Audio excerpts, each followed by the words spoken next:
challenges of love in our time. Bill Thigpen had his finger on the heartbeat of America as writer and producer of a popular TV drama. He was so busy watching his career soar that he never noticed his marriage collapse, until it was too late. Now, 9 years later, he believed his life to be in perfect balance. Adrienne Townsend thought she had everything: a job she liked as production assistant for a network TV show, a handsome husband she loved. It was an enviable life, the American dream, until she got pregnant and Stephen gave his ultimatum: him or the baby. Bill and Adrienne meet by chance and are irrevocably drawn to each other, and as their friendship deepens into love, as they meet the obstacles that life presents, Danielle Steel touches the heartbeat of two wonderful people in a challenging modern-day relationship. Poem. Heartbeat. Thumping. Pitter-pat. Wondering where it's at. Heartfelt. Heart-sweet. Sweet dreams. Heartbeat. Precious music in my ears. Hand to hold to still my fears. Loving footsteps in the night. Treasured hopes. Forever bright. Brightest love. Gift from on high, gentlest, sweetest lullaby. Miracle of tiny feet, born of one single precious beat, singing sweetest little song, my heart to yours will e'er belong. This final bond, this tie so sure, from our love so strong and pure. Now whisper softly while babe sleeps, our love will always, ever keep. And as the magic stardust soars, my heart is ever, always yours. 1. The sound of an ancient typewriter sang out staccato in the silence of the room as a cloud of blue smoke hung over the corner where Bill Thigpen was working. Glasses shoved up high on his head, coffee in styrofoam cups hovering dangerously near the edge of the desk, ashtrays brimming, his face intense, blue eyes squinting at what he was writing. Faster! Faster, a glance over his shoulder at the clock ticking relentlessly behind him. He typed as though demons were lurking somewhere near him. His greying brown hair looked as though he had slept and woken several times and never remembered to comb it. The face was clean-shaven and kind, the lines strong, and yet something about him very gentle. He was not a man clearly defined by handsome, yet he seemed strong, appealing, worth more than a second glance. A man one would have liked to spend time with. But not now, not as he groaned, glanced at the clock again, and let his fingers fly at the typewriter still harder. Then finally, silence. A quick fix with a pen as he leapt to his feet and grabbed handfuls of what he had been working on for the past 7 hours, since 5 o'clock in the morning. Nearly 1 now, nearly airtime, as he flew across the room, yanked open the door, and exploded past his secretary's desk like an Olympic runner, heading down the hall as quickly as he could, darting around people, avoiding collisions, ignoring surprised stares and friendly greetings, as he pounded on doors that opened only inches as he shoved a hand inside, clutching a sheaf of the freshly written changes. It was a familiar procedure. It happened once, twice, sometimes 3 or 4 times a month, when Bill decided he didn't like the way the show was going. As the originator of the most successful daytime soap on TV, whenever he was worried about the show, he stopped, wrote a segment or two, turned everything upside down, and then he was happy. His agent called him the most neurotic mother on TV, but he also knew he was the best. Bill Thigpen had an unfailing instinct for what made his show work, and he had never been wrong. Not so far. A Life Worth Living was still the hottest daytime soap on American TV, and it was William Thigpen's baby. He had started it as a way to survive when he'd been starving in New York years before as a young playwright. He had started playing with the concept and then the first script during a time when he was between plays in New York. He had started out writing plays on off Broadway, and in those days he had been a purist, the theatre above all. But he had also been married, living in Soho in New York, and starving. His wife Leslie had been a dancer in Broadway shows, and at the time she was out of work too because she was pregnant with their first baby. At first he had kidded around about how ironic it would be if he finally made it with a soap, if that turned out to be the big break of his career. But as he wrestled with the script and a Bible for a long-term show, it stopped being a joke and became an obsession. He had to make it, for Leslie, for their baby. And the truth was, he liked it. He loved it. And so did the network. They went crazy over it. And the baby, Adam, and the show had been born at almost the same time, one a strapping 9-pound baby boy with his father's big blue eyes and a mist of golden curls, the other a tryout on the summer schedule that brought the ratings through the roof and an instant outcry when the show disappeared again in September.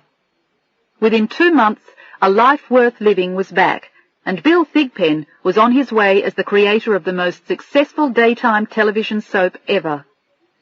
The important choices came later.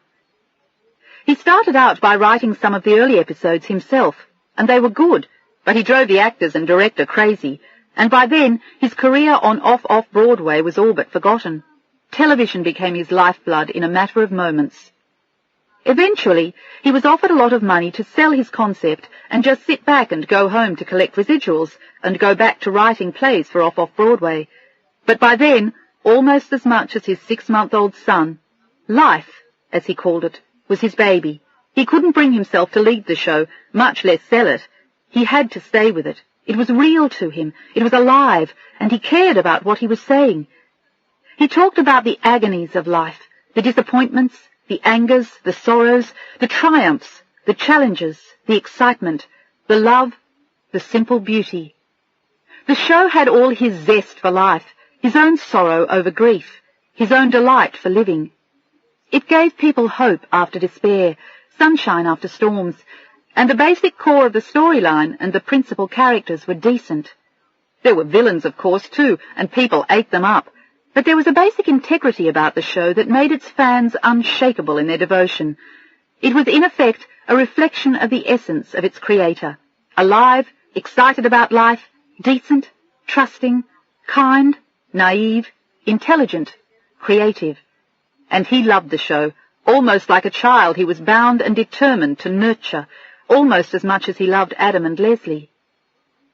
And in those early days of the show, he was constantly torn, endlessly pulled, always wanting to be with his family and yet keep an eye on the show to make sure it was on the right track and they hadn't brought in the wrong writer or director. He viewed everyone with suspicion, and he maintained complete control. They understood nothing about his show, his baby. And he'd pace the set like a nervous mother hen, going crazy inside over what might happen. He continued to write random episodes, to haunt the show much of the time, and kibitz from the sidelines. And at the end of the first year, there was no point pretending that Bill Thigpen was ever going back to Broadway. He was stuck, trapped, madly in love with television and the show of his own making. He even stopped making excuses to his off-Broadway friends and admitted openly that he loved what he was doing. There was no way he was going anywhere, he explained to Leslie late one night, after he'd written for hours, developing new plots, new characters, new philosophies for the coming season. He couldn't abandon his characters, his actors, and the intricacies of the plot and its avalanche of tragedies, traumas, and problems. He loved it. The show was shot live 5 times a week, and even when he had no real reason to be on the set, he ate, drank, loved, breathed, and slept it. There were daily writers who kept the show going day by day, but Bill was always watching over their shoulders, and he knew what he was doing. Everyone in the business agreed. He was good. He was better than good. He was terrific. He had an instinctive sense for what worked, what didn't, what people cared about, the characters they would love, the ones they would enjoy hating.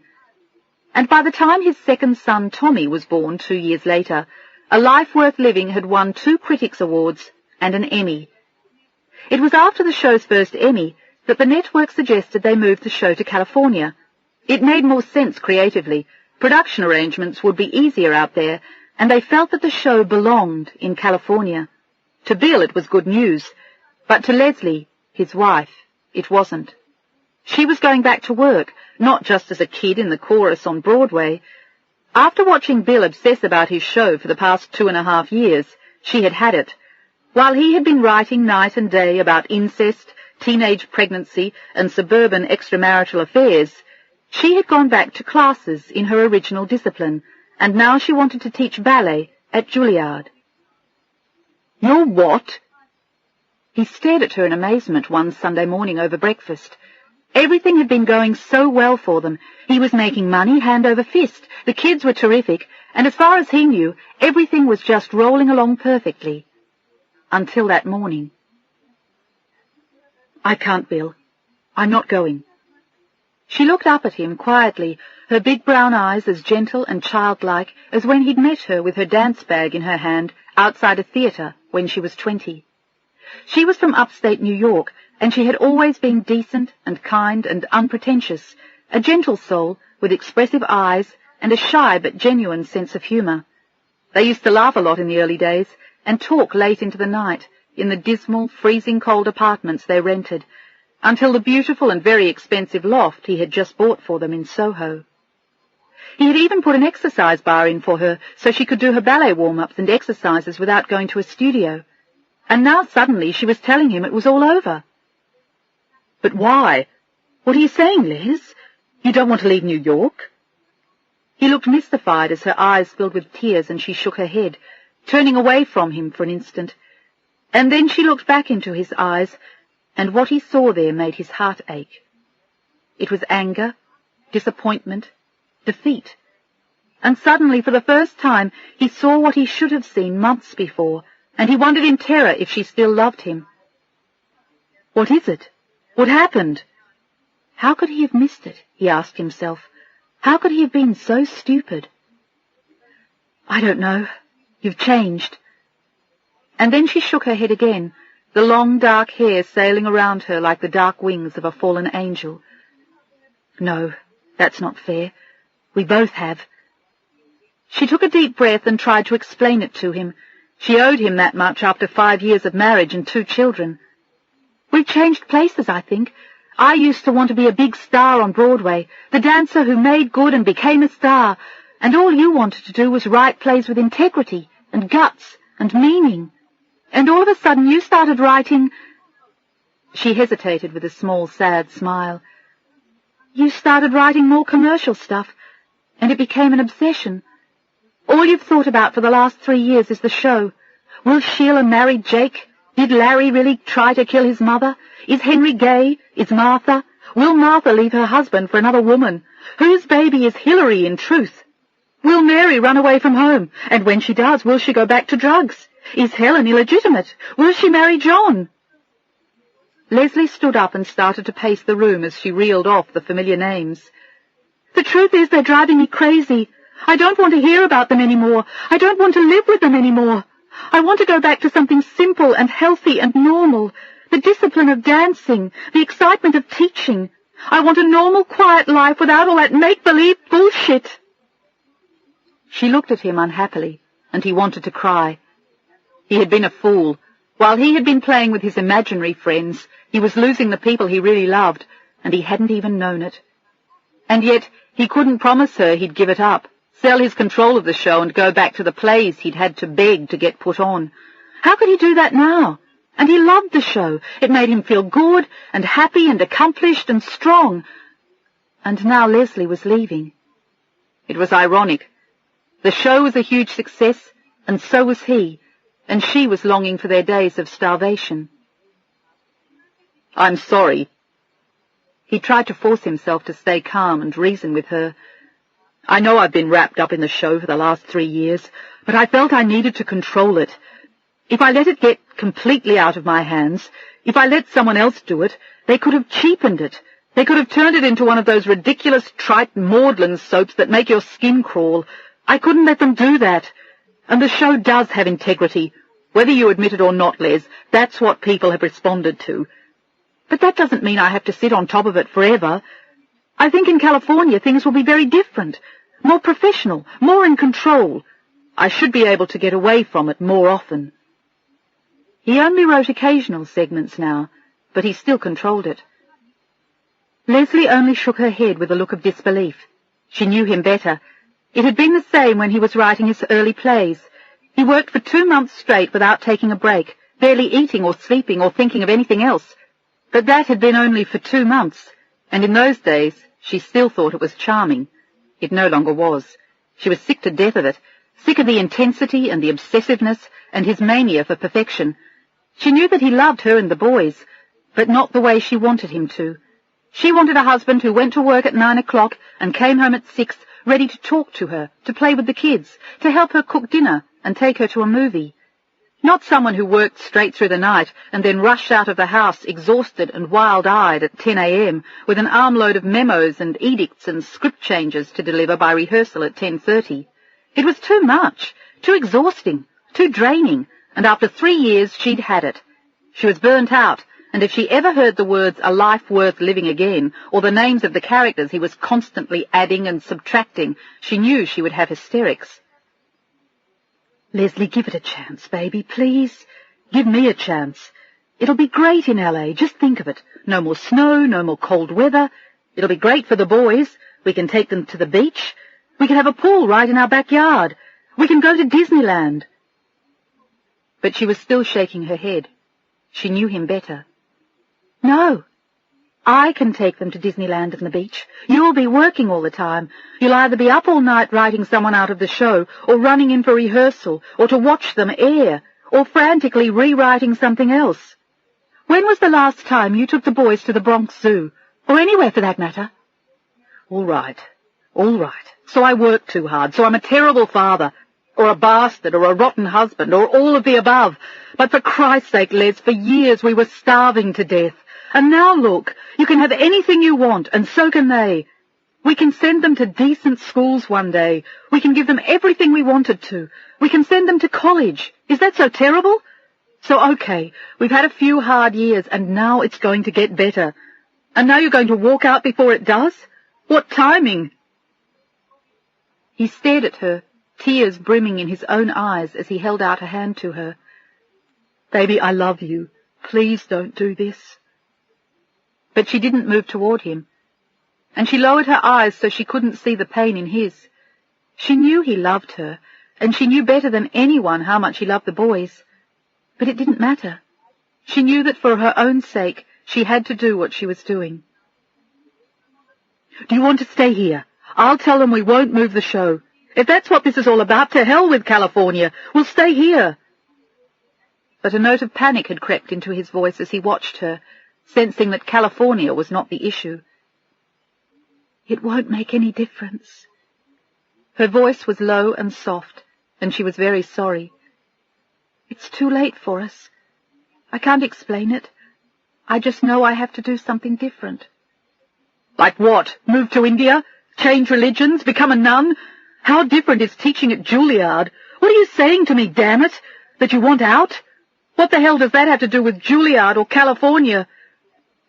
He was hurting and confused, and suddenly, finally, he was angry. Why was she doing this to him? What had he done to deserve it? He had worked hard, done well. His parents would have been proud of him if they'd been alive, but both had died when he was in his early 20s of cancer, within a year of each other, and he had no siblings. All he had was her and the boys, and now she was telling him that they were leaving, and he was going to be alone again. All alone, without the 3 people he loved, because he had done something wrong. He had worked too hard and been too successful, and the unfairness of what she was doing to him made him suddenly burn with fury. "You just don't understand," she insisted limply. "No, I don't. You're telling me you won't come to California, so I'm telling you that if it makes a difference, we'll stay here, and to hell with what the network says. They'll have to live with it. So what now? Where do we go from here? We go back to the way things were, or what? What's happening, Les?" He was torn between anger and despair, and he wasn't sure what to say to her to change it. But what he hadn't understood yet was that she had made up her mind, and there was no way now to dissuade her. "I don't know how to say this to you." Her eyes filled with tears as she looked at him, and for an instant he had the insane feeling that he had walked into one of his own shows and couldn't get out now. Would Leslie leave Bill? Can Bill really change? Does Leslie really understand how much Bill loves her? He wanted to laugh suddenly, or cry, but he did neither. "It's over. I guess that's the only way to say it. California doesn't have anything to do with it. I just haven't wanted to admit it to myself until now. And now I have. I can't do this anymore. I want my own life with the boys. I want to do my own thing, Bill, without living with the show day and night. And without him. But she couldn't bring herself to say it. The look of pain in his eyes was so overwhelming, she thought she might faint just looking at him. I'm sorry. He looked as though lightning had just struck him. He was deathly white, and his eyes were big and blue and filled with anguish. You're taking the boys? What had he ever done to deserve that? They both knew that no matter how busy he had been for the past 3 years, he adored them. You can't take care of them by yourself in California. It was a simple statement as he stared at her in horror. No, but you could come with me to help. It was a weak joke, but neither of them felt like joking. Bill, don't. Will you let them come out to see me? She nodded, and he prayed that she meant it. For a moment he thought of abandoning the show, staying in New York and begging her not to leave him. But he also sensed that no matter what he did now, it was too late for her. In heart and soul and mind, she had already left him. And what he reproached himself for now was not having noticed sooner. Maybe if he had, he could have changed things. But now he knew her well enough to know he couldn't. It was all over, without a whimper or a wail. He had lost the war long since and never known it. His life was over. The next 2 months were an agony that still made him cry when he thought of it. Telling the boys, helping them move to an apartment on the west side before he left. His first night alone in the loft without them. Again and again he thought of giving up the show and begging her to take him back, but it was clear that the door was closed now, never to be reopened. And he discovered before he left that there was another teacher at Juilliard whom she was very fond of. She hadn't carried on an affair, and Bill knew her well enough to believe that she had been faithful to him. But she was falling in love with the guy, and that was part of her reason for leaving. She wanted to be free to pursue her relationship with him without guilt, or Bill Thigpen. She and her teacher friend had everything in common, she insisted, and she and Bill no longer did, except their children. Adam had been heartbroken to see him go, but at 2.5 he had readjusted pretty quickly, and Tommy was only 8 months old and seemed not to know the difference. Only Bill really felt it, as tears filled his eyes and ran slowly down his cheeks, as the plane soared slowly over New York and headed for California. And once there, Bill threw himself into the show with a vengeance. He worked day and night, and sometimes even slept on the couch in his office, as the ratings continued to soar and the show won innumerable daytime Emmys. And in the 7 years he'd been in California, Bill Thigpen had become only slightly less manic. A life worth living had become his pride and joy, his daily companion, his best friend, his baby. He had no reason to fight it any more. He let his work become his daily passion. The boys came out to visit him on alternate holidays and for a month in the summer, and he loved them more than ever. But being 3,000 miles away from them when he really wanted to see them every day remained extremely painful. And there had been a parade of women in his life, but the only constant companion he had was the show and the actors in it. And he lived for his vacations with Adam and Tommy. Leslie had long since married the Juilliard teacher and had 2 more kids, and she had finally given up teaching. With 4 kids at home under the age of 10, she had her hands full, but she seemed to love it. She and Bill talked on the phone now and then, particularly when the boys were coming out, or if one of them was sick, or if there was a problem. But they didn't have much to say to each other anymore, except about Adam and Tommy. It was hard even to remember what it had been like when they were married. The pain of losing her was gone, and the memories of the good times were dim. Except for the boys, it was all gone now. And they were the real loves in his life. In the summer, when they spent the month with him, his passion for them was even greater than anything he'd felt for the show, his attention to them more intense. He took a month's vacation every year, and they usually went somewhere for part of it, and spent the rest of the time in L.A., going to Disneyland, seeing friends, just hanging out while he cooked for them and took care of them, and ached all over again when they went back to New York and left him.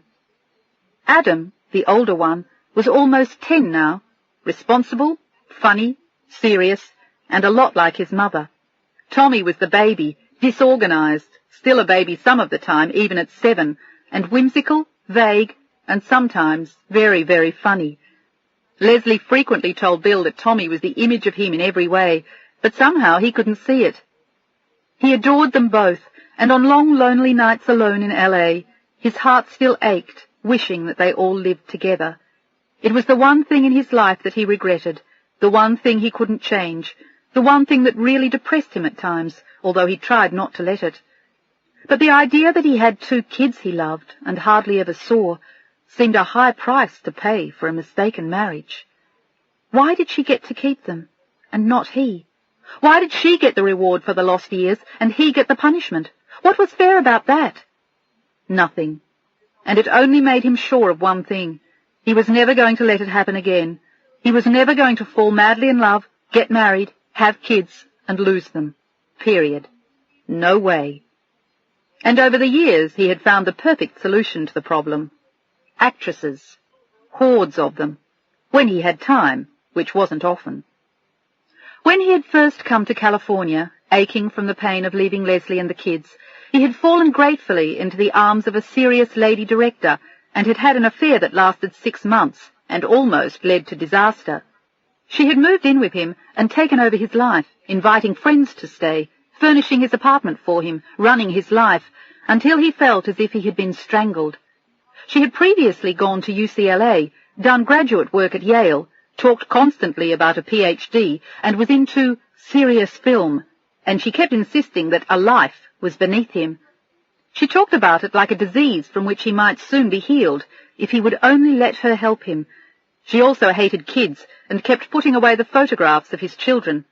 Remarkably, it took him a full 6 months to catch his breath and let her have it. It took 6 months, because she was great in bed, treated him like a 6-year-old at a time when he desperately needed nurturing and liked it, and she seemed to know everything about the television industry in L.A. But when she told him he ought to stop talking about his kids and forget about them, he rented a bungalow at the Beverly Hills Hotel for a month, gave her the key, told her to have a great time and not to bother to call him when she found an apartment. He moved her things to the bungalow the same afternoon and didn't run into her for the next 4 years until they saw each other at an awards ceremony where she pretended not to know him. And what had come after that had been intentionally light-hearted and easy. Actresses, starlets, walk-ons, models, girls who wanted a good time when he was free and enjoyed going to an occasional party with him when he wasn't in a period of high stress due to some change on the show, and they wanted nothing more from him. They fitted him in among the other men in their lives and seemed not to care when he didn't call them.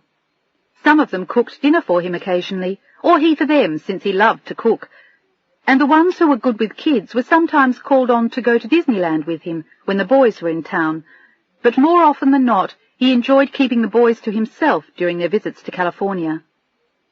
More recently, Bill had gotten involved with one of the actresses on the show.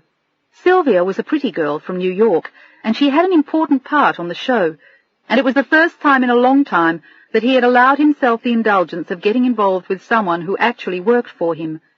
But she was a sensational-looking girl, and she had been hard to resist. She had come to the show via years as a child actress and model, the cover of Vogue, a year in Paris working for La Croix, and 6 months in L.A. doing bit parts in an assortment of unsuccessful movies. She was a fairly decent actress, surprisingly enough, and a sweet girl, which came through on the air, and Bill was surprised himself by how much he liked her. Liked, not loved. Love was something he reserved for Adam and Tommy, who were, respectively, 9.5 and 7. Sylvia was 23, and sometimes he thought she behaved like a child herself. Along with her sweetness, there was a kind of simplicity and naivety that both touched him and amused him. Despite her worldly experiences, acting and modelling for the past 9 years, she seemed to have remained relatively unsophisticated through all of it, which was at times both refreshing and annoying. She was singularly unaware of the inevitable politics that went on behind the scenes of the show, and some of her performances were superb, but she was also easy prey for the more jaded women with whom she acted, and Bill found himself constantly warning her to be more alert to the games they played and the trouble they surreptitiously tried to cause her. But, childlike, she floated through all of it and seemed to keep herself amused when Bill was too busy to entertain her, as he had been for weeks, working on the addition of 2 new characters and the surprise removal of yet another.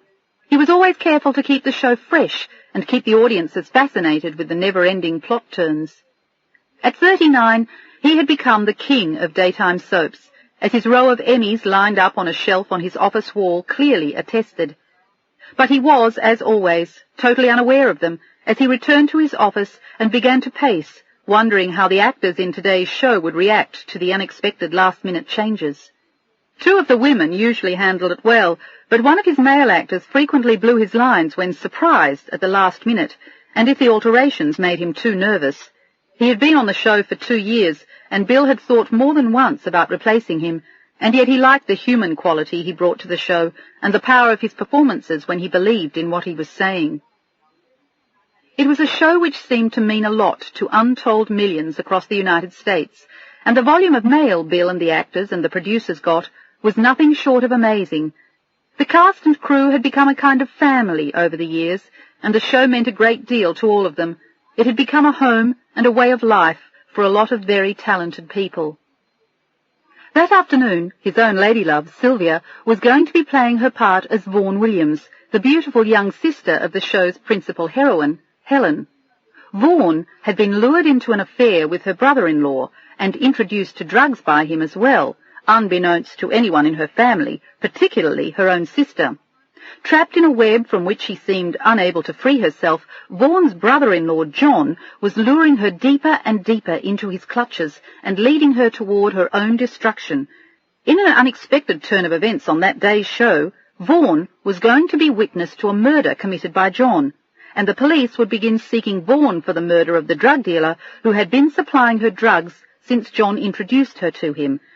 It had been a difficult series of events to orchestrate, and Bill had been closely supervising the writers, with an eye to stepping in himself if he had to. But it was exactly the kind of plot turn that had kept the show going for close to 10 years, and Bill was clearly pleased with the morning's work, sketching out the next developments, as he sat down in a chair in his office, lit a cigarette, and took a sip from the steaming mug of coffee his secretary had just put there.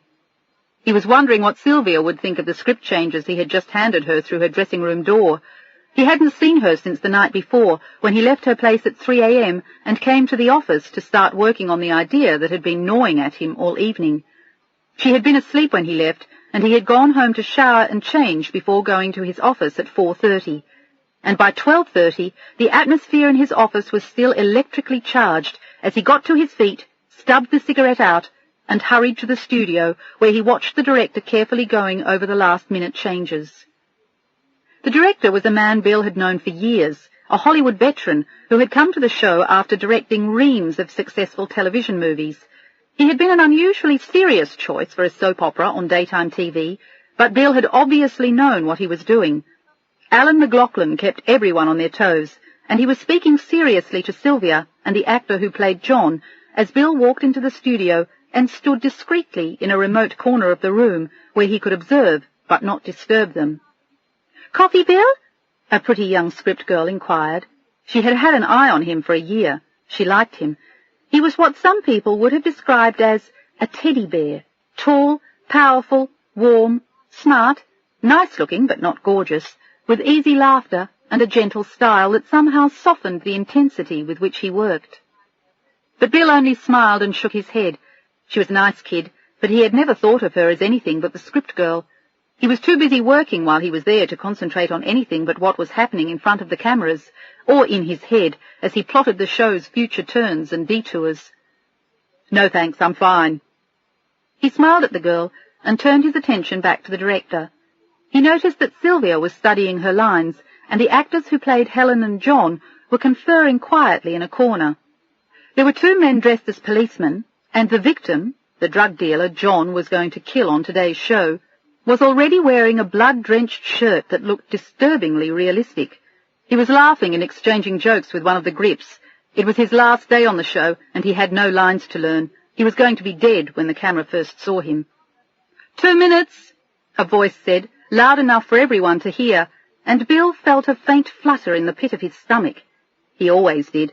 He had felt that twinge since his very early days as an actor when he was in college, and in New York he had actually felt sick for an hour every night before the curtain went up on one of his plays.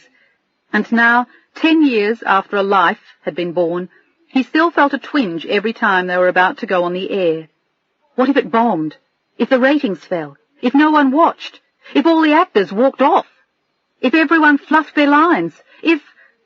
The possibilities and potential for horror were endless. 1 minute! The noose at the top of his stomach tightened further. Bill's eyes scanned the room. Sylvia, with her eyes closed, memorizing the lines one last time and maintaining her composure. Helen and John at their marks on the set, ready for the colossal argument that was to open the day's show. The drug dealer, eating a huge pastrami sandwich in his blood-drenched shirt off-screen, and no one uttering a sound as the assistant director held up a hand, fingers extended, indicating 5 seconds before they went on the air. 4, 3, 2, 1 finger. A leap in the pit of Bill's stomach, and the hand is down, and Helen and John are fighting furiously on the set, the language abusive, but just inside what the censors will allow them, the situation tense to the point of explosion. The words are familiar to Bill, and yet here and there, as they always do, they wing it. Helen more so than John, but for her it works, and Bill doesn't mind it as long as she doesn't go too far afield or throw off the other actors. It's working so far. The door slams after 4 minutes of intense drama, and they break away for a commercial. Helen comes off the set looking deathly pale. The work they do is brief and intense, the dialogue and the situation so real that somehow they all believe them. Bill catches her eye and smiles. She did a good job. She always does. She is a very fine actress. She disappears. The hand goes up again. Total silence. Not a sound. Not a coin clanking in a pocket, or a key on a key ring, or a footstep. John has gone to the remote country home of the drug dealer, who has anonymously called Helen and told her of her husband's affair with her sister. Shots ring out, and all we see is the prone body of the man in the blood-soaked shirt, lying on the floor, clearly dead. Extreme close-up of John's face, a murderous look in his eye, as Vaughan stands beside him. Fade out, fade in. Extreme close-up of Vaughan, looking incredibly beautiful in a small but luxurious apartment. John has set her up as a good girl gone bad, and we see her saying goodbye to a man. We sense without being told that she is a call girl. Vaughan's eyes meet the camera, troubled, beautiful, and somewhat glazed. Bill watches intensely as the plot unfolds, and he begins to relax as they fade out for another commercial. It is like a new play every day, a fresh drama, a whole new world, and the magic of it never ceases to intrigue him. Sometimes he wonders why it works, why the show is so immensely successful, but he wonders if it's because he himself is still so wrapped up in it. He wonders, but only rarely, what might have happened if he had sold his concept or left the show years before, if he had stayed in New York, gone on to something else, stayed married to Leslie and stayed with the boys. Would they have had more kids? Would he be writing Broadway plays by now? Would he ever have made it? Would they have gotten divorced by now anyway? It was odd to look back and try to second-guess it. Bill left the studio then, assured that the segment was going well and he didn't need to stay till the end. The director had it in control, and Bill walked slowly back to his office, feeling spent, relieved, and sure of the direction of the next several segments. One of the things that he loved about the show was that he could never get lazy or complacent. He couldn't just coast or use a formula or follow the same old plot lines. He had to keep it fresh, moment by moment, hour by hour, or the show would simply die. And he liked the excitement of the daily challenge. The challenge met, he went back to his office and sprawled his frame across the couch, staring out the window. "How'd it go?" Betsy asked. She had been his secretary for nearly 2 years, which in television was half a lifetime. She was a stand-up comedian at night, and she thought Bill walked on water when no one was looking. "It went okay." He looked relaxed and pleased. The knot in his stomach had turned into a peaceful hum of satisfaction. Did we hear anything today from the network? He had sent over some new concepts for some interesting directions for the show, and he was waiting to hear, although he knew they would pretty much let him do anything he wanted. Not yet, but I think Leland Harris is out of town, and so is Nathan Steinberg. The gods who ran his life, omniscient, omnipotent, all-thinking, all-seeing, all-knowing. He and Nathan went fishing together from time to time, and although the guy was said to be a son of a bitch, Bill actually liked him and insisted that he had always been very pleasant to him. Are you leaving early tonight? Betsy looked at him hopefully. Once in a while, when he'd come in at the crack of dawn, he left before 5 o'clock, but it was rare, and he shook his head as he walked across the room to his desk, where his ancient typewriter sat on a small table just behind it. It was a royal, and it was one of the few souvenirs he still had left from his father. I think I'll hang around. The stuff we put in today worked, which means they've got a lot of changes to make for the next few segments. They have to write up Barnes completely. We just killed him, and Vaughan is going to wind up in jail, not to mention the fact that Helen is getting wise to John. And wait till she finds out that her little sister has been turning tricks to support her drug habit, thanks to her own darling husband.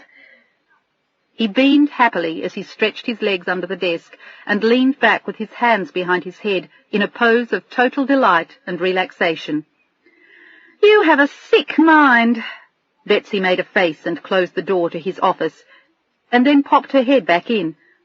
You want me to order anything from the commissary for tonight? Christ, now I know you're trying to kill me. Just get me a couple of sandwiches and a thermos of coffee and leave it on your desk. I'll grab it if I get hungry. But more often than not, it was midnight before he even saw the time, and by then he was no longer hungry. It was a wonder he didn't starve to death, Betsy often said, when she saw evidence that he had worked through the night, leaving overflowing ashtrays, 14 mugs of cold coffee, and half a dozen Snickers wrappers behind him. You should go home and get some sleep. Thanks, Mom. He grinned as she closed the door again. She was a terrific person, and he liked her. He was still smiling to himself, thinking of Betsy, when the door opened again, and he looked up. As always when he saw her, he felt a sharp intake of breath at how she looked. It was Sylvia, still wearing her costume and makeup from the show, and she looked stunning. She was tall and thin and shapely, with full high silicon breasts that just begged for men to reach out and touch them, and legs that seemed to start at her armpits. She was almost as tall as Bill, and she had cascades of thick black hair that hung to her waist, creamy white skin, and green eyes that were strikingly cat-like. She was a girl who would have stopped traffic anywhere, even in L.A., where actresses and models and beautiful girls were commonplace. But Sylvia Stewart wasn't commonplace anywhere, and Bill was the first to say that she did wonderful, healthy things to their ratings. Good job, babe. You were great today, but you always are. He stood up as she smiled, and he came around his desk to give her a half-serious kiss as she sat in a chair and crossed her legs, and looking down at her, he felt his heart beat a little faster. God, you destroy me when you come in here looking like that. She was wearing the sexy little black dress that she had worn in the last scene on the show, and it was clearly a knockout. Their costume department had gotten it on loan from Fred Hayman. The least you could do is put a sweatshirt and some jeans on. But the jeans weren't much better. She wore them skin-tight, and all he could think of when he saw her in jeans was taking her clothes off. Costume said I could have the dress. She managed somehow to look both innocent and sultry. That's nice. He smiled at her again and settled back behind his desk. It looks good on you. Maybe we can go out to dinner next week and you can wear it. Next week? She looked like a child who had just been told her favourite doll was in the shop for repairs until next Tuesday. Why can't we go out tonight? She was pouting at him, and he looked faintly amused by her. These were the scenes that Sylvia was singularly good at. They were the downside of her incredible good looks and irresistibly sexy body. You may have noticed on today's show that several new developments occurred, and your character just wound up in jail. There are a ton of new scenes for the writers to write, and I want to be around to write some of it myself, or at least check on how they're doing. Anyone who knew him knew he was going to be working 18 to 20-hour days for the next few weeks, kibitzing and coaxing and rewriting it himself, but the material he would get out of it would be worth it. Can't we go away this weekend? The incredible legs uncrossed and recrossed, causing a disturbance in Bill's genes, but she still appeared not to have understood him. "No, we can't. If I'm lucky and everything goes okay, maybe by Sunday we can play a little tennis." The pout deepened. Sylvia did not look pleased. "I wanted to go to Vegas. A whole bunch of the kids from my house are going to Vegas for the weekend."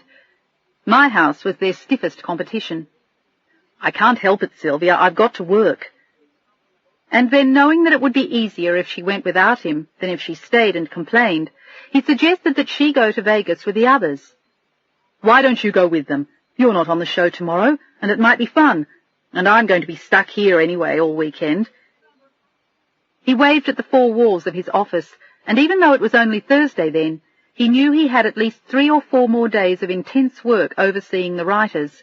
But Sylvia looked cheered by the suggestion that she go without him. "Will you come to Vegas when you finish?" She looked like a child again, and sometimes her ingenuousness touched him. In truth, her body appealed to him more, and it had been an easy relationship for him for the past several months, although not one he was overly proud of. She was a decent person, and he liked her, but she was less than challenging for him, and he knew he didn't always meet her needs either. She wanted someone who was free to run around and play with her, to go to openings and parties and 10 o'clock dinners at Spago, and more often than not he was tied up with the show, or writing new scenes, or too tired to go anywhere, and Hollywood parties had never been his forte. "I don't think I'll be finished in time to go anywhere. I'll see you Sunday night when you get home." The timing was going to be perfect for him, and it would keep her off his back, although he felt mean thinking of it that way. But it was easier knowing that she was happy somewhere else, rather than calling him at the office every 2 hours to ask him when he'd be finished working. "Okay." She stood up, looking pleased. "You don't mind?" She felt a little guilty leaving him, but he only smiled and escorted her to the door of his office. "No, I don't mind. Just don't let the kids from my house try to sell you a new contract." She laughed, and this time he kissed her hard on the mouth. "I'm going to miss you." "Me too." But there was something wistful in her eyes as she looked at him, and for the flash of an instant he wondered if something was wrong. It was something he had seen in other eyes before, starting with Leslie's. It was something that women said at times without actually saying the words. It had to do with feeling alone and being lonely, and he knew it well. But there was nothing he was going to change now. He never had before, and at 39 he figured it was too late to do much changing. Sylvia left his office, and Bill went back to work. He had a mountain of notes he wanted to make about the new scripts and all the upcoming changes, and by the time he looked up from his typewriter again, it was dark outside, and he was startled to realize it was 10 o'clock when he looked at his watch. And he suddenly realized he was desperately thirsty. He got up from his desk, turned on some more lights, and helped himself to a soda water from the office. He knew Betsy would have left a bunch of sandwiches for him on her desk, but he wasn't even hungry. The work seemed to feed his spirit when it was going well, and he was pleased as he glanced over what he'd done and leaned back in his desk chair, sipping the soda. There was just one more scene he wanted to change before giving it up for the night, and for the next 2 hours he banged away on the old royal, totally forgetting everything except what he was writing. And this time when he stopped, it was midnight. He had been at it for almost 20 hours, and he was hardly even tired. He felt exhilarated by the changes he'd made, and the way the work had been flowing. He took the sheaf of pages he'd been working on since that afternoon, locked them in a desk drawer, helped himself to another soda water on his way out, and left his cigarettes on the desk. He seldom smoked, except when he was working. He walked past his secretary's desk, with the sandwiches still sitting in a cardboard box, and walked out into the fluorescent-lit hall, past half a dozen studios that were closed down now. There was a late-night talk show in one, and a bunch of odd-looking kids in punk clothes had just arrived to make an appearance. He smiled at them, but they didn't smile back. They were all much too nervous, and he walked past the studio where they did the 11 o'clock news, but that was dark now too, having already been readied for the morning broadcast. The guard at the front desk handed Bill the sign-out sheet, and he scrawled his name and made a comment about the most recent baseball game. He and the old guard shared a passion for the Dodgers. And then he walked out into the fresh air and took a deep breath of the warm spring night. The smog didn't seem so bad at that hour, and it felt good just to be alive. He loved what he did, and it made it seem somehow worthwhile to work those ridiculous hours making up stories about imaginary people. Somehow, when he was doing it, it all made sense to him, and when he was finished, he was always glad he had done it. Now and then it was an agony, when a scene didn't go right or a character slipped out of control and became someone he had never intended. But most of the time, doing it was something he loved, and there were times when he missed doing it full time, and he envied the writers. He sighed happily as he started his car. It was a '49 Chevrolet Woody station wagon, and he had bought it from a surfer 7 years before for $500, and he loved it. It was maroon, and it was in less than perfect condition, but it had soul, and lots of room, and the boys loved riding around in it when they came to visit. As he drove home on the Santa Monica Freeway toward Fairfax Avenue, he realized suddenly that he was hungry. He was more than hungry, he was starving, and he knew that there was nothing in his apartment. He hadn't eaten there in days. He had been too busy working, and before that he'd eaten out, and he had spent the weekend before at Sylvia's place in Malibu. She rented it from an aging movie star who had been in a retirement home for years, but still kept the house in Malibu she had once lived in. Bill stopped at Safeway on his way home, and it was after midnight as he pulled his Woody into the parking lot and slid into a space right in front of the main entrance. He parked it next to a battered old red MG with the top down, walked into the brightly lit all-night store, and helped himself to a cart as he tried to decide what he wanted to eat.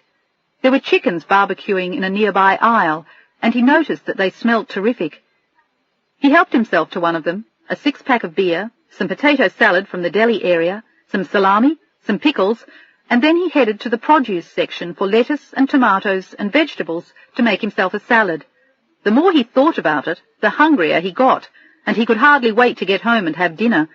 He could no longer remember if he'd eaten lunch, or if he had, what it had been. It seemed like years suddenly since he had eaten. He remembered then that he needed paper towels too, and toilet paper for both bathrooms.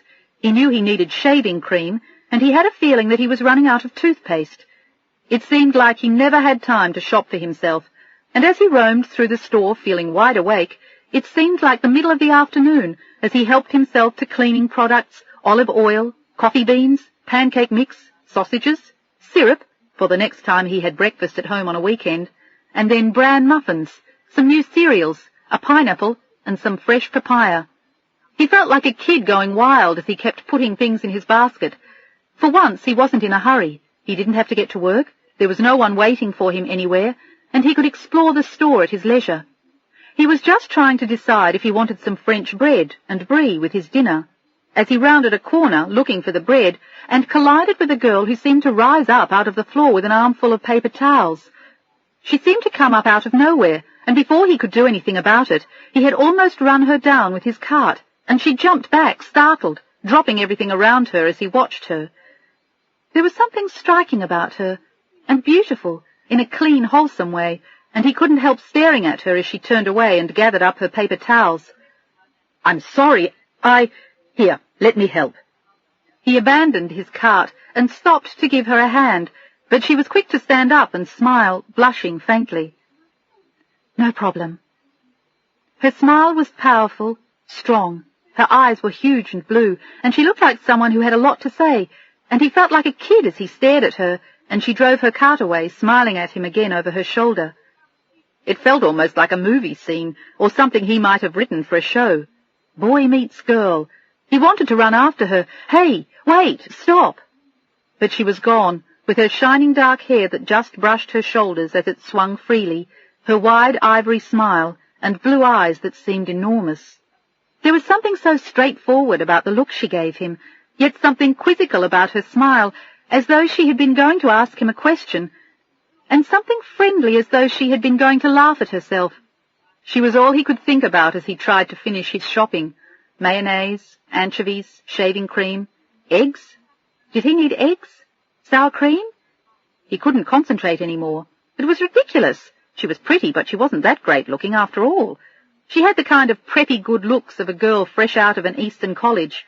She'd been wearing jeans, a red turtleneck, and sneakers, and his heart skipped a beat when he saw her unloading her cart at the checkout a few minutes later. He stopped pushing his own cart for a moment and looked at her. She wasn't that fantastic after all, he told himself. Nice looking, yes, Very nice looking, in fact, but for his taste, his current California taste in any case, she was by far too normal. She looked like someone you could talk to late at night, someone who could tell a joke, someone who could make dessert from scratch or tell a good story. What did he need with a girl like that when he had girls like Sylvia to keep his bed warm? But as he watched her put her empty cart away, he couldn't have explained why, but he felt a kind of empty longing for her. She was someone he would have liked to know, and he wondered what her name was as he rolled slowly toward her. "Hi, I'm Bill Thigpen," he rehearsed in his head as he pulled his cart into the checkout lane where she was paying. She seemed not to notice him this time. She was writing a check, and he glanced over, but he couldn't read her name. All he could see was her left hand holding the checkbook, the left hand with the gold ring, her wedding band. Whoever she was, it didn't matter anymore. She was married. He felt his heart plummet like a disappointed child, and he almost laughed at himself as she glanced over at him and smiled again, recognizing him from when he'd collided with her a few minutes before with the paper towels. "Hi, I'm Bill Thigpen, and you're married. What a damn shame. If you get a divorce, give me a call." Married women was one kind he didn't mess around with. He wanted to ask her why she was doing her shopping so late at night, but there was no point. It no longer mattered. "Good night," she said in a soft, husky voice as she picked up her 2 grocery bags, and he unpacked his cart. "Night," he answered as he watched her go, and a few minutes later he heard a car roar off, and when he went back to his own car in the parking lot, the little MG next to his car was gone, and he wondered if that was what she had been driving. He grinned to himself then. He was obviously working too hard if he was starting to fall in love with total strangers. "Okay, Thigpen," he muttered as he started his car with a roar of exhaust fumes. "Take it easy, boy." He chuckled as he drove out of the parking lot, and as he drove home, he wondered what Sylvia was up to in Las Vegas. 2.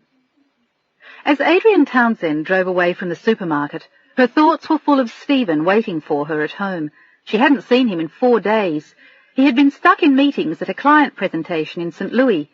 Stephen Townsend was the bright, shining star of the ad agency where he worked, and she knew that one day, if he wanted to, he would run the LA office. At 34, he had come a long, long way from humble beginnings in the Midwest, and she knew just how much his success meant to him. It meant everything to him. He had hated everything about poverty, his childhood, and the Midwest, and in his opinion, he had been saved 16 years ago by a scholarship to UC Berkeley. He had majored in communications, as Adrian had 3 years later at Stanford. Her passion had been TV, but Stephen had fallen in love with advertising from the beginning. He had gone to work for an ad agency in San Francisco right out of school, and then he'd gone to business school at night and earned his MBA once he got to Southern California. There was no doubt in anyone's mind that Stephen Townsend was going to succeed, no matter what it took, or cost him. He was one of those people who were determined to get where they wanted to go, who planned things out in great detail. There were no accidents in Stephen Townsend's life, no mistakes, no failures. He would talk to Adrian for hours sometimes about clients he was going to get, or a promotion he had set his sights on. She marveled at him sometimes, his determination, his drive, his courage. It hadn't been easy for him. His father had been an auto worker on the assembly line in Detroit, with 5 kids, 3 daughters and 2 sons, of which Stephen had been the youngest. His older brother had died in Vietnam, and the 3 girls had stayed close to home, perfectly content not to go to college. 2 of them had been married while still in their teens, both pregnant, of course, and his oldest sister had married at 21 and had had 4 children before her 25th birthday. She had married an auto worker like her dad, and when there was a strike, they all went on welfare. It was a life Stephen still had nightmares about, and he seldom talked to anyone about his childhood. Only Adrian knew how much he had hated it, and how much he had come to hate them. He had never gone back to Detroit once he left, and Adrian also knew that it had been more than 5 years since he had communicated with his parents. He just couldn't talk to them anymore. He had explained it to her once when he'd had a little too much to drink, and they'd come home after an office party.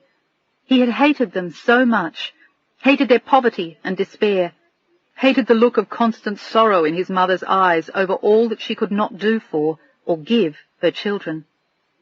But she must have loved you all, Adrian had tried to explain, sensing the woman's love for them and her sense of helplessness in the face of what they needed and she couldn't give them, in particular, her youngest child, anxious, ambitious Stephen. I don't think she loved anyone, Stephen had said bitterly. She had nothing left in her, except for him.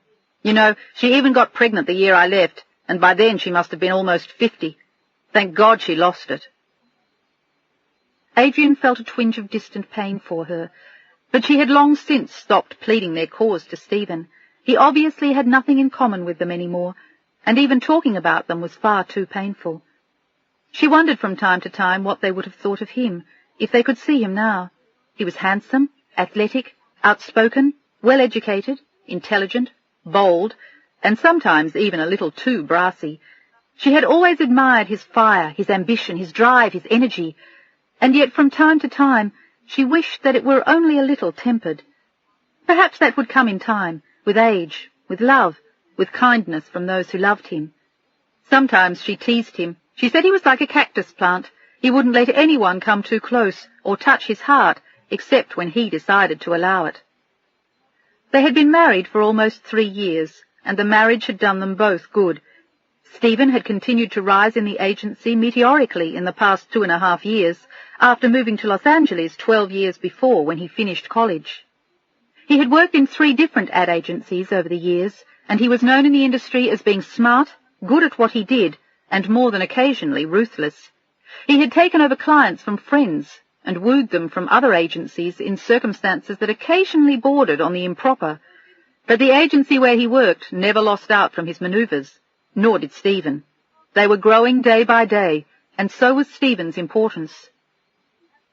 She and Stephen were very different, Adrian knew, and yet she respected him. Most of all, she respected what he had come from. She knew, just from the little she had heard, that surviving his early beginnings must have been brutal. Her own were at the opposite extreme, from an upper-middle-class family in Connecticut. She had always gone to private schools, and she had one older sister. She and Adrian didn't see eye to eye, and in recent years Adrian had drifted away from her parents too, although every few years they came out to California to see her. But it was too different from their comfortable life in Connecticut, and the last time they had come, her parents hadn't gotten along with Stephen, and Adrian had to admit he'd been difficult with them. He'd been openly critical of her father and his genteel pursuits. Her father had never had a great interest in pursuing a major career. He was an attorney, and he had retired early on, and for years he had taught at a nearby law school. She'd been embarrassed by Stephen's almost grilling him, and she'd tried to explain to them that that was just Stephen's way, and he meant no harm by it. But after they went back, her sister, Connie, had called Adrian and given her hell about the way Stephen had treated her parents. She'd asked how Adrian could let him do that to them. Do what? She'd asked. Make Dad feel so insignificant. Mom said Stephen humiliated him. She said Dad says he'll never go back to California. Connie, for heaven's sake. Adrian was upset to realize how hurt her father had been, and she had to admit Stephen had been a little, well, exuberant when he pressed him. But that was just his style, and she tried in vain to express that to her sister, but they had never been close. They were 5 years apart, and Connie had always somehow disapproved of her, as though she didn't quite measure up, which was why, in the end, after college, Adrian had stayed in California. That and the fact that she had wanted a job in TV production. Adrian had gone to Los Angeles to take graduate courses in film at UCLA, and she had done very well. She had had several extremely interesting jobs, and then Stephen had come along, and he had seen different career opportunities for her, and in some ways that had changed things. He thought the milieu of film, or even films for TV, was far too arty, and he kept insisting she should be doing something more hard-edged, more concrete. They'd been living together for 2 years when she got the offer to work in TV news, and it was certainly more money than she'd earned before, but it was also very different from anything she'd ever dreamed of. She'd agonized over whether or not to take the job. She just felt it wasn't her. But finally Stephen talked her into it, and he'd been right. In the past 3 years she'd come to love it, and 6 months after she'd taken the job, she and Stephen went to Reno for a weekend and got married. He hated big weddings and family ordeals, and she had agreed with him, so as not to upset him. But that had been upsetting for her parents too. They had wanted to do a beautiful wedding at home for their youngest daughter. Instead, she and Stephen flew east, and her parents had been anything but pleased to learn that they were already married. Her mother had cried, her father had scolded them both, and they had both felt like errant children. Stephen had been really irritated with them, and as usual, Adrian had gotten in a big fight with her sister Connie. Connie had been pregnant with her third and last child by then, and as usual, she made Adrian feel inadequate somehow, and as though she had done something really awful. "Look, we didn't want a big wedding. Is that a crime? Big ceremonies make Stephen nervous. What's such a big deal about that? I'm 29 years old. I should be able to get married any damn way I want to. Why do you have to hurt Mom and Dad? Can't you make an effort for once in your life? You live 3,000 miles away. You do whatever you please. You're never here to help them or to do anything for them." Her voice had trailed off accusingly as Adrian stared at her, wondering at just how much bitterness was building up between them, and how much worse it was going to get. In recent years, their relationship had begun to seriously depress her. "They're 62 and 65 years old. How much help do they need?" Adrian asked, and Connie looked livid. "A lot! Charlie comes over and shovels Dad's car out every time it snows. Did you ever think of that?" There were tears in Connie's eyes, and Adrian had an overwhelming urge to slap her. "Maybe they should move to Florida and make things easier for both of us," Adrian had said quietly as Connie burst into tears. "That's all you know about, isn't it? Running away, hiding on the other side of the country." "Connie, I'm not hiding. I have a life out there." "Doing what? Working as a gopher on production crews? That's crap and you know it. Grow up, Adrian. Be like the rest of us. Be a wife. Have kids. If you're going to work, then at least do something worthwhile, but at least stand up and be normal." "Like who? Like you? Are you normal because you were a nurse before you had kids, and I'm not okay because I have a job you don't understand? Well, maybe you'll like my newsroom job better. It's called production assistant. Maybe you can understand that a little better." But she hated the venom that had crept into their relationship over the years, the bitterness, the jealousy. They had never been close, but at least early on they had been friends, or pretended to be.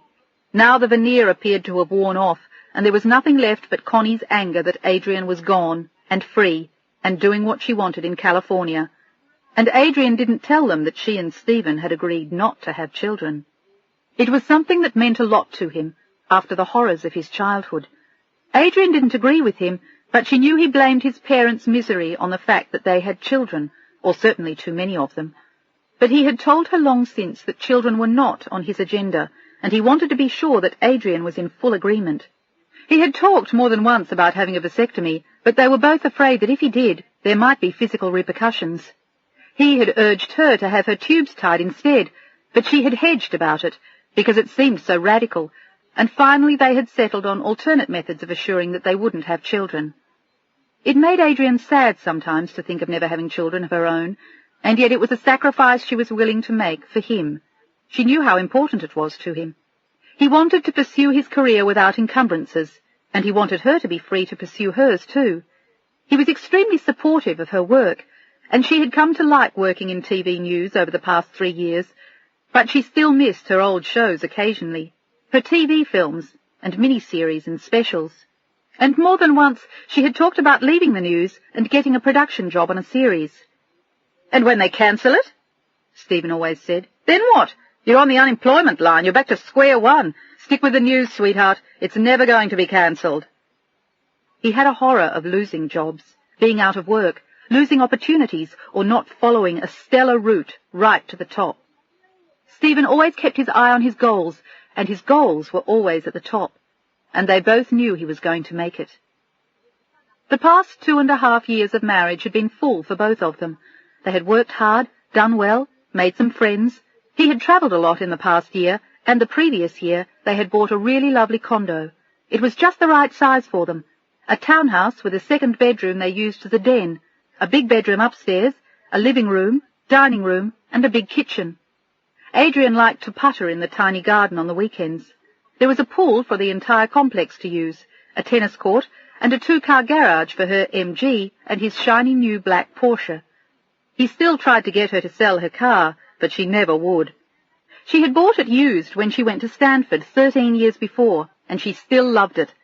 Adrian was someone who loved to hang on to old things, and Stephen was someone who was always seeking what was newest, and yet together they were a good team. He gave her an extra sense of drive and push that she might not have had to the same extent if she'd been on her own, and she softened his sharp edges just a little. Not enough for everyone. Her sister Connie and her brother-in-law Charles still hated him, and her parents had never come to love him. It had affected Adrian's relationship with them, and it pained her to realize at times how distant she had grown from them. But in spite of her love for them, she felt that she owed her principal allegiance to Stephen. He was the man whose bed she shared, whose life she was helping to build, whose future she was forging, and no matter how much she loved them, they were her past, and he was her present and her future. Her parents understood it too. They no longer asked when she and Stephen were coming east, and they had even stopped nagging her in the past year about when she and Stephen were going to have children. She had finally told Connie that they didn't want kids, and she was sure that her sister had passed the word on to her parents. Adrian and Stephen's whole relationship seemed unnatural to them. In their eyes, Stephen and Adrian were two egocentric young hedonists living in the fast lane in California, and it was hopeless trying to explain a different viewpoint to them. It was easier just not to talk too often, and Adrian's parents no longer volunteered to come out for a visit. But Adrian wasn't thinking of her parents as she took the Fairfax Avenue exit off the Santa Monica freeway late that night. All she could think of was Stephen. She knew how tired he was going to be, but she had bought a bottle of white wine, some cheese, and the makings of a fine omelette for him, and she was smiling as she slid the car into the garage next to his Porsche. He was home, and she was only sorry she hadn't been able to pick him up at the airport. She had had to work the late shift, as she often did, standing in for the producer of the late news, since she was his #1 assistant. It was an interesting job, and she liked it, but there were times when it was also very wearing. Her key turned easily in the lock, and she could see that all the lights were on as she opened the door, but at first she didn't see him. "Hello? Anyone home?" The stereo was on, and his suitcase was in the hall, but she didn't see his briefcase. And then she saw him in the kitchen on the phone, his handsome mane of almost jet-black hair, full and slightly dishevelled, his head bent as he took notes, and she suspected he was talking to his boss. He didn't even seem to see her as he wrote and talked, and she walked over, put her arms around him, and kissed him. He glanced down at her with a smile, and gently kissed her full on the lips as he continued listening to his boss without missing a beat for a moment. And then he gently pushed her away as he went on talking. "That's right. That's what I told him. They said they'd get back to us next week, but I think if we play hardball with them, we'll get them to come around before that." "Right. Right. That's exactly what I think. Fine. See you in the morning." And then suddenly she was in his arms, and he was holding her tight, and all was right with the world again. She was always happy when she was with him, always sure that she was exactly where she was meant to be. And as she kissed him, all she could think of was how much she had missed him. He kissed her long and hard, and when he pulled away from her again, she was breathless. My, it certainly is nice having you home again, Mr. Townsend." "Can't say I mind seeing you myself." He smiled mischievously at her, holding her bottom in his 2 hands as he continued to hold her close to him. "Where have you been?" "At work. I tried to get out of doing the 11 o'clock tonight, but no one else was free. I stopped and got some food on the way home. Are you hungry?" "Yes." He smiled happily, not thinking of what she had brought home in the brown bags. "As a matter of fact, I am." He flicked off the kitchen light just behind him, and Adrian laughed at him. "That's not what I meant. I bought some wine and—" He kissed her hard on the lips again. "Later, Adrian. Later." He led her quietly upstairs, his bags forgotten in the downstairs hall, her groceries abandoned on the kitchen floor, and he looked hungrily at her as she began peeling away her clothes, and he turned up the stereo and pulled her down on the bed beside him. 3. They both left for work at the same time the next day. It was a routine that went like clockwork every morning. Stephen went for a run before work, and then he came back and rode his exercise bike while he shaved and watched the news. and Adrian made them a light breakfast. She had showered and dressed by then, and he showered and dressed while she cleaned up the kitchen and made the bed. On weekends she got him to help, but during the week he was too busy and rushed to be able to help her.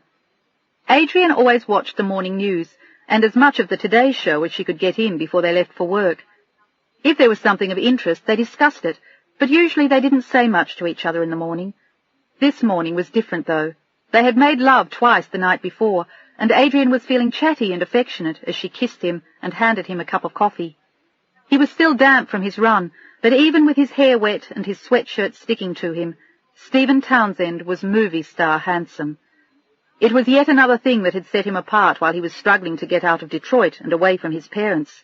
He had been too smart, too ambitious, and too good-looking for the life he'd been born to. And Adrian was striking too, in her own way, but it was something she never thought of. She was too busy living her life to think about how she looked, except when she got dressed up to go out with Stephen. But she had a clean, wholesome look, and her natural beauty stood out in the world of artifice they lived in. But she was totally unaware of her own beauty, and it was rare for Stephen to mention it to her. He was always preoccupied with other things, like his own life and his own career. There were times when he scarcely even saw her. "Anything special going on today?" He glanced at her casually over the newspaper as he ate his breakfast. She had warmed the blueberry muffins she'd bought the night before and made him a heaping fresh fruit salad mixed in with yogurt. "Not that I know of. I'll see what's happening when I go in. It didn't look like anything dramatic was happening on the morning news, but you never know. They could shoot the president while we're sitting here eating breakfast." "Yeah." He was looking at the stock prices and flipping through the business pages while she spoke. "You working late tonight?" "Maybe. I won't know till this afternoon. A couple of people are out on vacation and we're short. I may even have to go in this weekend." "I hope not. Did you remember the party tomorrow night at the Jameses?"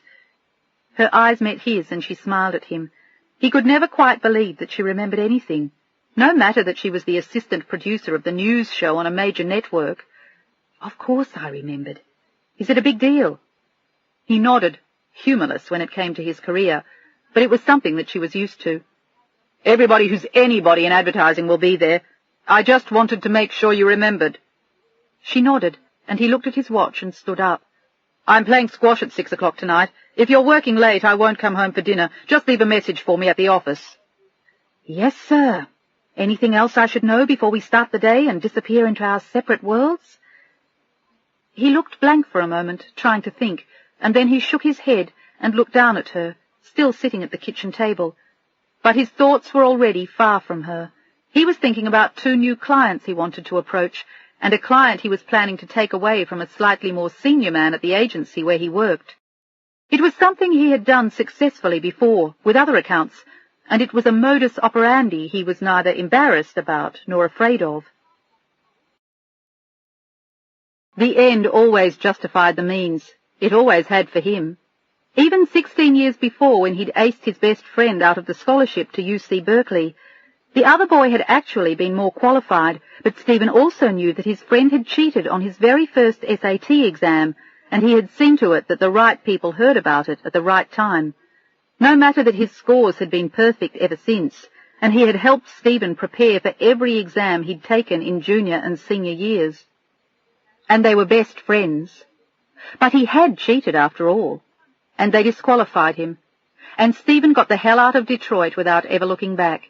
He never heard from his friend again, and he had heard years before from his sister that Tom had dropped out of school and was pumping gas somewhere in the ghetto.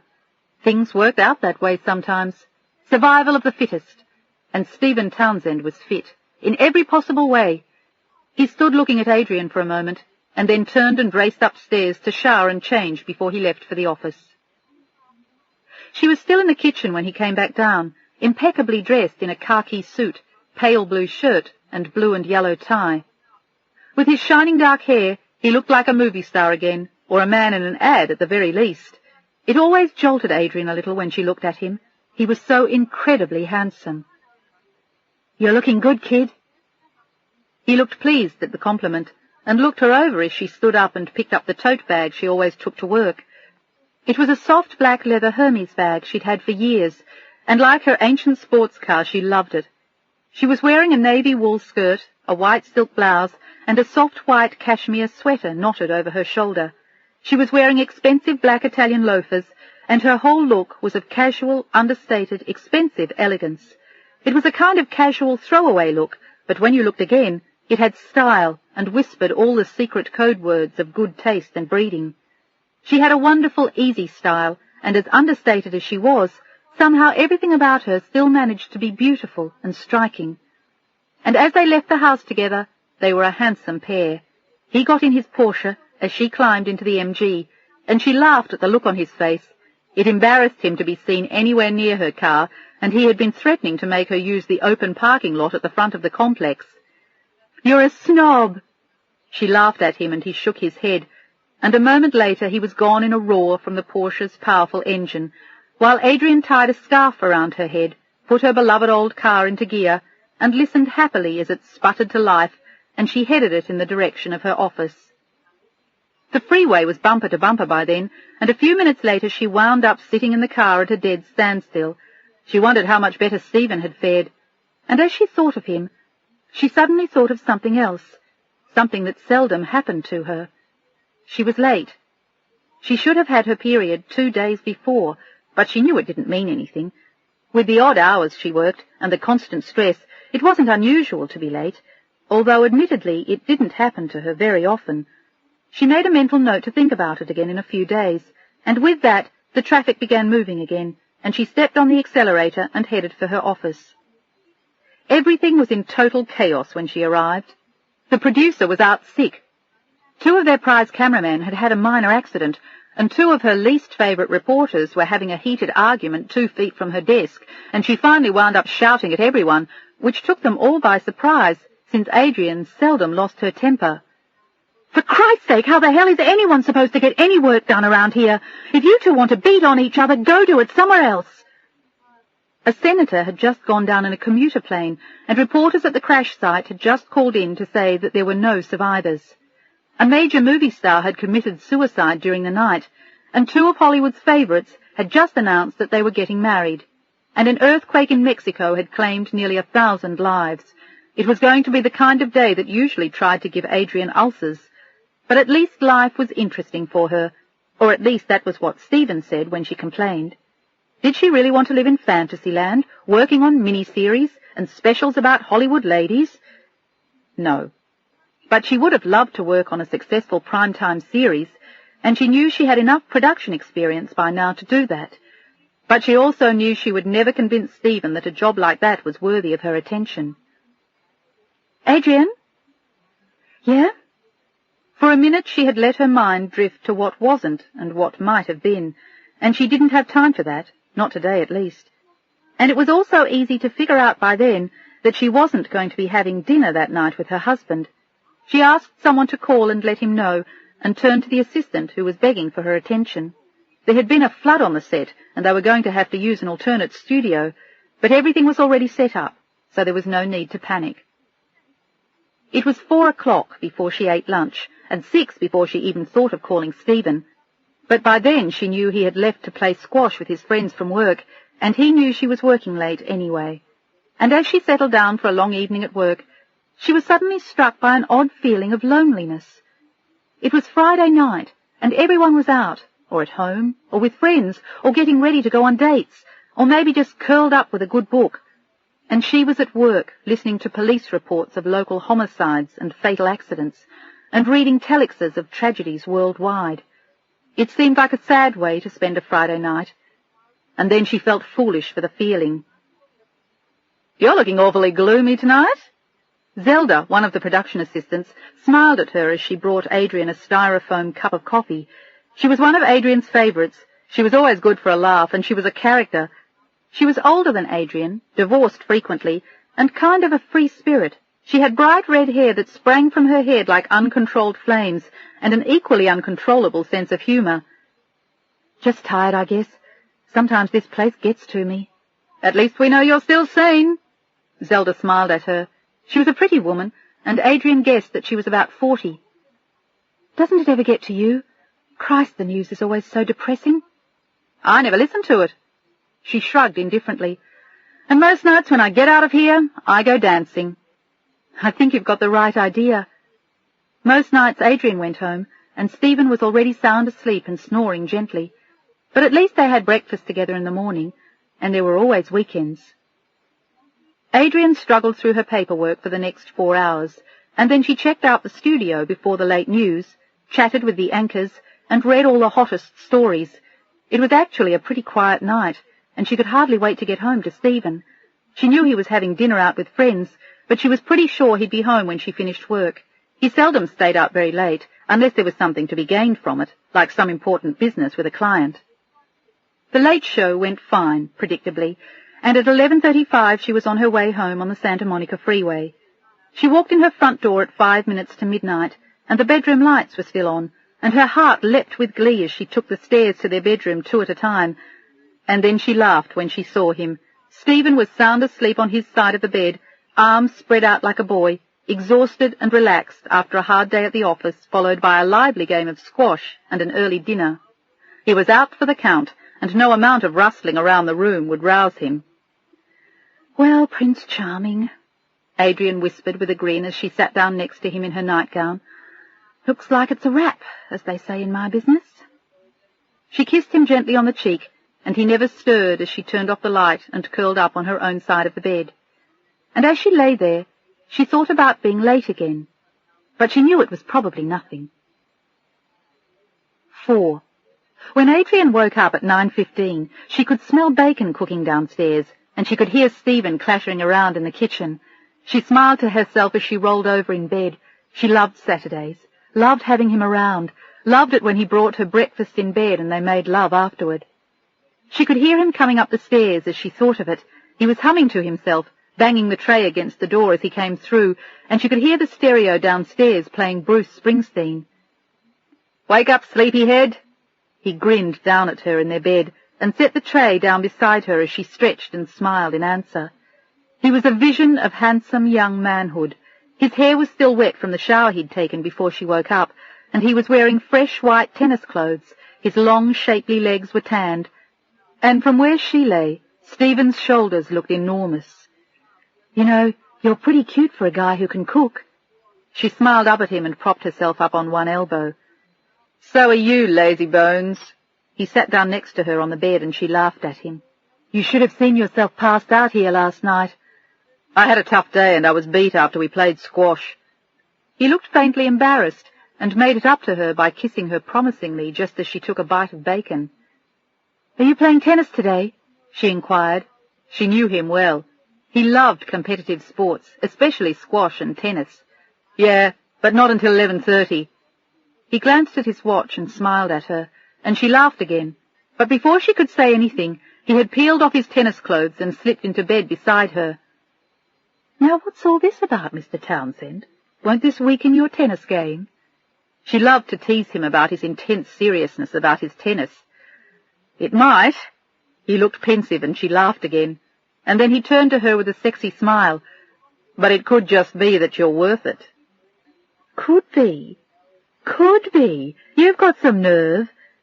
But he silenced her with a kiss, and a few minutes later they had both forgotten his tennis game, and half an hour later she was dozing contentedly in his arms, and he was gently stroking her shining black hair as it fell over her cheek, and she purred at him.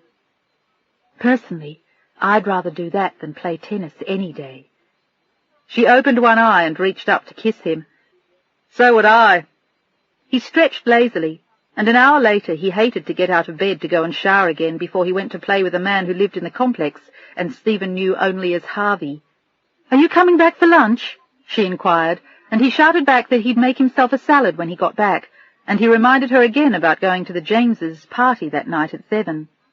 But it was going to be a tight squeeze for her. She had learned the night before that she was going to have to be at work for the evening news, and then go back to be there again for the late show. It would mean dressing for the party before she went to work, and then rushing back to meet Stephen at home to go to the party, or maybe even meeting him there, and then leaving at a decent hour to get to work again. But she knew the party was important to him, and she was going to join him for it no matter how hectic it made her evening. She always tried never to let Stephen down, and particularly not to let her work interfere with their home life. Unlike Stephen, who travelled a great deal of the time, but that just made it easier for her to work late whenever she had to. Stephen was back dripping wet at 2 o'clock, and beaming at his victory. He had easily beaten Harvey. "He's fat and out of shape, and he admitted to me after the second set that he hasn't given up smoking. The poor bastard is lucky he didn't have a heart attack on the court." "I hope you went easy on him," Adrian said from the kitchen, where she had just made lemonade for him, but they both knew that he probably hadn't. "He didn't deserve it. He's really kind of a jerk." She had his salad ready too, and she put both in front of him and told him she'd have to go to work before they went out, but he didn't seem to mind. He didn't even seem to mind it when she told him she had to go in for the late show. "That's okay, I can catch a ride home with someone else. You can take my car." "I can even come back and pick you up." She looked apologetically at him. "I'm really sorry. If there weren't people out and the producer weren't sick—" "No problem. As long as you can make it for a while, that's fine." She looked at him questioningly then, as he ate the salad she had made for him. "Why is this party so important to you, sweetheart? Something big going on I don't know about?" "Maybe another important promotion." He looked mysterious for a moment, and then he grinned at her. "If everything goes all right tonight, I might get the IMFAC account, or at least I'll get a shot at it. I got some inside information last week that they're unhappy with their current agency, and they're looking around quietly. I gave them a call, and Mike was really excited about it. He might even let me fly out to Chicago on Monday to see them." "My God, that's an enormous account." That was impressive, even for him. IMFAC was one of the biggest advertising accounts in the country. "Yes, it is. I'll probably be gone all week, but I'm sure you'll agree it's worth it." "It sure is." She sat back in her chair and looked at him. He was a remarkable man. At 34, he just wasn't going to stop until he had gotten everything he wanted. But one had to admire him, particularly when one looked back at where he came from. She had tried to point that out to her parents over the years, but they seemed determined to ignore all his good qualities, and all they did was harp on the negative side of his ambitions. As though it were a crime to want to succeed, to get ahead. At least she didn't think so. He had a right to accomplish what he wanted to, didn't he? And he had a need to win. Sometimes she even felt sorry for him, because that need was so acute in him. It really hurt him, almost physically, when he lost, even at tennis. And Stephen played tennis again later that afternoon. He was still playing when Adrian left for work, and she had promised to come back and pick him up at exactly 7. And when she did, he was waiting for her, handsome in a new blazer and white slacks, and a red tie she had bought him. He looked great, and she told him so, and he told her she looked pretty too. She was wearing an emerald green silk suit with matching shoes, and she had just washed her hair, and it shone like polished onyx. But she noticed as she slipped into the Porsche with him that he was nervous and distracted. But with an account the size of IMFAC on the line, it was easy to understand it. She chatted easily with him about unimportant things on the drive to Beverly Hills, and she was impressed when she saw the house.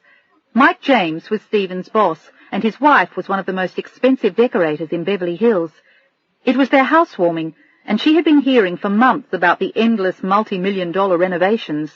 But the results were impressive anyway, and there were easily 200 people there when they walked in, and Adrian almost instantly lost Stephen and found herself wandering between one of the many bars and buffets, listening to snatches of conversation.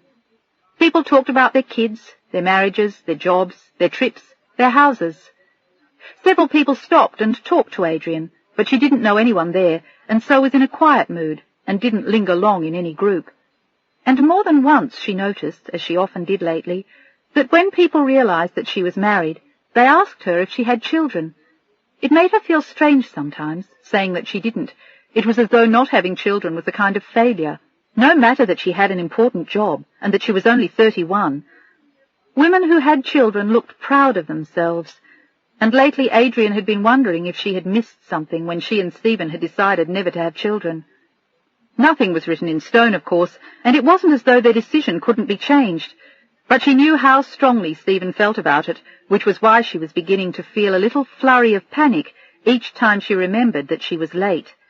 And day by day, she seemed to be getting later. She had thought about buying an at-home test that afternoon, but it seemed a little premature, and there was no need to overreact just because she was a few days late. But what if she was pregnant? She stood alone staring at the view, and a man stopped to chat with her and offered her a glass of champagne, but she really wasn't interested in talking to him. And after he left, she found herself thinking, what would happen if she really was going to have a baby? What would she say? What would Stephen do? Would it really be so terrible? Or would it be wonderful? Could he be wrong about his vehement stance against children? Would he warm to the idea eventually? And would she? Would it interfere with her work? Permanently end her career?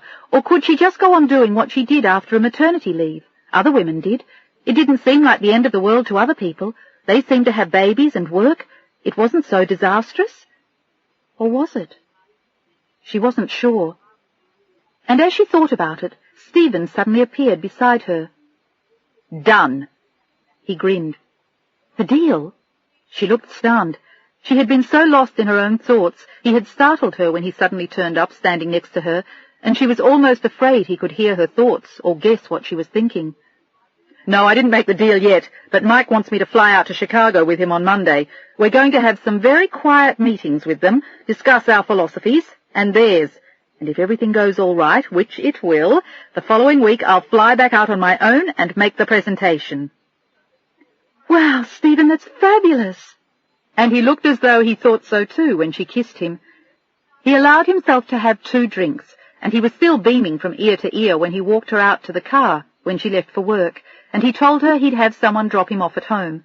He told her not to bother to come back to the party after work, because he didn't think he'd stay long. And as she drove off, he waved and went back to see his host again.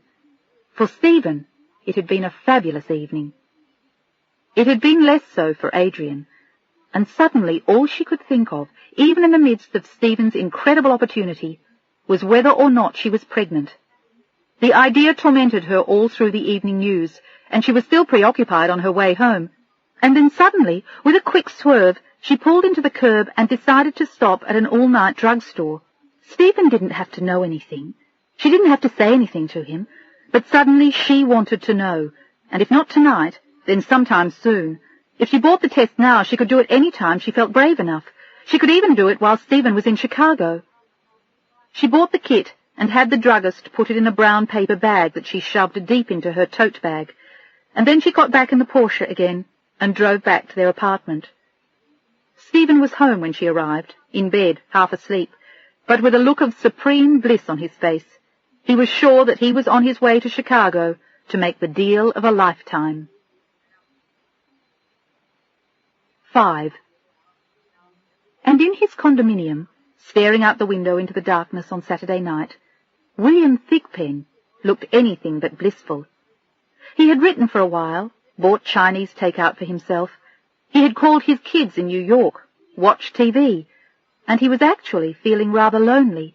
It was 1 o'clock in the morning by then, and he decided to take a chance and call Sylvia in her room in Las Vegas. She might be back by then, and at worst, he could always leave a message. The phone rang half a dozen times, and when no one answered it, Bill waited for the message operator to come back on, and when he did, it was a man with a gravelly voice, and he sounded half asleep, and all he said was, "Yeah?" As Bill waited. "I want to leave a message for the party in 402, Bill said crisply. "This is 402, the voice growled. "What do you want?" "I must have the wrong room, I'm sorry." And then suddenly he wondered. "You expecting a call from somewhere?" the gravelly voice asked someone in the distance, and there were hushed exchanges with a hand over the phone. And then suddenly Sylvia was on the phone, sounding very nervous. She would have been smarter not to take the call, but she hadn't figured that out, and she knew it was probably Bill calling from L.A. "Hi, there's been a terrible mix-up," she started to explain as Bill almost laughed at the absurdity of the situation. "They forgot to reserve half the rooms, and 4 of us are sharing." It was beautiful. It was a story worthy of his soap opera, and he was at the centre of it, feeling as though he were watching someone else's life instead of his own. "This is ridiculous. Sylvia, what the hell is going on?" He sounded like the irate lover, but the odd thing was that he didn't feel it. He felt stupid and as though he'd been had, but the truth was he wasn't even angry. All he felt was dumb and disappointed. They'd had something pleasant for a while, but it was more than obvious now that it was over. I'm really sorry, Bill. I can't explain it just now, but everything's gotten mixed up here. She was crying, and he felt like a complete fool just listening to her. He had caught her in the act, and he was the one who wanted to apologize for being stupid. "Why don't we talk about it when you get back?" "Are you going to kick me off the show?" He felt sad for her as he listened. He wasn't that kind of man, and it hurt him that she didn't know that. "That has nothing to do with this, Sylvia. These are two separate issues." "Okay. I'm sorry. I'll be back Sunday night." "Have a good time," he said softly and hung up. It was over. It should never have started, but it had, because he was lazy and she had been convenient and so goddamn sexy. She was a knockout, there was no denying it, and now she was knocking out someone else. And for a minute Bill found himself hoping that the man with the gravelly voice made her happier than he had. He had very little to give the women in his life. He had too little time for them, and even less interest in getting hurt and opening himself up to the kind of pain he'd had when he lost Leslie and his children. These arrangements were always easy, but they usually ended like this, or some similar scene. Someone wanted to move on, and the party ended, and he had known for a while that she had wanted something he couldn't give her. Time. Real devotion. Maybe even love. But all he had to offer was kindness and some fun while it lasted. He thought about her for a while, as he stood looking out at the night sky, and then toasted her with a club soda as he went to bed, thinking about his life. He felt lonely suddenly, and sad that it had ended like this, with a phone call to Las Vegas. He lay awake for a long time that night, thinking of the women in his life in recent years, of how little they had really meant to him, how uninvolved they really were, how meaningless their relationships, how casual their sex lives. And as he fell asleep, he found himself thinking longingly of Leslie for the first time in years, and the kind of relationship they had once shared. It seemed like several lifetimes ago. And it was. He doubted if he'd ever have that again. Maybe you only had that once, when you were young. Maybe you never got a second chance at the real thing, and maybe in the end it didn't matter. He fell asleep, finally, thinking not of Sylvia or his ex-wife, but of his boys, Adam and Tommy. In the end, they were all that mattered. 6. Sunday flew by in a flurry of preparation for Stephen's trip, interspersed with tennis games, and Adrian never touched the kit that sat hidden in her tote bag. She did his laundry for him, made lunch for him, and the 3 friends he had played doubles with, and she said almost nothing to him, but he seemed not to notice. And that night they went to a movie. She hardly heard anything that was said, and all she could think about, as they sat in the dark reading the subtitles on the Swedish film, was whether or not she was pregnant. It was crazy. In the past 2 days it had become an obsession with her, and yet she still wasn't that late. But for some reason she had an odd premonition. She didn't feel sick, and her body didn't seem to have changed, except in the ways it normally did when she expected her period. Her breasts were slightly enlarged, her body a little more bloated. She went to the bathroom a little more frequently, but none of it indicated any dire change. And yet all she wanted now was for Stephen to leave. She wanted him to leave the state so that she could find out in peace. She had to know, but she felt sure that if she did the test while he was around, somehow he would know what had happened. She didn't even dare do it after he had left for the airport on Monday. What if he came back? If he had forgotten something? There she would be in her bathroom with a test tube full of bright blue water. If she was pregnant. She still didn't really believe it could have happened to her. They were very careful almost all the time. But there had been one time, almost 3 weeks before. 3 weeks. She thought about it all day while she was at work after Stephen had left, and she rushed home after the 6 o'clock news, let herself into the house, ran upstairs, and set the kit up in her bathroom. She did everything it told her to do, and then she sat nervously watching the alarm clock in her bedroom. She didn't even trust her wristwatch. If it turned blue, it meant... And it was a 10-minute wait. But within 3 minutes, the guessing game was over. It was not a question of degree. There was no need to ask herself if the liquid in the vial had changed, if perhaps, or maybe. As she stared at it, it was so dark and so bright and so definite an answer that there was no question. She stood totally still, and then she sat down on the toilet lid to stare at the bright blue liquid in the vial.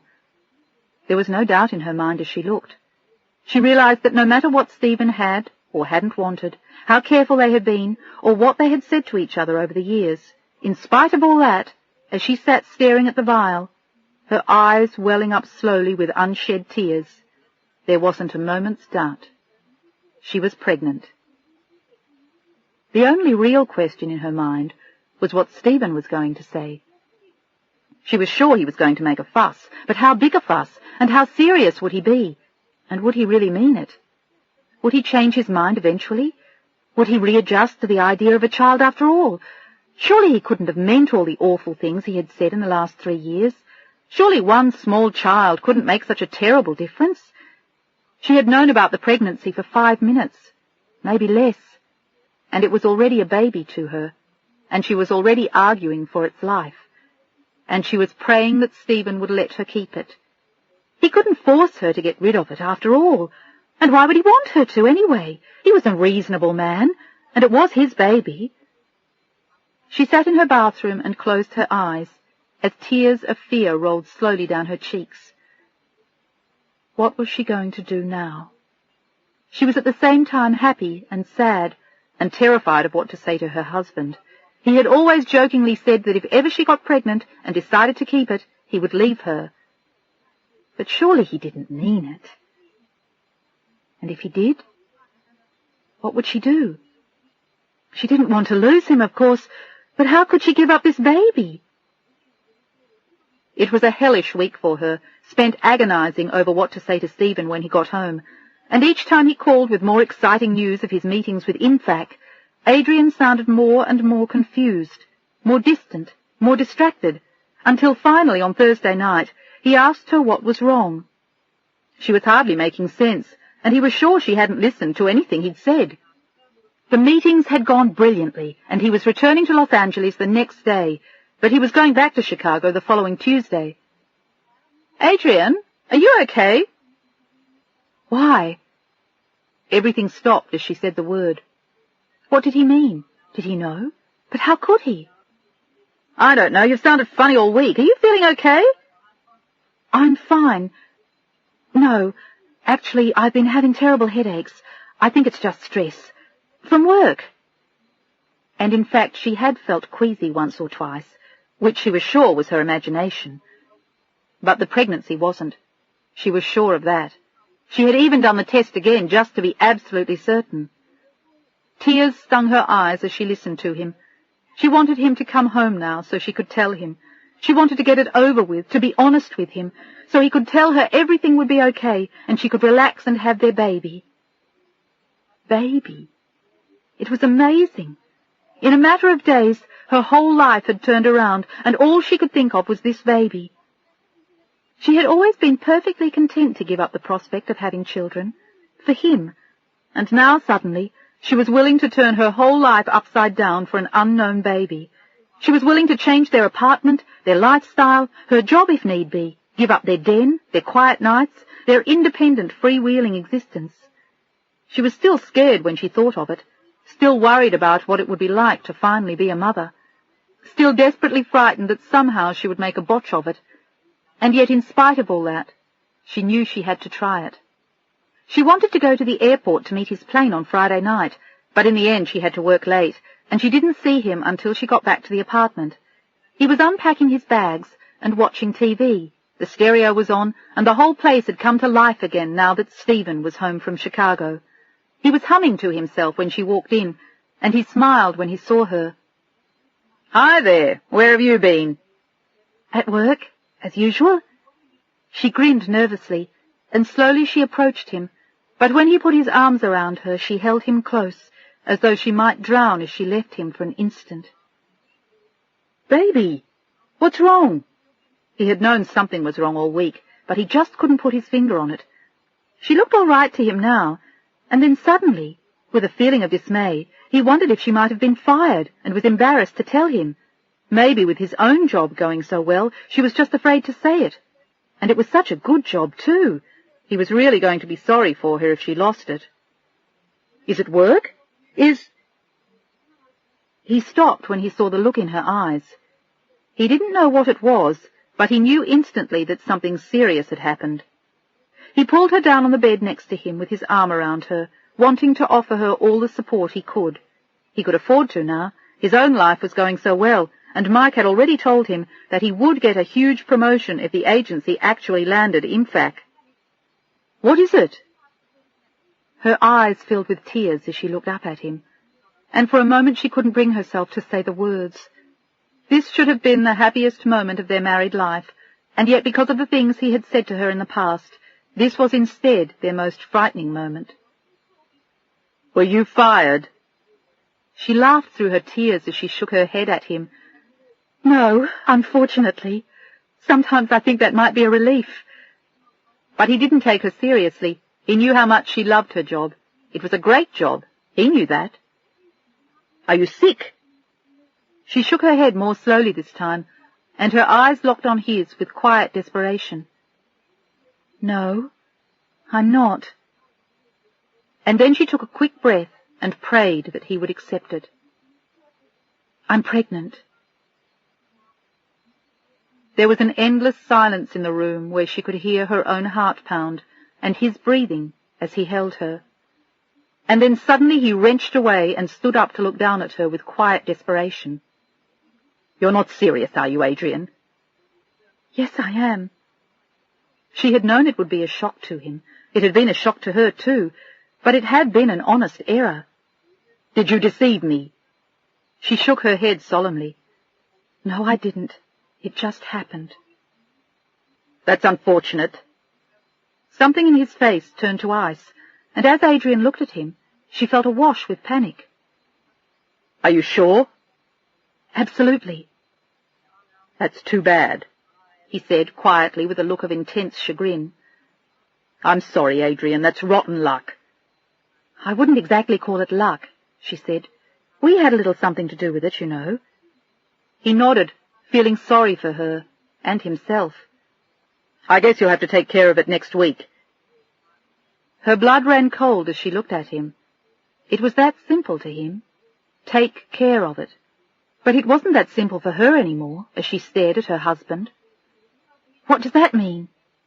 "You know what it means. We can't have a baby, for God's sake, you know that." "Why not? Is there something I don't know about? Some terrible hereditary disease? Are we planning a trip to the moon?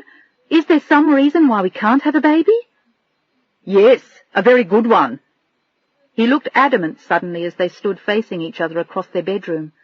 "We agreed a long time ago that we didn't want to have kids, and I thought we both meant it." "But why not? There's no real reason why we can't have kids." She looked at him pleadingly. "We both have good jobs. We have a good life. We could support a baby easily on our income." "Do you have any idea how much children cost? Education, clothes, medical? And it wouldn't be fair to bring an unwanted child into our life. No, Adrian, it is not right." He looked terrified, even more so as he saw that he hadn't convinced her. She knew how extreme he was in his views because of the poverty of his own youth, but their life was entirely different. "Money isn't everything. We have time and love and a nice home and each other. What more do you need than that?" "The desire to have them," he said quietly, "and I don't have that. I never have. I don't want children, Adrian. I never have, and I never will. I told you that before we got married, and if you turn on me now, I'm not going to stand still for it. You have to get rid of that." He hesitated, but only for an instant. "The pregnancy." He refused to call it a baby. "And what if I don't want to?" "You'd be a fool if you didn't, Adrian. You have a shot at a great career yourself if you set your mind to it, and there's no way you can do what you do and have a baby." "I can take a leave of absence for 6 months and then go back. A lot of women do it." "Yeah, and eventually they give up their careers, have 2 more kids and become housewives, and in the end they hate themselves and their children for it." He was voicing the worst of her fears. But she still thought it was worth taking a chance and having the baby. She didn't want to give it up just because it was easier not having children. So what if they weren't millionaires? Why did everything have to be so goddamn perfect? And why couldn't he understand what she was feeling? I think we ought to think about it for a while, before we do anything drastic that we might both regret later. She had friends who had had abortions and hated themselves for it, and, admittedly, others who hadn't. But Stephen didn't agree with her. Believe me, Adrian. He gentled his voice a little bit and took a step closer to her. You won't regret it. When you think about it afterward, you'll be relieved. This thing could be a serious threat to our marriage. This thing was their baby, the baby she had come to love in the 4 days she had known of its existence. We don't have to let it be a threat to our marriage. Tears started to fill her eyes as she leaned against him. Stephen, please, don't make me do this. Please? I'm not making you do anything. He sounded annoyed as he walked around their bedroom like a caged animal. He felt threatened to his very core and deeply frightened. I'm just telling you that this is a rotten piece of luck and a bit of insanity to even consider going through with it. Our lives are at stake. For God's sake, do what you have to. Why do you have to see it that way? Why is the baby such a big threat? She didn't understand why he felt so radical about it. She never had. He had always regarded children as if they were the threat of enemy invasion. You have no idea what kids can do to your life, Adrian. I do. I saw it in my own family. My parents never had anything. My mother had one lousy pair of shoes. One pair of shoes for my entire childhood. She made everything she could, and then we used it till it fell apart, or the clothes fell off our backs. We didn't have books or dolls or toys. We didn't have anything except poverty and each other. She felt sorry, and it must have been terrible, but it had nothing to do with the reality of their lives, and somehow he refused to understand that. I'm sorry that happened to you, but our children would never have to live like that. We both make healthy salaries, and there's enough for us and a baby to live more than comfortably. That's what you think. What about school? What about college? Do you have any idea what Stanford costs these days? And then, like a forlorn child, what about our trip to Europe? We wouldn't be able to do anything like that anymore. We'd have to give up everything. Are you really prepared to do that? I don't understand why you see it in such extremes. And even if we did have to make sacrifices, Stephen, wouldn't it be worth it? He didn't answer her, but his eyes said it all. They said clearly that to him it wouldn't.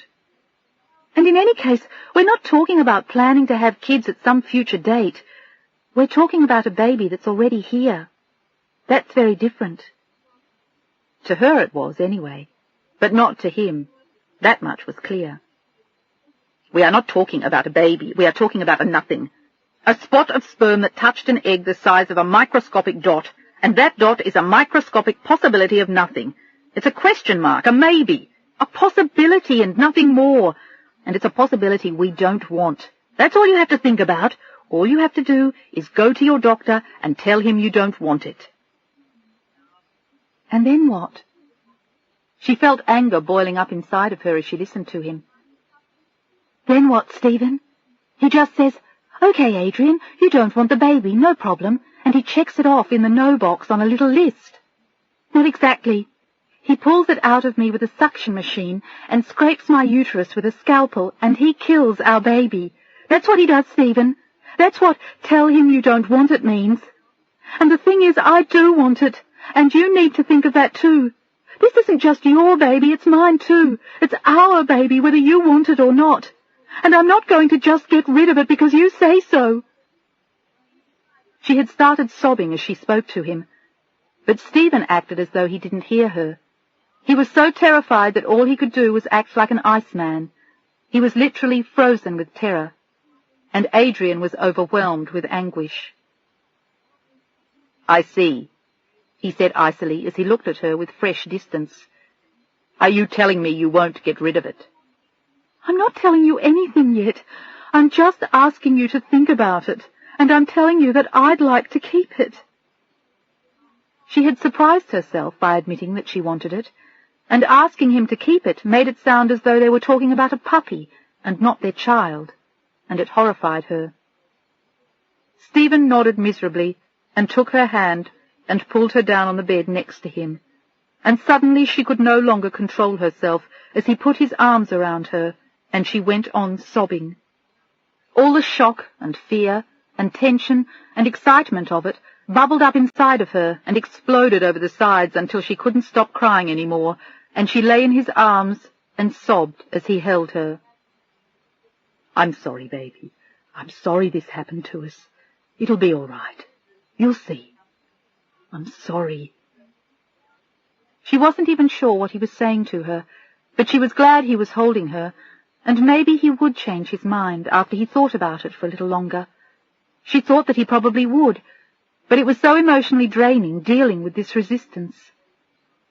"I'm sorry too," she said finally, and he wiped the tears from her eyes and kissed her. He began to stroke her hair then, and kissed the tears on her eyelashes and cheeks, and then slowly he undid her blouse and slid her shorts and her underwear down past her ankles. She lay naked beside him, and he lay admiring her. She had a beautiful body, and in his opinion, defiling it with a baby would have been a crime. She would never have been the same again, and he knew it. "I love you, Adrian," he said gently. He loved her too much to let her do something so desperately foolish. And he loved himself and their life and everything they had striven for and accomplished and acquired, and no one was ever going to jeopardize that, certainly not a baby. He kissed her longingly, and she kissed him in return, thinking that he understood how she felt finally, and they made love to each other, quietly and gently. It was a time of feeling close to each other and putting their argument aside, as each one hoped that the other would come to understand their side, and afterward they lay in each other's arms and kissed again, feeling much closer. It was the middle of the afternoon by the time they woke up the next day, and Stephen suggested they take a swim, which they did, after they showered and had breakfast. Adrian was in a quiet mood, and she didn't say anything as they went out to the pool holding hands and feeling pensive. It was a pool shared by all the residents of the complex, but there was no one there today. It was a beautiful sunny May afternoon, and people had gone to the beach, or to see friends, or they were just lying on their decks out of sight, getting suntanned, and most of the time lying naked. Stephen swam laps, while Adrian swam for a little while, and then lay in the sun and dozed. She didn't want to talk about the baby any more, not now. She was hoping that eventually he would calm down and adjust, now that he knew. It had been a big adjustment for her, too, and she knew it would be an even bigger one for Stephen. "Ready to go in?" he asked finally, after 5 o'clock. They had barely spoken all afternoon, and after their emotional debate of the night before, Adrian was still feeling exhausted. They went inside quietly, and after Adrian showered, Stephen put the stereo on, and they listened to UB40 while she made dinner. Adrian wanted to spend a quiet evening with him. They had a lot to think about, a lot to consider. "Are you okay?" he asked as she made pasta and a big green salad. "I'm okay. I'm just kind of tired," she said softly, and he nodded. "You'll feel better next week when you get it taken care of." She couldn't believe he had said what he just did, and she stared at him in amazement. "How can you say a thing like that?" She looked horrified, and she realized suddenly that he wasn't reconsidering at all. He was as adamant as ever. "Adrian, all it is right now is a physical problem. It's making you feel lousy, so fix it. That's all. You don't have to think of it as anything more than that." She couldn't believe how totally unemotional he was, how totally uninvolved with their baby. "That's disgusting. It's a lot more than that, and you know it." She hadn't planned to mention it again that night, but now that he'd brought it up, she was going to discuss it. "It's our baby, for God's sake!" Tears filled her eyes again, and she hated herself for it. She didn't normally cry, but he was pushing her to extremes with his casual attitude about her having an abortion. "I'm not going to do it," she suddenly said as she left their dinner on the kitchen counter and hurried upstairs to their bedroom, and it was over an hour later when he finally came upstairs to continue the conversation. She was lying on the bed, and he sat down next to her and spoke very softly. "Adrian, you have to have an abortion," he said calmly. "If you value our marriage. If you don't do it, it'll ruin everything." As far as she could see, it would ruin it either way. If she didn't have the baby, she would always feel the loss, and if she did, Stephen might never forgive her. "I don't think I can." She spoke from deep in her pillow, and she was being honest with him. The last thing she wanted was an abortion. "I don't think you cannot. It'll destroy our marriage and cost you your job if you don't have the abortion." "I don't care about my job." And the truth was, compared to the baby, she didn't. It was amazing how quickly the baby had come to be important to her. "Of course you care about your job." To Stephen, it seemed as though overnight she had become a different person. "No, I don't. But I don't want to destroy us," she said sadly, turning over to face him. "I can tell you one thing I do know for sure, Adrian, and that is that I don't want a baby." "You might change your mind later. People do," she said hopefully, but he shook his head. I don't want kids. I never have, never will." "And you used to think that was all right too, didn't you?" She hesitated, and then admitted something to him she never had before. "I thought that maybe eventually you might change your mind one day. I mean, if we really never had kids, then I suppose it would be all right. But in a case like this, I thought maybe... I don't know, Stephen. I didn't ask for this. But now that it's here, how can you just sweep it from our lives without a second thought?" It was awful. "Because the quality of our lives will be better if I do, and you're a lot more important to me than a baby." "There's room for both," she pleaded, but he shook his head. "Not in my life there isn't. There's room for you and no one else. And I don't want to compete with a baby for your attention. I don't think my parents said more than 2 words to each other in 20 years. They never had the time or the energy or the emotion. They were drained. There was nothing left of them when we grew up. They were like 2 used, finished, old, dead people. Is that what you want?" "One baby isn't going to do that," she said softly, pleading with him again, and clearly getting nowhere. "I'm not willing to risk it, Adrian," he said, looking down at her. "Get rid of it." His voice trembled as he spoke to her, and he went back downstairs for a long time, just to get away from her, and the threat of the baby she carried within her. She thought about it for a long time as she waited for Stephen to come back upstairs, and she knew that if she gave up this baby, an important part of her very soul would be lost forever.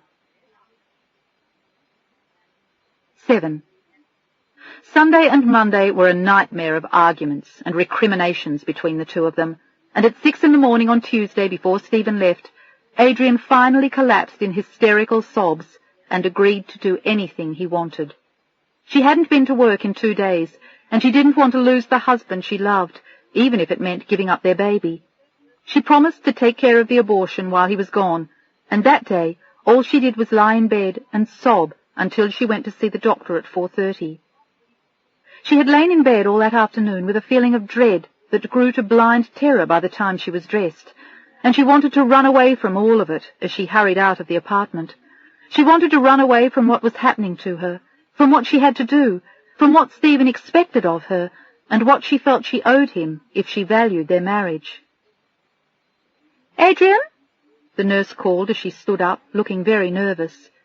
She had worn black slacks and a black turtleneck shirt and black shoes, and with her white skin and dark hair she looked unusually sombre. She led Adrian into a small room and told her to get undressed from the waist down and put on a gown. She had been there before, but it had all seemed less ominous the other times when she'd been there for birth control advice or her annual checkups. She sat on the exam table in her black silk shirt, with the blue paper gown covering the rest of her, and her bare feet tucked under her, and she looked like a little girl as she tried to keep her mind off why she was there and what was going to happen. She kept reminding herself that she was doing this for Stephen, because she loved him. The doctor came in finally, and he smiled as he glanced at her chart and recognized her. She was a nice girl, and he had always liked her. "What can I do for you today, Mrs. Townsend?" He was a pleasant, old-fashioned man, about the age of her own father. She couldn't bring herself to say the words, and her eyes looked huge in her pale face as he watched her. "I came here for an abortion." The words drifted away, spoken so softly he could barely hear them. "I see." He sat down on a small revolving stool and glanced at her chart. She was married, 31, in good health. None of it added up. Maybe the baby wasn't her husband's. "Any special reason?" She nodded painfully. Everything about her told him that she didn't want to be there. The way she was curled up on the table, as though to protect herself from him. The way she shrank backward every time he went near her. The way she spoke, barely able to say the words. He had seen a lot of women in distress, women who would have done anything to get rid of babies they didn't want. But this girl was not one of them. He was willing to bet she didn't really want an abortion. "My husband doesn't feel this is the right time for us to have children."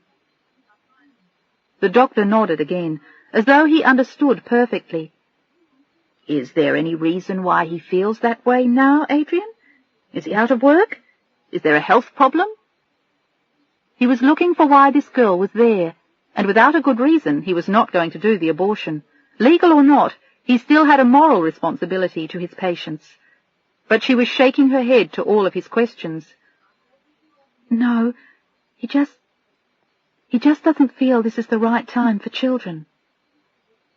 "Does he want children at all?"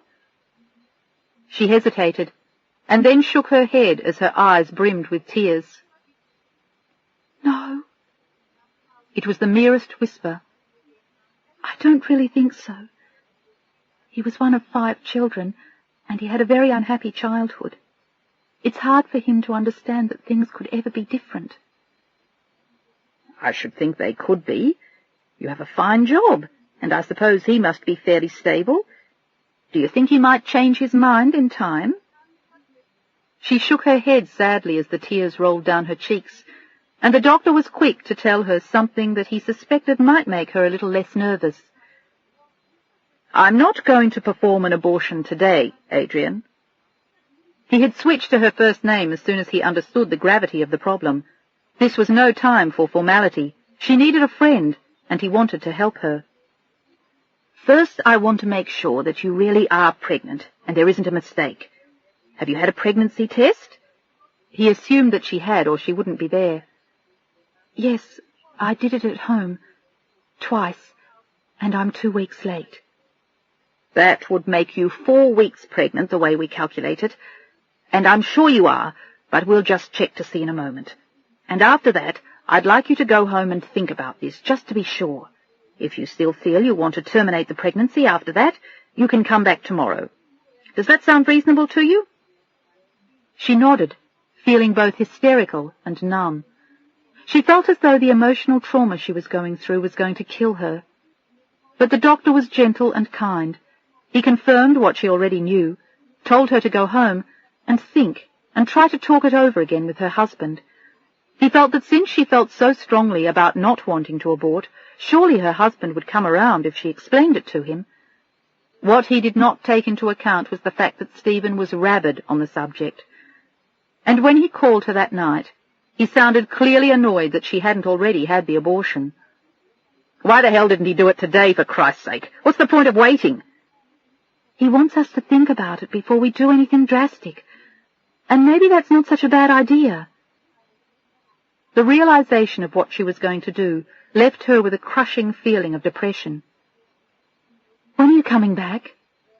she asked anxiously, but he seemed not to hear the panic in her voice as she asked him. "Not till Friday, and Mike and I are playing tennis on Saturday morning.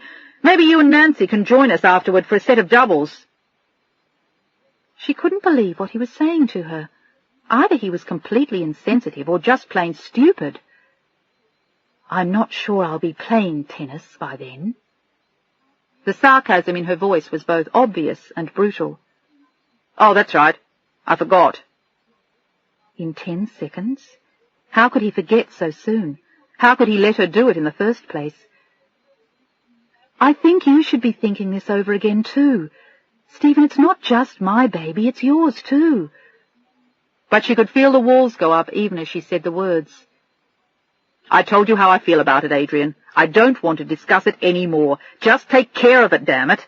I don't understand why you have to wait until tomorrow."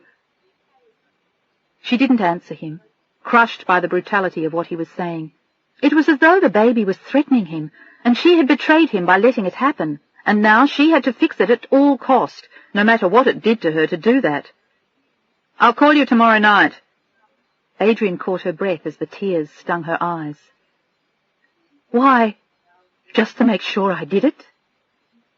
Her heart felt as though it were breaking as she said goodbye to him, thinking that in a few hours it would be too late to save their baby. And she lay in bed awake all night, crying and thinking of this child she would never know. The child she was sacrificing for her husband. She was still awake when the sun came up the next day, and she felt as though she were waiting for an execution. She had taken the week off from work, and all she had to do now was get back to the doctor's office and force herself to have the abortion. As she dressed, she kept telling herself that at the last minute Stephen would call and tell her not to do it. But he didn't.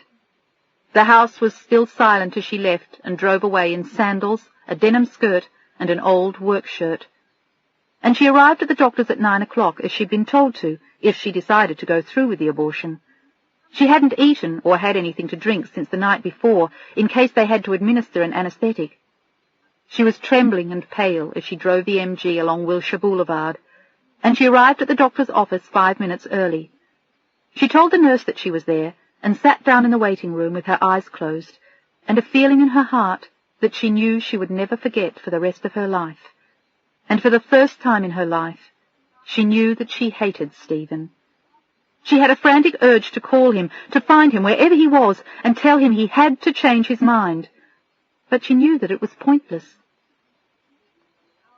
The nurse stood in the doorway and called her name, and smiled at her as she led her down the hallway. She put her in a slightly larger room, and this time she told her to take all her clothes off, put on the blue gown, and lie on the table. There was an ominous-looking machine standing by, and Adrian knew that it was the vacuum. She felt her throat go dry, and her lips seemed to stick together like dampened tissue paper.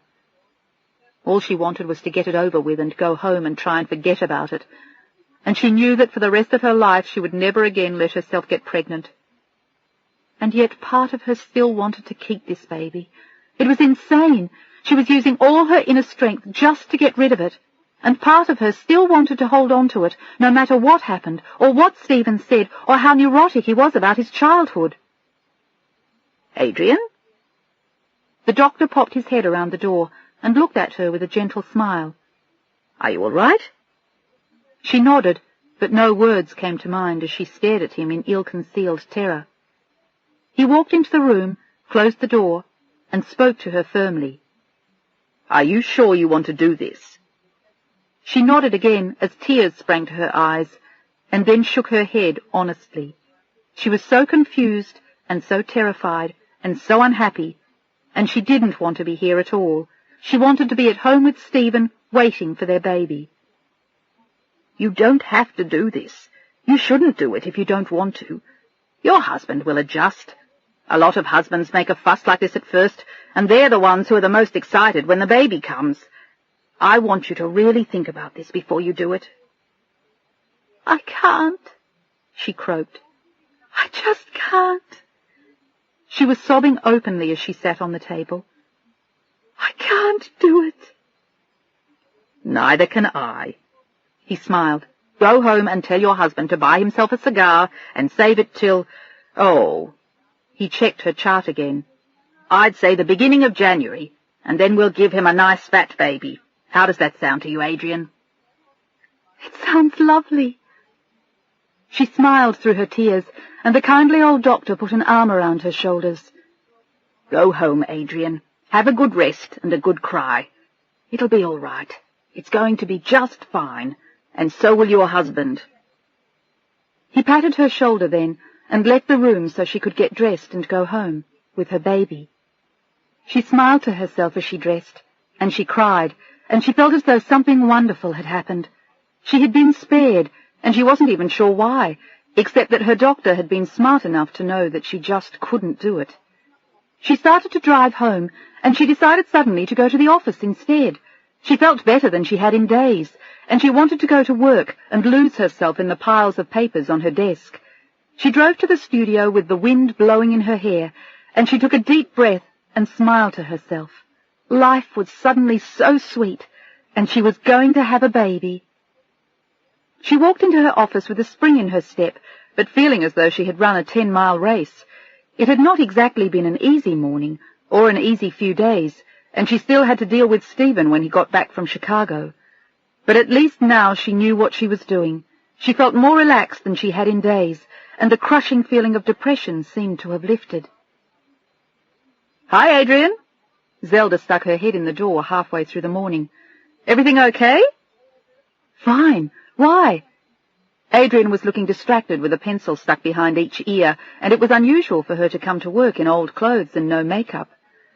"Well, to be honest, you don't look so hot. You look as though you've been through the ringer." And she had. "Are you feeling okay?" Zelda was more observant than Adrian had realized.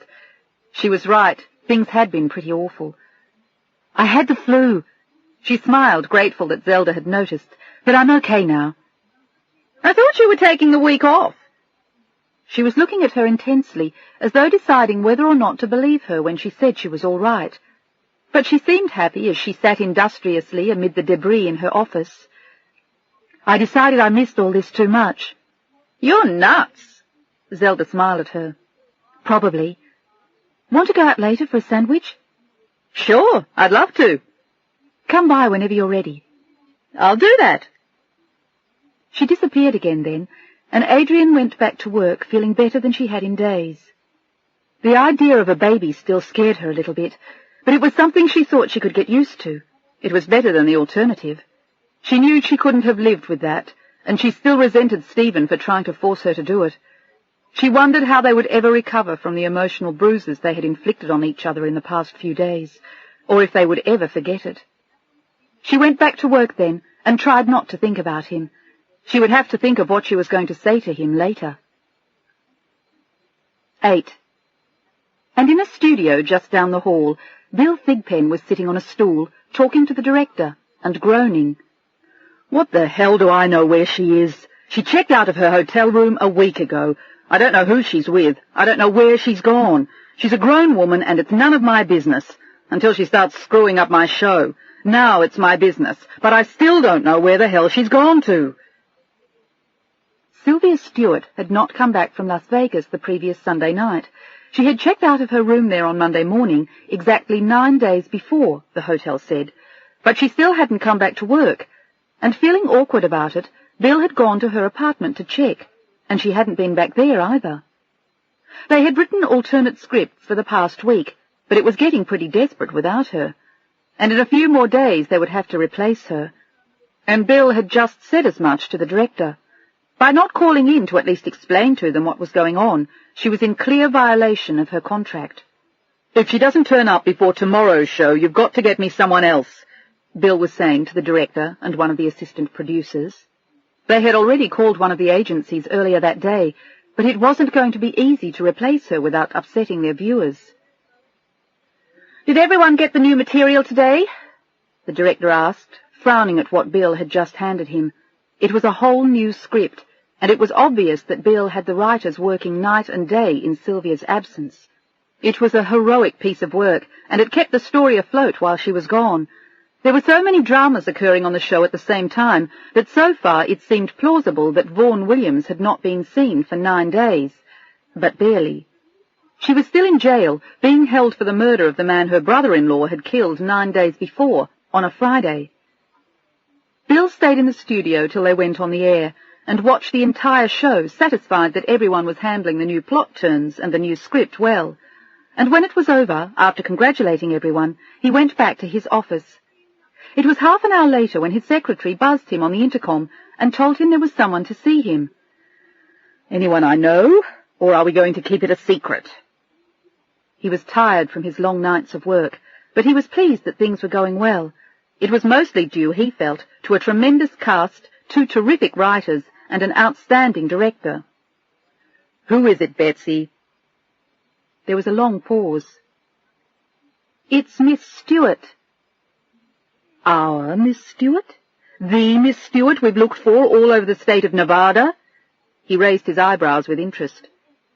"The one and only." "Please show her in. I can hardly wait to see her." Sylvia walked in the moment Betsy opened the door. She came in like a frightened child, and she looked more beautiful than ever. Her long black hair hung down her back like Snow White's, and her eyes, looking at him remorsefully, seemed enormous. Bill stood up as she walked into the room and stared at her as though he had just seen a vision. "Where the hell have you been?" he asked ominously, and for a moment she didn't know what to expect, so she started to cry as she watched him. "We've been going crazy, calling all over Las Vegas. The kids from my house said they left you with some guy. We were going to call the Nevada police and report you missing." He had been genuinely worried about her for the past week, frightened by what might have happened to her. She let out a sob and sat down on the couch as he handed her some tissues. "I'm sorry." "You should be. A lot of people were worried about you." It was like talking to a child, and he was suddenly relieved that in at least one way she was no longer his problem. "Where were you?" Not that it really mattered now, as long as she was back and unharmed. That was what had worried him. Some nasty things had been known to happen in Las Vegas, particularly to girls who looked like Sylvia Stewart, especially when they slept with strangers. But she was staring at him now, and started to cry again.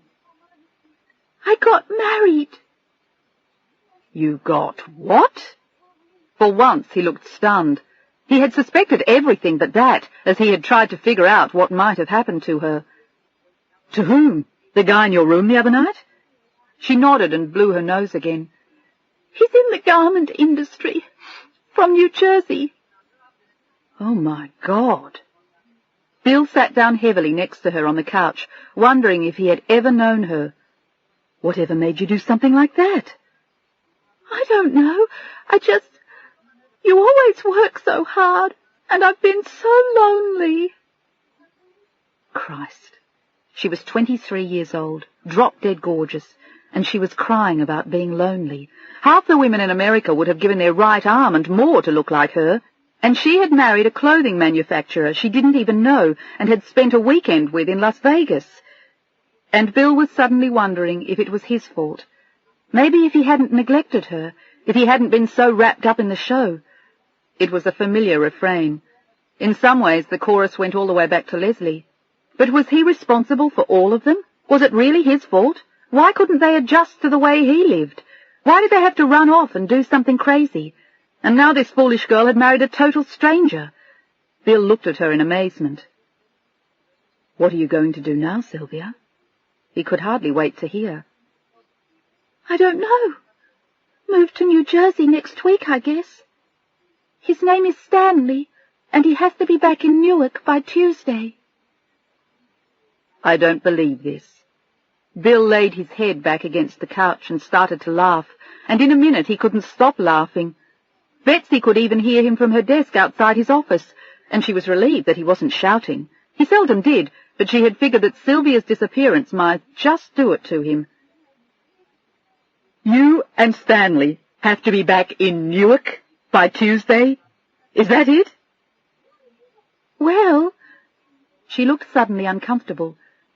"Sort of, except that I know I have a contract to do the show for another season." The truth was that she had figured he would kick her off the show after calling the other night, and in a panic she had married Stanley. She had no idea what she was getting, and yet he had been very sweet to her, and he had bought her a rather handsome diamond ring in Las Vegas, and promised to take care of her once they got to Newark. He had promised to get her a great modeling job, and if she wanted she could do acting jobs in New York, like maybe even on commercials, or the soaps there. It was a whole new horizon opening up for her, and in some ways, being married to a man in the garment industry in Newark wasn't a total miscast for Sylvia Stewart. "What am I going to do about my contract?" She looked pleadingly at Bill, and he almost started to laugh again. It was all so absurd. He almost couldn't stand it. It was impossible to take it seriously. It was life imitating art in the extreme, and he wasn't crazy enough not to see the humour in it. "You know what you're going to do about your contract, Sylvia? You're going to give me 2 more days, today and tomorrow, on the set, for old time's sake, and we're going to kill you off in the most dramatic scene you've ever seen on Friday. And after that you're free to go. You can go home to Newark with Stanley and have 10 babies, as long as you name the first one after me. I'm releasing you from your contract." "You are?" She looked astounded, and he grinned at her in amusement.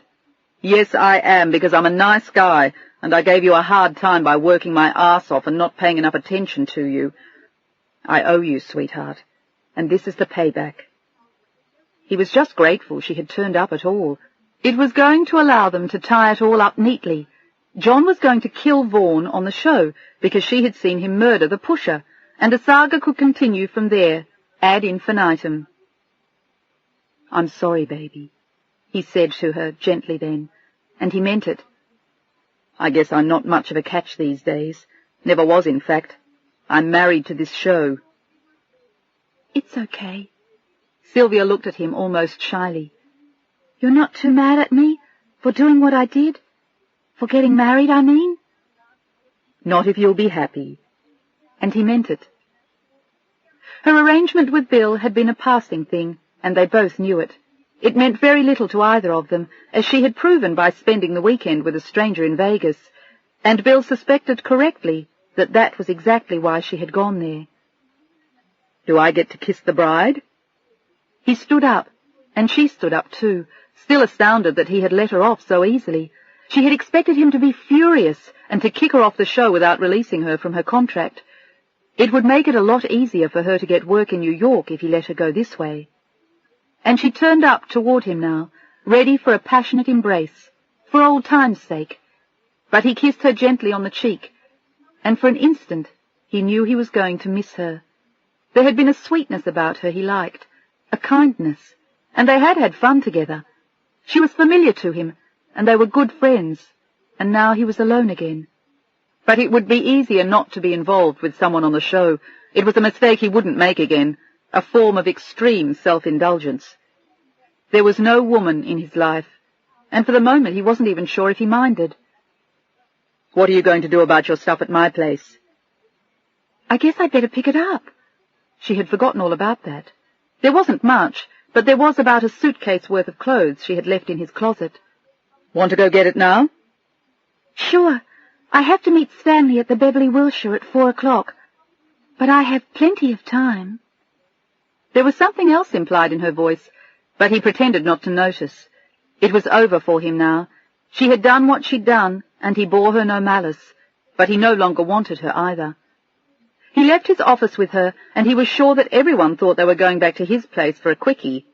But he only laughed and drove her to his apartment and helped her throw all her things into boxes, and then he drove her back to her apartment. "Want to come up?"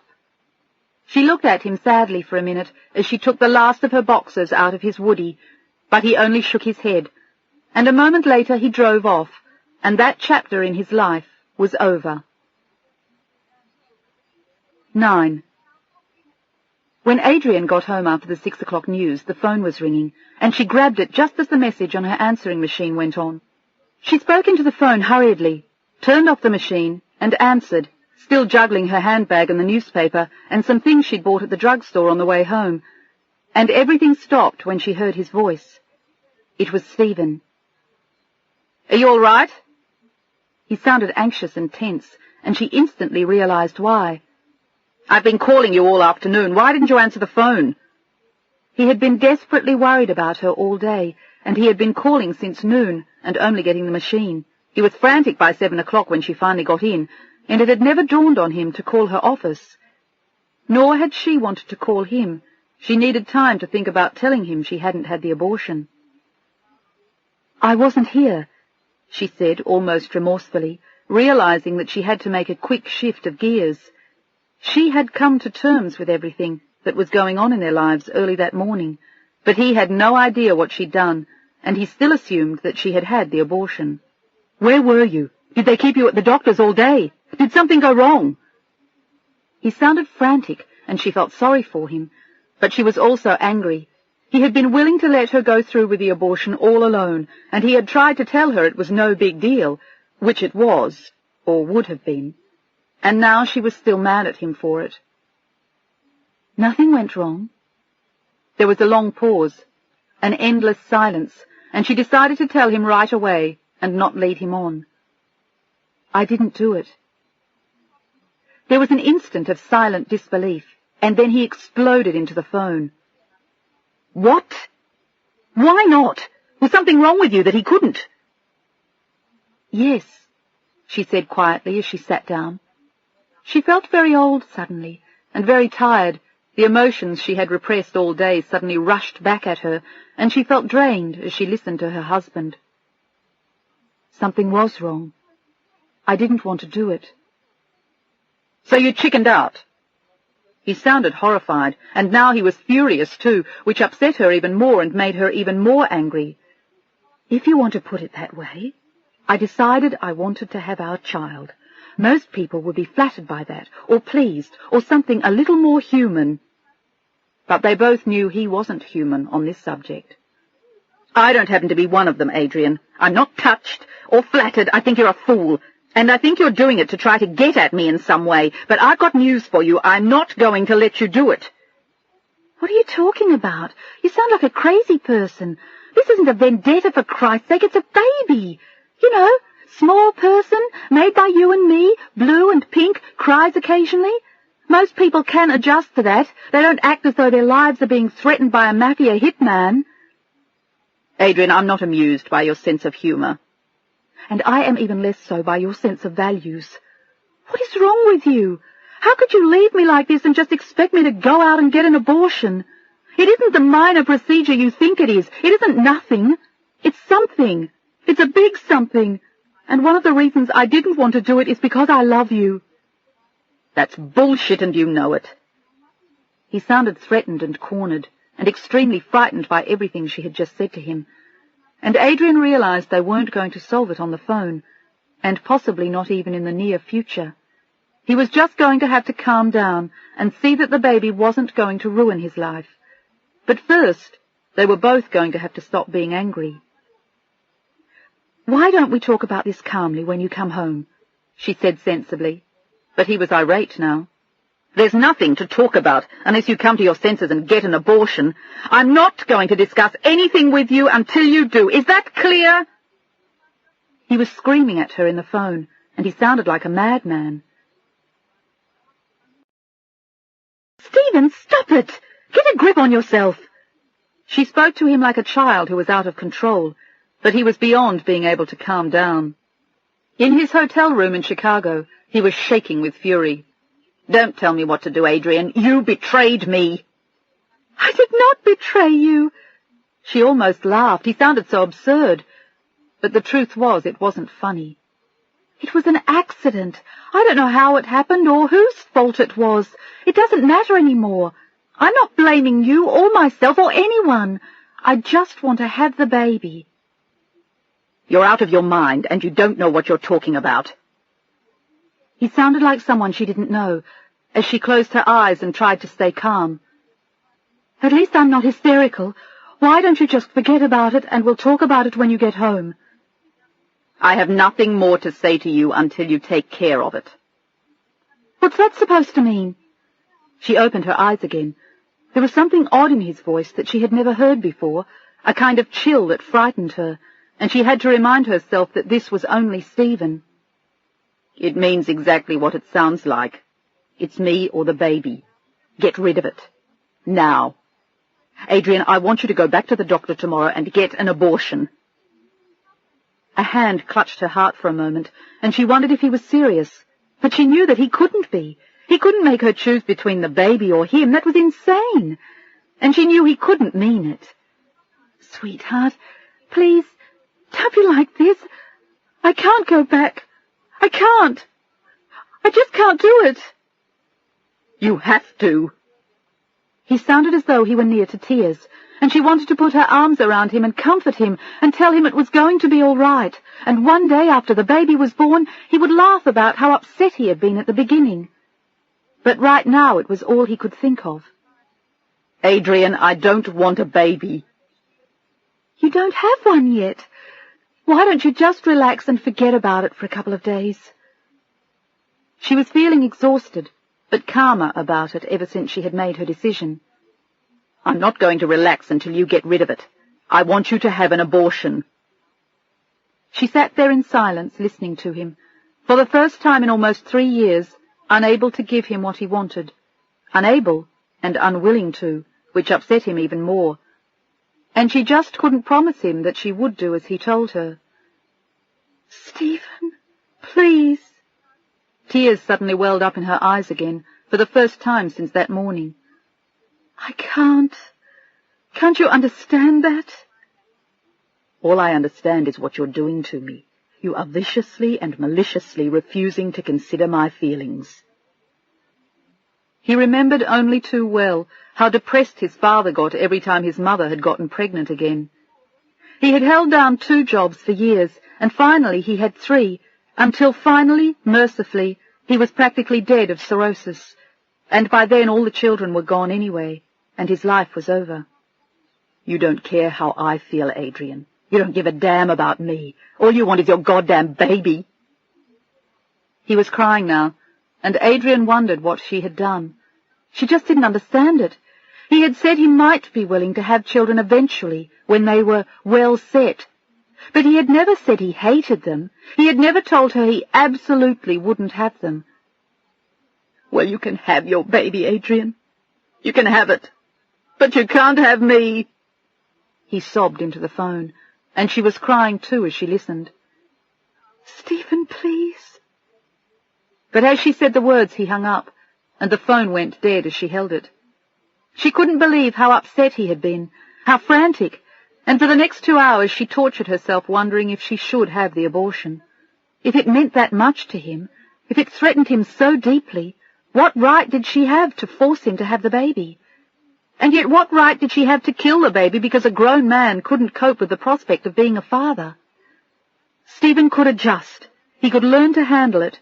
He would discover eventually that she didn't love him any less. Perhaps she would love him more, and his life would not be over. She couldn't give the baby up, she reminded herself. She remembered again what it had been like going to the doctor and preparing to have the abortion, and she knew she just couldn't do it. She was going to have their baby, and Stephen was just going to have to accept it. She would take full responsibility for it. All he had to do was sit back and relax and not let it make him completely crazy. She was still telling herself that when she drove back to work at 11 o'clock, and when she got home after midnight, she played back her machine to see if he had called, but he hadn't. And she was still upset about it the next day when she went to work and called his office and asked what plane he was coming in on, and it was perfect. He was due in at 2 o'clock, and she would have plenty of time to go to the airport and pick him up, and hopefully by that night everyone would have calmed down, and life could begin to get back to normal. As normal as it was going to be for a while anyway. Sooner or later they were going to have to make the ordinary adjustments to the fact that she was pregnant, the way other couples did, buying bassinets and building nurseries and getting ready for their babies. Just the thought of it made her smile as she went back to work and forced herself not to think of Stephen. Everyone stood on the set and watched Sylvia get killed that afternoon. John visited her in jail, pretending to be her lawyer. Vaughan appeared to be utterly amazed when she saw him, and moments later, unseen by the guard who had left them alone in a holding cell, he had his hands around her neck, and she was dead. She made wonderful sounds as John strangled her. It was a great scene, and Bill was enormously pleased with all of them as he watched it. And then the moment came to say goodbye to Sylvia after they were off the air, and suddenly everyone was crying. She had been on the show for a year, and they were all going to miss her. She had been easy to work with, and even the other women liked her. The director had ordered champagne, and they handed Bill a paper cup, too, as he stood on the sidelines and watched as the soap operas seemed to become real, and Stanley stood there watching them all and feeling awkward. Eventually Bill tried to slip away, but Sylvia saw him before he went, and she went over to him quietly and said something no one else could hear, and he smiled and raised his glass to her, and then turned and raised it to Stanley. "Good luck, you two. Have a great life in New Jersey. And don't forget to write," he teased Sylvia, and kissed her on the cheek as she started to cry again, knowing that she was taking a tremendous chance on Stanley. He had rented a white stretch limousine to take them from the studio to the airport. They were taking the red-eye to Newark that night, and her bags were already packed and in the car. She had already given up her apartment. She looked longingly at Bill as he left the set, and without looking back, he returned to his office. It had been a long week for him, but everything had ended well finally, and he was actually going to take the weekend off and take it easy. And as Bill drove home right after the show, Adrian was on the way to the airport. All she could think of was what she was going to say to Stephen. All Adrian saw as she watched Stephen get off the plane was the look in his eyes when he saw her. He walked straight toward her without saying a word, his eyes full of hostility and questions. "Why did you come here?" he shot at her, still furious after their conversation the night before.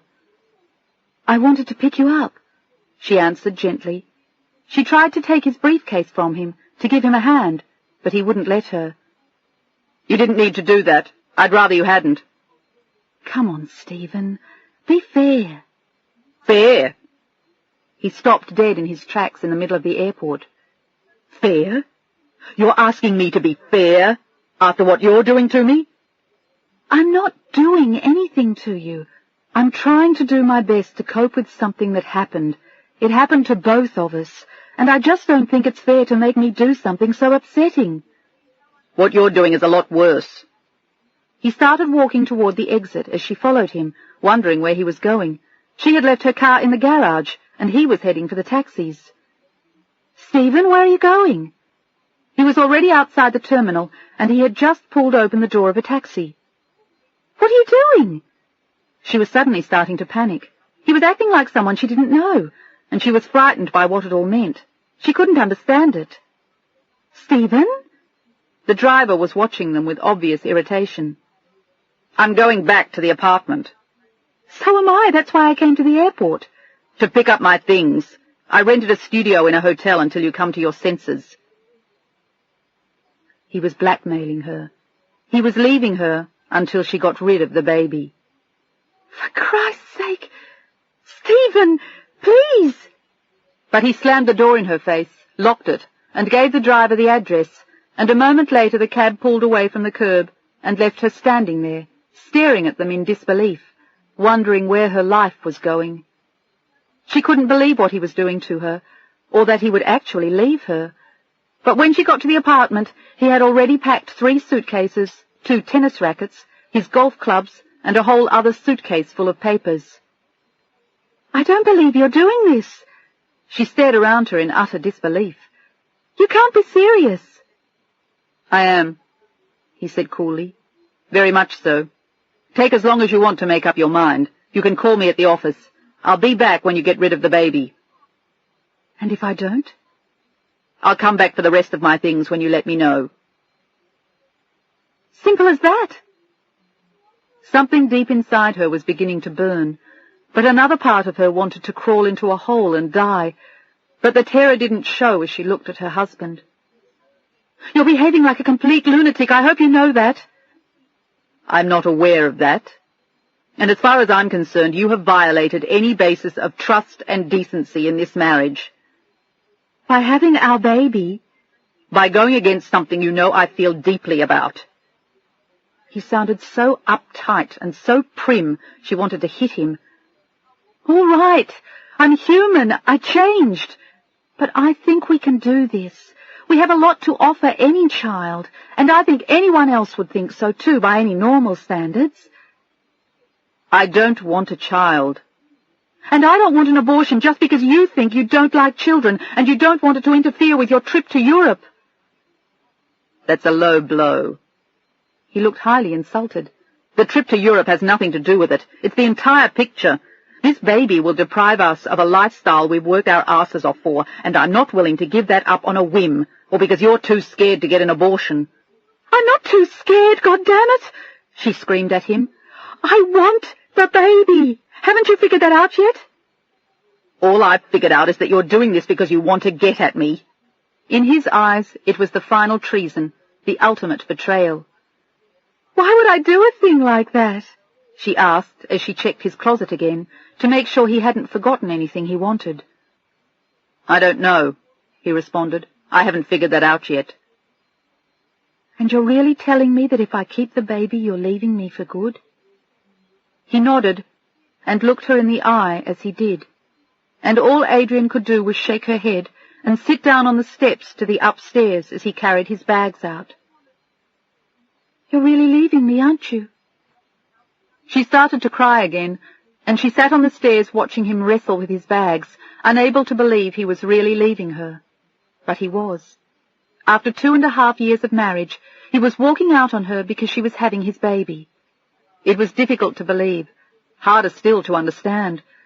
But as she stared at him in disbelief, he carried the last of his suitcases to the car and came back to look at her from the doorway. "Let me know what you decide." His eyes were like ice, his face perfectly calm, as she sobbed and walked toward him. "Please don't do this to me. I'll be good. I promise. I won't even let it cry. Stephen, please, don't make me give it up. And don't leave me. I need you." She clung to him like a child, and he took a step back as though she revolted him, and it only made her feel more panicked. "Get hold of yourself, Adrian. You have a choice in this. It's up to you." "No, it's not." She was crying almost uncontrollably.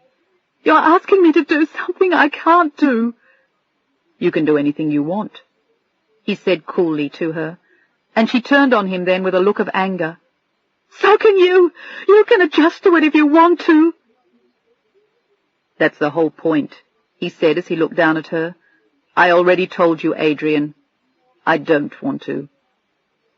He picked up his tennis rackets then, and with a last look at her, without another word, he closed the door behind him as Adrian stood staring at the spot where he had been. It was hard to believe he had actually done this to her. He had left her. 10. There was no smell of bacon when she awoke this Saturday morning, no breakfast tray waiting for her, no omelette made by loving hands. There were no good smells, good sounds, friendly noises. There was nothing. Only silence. She was alone. And the realization hit her like a weight on her heart almost as soon as she woke up. She stirred in the bed looking for him, and then just as suddenly she remembered. Stephen had left her. She had called in sick for the late news the night before.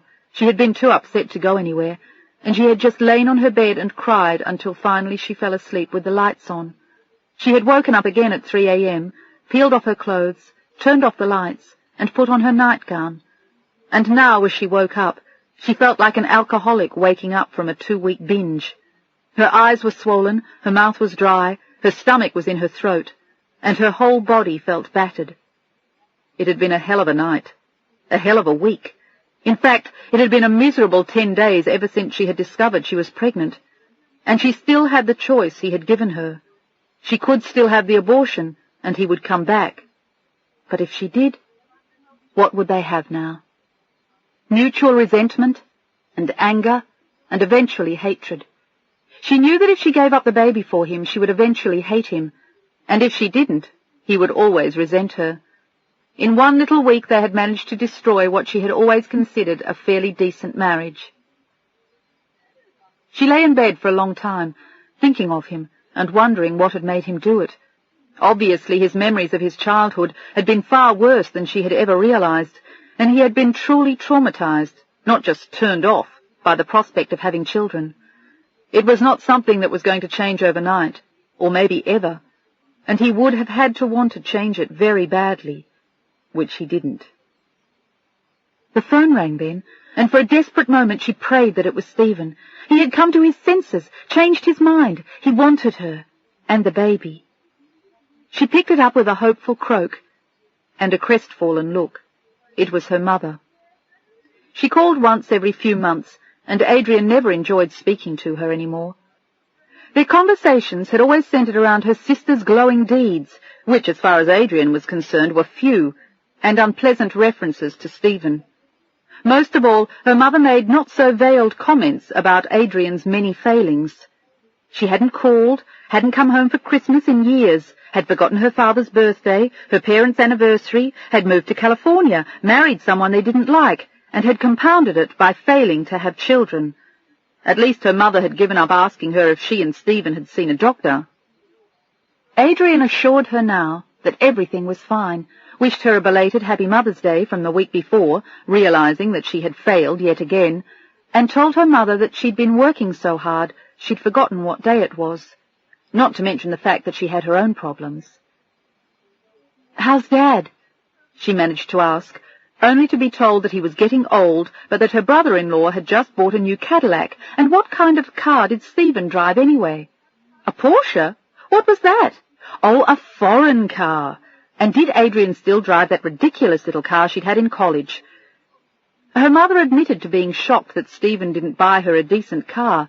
Her sister had 2 cars now, a Mustang and a Volvo. It was a conversation designed to irritate in every possible way, and it did. Adrian only said that everything was fine and Stephen was out playing tennis. It would have been nice having a mother she could talk to, someone whose shoulder she could cry on, someone who could bolster her spirits. But her mother was only interested in keeping score, and when she'd heard enough, she told Adrian to give Stephen her best and hung up without offering any comfort. The phone rang again after that, but this time Adrian didn't answer. She listened to her answering machine afterward and discovered that it had been Zelda, but she wasn't sure she wanted to talk to her either. She wanted to be alone to lick her wounds, and the only person she really wanted to talk to was Stephen. But he didn't call all day, and that night Adrian sat alone, wearing his bathrobe and huddled in front of the television, feeling sorry for herself and crying. The phone rang again then, and she grabbed it without thinking. It was Zelda calling from work to ask her something, and she was quick to guess that something was wrong. Adrian sounded awful. "Are you sick?" "More or less," she muttered, wishing she hadn't answered. She answered Zelda's questions about work, and then Zelda seemed to hesitate, wanting to ask her again if she was all right. Lately she had sensed that Adrian was troubled. "Is there anything I can do for you, Adrian?" "No, Adrian was touched by her question. "I'm okay." Zelda's voice was kind at the other end. "You don't sound it." And at her end, just listening to her, Adrian was crying. "Yeah." She sniffed loudly into the phone, feeling foolish for falling apart so suddenly, but she just couldn't keep up the pretense anymore. It was all too hard and too awful now that he had left her. She still couldn't believe he would do such a thing, and she wished that someone were there just to put his arms around her. "I guess I'm not okay after all." She laughed through her tears, choking on a sob, and Zelda couldn't help wondering what had happened. And then Adrian decided to tell her. There was no one else to say anything to, and she and Zelda had always felt a comfortable rapport in the years they had worked together. "Stephen and I, he left me." The last words were barely more than a squeak, while she started to cry all over again, and Zelda felt sorry for her. She knew how rough those things were. She had been through it before, which is why she only went out with young boys now. She wanted some fun and some good times, but no more heartbreak and no headaches. "I'm sorry, Adrian, I really am. Is there anything I can do?" Adrian shook her head as the tears coursed down her cheeks. "No, I'll be okay." But when? And would he come back? She was praying that he'd come to his senses. "Sure you will," Zelda encouraged her. "You know, no matter how much we think we can't live without them, we always can. 6 months from now you may even be glad that this happened." But Zelda's words only made her cry harder. "I doubt that." "Wait and see." She spoke convincingly, but Adrian knew something she didn't. 6 months from now you may be having a hot romance with someone else you haven't even met yet. And then suddenly, at her words, Adrian started to laugh. The image was comical at best. In 6 months she would be more than 7 months pregnant. "I doubt that." She blew her nose again, and then sighed. "How can you be so sure?" And then Adrian looked serious again. "Because I'm having a baby." There was a moment's silence at the other end as Zelda absorbed what she had just said, and then there was a long, low whistle. "That certainly puts a different light on things. Does he know?" Adrian hesitated, but only for a fraction of a second. She needed to talk to someone, and Zelda was smart and wise, and Adrian knew she could trust her. "That's why he left. He doesn't want kids." "He'll come back." Zelda sounded confident then. "He's just reacting. He's probably just scared." She was right. He was terrified. But Adrian wasn't totally convinced that he would ever come to his senses. She wanted him to. She wanted that more than anything, but it was hard to tell what he would do. He was the same man who had walked out on his family and never looked back. In fact, she was certain that he'd never even missed them. Once he made up his mind, he was capable of severing a bond he had once cherished, if it suited his purpose. "I hope you're right." Adrian sighed again, her breath catching on the remains of a sob, like a child who's been crying. And then she thought of something. "Don't say anything to anyone at work." She was far from ready to announce it. She wanted to settle things with Stephen first. It would be simpler if he came back and things calmed down before she told anyone that she was having a baby, and she didn't want to get them nervous at work about whether or not she'd be leaving. "I won't say a thing," Zelda was quick to reassure her. "What are you going to do? Quit or take a leave?" "I don't know. I haven't figured that out yet. Take a leave, I guess." But what if Stephen was gone? What if she was alone? How was she going to work and manage a baby? She hadn't even begun to figure that out yet. But whatever it took, she knew that she was going to do it. "You've got time, and you're right. Don't say anything. You'll just get them nervous." And she had a good job, maybe even a great one. It was a job Zelda wouldn't have touched with a 10-foot pole. It had too much responsibility and too many headaches. But she knew that Adrian was good at it, and she had always thought that she liked it. In truth, the job had been Stephen's idea, but Adrian had enjoyed it too, even though she still longed at times for something a little more esoteric. Working with the news day after day was brutal sometimes, and they all knew it could be very depressing. They were too close to the horrors that man committed against man, and the tragedies inflicted by nature, and there was seldom an instance when they were cheered by a happy story. But there was the satisfaction of doing a job well, and Adrian did. They all knew that. "Just take it easy, Adrian. Try not to let all this bullshit get to you. The job will sort itself out eventually, the baby will come when it's ready to, and Stephen will probably be back in 2 days with an armful of red roses and a present, wanting to pretend he never left you." "I hope you're right." And as she hung up a few minutes later, so did Zelda. She wasn't sure what Stephen would do. She had met him several times and been impressed by him, but in her heart of hearts she had never liked him. There was something cold and calculating about the man. He looked right through you, as though anxious to move on to someone else, and she had never thought he was as warm and decent as Adrian. There was something about Adrian that she had liked the minute she met her, and she was sorry for her now. It was rough being pregnant and having her husband walk out on her. It wasn't fair, Zelda fumed, and she didn't deserve it. She didn't, but there was nothing she could do about it. She couldn't do anything to make him come back or change his mind. And later that night Adrian sat in front of the TV, blinded by tears and crying. She fell asleep on the couch finally, and it was 4 o'clock when she woke up to the sombre strains of the national anthem. She clicked off the TV and turned over on the couch. She didn't want to go upstairs to their empty bed. It was just too depressing.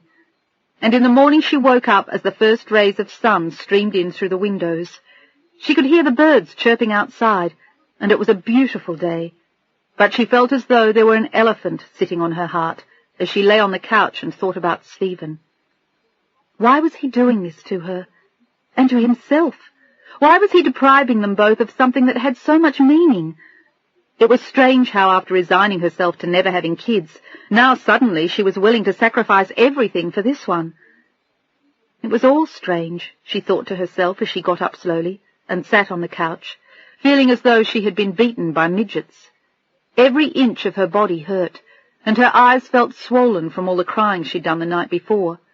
And when she went to the bathroom a minute later, she groaned when she looked in the mirror. "No wonder he left you," she muttered at the image she saw, and tears filled her eyes again as she laughed. It was hopeless. All she did was cry. She washed her face and brushed her teeth, and then she brushed her hair and put on jeans and an old sweater of Stephen's. It was a way of staying close to him. She could wear his clothes if she couldn't have him. She made herself a piece of toast reluctantly, and she warmed coffee from the leftovers of the day before. It tasted awful, but she didn't really care. She only had a sip, and then she sat staring into space, thinking of him again, and why he had left her. Her mind seemed to have only one theme, and when the phone rang, she jumped a foot and ran to pick it up, breathless and excited. He was coming home. He had to be. Who else would call at 8 o'clock on a Sunday morning? But when she answered it, the voice was Chinese, and he hung up as soon as he heard her. It was a wrong number. She dragged around the apartment for the next hour, picking things up and putting them down, sorting out laundry, but most of it was his, and she started to cry again when she saw it. Nothing was easy to deal with any more. Everything hurt. Everything was a reminder of what had happened, and just being in the apartment without him suddenly seemed too painful. By 9 o'clock she couldn't stand it any more, and she decided to take a walk. She didn't know where to go, but she just wanted to go somewhere and get some air, and get away from his clothes and their things and the empty rooms that made her feel even more lonely.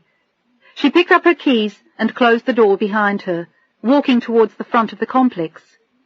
She hadn't picked up her mail in 2 days, and she didn't really care, but it was something to do while she went out walking. She stopped at their mailbox and leaned against the wall, flipping through bills and 2 letters for Stephen. There was nothing for her, and she put it all back in the box and walked slowly out to her car, thinking that maybe she'd go for a drive. She had left her car at the front of the complex the day before, and she noticed an old woody station wagon parked next to it, and as she approached, she saw a man taking a bicycle out of it. He was hot and damp, and he looked as though he had been out for an early morning ride, as he turned and looked at her. He seemed to stare at her for a long moment, as though searching his mind, and then he smiled and remembered exactly where he had seen her. He had a fantastic memory for things like that, useless details, faces he had once seen, and names of people he would never meet again. He didn't know hers because he had never known her name, but he remembered instantly that she was the pretty girl he had seen in the Safeway weeks before, and he remembered also that she was married. "Hi there." He set his bicycle down next to her, and she found herself looking into blue eyes that were direct and warm and friendly. She guessed him to be about 40 or 41, and he had friendly, happy-looking little lines next to his eyes. He looked like someone who enjoyed his life and was at ease with himself and the people around him. "Hello." Her voice seemed very small, and he noticed that she looked a little different than she had several weeks before. She looked tired and pale, and he wondered if she'd been working too hard, or maybe she'd been sick. And she seemed subdued, like someone who'd been through a lot. She had seemed bouncier somehow at the grocery store in the middle of the night. But in any case, she was still beautiful, and he was happy to see her. "Do you live here?" He found himself wanting to talk to her, to find out something about her. It was odd that their paths had crossed again. Maybe their destinies were entwined, he teased himself as he admired her. He would have liked nothing better, except, of course, he reminded himself silently as he smiled at her, that would also mean having his destiny entwined with her husband's. "Yes, we do," she smiled quietly. "We live in one of the townhouses at the other end. I don't usually park here, but I've seen your car here before. It's great." She had admired it frequently, never knowing whom it belonged to. "Thanks, I love it. I've seen yours here, too. Now that he realized it was hers, he had always liked the battered little MG whenever he noticed it, and now he realized that he had seen her at the complex once before, from a distance. She had been with a tall, handsome man with dark hair, and they had driven off in something boring like a Mercedes or a Porsche, and he realized as he thought of it that that was probably her husband. They had made a handsome pair, but she'd made a much greater impression on him when he'd seen her alone at the Safeway. But women alone were more likely to spark some interest in him than handsome young couples. "It's nice to see you again," he said, feeling suddenly awkward with her, and then he laughed at himself. "Doesn't it make you feel like a kid again when you run into people like this? Hi, I'm Bill. What's your name? Gee, do you go to school here?" He put on a schoolboy voice, and they both laughed because he was right.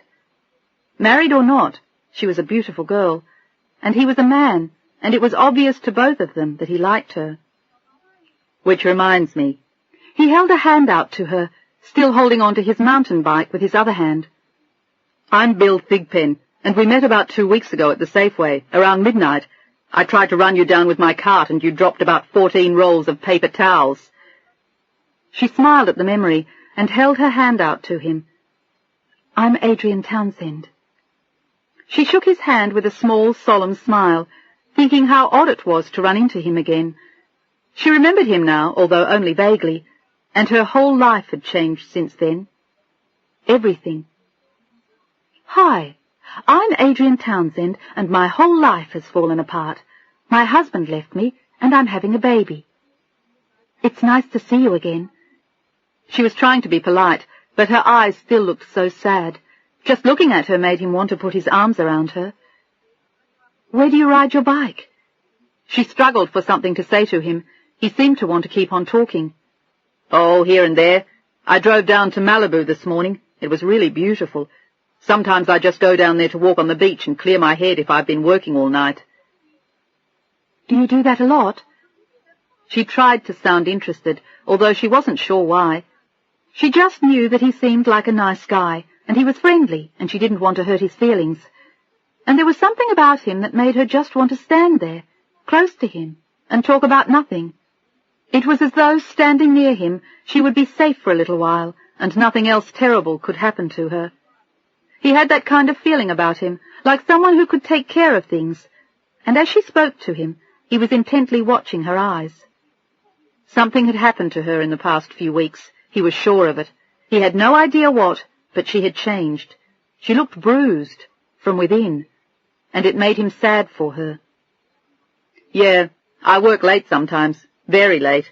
And you? Do you always buy your groceries at midnight?" She laughed at the question, but in fact she did, whenever she'd forgotten to buy something earlier. She liked shopping after the evening news. She was relaxed but still wide awake from work, and the store was always empty. "Yes, sometimes I do. I finish work at 11:30.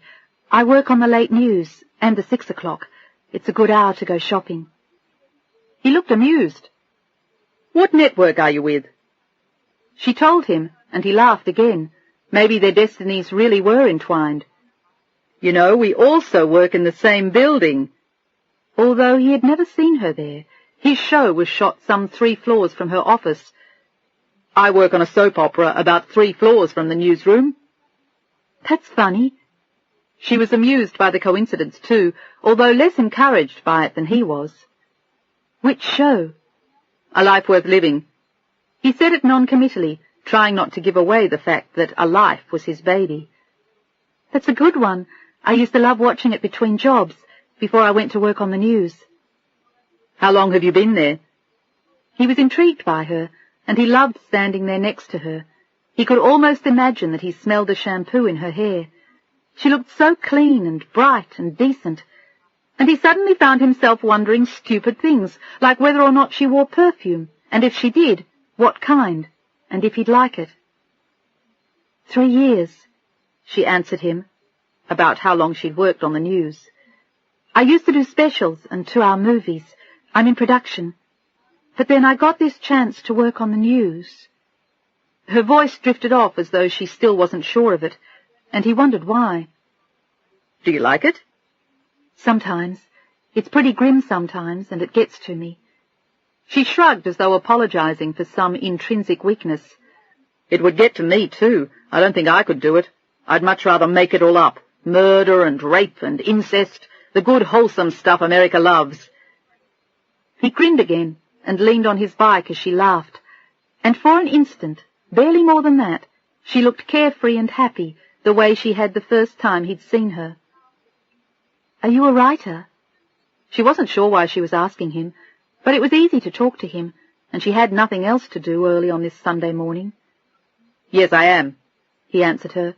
"But I don't write the show very often anymore. I just kibitz from the sidelines." She hadn't figured out that he was the originator of the show, and he didn't want to tell her. "It must be fun. I used to want to write, a long time ago, but I'm better at the production end." Or at least that was what Stephen said, but as soon as she thought of him, her eyes got sad again, and as he watched her, Bill saw it. "I'll bet you'd be fine at it if you tried it.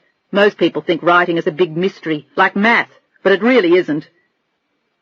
But as he talked to her, he could almost see her drift away, back into her initial sadness. And for an instant neither of them spoke as he watched her, and then she shook her head, forcing herself to think about writing again, to keep her mind off Stephen. "I don't think I could write." She looked at him so sadly then, he wanted to reach out to her and touch her. "Maybe you should try it. It's a tremendous release sometimes." For whatever all that is, roaming around inside you and making you sad. He sent all his good thoughts to her, but he couldn't say anything. They were strangers after all, and he could hardly ask her what it was that was making her so unhappy. She opened her car door then and looked back up at him before she got into the MG. It was almost as though she was sorry to leave him, but she didn't know what else to say to him. The small talk was wearing thin, and she thought she should move on, but she didn't really want to. "See you again sometime," she said quietly as he nodded. "I hope so." He smiled, defying her wedding band, which was rare for him, but she was a rare girl. Without even knowing her, he knew that. And as she drove away, he stood holding his mountain bike and watched her. 11. Stephen called her at home finally 2 days later before she left for work. By then she was desperate to hear from him, and her spirits soared when she heard his voice, and then plummeted when he told her he needed his other razor. "If you bring it into work today, I'll pick it up sometime before work tomorrow morning. My good one just broke." "I'm sorry to hear that." She tried to sound up so he wouldn't know how depressed she had been. "How's the rest of you?" "Fine." He sounded cool. "You?" "I'm okay. I miss you." "Apparently not enough, unless something's happened I don't know about." He went right back to the same point. There was no compromise, no change, no sign of his relenting, and Adrian wondered suddenly if Zelda was wrong, and their marriage was actually over. It was difficult to believe, but so was his moving out because of the baby. "I'm sorry you still feel that way, Stephen. Do you want to come over this weekend and talk?" "There's nothing to talk about unless you've changed your mind." It was almost childish the way he kept insisting that she get an abortion or else. "So now what? We live like this forever, and I send you an announcement when the baby is born?" She was being facetious, but he wasn't. "Maybe so. I thought we should wait a while to see if you feel any differently in the next few weeks, and if you decide to go ahead, then I'll start looking for an apartment." "You're serious, aren't you?" She still couldn't believe it. "I am, and I think you know that. You know me well enough to know that I'm not going to play games for long, Adrian. Make up your mind and let me know so we can both get on with our lives. This isn't healthy for either of us." She couldn't believe it. He wanted to be notified as soon as possible so he could start dating and looking for an apartment. She just couldn't believe it. "It certainly isn't healthy, and it will certainly be interesting to explain to your son or daughter." But the barb didn't hit its mark. He didn't seem to care what she told them. "Why don't we let it rest for a few weeks, and you can let me know how you feel by then. I'm going to New York next week, and back to Chicago after that. In fact, I'm going to be travelling a lot in the next few weeks. Why don't we leave it until mid-June? That gives you a month to figure out what you want to do." She wanted to kill herself. That was what she wanted to do. Or kill him. She didn't want to wait until June while he decided whether or not he wanted to divorce her. "You're really ready to throw away 2.5 years over a temper tantrum?" "Is that all you think it is? Then you don't understand very much, do you, Adrian? It's a question of life's goals, and yours and mine are apparently very different." "You're right. I'm not willing to sell my soul, or my child, for a new stereo and a trip to Europe. This isn't a game show we're talking about. This is our lives, and our child. I keep saying that to you, but I don't really think you hear me." "I hear you, Adrian, but I don't agree with what you're saying. I'll talk to you in a few weeks. And then, call me if you have a change of heart in the meantime." "How will I find you?" And what if there was an emergency, or if she needed him? He was still her next of kin on all her papers. That made her feel panicky too. Everything did. She felt totally abandoned. "Call my office. They'll know where I am." "Lucky them," she said sarcastically. "Don't forget my razor." "Yeah, sure." He hung up then, and she sat in her kitchen for a long time, thinking of what he had said, and wondering if she'd ever known him. She was beginning to doubt it. She brought the razor to the office that day, and the next day it was gone. He had picked it up that night and hadn't left so much as a note for her, but she didn't say anything about it to anyone.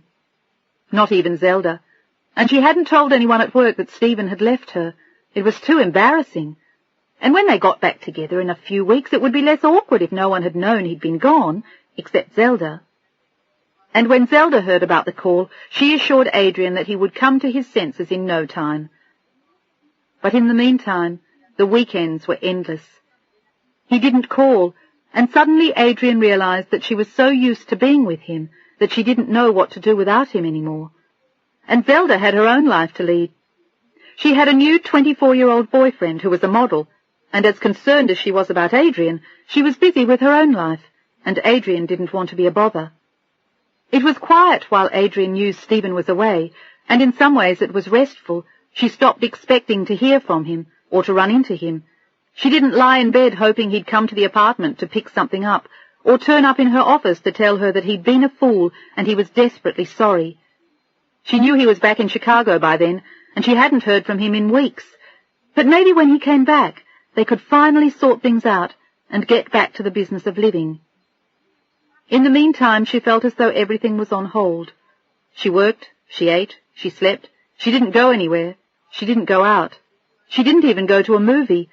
She'd been back to see the doctor once, and he told her the pregnancy was progressing well, and everything was normal. Everything except the fact that her husband had left her, she thought to herself. But she was relieved that the baby was all right. It had come to mean everything to her now. It was all she had left. One tiny little being to love, a being who wasn't even born yet. She got so lonely once or twice she was even tempted to call her parents, but she resisted the urge. And she had lunch at work with Zelda from time to time. At least she knew, and Adrian could talk about the baby. She ran into Bill Thigpen at work too, and now that they had officially met, they seemed to run into each other everywhere, in the elevator, the parking lot, and they had even run into each other again at the Safeway. She had run into him at the apartment complex too, and he didn't tell her he had seen her husband leaving their townhouse several weeks before with a staggering amount of luggage. He knew he had to be going somewhere, but he didn't ask where, and Adrian didn't mention it when they saw each other at the pool. Instead, they talked for a long time about favourite books and movies they had loved, and he told her about his children. It was obvious that he was crazy about them, and she was touched by the way he spoke about them. "They must be very important to you." "They are. They're the best thing in my life." He smiled at Adrian, admiring her as she put on more suntan oil. She looked happier than she had when he'd run into her before, and somehow more peaceful, but she still seemed very quiet. He wondered if she was always like that, or if she was just a little shy with strangers. "You don't have kids, do you?" He assumed she hadn't, because he had never seen any with her, and she hadn't mentioned it, and she would have surely said something if she had children. Most people in the complex didn't, There were a few couples with newborns, but usually they moved out and bought larger homes after they had babies. No. She seemed to hesitate, and he looked at her, wondering if there was more to the story. No, we don't. We've both been pretty busy working. He nodded, wondering what it would really be like to be friends with her. He hadn't been friends with a woman in a purely platonic way in a very long time, and in an odd way there were times when she reminded him of Leslie. She had the same kind of seriousness and intensity, the same decent values about many things. And Bill found himself wondering more than once if he would like her husband. Maybe they could all be friends. All he had to do was forget that he thought she was sensational looking and had a really sexy body. He forced himself to look into her eyes then and discuss her future in the newsroom. It was one way to forget how she looked in her bathing suit and the fact that he would have given anything to lean over and kiss her. "When is your husband coming back?" he asked conversationally, and she looked startled by the question. She hadn't known that Bill knew he was gone. Maybe she'd said something, she thought, as she wondered. "Pretty soon," she said quietly. "He's in Chicago." And when he came back, they were going to try and settle, once and for all, the matter of their marriage. It was no small thing, and she was both dreading his return and looking forward to it. She was dying to see him, but she was also dreading telling him that she had had no change of heart about the baby. The baby was part of her now, and it was going to stay that way until it was born, and she knew Stephen wasn't going to be happy to hear it. She heard from Stephen finally the second Monday in June at 9 o'clock, almost the moment she got to the office. Her secretary said he was on the line, and she pounced on it.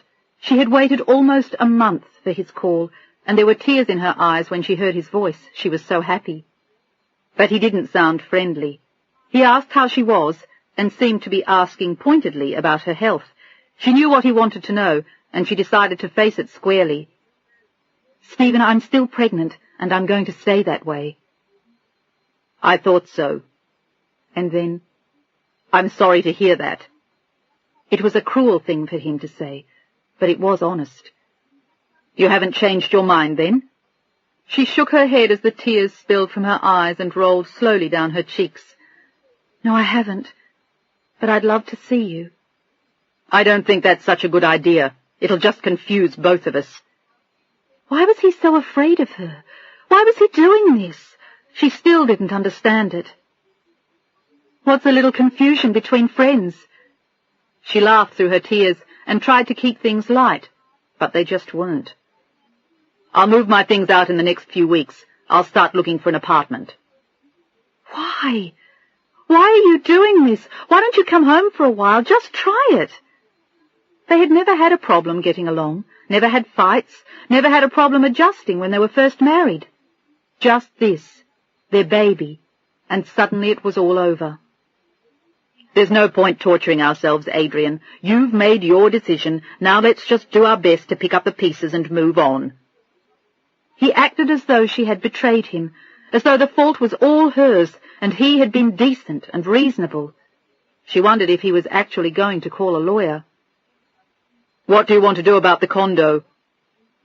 Their townhouse? What did he mean? What did she want to do with it? She was going to live there while she had their baby. "I was planning to live there. Do you have any objection?" "Not now, but I will eventually. We should both get our money out of it, and then we can each buy something else, unless you want to buy my half from me." But they both knew she couldn't afford it.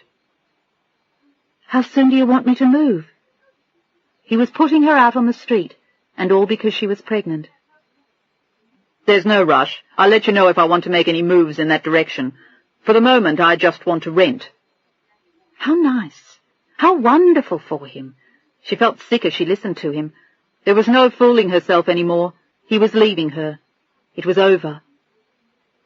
Unless afterward, after the baby was born, he came back and realized how wrong he had been. There was always some small hope of that. She wouldn't believe he was really gone until he had seen their baby and then told her he didn't want it. She was willing to wait until then, no matter how neurotic he got in the meantime. And even if he divorced her, they could always get remarried later. "Do whatever you want," she said calmly. "I'll be by to get my things this weekend." In the end, he came the following week because he'd had the flu, and Adrian watched mournfully as he packed everything he owned into boxes. It took him hours to pack it all, and he had rented a small truck that he'd brought with him, and a friend from the office to help him load it. And it was embarrassing for her just being there. She had been so happy to see him at first, but he had been cool and maintained his distance. She went out for the afternoon when they loaded the truck, and she just stayed in her car and drove so she didn't have to watch or say goodbye to him again. She couldn't stand the pain of it any more, and he seemed anxious to avoid her. She went home after 6 o'clock, and she saw that the truck was gone. She let herself in, and her breath caught as she looked around. When he said he was going to take everything, he had meant it. He had taken everything that was technically his, everything he had owned before, and everything he had paid for, all given her even some of the money for, since they'd been married. She started to cry without meaning to. The couch and chairs were gone, the cocktail table, the stereo, the breakfast table, the kitchen chairs, every single thing that had once hung on the walls. There was not a single chair in the living room, and when she went upstairs, the only thing left in the bedroom was their bed. All her clothes from the chest of drawers had been carefully folded and put in boxes. The chest itself was gone, as were all the lamps and the comfortable leather contour chair, all his toys and gadgets and devices. She no longer owned a television set, and when she went into the bathroom to blow her nose, she found that he had even taken her toothbrush. She started to laugh at the absurdity of it then. It was insane. He had taken everything. She had nothing left. It was all gone. All she had left was her bed and her clothes, the living room rug, a few odds and ends which he'd carefully left on the floor, and the set of china she'd had when they were married, most of which was now broken. There had been no discussion, no argument, no conversation about what belonged to whom or who wanted what. He had simply taken all of it, because he had paid for most of it, and because he felt it was his, and he had a right to. As she walked through the downstairs rooms again, she reached into the refrigerator for something to drink, and found that he had taken all the sodas. She started to laugh again then. There was nothing else she could do, and she was still looking around in amazement when the phone rang. It was Zelda. "What's up?" "Not much." Adrian looked around her ruefully. "In fact, absolutely nothing." "What does that mean?" But she wasn't worried this time. Adrian sounded better than she had in a long time. She almost sounded happy for once. But she wasn't. She was just beyond being depressed anymore. It had all gone too far, and maybe all she could do was laugh now. "Attila the Hun has been here, plundering and looting." "You've been robbed?" Zelda sounded horrified. "You could call it that, I guess." Adrian laughed and sat down on the floor next to the phone. Life had become very simple. "Stephen picked up the rest of his things today. He left me the rug and the bed, and he took everything else, including my toothbrush." "Oh, my God! How could you let him do that?" "What do you think I should have done? Gone after him with a shotgun? What am I supposed to do? Fight for every dish towel and hairpin? To hell with it. If he wants it all, he can have it." And if he ever came back, which she suspected he might one day, he would bring it all back anyway. Not that it really mattered. She was beyond fighting over coffee tables and couches. "Do you need anything?" Zelda asked sincerely, and Adrian could only laugh. "Sure. Do you happen to have a van load of tables and chairs, a couple of dozen dishes, some tablecloths, a chest of drawers, some towels? Oh, and don't forget a toothbrush." "I'm serious." "So am I." "It doesn't matter, Zelda. He wants to sell this place anyway." Zelda couldn't believe it. Neither could Adrian. He had taken everything, but she had kept the only thing that mattered to her, their baby. She was in surprisingly good spirits in spite of everything, and it was only the next day that it hit her. She lay by the pool for a long time thinking of him and wondering how their life had managed to fall apart so quickly. Something must have been wrong from the start, Something essential must have always been missing, in him perhaps, if not in their marriage. She thought of the parents and siblings he had walked out on years before, the friend he had betrayed, with never a look back. Maybe there was a part of him that just didn't know how to love. Otherwise it wouldn't have been possible for everything to fall apart the way it had. It just couldn't have. But it had. In a matter of weeks their marriage had ended. It depressed her to think about it now, but she had to face the fact that he was gone. She had to make a new life for herself, but she couldn't even begin to imagine how. She was 31 years old, she had been married for 2.5 years, and she was pregnant. She was hardly dating material, and she didn't want to go out with anyone anyway. She didn't even want to admit to anyone that Stephen had left her. She kept telling everyone that Stephen was away, because it hurt too much, and it was too embarrassing to say that he had left her. And when Bill Thigpen turned up at the pool that afternoon with a quizzical look and asked if they were moving out, she flinched visibly and said they were selling their furniture and buying everything new, but even to her something about the way she said it didn't sound convincing. "It looked like great stuff," he said cautiously as he watched her as they lay by the pool, and there had been something about Stephen's face that had reminded him of Leslie when she left him. But Adrian looked perfectly happy as she lay by the pool. She had a book in her hands, and she was holding it upside down as she felt her heart ache, thinking of Stephen. 12. The week that Stephen moved out, Adrian felt as though she were in a dream. She got up, she went to work, she went home at night, and every night when she got there, she expected to find him. He would have come to his senses by then. He'd be mortified, apologetic, aghast at what he'd done, and they'd both laugh and go upstairs to bed and make up. And 10 years hence he would tell their child how absurd he had been when she told him she was having a baby. But when she got home at night, he wasn't there. He never called, and she sat on the floor of her living room at night trying to read or pretending to shuffle papers. She had thought about buying new furniture as soon as he left, but she decided not to in case he came back, which she still thought he would. And what was the point of having 2 sets of furniture for one apartment? She kept the answering machine on most of the time, but she listened to the calls when they came in. They were never Stephen, but usually friends, or her office, and lately, more often than not, it was Zelda. But Adrian didn't feel like talking to her either. Her only concession to keeping her life afloat was going to work and coming home. She felt like a robot getting up and going to work every day, and then coming home, making herself something to eat, and going back for the 11 o'clock news. She felt as though she were on an endless treadmill. There was a blind look of pain in her eyes day after day, and it hurt Zelda to see her like that, but even she couldn't help her. She still couldn't believe what Stephen had done, or that he really meant it. But when Adrian tried to call him, his secretary always said he was away, and Adrian wasn't sure if he was or not. There was still that panicky feeling of what would happen to her if she really needed him. But she didn't for the moment, and she knew she just had to sit tight until he came to his senses. It was Friday the 4th of July weekend when she ran into Bill Thigpen in the Safeway again.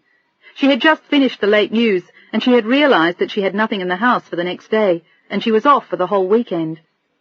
He was juggling 2 carts, and they were filled with charcoal, 2 dozen steaks, several packages of hot dogs, and some ground meat, buns, rolls, and an assortment of things that looked as though he was preparing a picnic.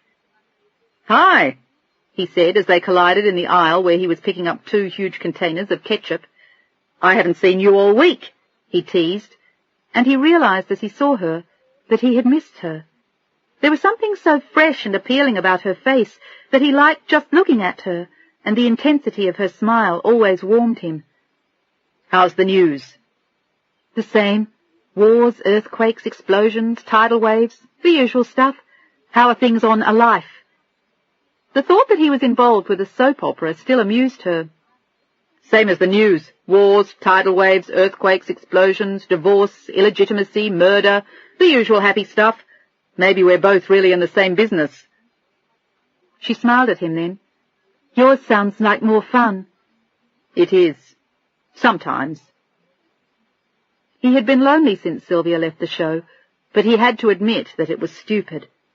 She had been fun to be with from time to time, and they had provided each other with something comfortable and easy, but the truth was that she didn't really improve the quality of his life, nor he hers, and she was better off with her clothing manufacturer in New Jersey. She had sent a postcard to the cast after she'd left, rhapsodizing about the house Stanley had just bought her, and looking back, he felt foolish now for being with her. He felt that way now about most of the women he'd gone out with, and he had decided to turn over a new leaf, to get involved only with women who really meant something to him. But the trouble was that most of the women he met just didn't. He met a lot of actresses through his work, a lot of women who just wanted to get laid in exchange for a great part or an opportunity to appear on his show. They considered it a fair exchange, and the attitude was hardly conducive to high romance. As a result, he hadn't been out with anyone in over a month, and he didn't really miss it. He missed having someone to talk to late at night, someone to bounce his ideas off for the show, someone to share his joys and sorrows with. But he hadn't had that with Sylvia anyway. In fact, he hadn't had that since Leslie. "Are you coming to the barbecue tomorrow night?" he asked Adrian hopefully. He liked chatting with her, and he was curious about her husband. She had told him he was in advertising, but to Bill he looked more like an actor. But he hadn't seen him in almost 2 weeks since he'd loaded all their furniture into a van and removed it.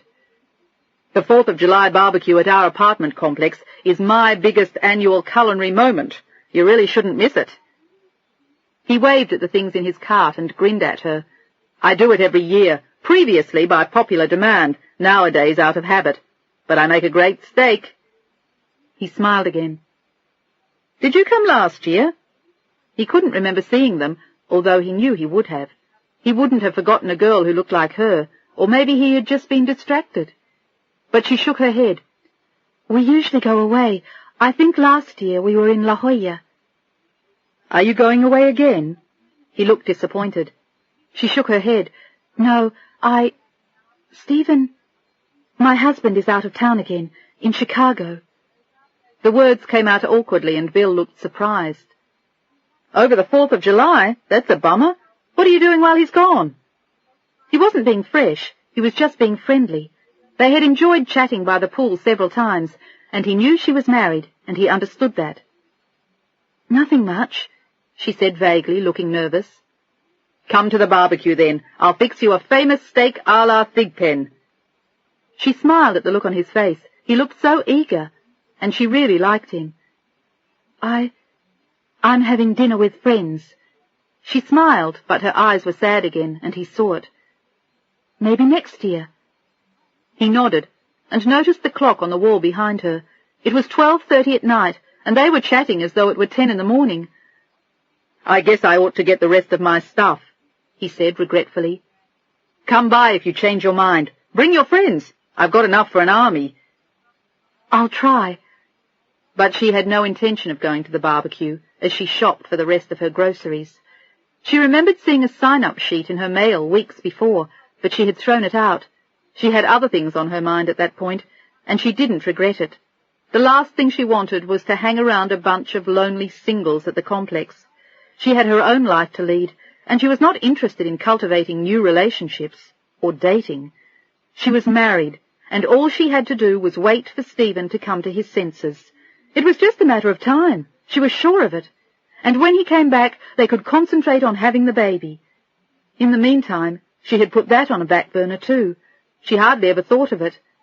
She had made her decision and gone ahead with the pregnancy, but now she put it out of her head as much as possible. And it was still easy to ignore for the moment, except for an occasional moment of queasiness and an increased appetite the rest of the time, and some slight fatigue. She could just about forget that she was pregnant. Nothing showed, and she was only 3 months pregnant. And all she needed to think about was her work and waiting for Stephen. When he left at first, she had told herself that it was all over, that he would never come back, and if he did, their relationship would be permanently damaged. But in the past 2 weeks, she had managed to convince herself that it was a temporary lapse, a moment of insanity in the otherwise healthy life of their marriage. She refused to believe that the fact that he never called, that he wouldn't take her calls whenever she called him, and that she hadn't heard from him since he'd removed everything he owned from their condo, was a sign that he felt the marriage was truly over. She caught a glimpse of Bill again in the checkout line, with 3 carts loaded to the brim trailing behind him. She carried her own meagre purchases to the car, feeling sad again. She could fit a week's groceries into 2 bags now. Everything about her life seemed to have shrunk ever since Stephen had left her. And when she got home, the apartment seemed so ridiculously empty. She put her groceries in the fridge, turned off the lights, and went upstairs where the box spring and mattress still sat on her bedroom floor, and her clothes still sat in the boxes on the floor where Stephen had left them. She lay in bed awake for a long time, thinking of him, and wondering what he was doing all weekend. She was tempted to call, to beg him to come home, to tell him she'd do anything. Anything except an abortion. That wasn't the issue anymore. The issue was carrying on her life without a husband.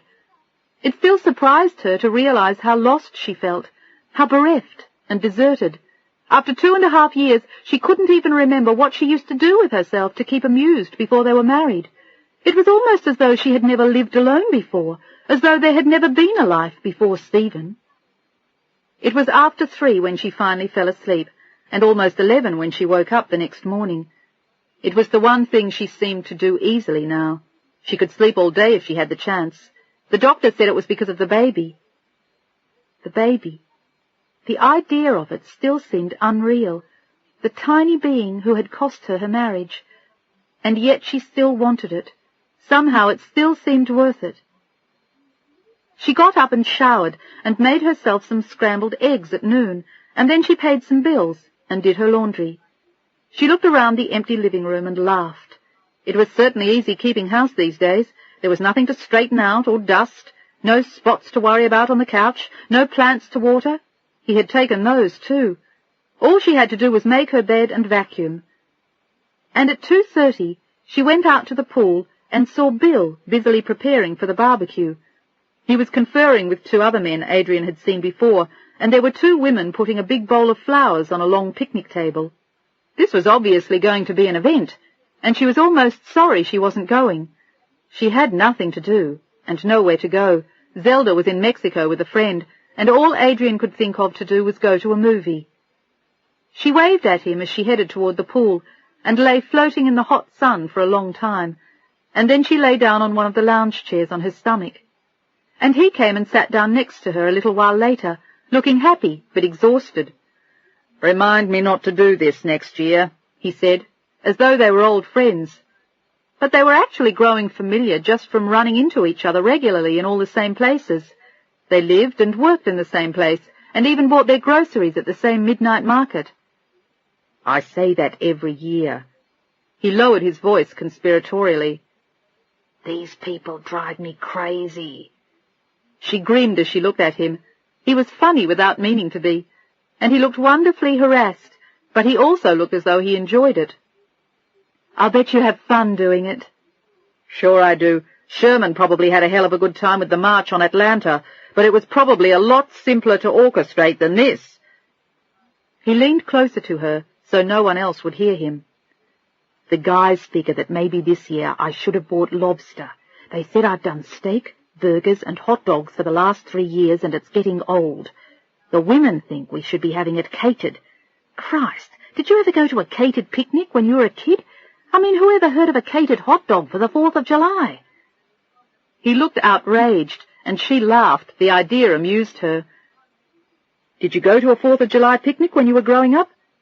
She nodded. "We used to go to Cape Cod. When I was older, we went to Martha's Vineyard. I loved it. There's nothing like that out here. That wonderful feeling of summer towns and perfect beaches, and the kids you play with every summer and wait all year to see. It was great." "Yeah." He smiled at his own memories. "We used to go to Coney Island, ride the roller coaster and look at the fireworks. My father would do a great barbecue at night on the beach. When I was older, they had a house on Long Island, and my mom did a real picnic in the backyard, but I always thought the Coney Island days were better." He still had wonderful memories of the things he had done with his parents in his childhood. He had been an only child, and he had been crazy about his parents. "Do they still do that?" "No." He shook his head, thinking about them, but the memories were all tinged with warm feelings now. The grief was gone. The shock of losing them was long over. He looked at Adrian. He liked what he saw in her eyes, liked the way her dark hair fell over her shoulders. They died after they got the house on Long Island, a long time ago. 16 years. He'd been 22 when his father died, 23 when his mother died a year later. I think I do this whole 4th of July production because of them. Maybe it's my way of saying I remember. He smiled warmly at her. It seems like most of us out here don't have families. We have girlfriends and kids and dogs and friends, but our aunts and uncles and parents and grandparents and cousins are all somewhere else. I mean, seriously, have you ever met anyone who grew up in L.A.? I mean someone normal, who doesn't look like Jean Harlow and is actually a guy who happens to be madly in love with his sister? She laughed at him. He was so real, and so deep, and so solid, and at the same time he was light-hearted and funny. Where are you from? She wanted to say L.A., but she didn't. I'm from Connecticut, New London. I'm from New York, but I hardly ever get back there. Do you get back to Connecticut sometimes? Not if I can help it. She grinned. It stopped being fun right about the time they stopped going to Martha's Vineyard, when I went to college. My sister lives there, though. She and her kids and her incredibly boring husband. It was so hard to relate to any of them, and ever since she'd married Stephen, she didn't even try. She knew she had to tell them about the baby one of these days, though, but she wanted to wait until Stephen came home, after he came to his senses. It would be just too complicated to explain that she was pregnant, and he was gone, let alone why, all of which was why she was trying to put the pregnancy out of her mind for the moment. It's too bad you can't make it tonight, he said forlornly. She nodded, embarrassed about the lie, but it was just easier not to go. She got in the pool and swam again, and he went back to his preparations for dinner, and a little while later he went back to his apartment to marinate the steaks. The barbecue sounded like a big production. And at 5 o'clock she went back to her apartment and lay on the bed and tried to read, but she couldn't concentrate. Lately it was hard to do that most of the time. There were just too many things on her mind. And as she lay there, she could hear the sounds of the barbecue going on. At 6 o'clock, people started to arrive. There were music and laughter, and she could hear what sounded like about 50 people. She went out on her deck after a while, where she could hear the noise and smell the food, but they couldn't see her, and she couldn't see them. But it all sounded very festive. There was the clinking of glasses, and someone was playing old Beatles albums and music from the 60s. It sounded like fun, and she was sorry she hadn't gone. But it was too awkward to explain why Stephen wasn't there, even though she had said he was in Chicago on business. But it was embarrassing going out alone. She hadn't done it yet, and she wasn't ready to start. But smelling the food was making her desperately hungry. She finally went back downstairs and looked in her fridge, but nothing looked as good as what she smelled, and all of it was too much trouble to cook. She was suddenly dying for a hamburger. It was 7:30 and she was absolutely starving. She hadn't eaten anything since breakfast, and she wondered if she could just slip into the group, grab something to eat, and disappear again. She could always write Bill Thigpen a check later for what she owed for participating in the dinner. There was no harm in that. It wasn't really like going out. It was just eating, like going to a fast food place or Chinese takeout. She could even grab a hamburger and bring it back. She didn't have to hang around for the party. She hurried upstairs again, looked in the mirror in her bathroom, combed her hair, pulled it back, and tied it with a white satin ribbon, and then she slipped on a white lace Mexican dress she and Stephen had bought on a trip to Acapulco. It was pretty and feminine and easy to wear, and hid the tiny bulge that didn't show but made it difficult to wear slacks or jeans now. But it still didn't show in her dresses. She put on silver sandals and big dangly silver earrings. She hesitated for just a moment before she went back downstairs. What if they all had dates? Or if she didn't know anyone at all? But even if he had a date, at least she knew Bill Thigpen, and he was always easygoing and friendly. She went downstairs then, and a moment later she was hovering at the edge of the crowd near one of the big picnic tables where the food was laid out. There were groups of people clustered everywhere, laughing and chatting and telling stories. Some were sitting near the pool with their plates on their laps, or drinking wine, or just relaxing and enjoying the party. Everyone looked as though they were having a good time, and standing at the barbecue in a red and white striped shirt and white pants and a blue apron over them was Bill Thigpen, Adrian hesitated, watching him. He was handing out steaks with a professional air and chatting with everyone as they came and went. But he seemed to be alone. Not that it really mattered. And she realized then that she didn't even know if he had a girlfriend. Not that it really made any difference. But somehow she had assumed that he wasn't involved with anyone. He had always seemed so unencumbered. She walked slowly over to him, and his face broke into a broad smile as he saw her. He took it all in, the white lace dress, the shiny dark hair, her big blue eyes. She looked beautiful, and he was thrilled to see her. He felt like a kid with a crush on a neighborhood girl. You didn't see her for weeks, then suddenly you turn a corner, and there she is, looking gorgeous, and you feel like a fool, stumbling all over yourself. And then she's gone again, and your whole world is over, until you meet again. Lately he'd been beginning to feel as though his whole life, or the only worthwhile part of it, was just a series of chance meetings. "Hi there!" He blushed, and hoped she thought it was the heat of the barbecue. He wasn't sure why, but she was the first married woman he'd ever had a serious crush on. And it wasn't just that he liked looking at her, he liked talking to her too. The worst of it was that he liked everything about her. "Did you bring your friends?" "They called at the last minute and said they couldn't make it." She told the lie with ease, and looked up at him happily as he watched her. "I'm glad. Actually, I am glad." And then he pointed to the meat he was cooking. "What can I do for you? Hot dog, hamburger, steak? I recommend the steaks myself." He tried to cover what he felt with ordinary pastimes, like cooking dinner. He really did feel like a kid every time he saw her, but so did she. And the funny thing was, all she wanted to do was talk to him. He was always so easy to be with and to talk to. She had been dying for a hamburger a few minutes ago, but suddenly the steaks looked terrific. "I'll have a steak, please. Rare." "Coming right up. There's lots of other stuff over there on the table.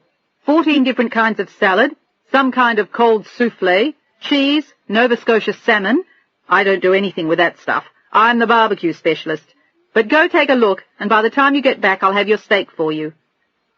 She did, and he noticed that she had piled her plate with the salads and shrimp and other things she had found at the buffet table.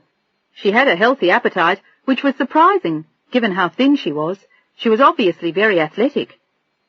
He put the steak on her plate, offered her some wine, which she declined, and she went to sit near the pool, and he hoped she'd still be there by the time he finished cooking. It was half an hour later when he finally decided he'd done his bit. Everyone had been served, and most of the guests had had seconds. Another man from a condo near his offered to take over for him, and Bill gladly accepted and went to find Adrian, happily polishing off dessert as she sat quietly by herself, listening to the people chatting around her. "How was it?" "It couldn't have been too bad." The steak had disappeared along with everything else she'd had on her plate. She looked embarrassed and laughed self-consciously. "It was delicious, and I was starving." "Good. I hate to cook for people who don't eat. Do you like to cook?"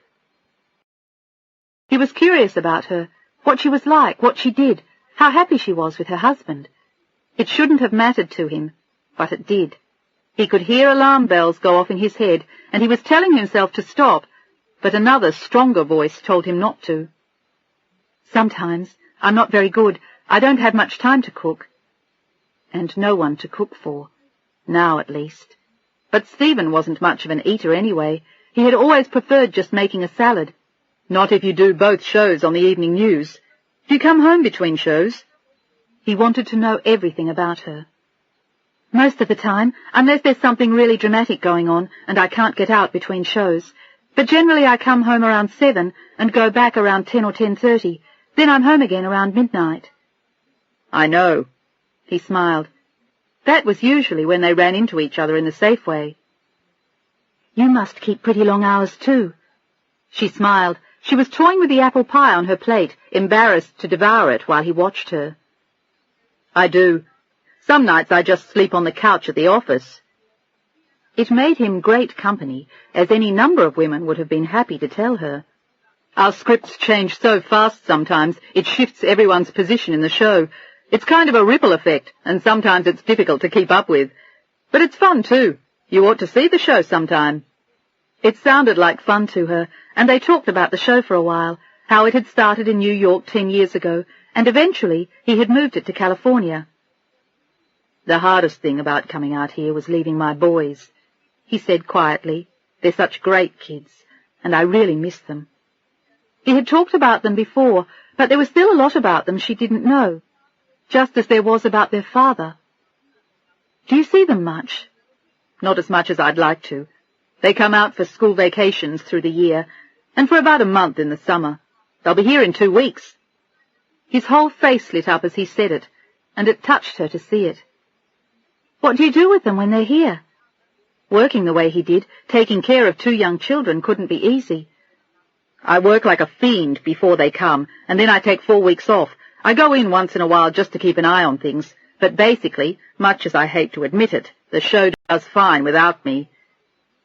He smiled almost sheepishly over the admission.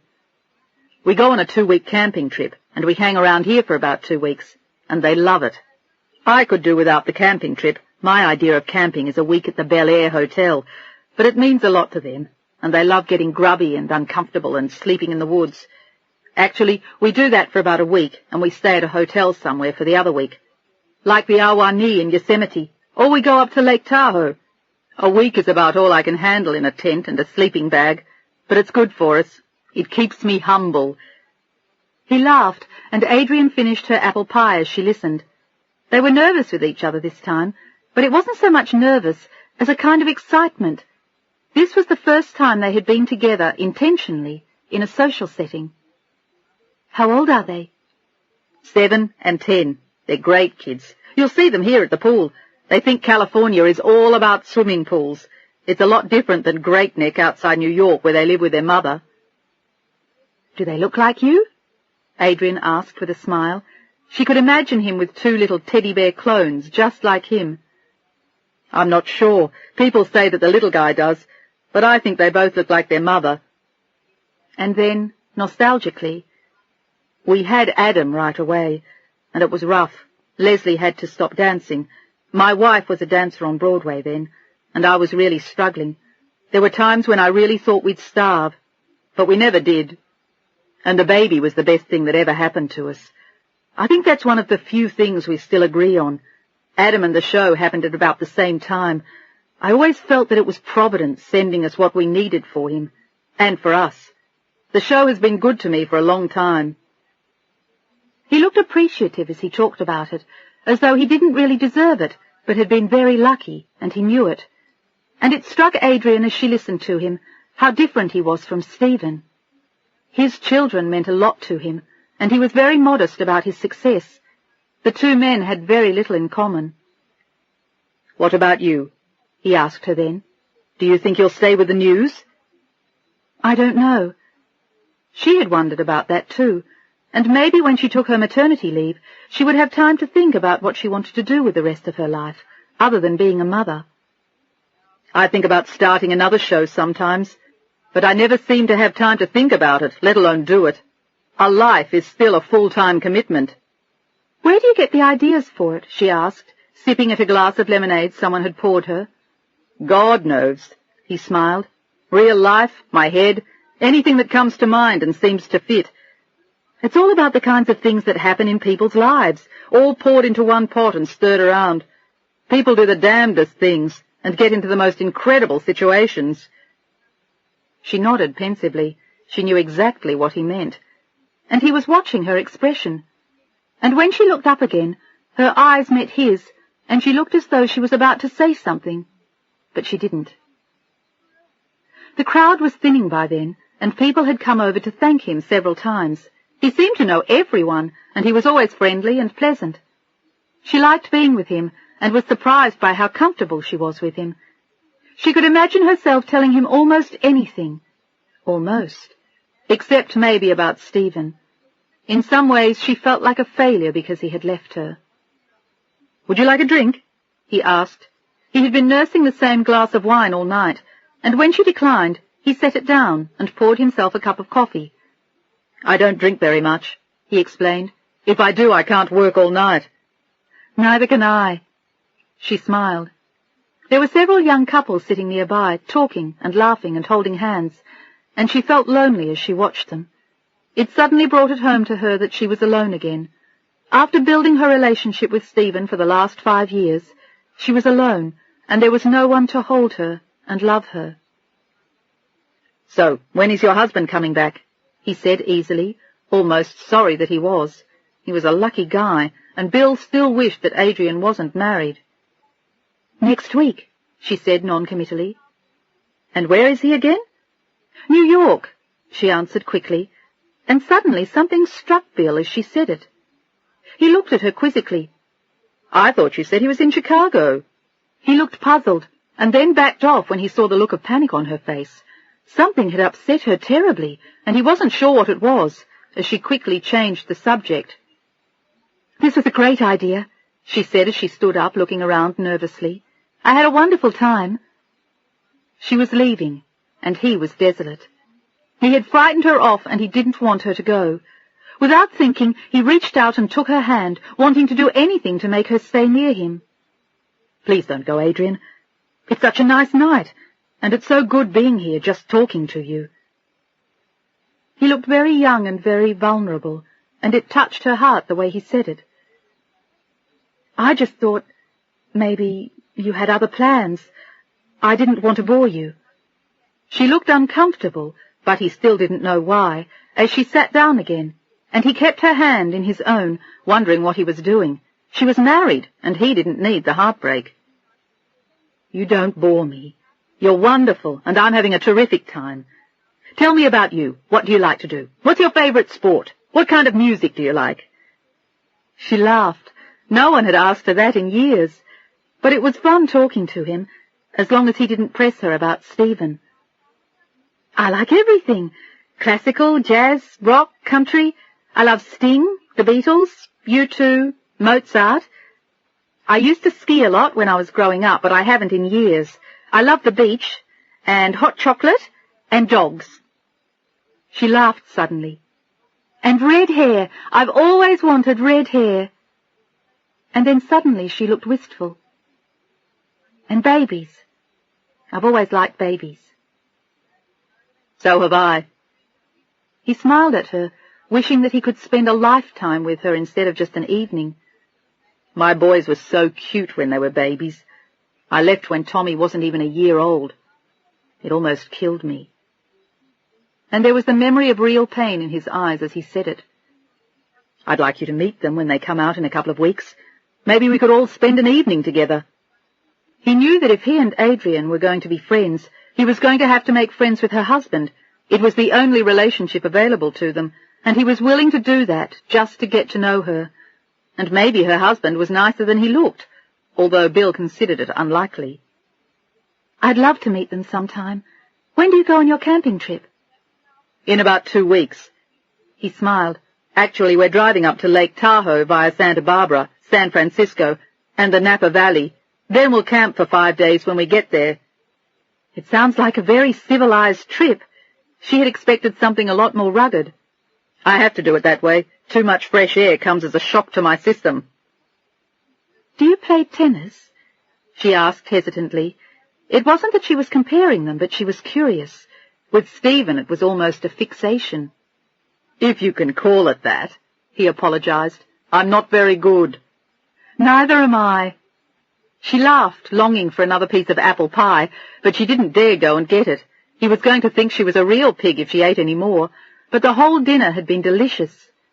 The cleaning-up crew was putting things away, and it had grown dark as they sat by the pool. The crowd had thinned out even more, but she was enjoying his company, and she hated to leave, although she was beginning to think that she should. And then suddenly, high in the sky, the fireworks began. They were being set off in a park nearby, and they were beautiful as everyone stopped and watched, and Adrian watched too, like a delighted child, as Bill smiled at her. She was so beautiful, and so warm, and so gentle. She looked like a little girl with her face turned up to the sky, but a very pretty one, and he had an overwhelming urge to kiss her. He had had that urge before, but it was becoming more acute each time he saw her. The show went on for half an hour, and exploded finally with a wild shower of red, white, and blue that went on and on and on, seemingly forever. And then the sky went dark again, with only the stars high above, and the black powder left from the fireworks, and the little wisps of smoke falling slowly to earth, as Bill sat close to her and caught a whiff of her perfume. It was Chanel No. 19, and he liked it. "Are you doing anything this weekend?" he asked hesitantly, not sure how proper it was for him even to ask her. But they could be friends after all. As long as he controlled himself, there was no real reason why they couldn't be together. "I thought maybe you'd like to go to the beach or something," since she had already told him that she liked beaches. Well, I'm not sure. My husband might be coming home." She was embarrassed, and yet she wanted to go, and she wasn't sure how to handle the invitation. "I thought he was in New York or Chicago until next week. I'm sure he wouldn't mind. I'm very respectable, and it's better than sitting around here all weekend, as long as you're not working. We could go down to Malibu. I have friends who let me use a house there. They live in New York, and they just keep the place for the hell of it. I keep an eye on it for them. You'd enjoy it." "Okay." She smiled at him, not sure why she was doing it, but there was something irresistibly comfortable and appealing about the man, and she stood up then and prepared to go back to her own apartment. "I'd like that." "Does 11 sound about right?" She nodded. It sounded perfect, but also a little scary. "I'll walk you back to your place." He had taken the apron off long since, and he looked nice as he walked her back to her townhouse. And when she got to her front door, she unlocked it carefully and opened it just a crack without turning the light on. She didn't want him to see how empty her place was. "Thanks a lot, Bill. I had a wonderful time. Thank you for inviting me tonight." It was a lot better than sitting at home feeling sorry for herself and wondering what Stephen was doing. "I had a good time too." He smiled, feeling happy and relaxed and contented. "I'll come by tomorrow around 11. "That's all right. I can meet you at the pool." "You don't need to do that. I'll pick you up here." He sounded firm, and she looked nervous as she prepared to leap through her front door before he could look inside it. "Thanks again." She gave him a last look and then suddenly disappeared like an apparition. 1 minute she was standing in front of him, and the next she was inside and the door was closed, and he wasn't sure how she'd done it. It was one of the fastest goodbyes he'd ever said, and he walked slowly back to his own place, smiling. 13. Bill picked Adrian up the next day at precisely 11 o'clock, and she was waiting outside when he came, in jeans, a big floppy shirt, a sun hat and sneakers, and she was carrying a beach bag full of towels and creams and books and a frisbee, and he laughed when he saw her. "You look about 14 in that outfit." The shirt had been Stephen's, but she had always loved it, and it covered the fact that her jeans were getting a little tight. But Bill seemed not to notice as he watched her. "Is that a compliment or a reproach?" she asked comfortably. She was completely at ease with him as she started to follow him across the complex. "A compliment, definitely." And then he stopped. He had forgotten something as he turned to her. "Do you have any sodas at your place? I'm fresh out." And everything was closed. It was Sunday. "Sure." "Why don't we grab some in case we get thirsty?" She started back toward her place, and he followed her, but when they got to her front door she stopped and glanced over her shoulder. "I'll just run in and get them. Why don't you stay here with our stuff?" She acted as though she thought someone was going to run off with her beach bag. "I'll come in and give you a hand." "No, that's okay. The place is a mess. I haven't had a chance to clean since Stephen left. The other day, when he went to New York." Was it New York or Chicago, Bill wondered, but he didn't say anything because it was obvious she didn't want him to go in, so he didn't. "I'll wait for you here," he told her at the front door, feeling a little foolish. She left the front door unlatched, but closed so he couldn't see in. It was as though she was hiding something in her apartment.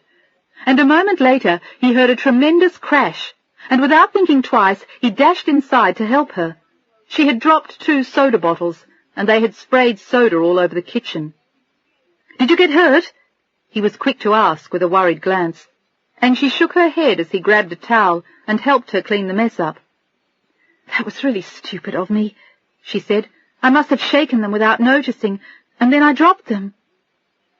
It took them 2 minutes to clean it up, and he hadn't noticed anything unusual about the place until she brought out more sodas, and he realized there was no furniture in the kitchen. The place where a kitchen table might have been was empty, and there was a lonesome stool sitting near a phone at the other end of the kitchen. And as they walked through the living room, it was almost eerie. There was no furniture anywhere, and there were marks on the walls where paintings had been. And then he remembered Stephen loading furniture into a van almost 2 months before. She had said they were selling everything and buying new, but in the meantime the apartment looked bare and depressing.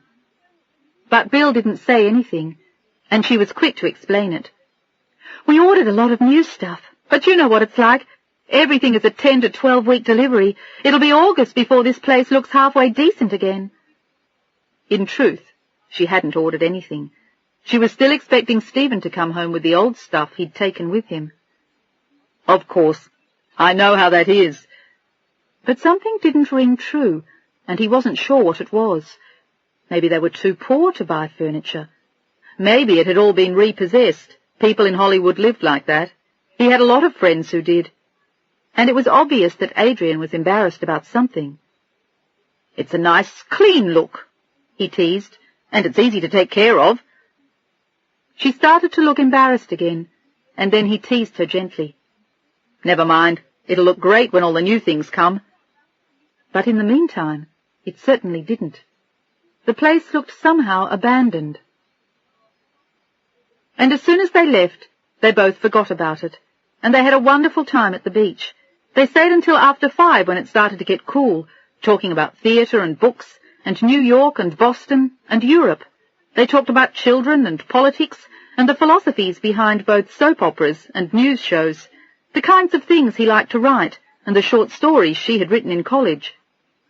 They talked about everything, and they were still talking as they drove back to the complex in his Woody. "I'm in love with your car, by the way." He had admired her MG the first time he'd ever seen it. She looked pleased at the compliment. "So am I. Everybody's been trying to get me to give it up for years, but I can't. I love it too much. It's part of me." "So is my Woody." He beamed. This was a woman who understood what it was to love a car. This was a woman who understood many things, like caring and loss, and integrity and love and respect, and she even shared his passion for old movies. The only thing wrong with her, aside from her eating enough for 2 families, was the fact that she was married. But he had decided to ignore that and stop chafing about it, and just enjoy her friendship.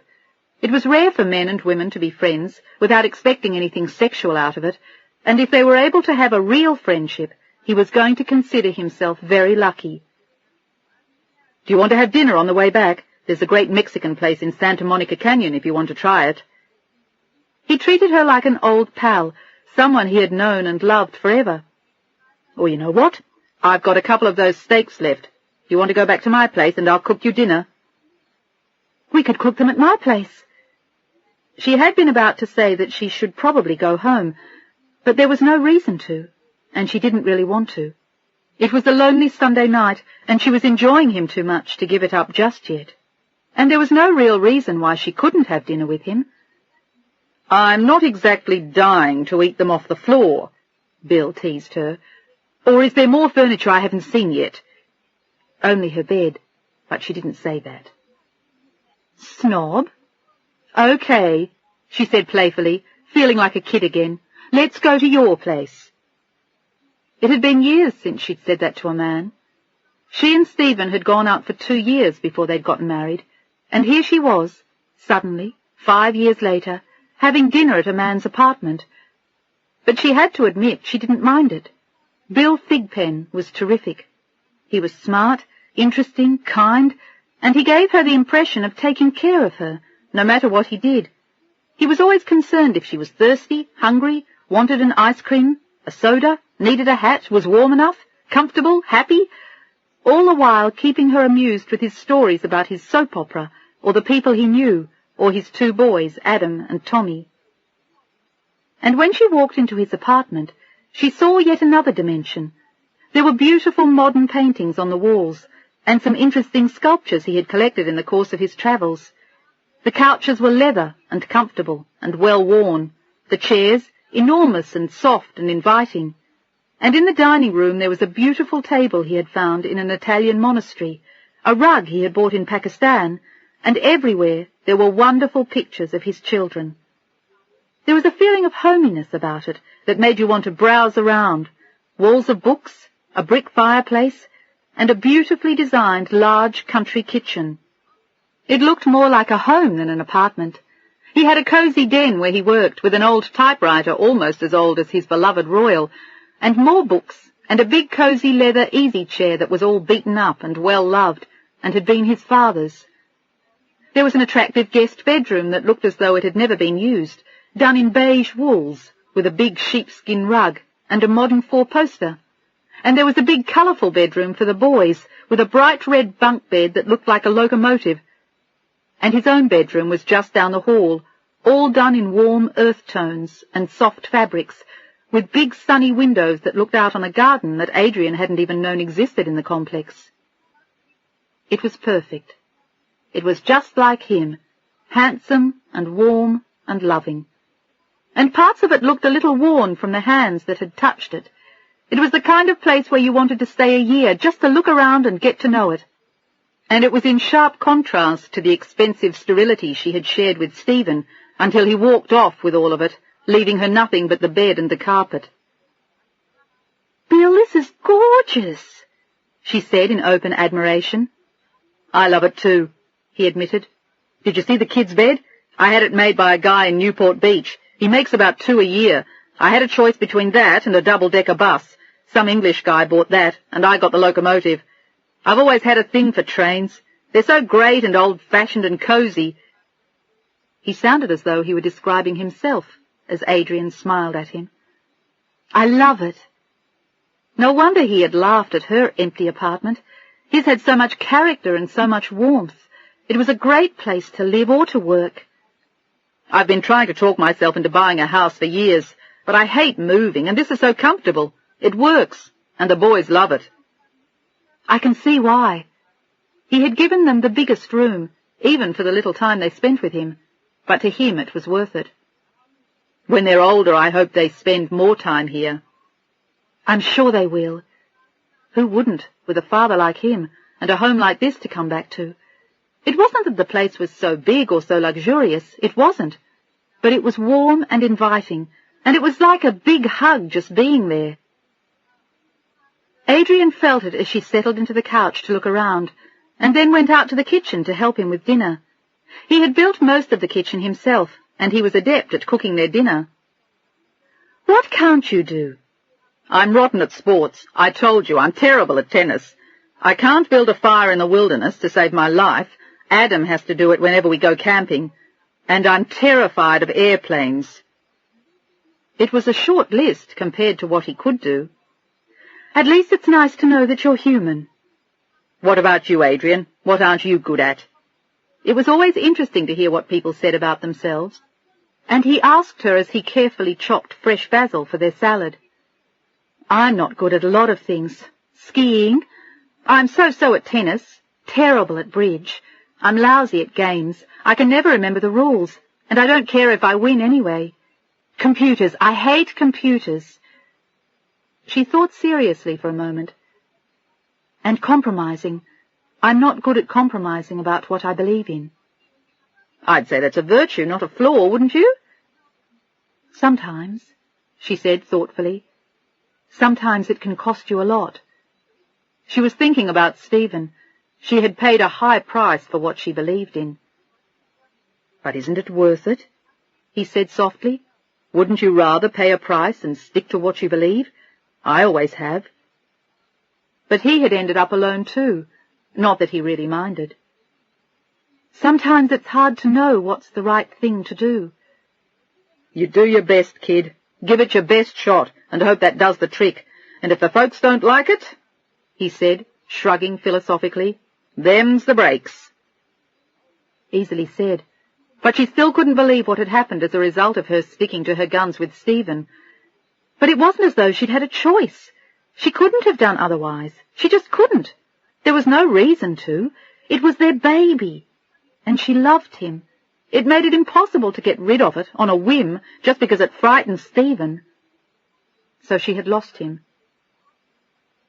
"Would you stick by what you believed in no matter how someone else felt?" she inquired as they sat down to the big juicy steaks he had cooked while she watched him. She had set the table and made the salad dressing, but he had done everything else, and the dinner looked delicious. Steak, salad, garlic bread, and there were strawberries dipped in chocolate for dessert. "Would you hold your ground no matter what?" "That depends. You mean at someone else's expense?" "Maybe." He puzzled over it for a minute as she helped herself to the salad. "I think it would depend on how strongly I felt, probably. If I really thought my integrity was at stake, or the integrity of the situation. Sometimes it doesn't matter how unpopular you get, you just can't deviate from what you believe in. I know as one gets older one is supposed to get more moderate, and in some ways I have. I'm 39 years old and I'm more tolerant than I used to be. But I still believe in taking stands about things I care about. It hasn't exactly won me a lot of gold stars, but on the other hand, my friends know I'm someone they can count on. That counts for something, I think." "I think so too," she said softly. "How does Stephen feel about that?" He was getting curious about him. Adrian spoke of him very little, and he wondered how well they got along. He wondered how much they had in common. Just looking at them, they seemed very different. "I think he feels strongly about his opinions, too. He's not always very good about understanding other people's positions." It was a classic understatement. "Is he good about adjusting to you?" Their marriage intrigued him. He wanted to get to know them both, since he couldn't have her to himself, much as he would have liked to. "Not always. He's good at—" She groped for the words, and then found them. "Parallel living is the best way I can describe it. He does what he wants to do, and he lets you do what you want without interfering." As long as he thought you were doing the right thing to get ahead, like working in the newsroom. "Does that work?" "It used to. It did, until he moved right out of her life because he didn't like what she was doing." She took a breath as she tried to explain it to Bill Thigpen. "I think to make a marriage really work, you need more involvement than that, more intertwining, more interaction. It's not good enough to let each other be. You have to be something together."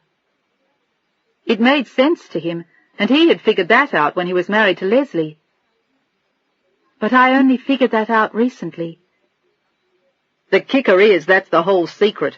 A lot of people will just let you do your own thing. The trouble is there are damn few people who want to do the same thing you do. I've never found one. Though I have to admit I haven't looked very hard in the last few years. I haven't really had the time, or the inclination," Bill added. "Why not?" She was intrigued by him, too. He looked as though he would have enjoyed being married. "I think I was scared.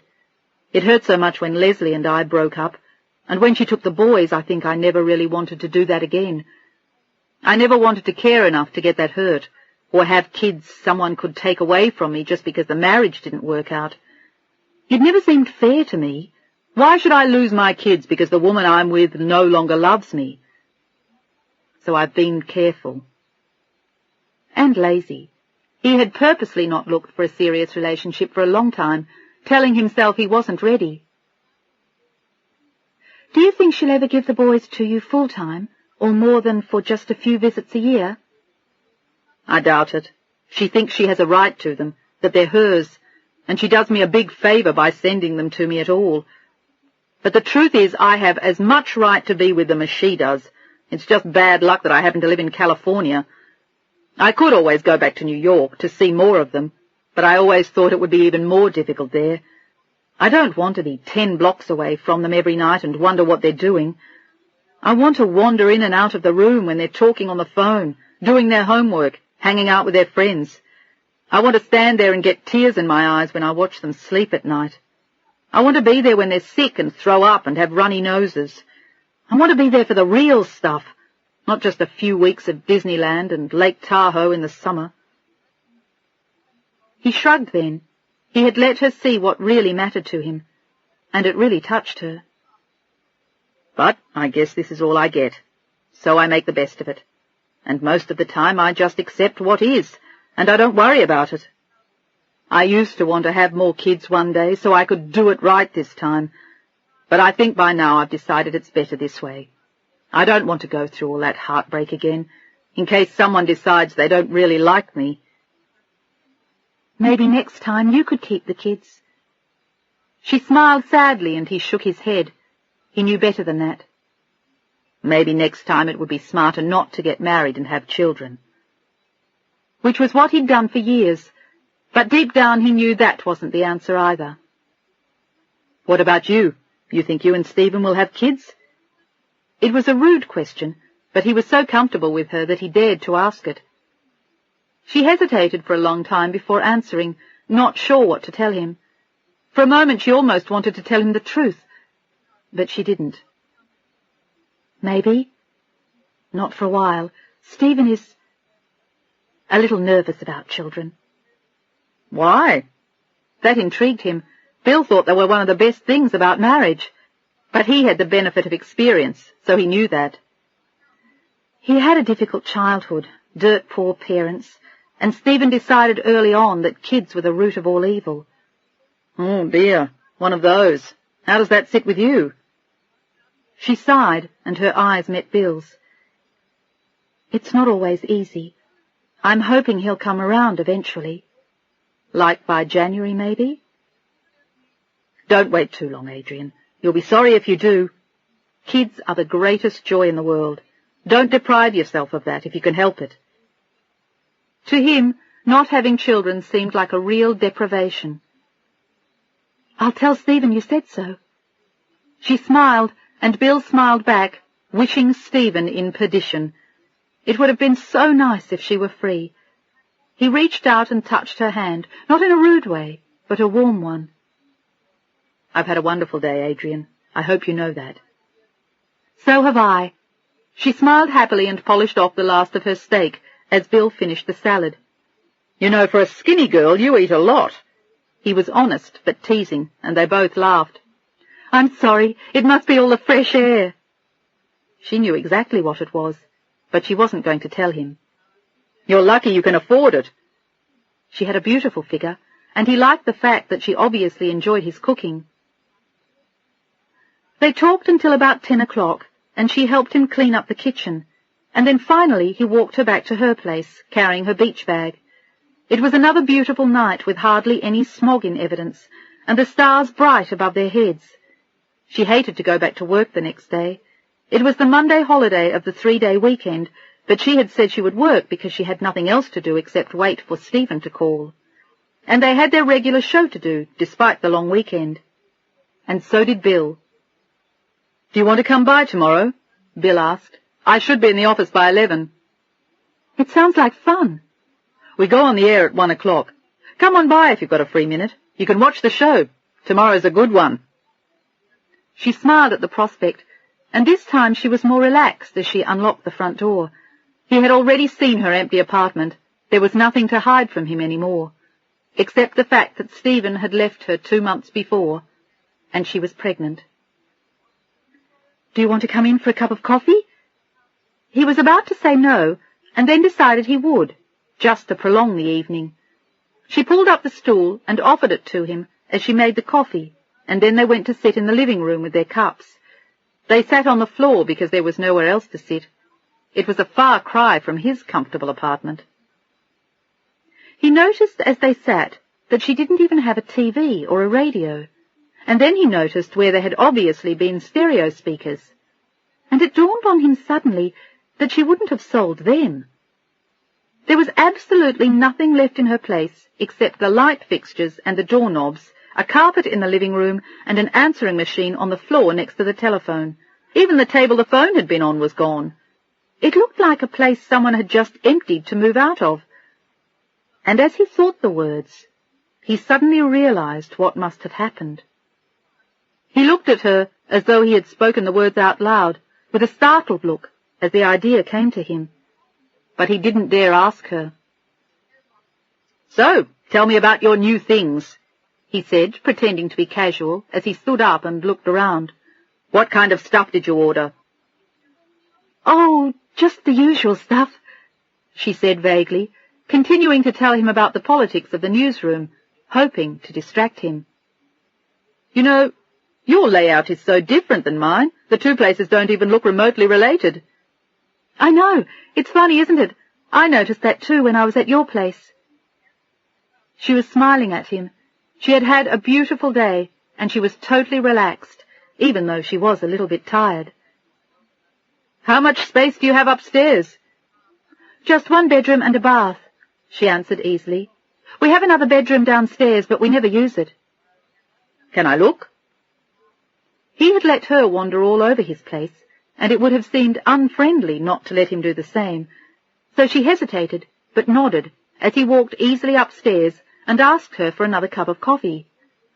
And when she went into the kitchen to get it, he whipped like whirlwind through her bedroom.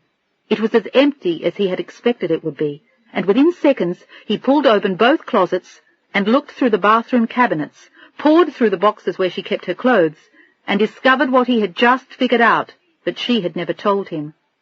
Unless his things were downstairs. And suddenly Bill wanted to know, but he didn't dare ask her. A sixth sense told him that there was a reason why Stephen Townsend had loaded all their belongings into a van, and it wasn't because they were going to redo the apartment. Even their wedding picture in the silver frame now sat on the bedroom floor with the room's only lamp, because Stephen had taken the dresser and all the tables. "I like the layout," he said as he came downstairs looking relaxed, his whirlwind tour having gone unobserved. And then he asked her if he could use the bathroom. There were 2 doors on the main floor, and he intentionally chose the one he suspected was a closet, pulled open the door, and found it empty save for a handful of empty wooden suit hangers. And then he opened the right one and closed it behind him as he walked into the bathroom. He opened all the cupboards as quietly as he could, and then flushed the toilet and ran the water. And as he sat down to coffee with her again, he watched her eyes for the answers to his questions. But there were none. She had said nothing to him. She had pretended for weeks that Stephen was away on business, that he would be back in a few days, that everything was fine, although she had admitted over dinner that it wasn't always easy. She was a beautiful girl, and he knew she was married. She was still wearing her wedding ring. But he also knew one other thing, after going through every closet in the place. For whatever reason she chose not to disclose, Stephen Townsend was no longer living with his wife, and when he had left, he had taken everything with him.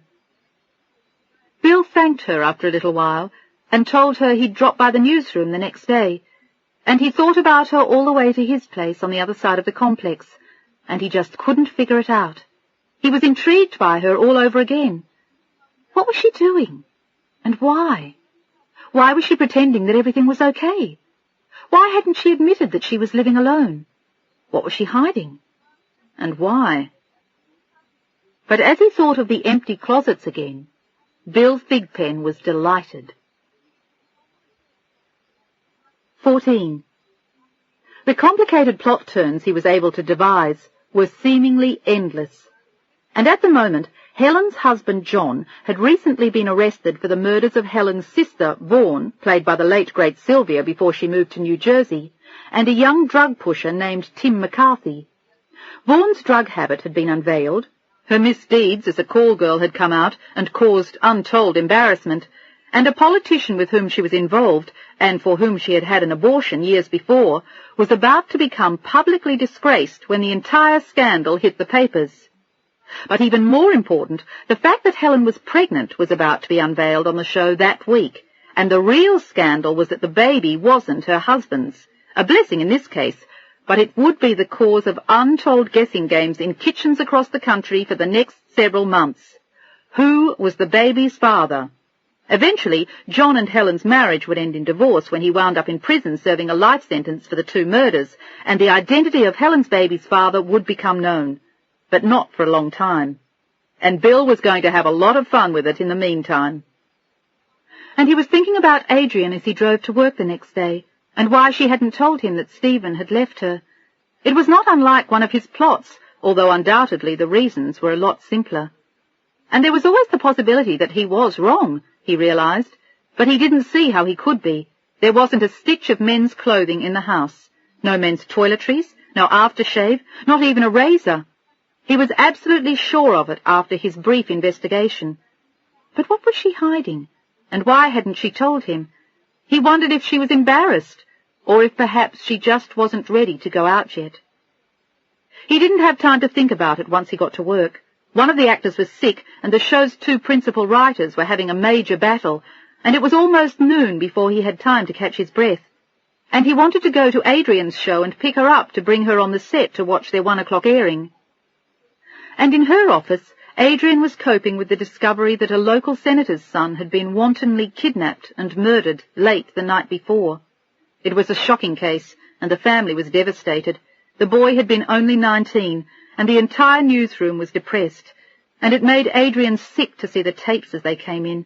He had been dumped on his parents' front steps, with his throat cut. She was busy assigning editors to work on what had come in, and reporters to speak to close family friends, when someone told her there was a call holding for her, but she didn't recognize the name when she picked it up, and she had no idea who it was. It was a man named Lawrence Allman. Yes? She was in the middle of a dozen things, and writing notes frantically as she waited to hear what he wanted. Mrs. Townsend? Yes? Your husband asked me to call you. Her heart stopped as she heard the words. Has he been in an accident? Is he all right? He felt sorry for her as he listened to her reaction. This was not a woman who didn't give a damn about her husband, contrary to what Stephen had said to Allman. No, he's fine. I'm representing him. I'm an attorney. She looked confused as she listened to him. Why was a lawyer calling her, and why had Stephen told him to call her? Is something wrong? For a moment he didn't know what to say to her. She seemed so totally unprepared for what was coming. He felt like a real heel for calling. I thought perhaps your husband might have said something to you, but I see that he hasn't. Or maybe she was playing games with him, but he doubted it. She didn't sound like that kind of person. Your husband is filing for dissolution, and he wanted me to work some things out with you, Mrs. Townsend. She felt as though she had been on a roller coaster all day, and it had just stopped and pitched her right out of her seat, leaving her heart back about a dozen miles. She could hardly catch her breath as she listened to him. Stephen was doing what? I'm sorry, I don't understand. What is this all about? A dissolution, Mrs. Townsend. He spoke as gently as he could. He was a decent man, and this wasn't his favourite case. Stephen had not been totally reasonable when they had discussed this. A divorce. Your husband wants a divorce. I see. Isn't this a little hasty? I asked him if he would like counselling with you, but he insists that there are irreconcilable differences. Can I refuse? The divorce, I mean. She closed her eyes, trying not to cry into the phone, or the man would think she was a fool. She had to stay calm, but she was losing control just listening to him. She couldn't believe it. Stephen wanted a divorce, and he wouldn't even talk to her about it. He had had a stranger call to tell her. No, you can't refuse, the attorney explained. Those laws changed a long time ago. You or Mr. Townsend have the right to file for dissolution without the consent of your spouse. She couldn't believe what she was hearing, and there was more to come. There are some additional papers Mr. Townsend would like you to be aware of. He wants to sell the condo, doesn't he? There were tears brimming in her eyes as she listened to him, watching her whole world crumble around her. Well, yes, but he's willing to give you 3 months' grace before you put it on the market, unless, of course, you'd like to buy him out at fair market value. She felt nauseous as she stood in her office. He wanted a divorce, and he wanted to sell the condo. But that isn't what I was referring to. Mr. Townsend is willing to be reasonable about the townhouse. I was referring— He seemed to hesitate. He had tried to talk Stephen out of it, but he could only assume that the baby's paternity was in question when Stephen wouldn't listen to reason. There are some other papers he's asked me to draw up. I'd like you to take a look at them. What exactly do they deal with? She took a sharp breath and tried to regain her composure as she wiped the tears off her cheeks with trembling fingers. The baby. Mr. Townsend would like to renounce any parental rights antenatally. It seems a little premature, and I must tell you I've advised him against it. It's a highly unusual procedure, but he's adamant that that's what he wants. I've drawn up some papers in draft form just for you to look at. They state simply that he renounces any claim to the baby. As a result, he would have no visiting rights, no claim to the child once it's born. It would not bear his name. You will be asked to resume your maiden name, as well as give it to the baby. His name would not appear on the birth certificate when it was born, and, of course, you and the child would have no legal or financial claim on Mr. Townsend. He wanted to offer some monetary remuneration for this, but I explained to him that according to California law, we couldn't do that. There must be no exchange of money in the renunciation of his parental rights, or it could later be declared invalid. She was crying openly by then, and she didn't give a damn if the attorney heard her. "What do you want from me? And why are you calling me today?" she sobbed. "This is a holiday. You aren't even supposed to be working." Stephen had told him she would probably be at the station, and it would be a good time to catch her, so he was calling from home. He felt like a complete louse telling her those things, but he had thought it would be worse if she had just opened her mail and found it all there. Stephen had insisted he had no quarrel with her. She had been a good wife, and they had been happy, but he just didn't want the baby, and she had refused to abort it. It seemed perfectly sensible to him. And Larry Allman wondered if Townsend was a little less than reasonable on this issue. But it wasn't his job to argue with him. He had tried to talk him into counselling, urged him to reconsider, and not to do anything about the termination of parental rights until after the baby came, and he at least saw it. But Stephen didn't want to hear it. "Mrs. Townsend," Allman said quietly, "I'm really sorry. There's no pleasant way to advise you of all this. I thought that maybe a phone call—" "It's not your fault," she sobbed, wishing that she could change the way Stephen felt, but she knew that she couldn't. "Is he okay?" she asked, much to Allman's amazement. "He's fine. Are you okay?" That seemed a lot more important. She nodded as fresh tears rolled down her face. "I'm fine." He smiled sadly at his end. "I'm sorry to say you don't sound it." "It's been a lousy day. The senator's son, and now this."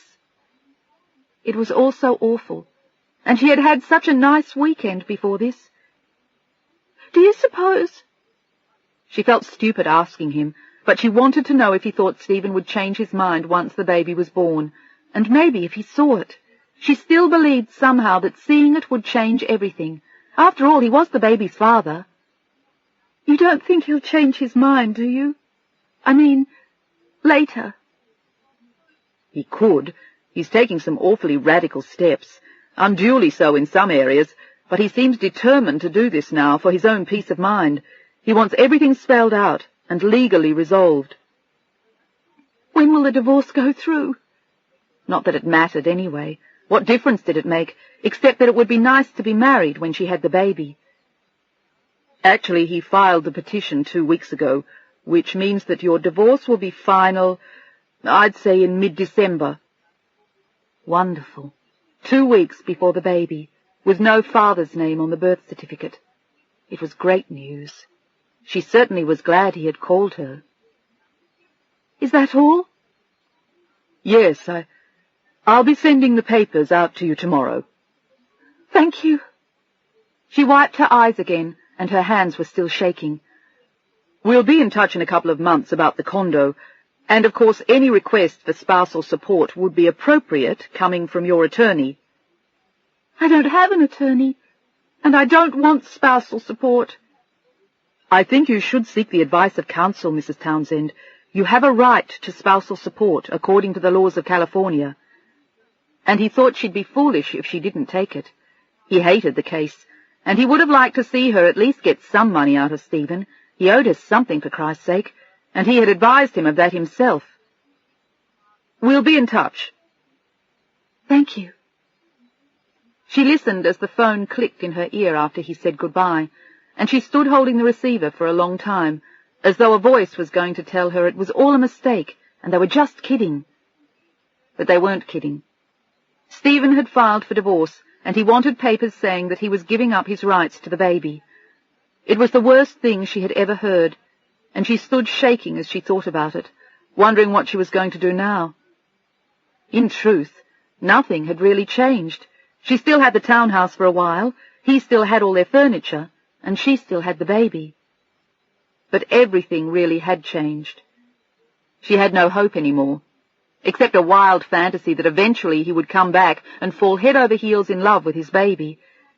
But even she knew that that was unlikely. What she had to face now was having the baby alone, keeping her job, finding a new home, and at least buying a couch to sit on. But more important, she had to face the fact that he was divorcing her, and legally the baby would have no father. It was a stunning blow, and her shoulders shook as she cried, as she finally put down the receiver.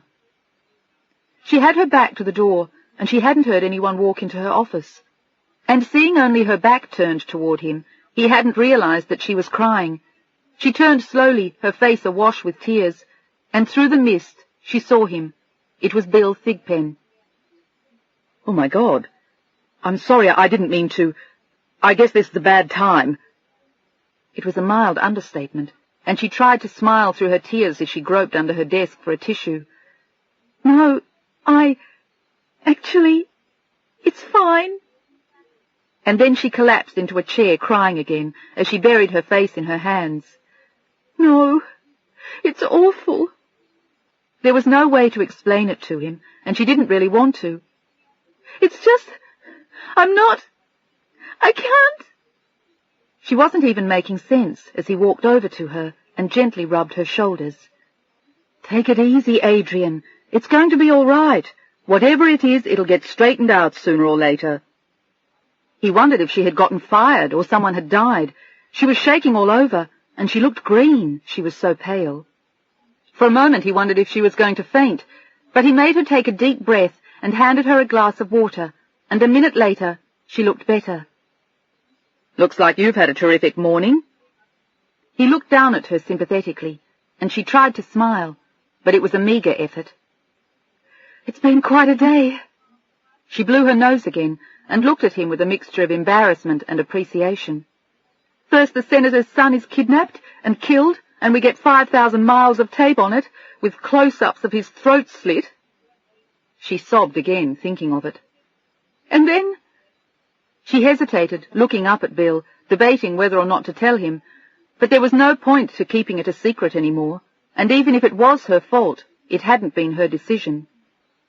"And then I got this stupid call from my husband's attorney." Her eyes filled with tears again, and her voice trembled as she said it. "Attorney? What's he calling you for? And today's a holiday anyway." "That's what I said." "What did he want?" Bill scowled, feeling protective of her.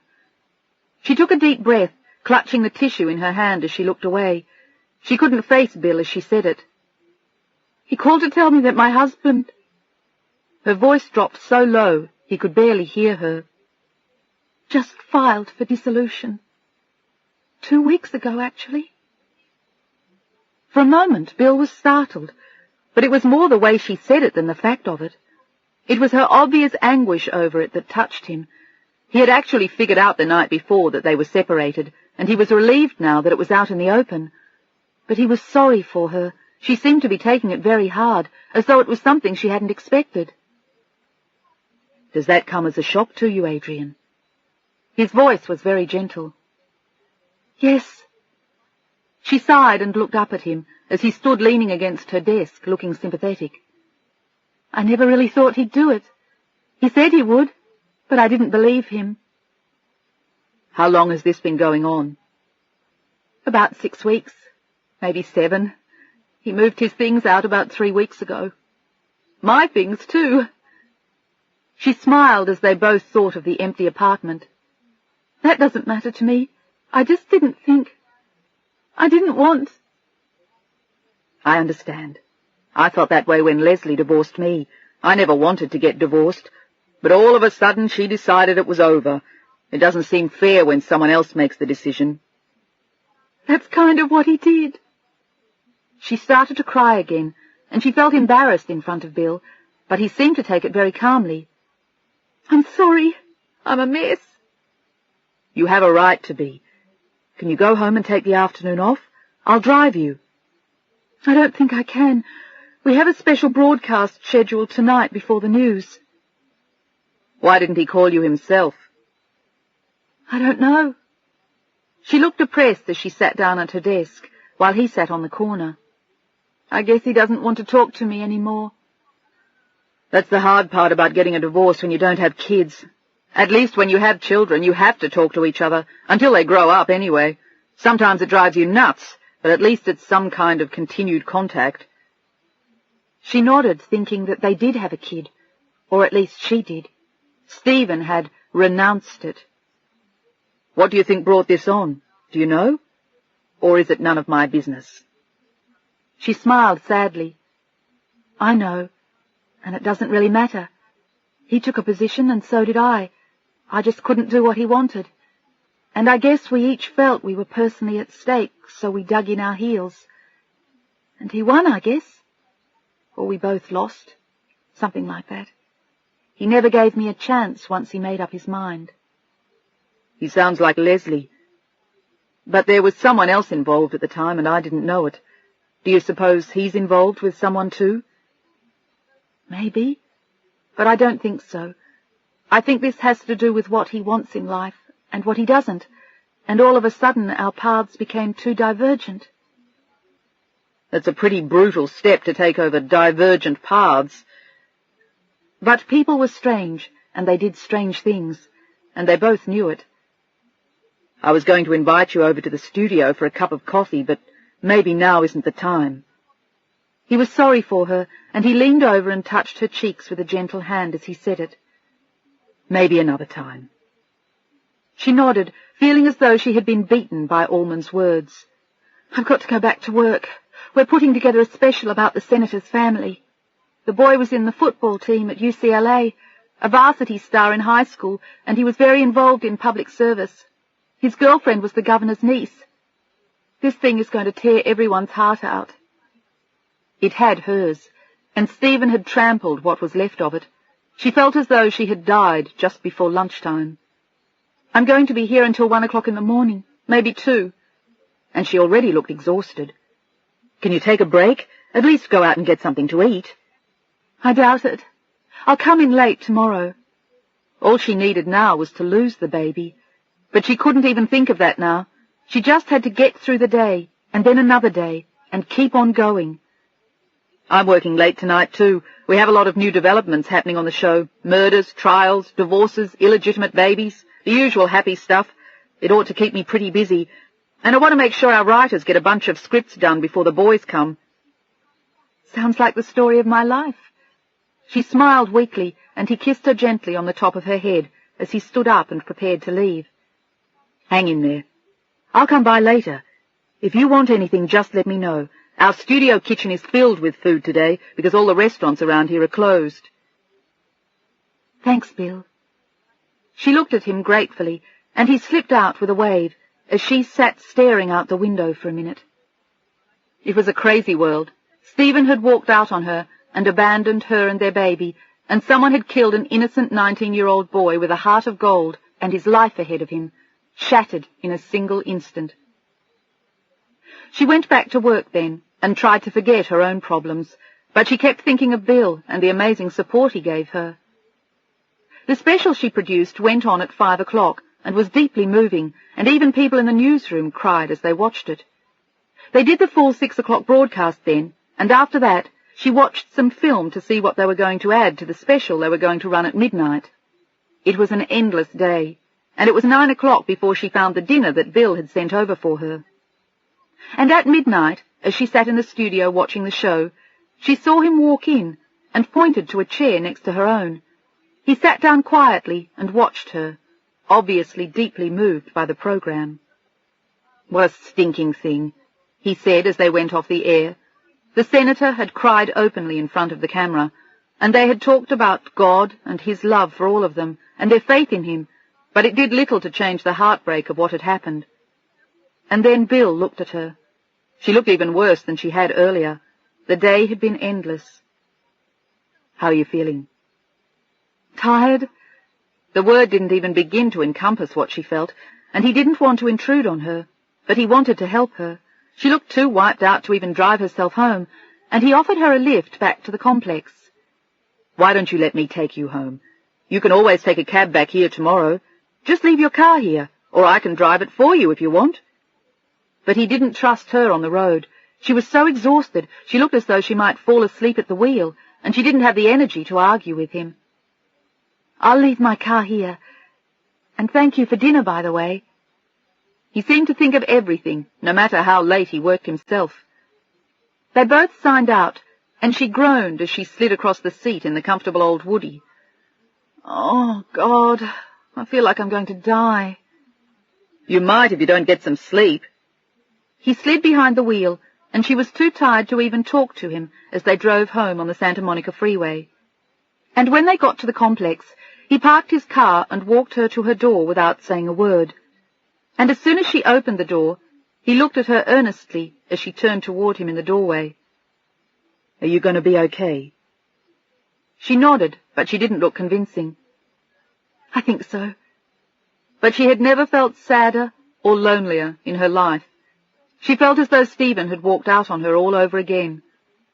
"Call if you need me. I'm not very far away."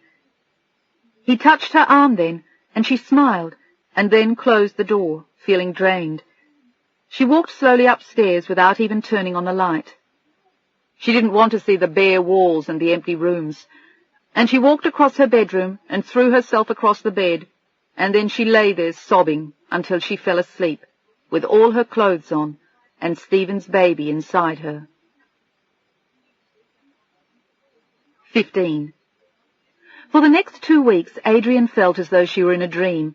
The papers Lawrence Allman had promised arrived, and she signed them in all the appropriate places.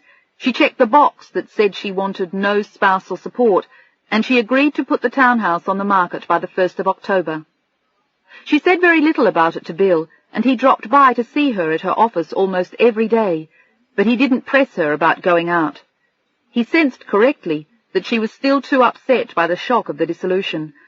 A lot had been happening to her. Things had been wildly hectic at work, and he had his own hands full with changes in the scripts and the fact that he was trying to clear his desk for his annual 4-week vacation. But he had, nonetheless, found the time to bring her to the set early one afternoon, and she had watched with fascination as they aired the show.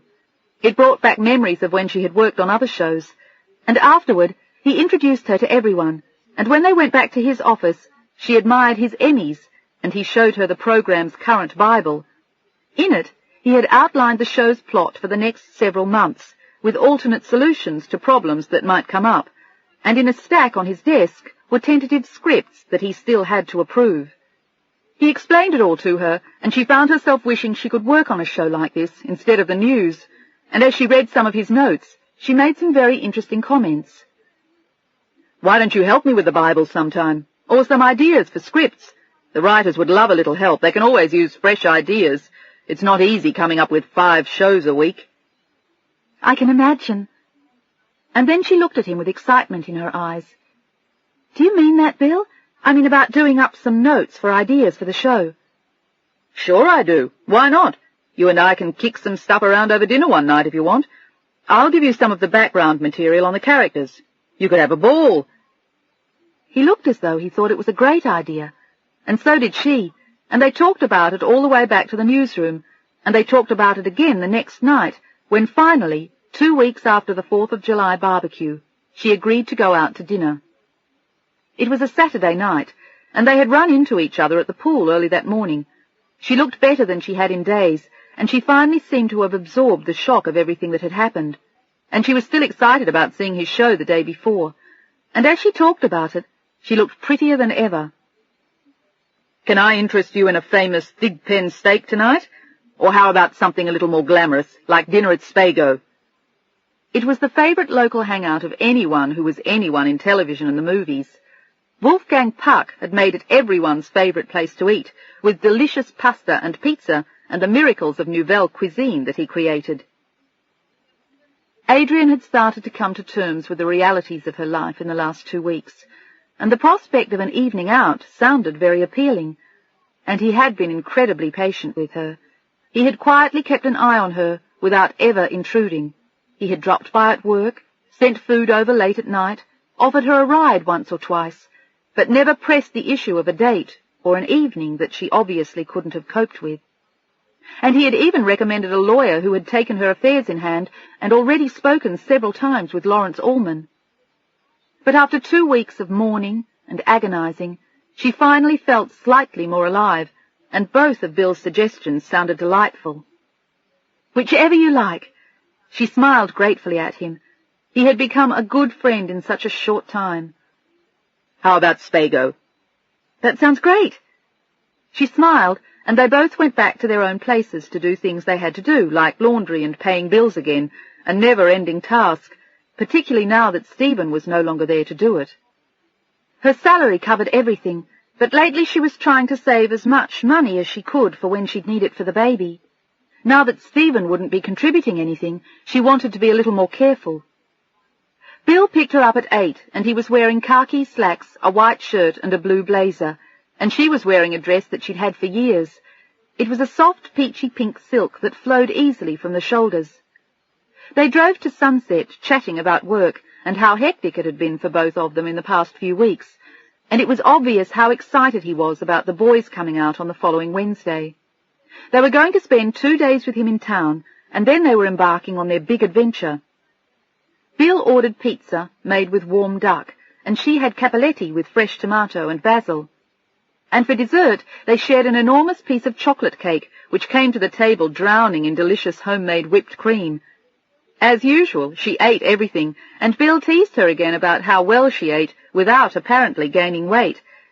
But as he said it, she looked a little nervous. "I should be watching it more than I have been lately." He noticed that she was not pencil-thin, but she was not overweight either. The only thing he did notice was that her chest seemed to be enlarging almost daily, but he still wasn't sure if that was due to inaccurate previous observation on his part. "I'm going to start eating nothing but salads." "How depressing." He took a breath, pretending to suck in his own waistline, and he was solidly built, but he wasn't heavy either. "I'm going to be eating hamburgers and French fries at roadside fast food places for the next 2 weeks. It'll be a miracle if I don't regress and wind up with teenage acne." They both laughed at the thought, and he looked at her strangely then. He had been wanting to ask her for weeks, ever since he had found out about Stephen filing papers, but he didn't want to ask her too soon, and he wondered now if she was ready to hear it. "I have a funny question to ask you, Adrian." And as he said it, she looked suddenly panicked. "Don't get nervous. It's nothing intensely personal, and my feelings won't be hurt if you say no. I just thought I'd ask in case there's a chance I could talk you into it." He paused, as though waiting for a drum roll. "What are the chances of your getting a week or 2 off from work?" She suspected what he was going to ask, and she smiled, feeling very flattered. She knew how much his boys meant to him, and the fact that he would be willing to share them with her, or even introduce her to them, meant a great deal to her. "It's not impossible. I have about 4 weeks coming. I was saving the time for a trip to Europe in October." A trip she was certainly not going to take now. She wasn't going anywhere with anyone, and by then she would be 6 months pregnant. "Do you think they'd let you off on fairly short notice? I was wondering if you would like to join us on our pilgrimage north. Any interest? If not, I'll respect your sanity as well as your judgment. This will not be an easy trip. We are talking about being stuck in a car all day with 2 small boys, listening to them argue day and night, eating inedible food from one end of California to the other, and winding up in a sleeping bag on the hard ground at Lake Tahoe." But the truth was that he loved it, and she knew that, and it was a real honor that he would ask her to join them. "It sounds terrific," she smiled. Think you can get the time? I don't know, I can ask. She wasn't sure what they'd say, but it was possible they would let her off, certainly for a week, if not 2, and it sounded like just what she needed. If you can't get off for the first week, you could fly straight to Reno and join us at Lake Tahoe for the second. But the first part will be fun, too. We're going to stop at the San Isidro Ranch near Santa Barbara, stay in San Francisco at a funny old hotel we love, and then we're going to the Napa Valley. There are some great little inns, and I thought it would be a nice stop on the way to Lake Tahoe. It sounds wonderful. She smiled at him, relaxing for the first time in weeks. You know, I really owe you an apology. I think I've been in shock for the past 2 weeks, ever since I got that call from my husband's attorney. Her saying that brought up a question he'd been wanting to ask her. Why didn't you tell me what was happening before that? I don't know, Bill. I was embarrassed, I guess. I just felt like such a failure when Stephen left me. He nodded. He understood that. But it would have saved him some grief had she told him. For the first time in his life he had actually been considering putting the make on a married woman, and he had been wrestling with himself for days. She could have spared him that, but it didn't matter now. And she looked a lot better. The shock had worn off, and he hadn't seen her cry since the first day. She was made of strong stuff, much stronger than he even dreamed of. Anyway, what do you think about the trip? Do you think they'll let you off? I'll ask them first thing on Monday morning. I think they might. Things are a little slow. And not too many people are out on vacation. Most people prefer the spring and fall when it isn't so crowded. So would I, but I have to go when the boys are out here. She looked at him, wondering how they would arrange it. She didn't want to sleep in the same room with him, but she didn't even know the boys, and they probably wouldn't welcome the idea of a strange woman sharing their room with them. It would be easy once they were intense, but it was going to be a little more complicated when they were in hotels, unless she requested her own room and paid for it herself, which was what she was about to suggest to Bill when he started laughing. What's so funny? You are. I can see the wheels turning in your head. Are you worried about the sleeping arrangements? Yes, she grinned. It's not that I don't trust you. I do, but... Well, you shouldn't, he confessed. I'm not sure I trust myself, but I also have a healthy fear of my ex-wife. We'll keep it very respectable, I promise. I'll probably sleep with the boys. I usually do, and they love it. And you can have my room. Wouldn't that be an inconvenience for you? No, he said softly. It would mean a lot to me to have you there. I'd love you to spend some time with me and the boys. He wanted to tell her more about how he felt, but he knew that this wasn't the time.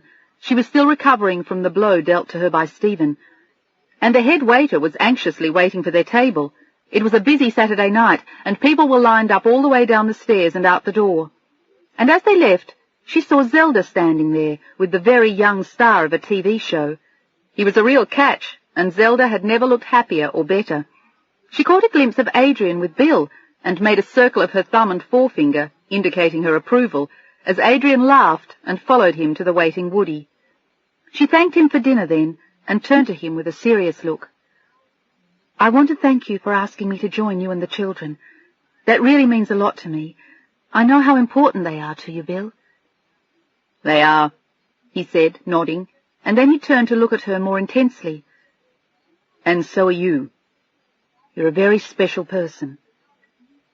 She looked away, not sure what to say to him. She couldn't promise him anything. There was still far too much confusion in her own life.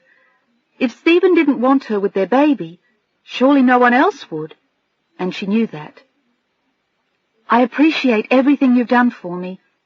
She looked away from him as they got into the car. She was thinking of how angry he would be when he found out about the baby, and she didn't want to mislead him. Is something wrong, Adrian? He gently took her hand in his. They were still parked only a few feet from the restaurant, and they hadn't moved, but he was worried about her suddenly. There were brief moments when she looked so unhappy and so worried.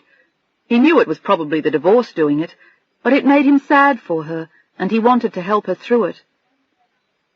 My life is a little complicated right now, she said cryptically, and he smiled. You sound like one of my characters on the show. In fact, I just wrote that line into a script yesterday. And you think you've got troubles? My character is pregnant with an illegitimate baby." The words almost made her choke, and she tried to laugh as he started up the woody, but all she could do was smile weakly. Art imitating life again. Sometimes it happened a little too often. They drove back to the complex then, and he invited her to his place for a cup of coffee. He had a fancy espresso machine, and they sat for a long time in his cosy kitchen. "I always feel like I ought to look around for a last time before the boys come." He grinned. "From the moment they arrive till the moment they leave, this whole place is upside down. The television is constantly on, there are clothes in every chair, socks on every table, the bathrooms look like they've been hit by a bomb, and there's candy and gum all over everything I own. They're hopeless." "It sounds happy," she smiled. "That's a dangerous attitude." He smiled at her. From everything he had seen of her so far, he thought she was the perfect woman, and he had long since decided that Stephen Townsend was either a bastard or a fool, but he had been crazy to let her go, much less divorce her. "I can't wait till you meet them." "Neither can I," she said as she sipped her cappuccino. "I really hope you can come on the trip." "So do I." And she meant it. "If I can't, maybe I can fly to Lake Tahoe for a weekend." "That would be nice, but I'd like a lot more than that." And he thought that 2 weeks with her and his sons would be absolutely blissful. It was the kind of life he had longed for the last 7 years, the kind of life he'd lost and thought he would never find again. But Adrian was a very special woman. In some ways he was afraid of his feelings for her, and in other ways he loved them.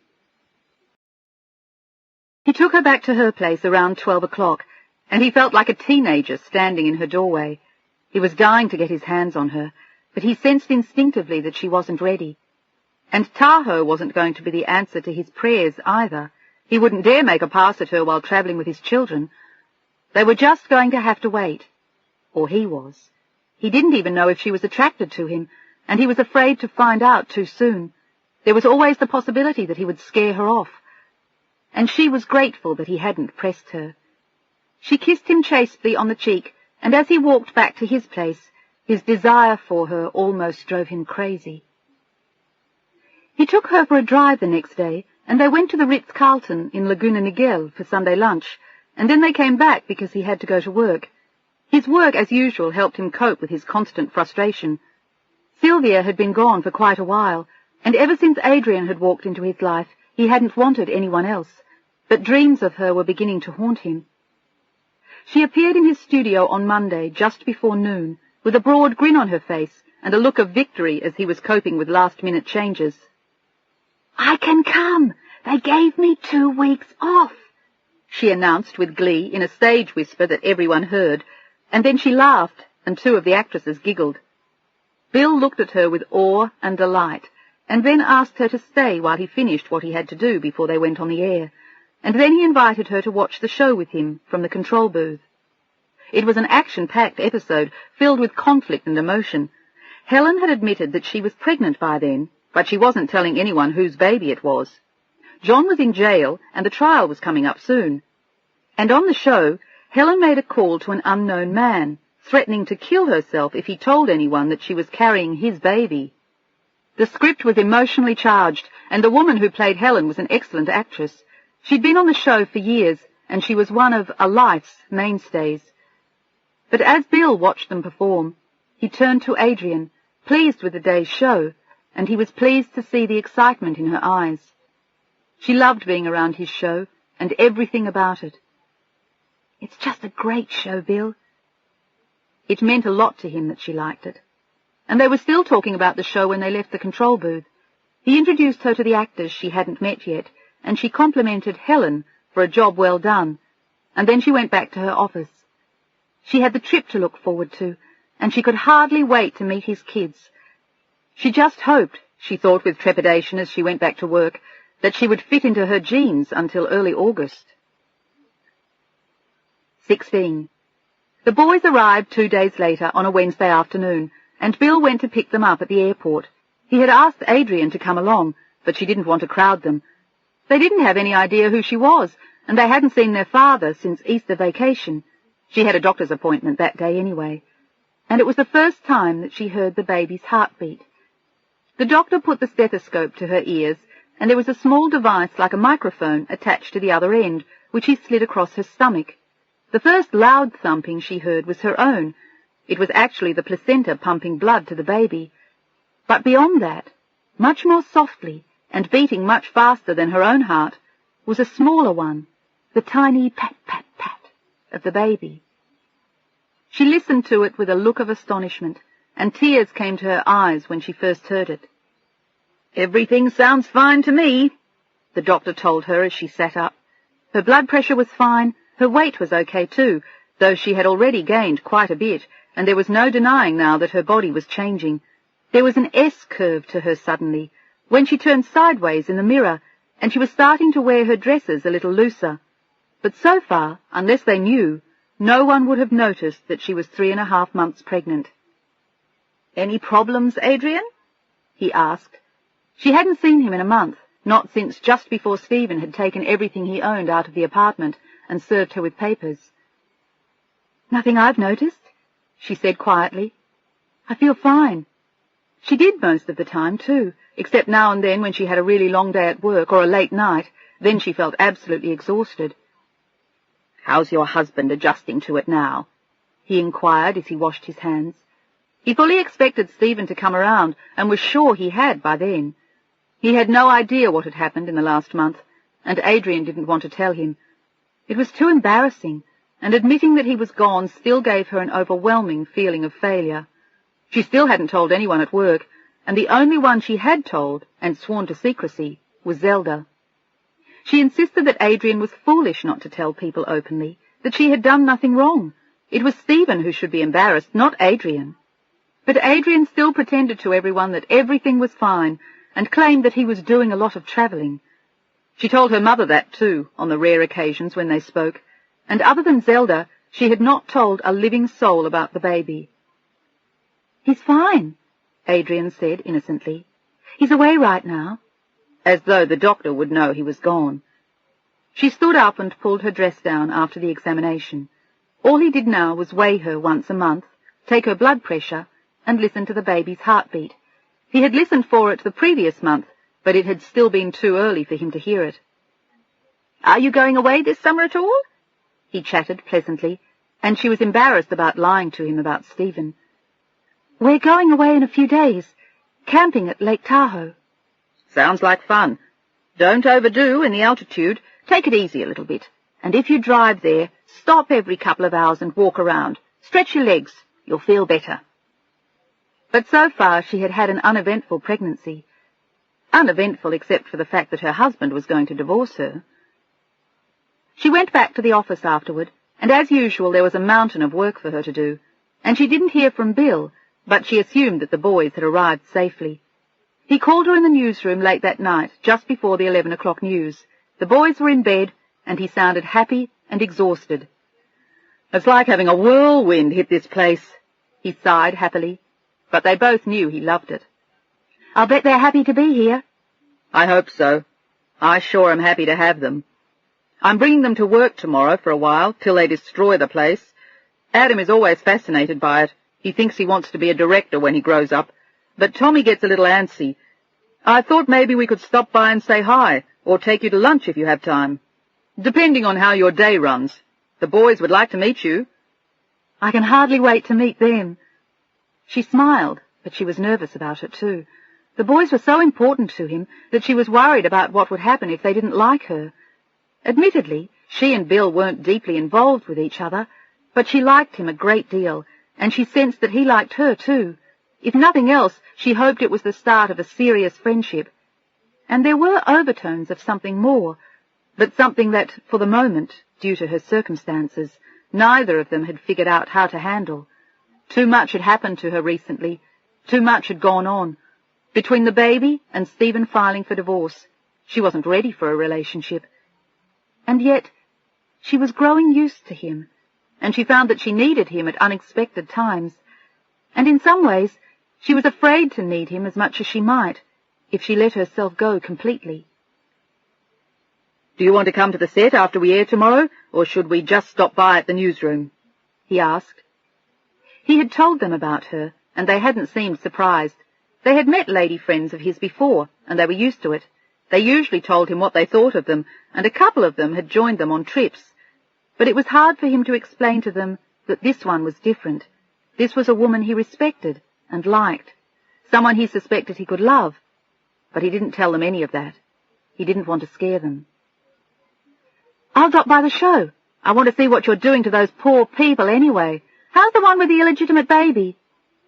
"Drinking too much, understandably. Everyone wants to know who the baby's father is. We've never gotten so much mail.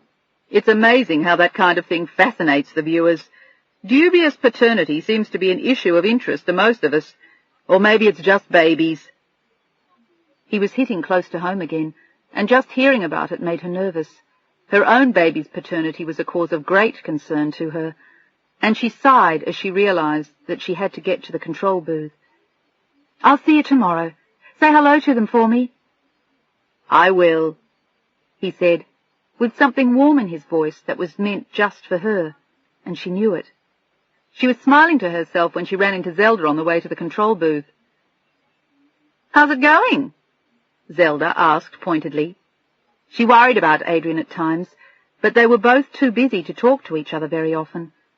Zelda asked her if she heard from Stephen from time to time, and she was always horrified to hear that she didn't. "It's okay," Adrian smiled. She knew Zelda wouldn't give away any of her secrets. "I saw you with Bill Thigpen the other day." She was curious about that. She knew who he was and how successful his show had been, and she wondered if anything was going to come of it between him and Adrian, but she suspected that Adrian was still deluding herself about Stephen. "Is that anything?" she asked openly, and Adrian looked offended by her bluntness. "Yes, a nice friendship." She hurried off to the control booth then, and at midnight she went home and fell into bed. She was too tired to even think, and she had a lot to do in the next 2 days before she left on vacation. She went to Bill's studio again the next day, just in time to see the show air, and she watched in fascination as the woman who was supposedly pregnant sobbed, talking about her baby. Her husband was still in jail, and she was being blackmailed by a woman who allegedly knew who had fathered her baby. Her husband's trial had just begun, and Helen was still mourning the loss of her sister. It was easy to see why people got caught up in it. It was all so absurd and so exaggerated, and yet it wasn't. It was exaggerated in just the way real life was, with all its unexpected quirks and turns and sudden disasters, people having accidents and getting killed, and cheating on each other, and losing jobs, and having babies.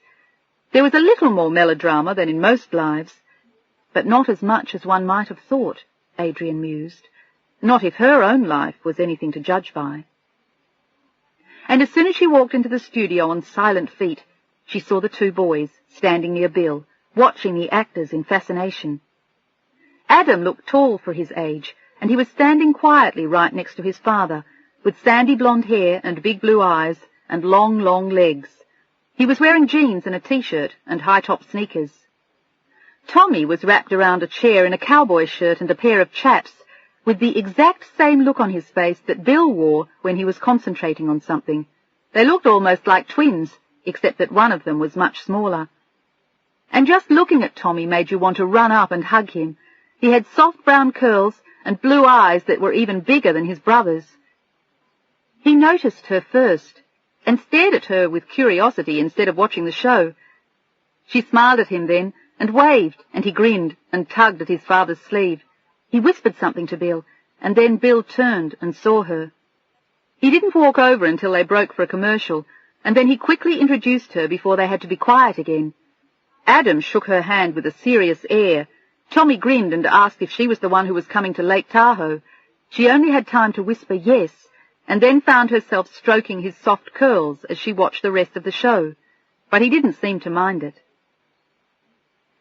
"That was good, Dad," Adam complimented him as soon as the show was over, and Bill introduced him to all the actors. He had met most of them before, but there were a few new faces, and it touched Adrian to see how proud of them Bill was. He was clearly a wonderful father. Tommy was climbing on one of the cameras while Adrian watched, and she noticed that he was keeping her eye on her while pretending not to. Eventually, they all went out to lunch, and over sandwiches, Tommy looked at her squarely. "How long have you known my dad?" he inquired as Adam frowned at him. "Tommy, stop that. It's not polite to ask questions." "That's okay." She smiled at both of them and tried to remember. It depended when you started counting, from the first time in the supermarket or from when they began to make friends. She wasn't sure which to tell them, and decided to go with the former. It made it look as though they had known each other a little longer. "A couple of months, I guess. Something like that." "Do you go out with him a lot?" Tommy went on as Adrian grinned and Adam shouted at him to stop. "Sometimes. We're good friends." But he had spotted something of interest on her left hand, and he was staring at it as she ate her sandwich. "Are you married?" There was a long, long pause, and she avoided Bill's eyes.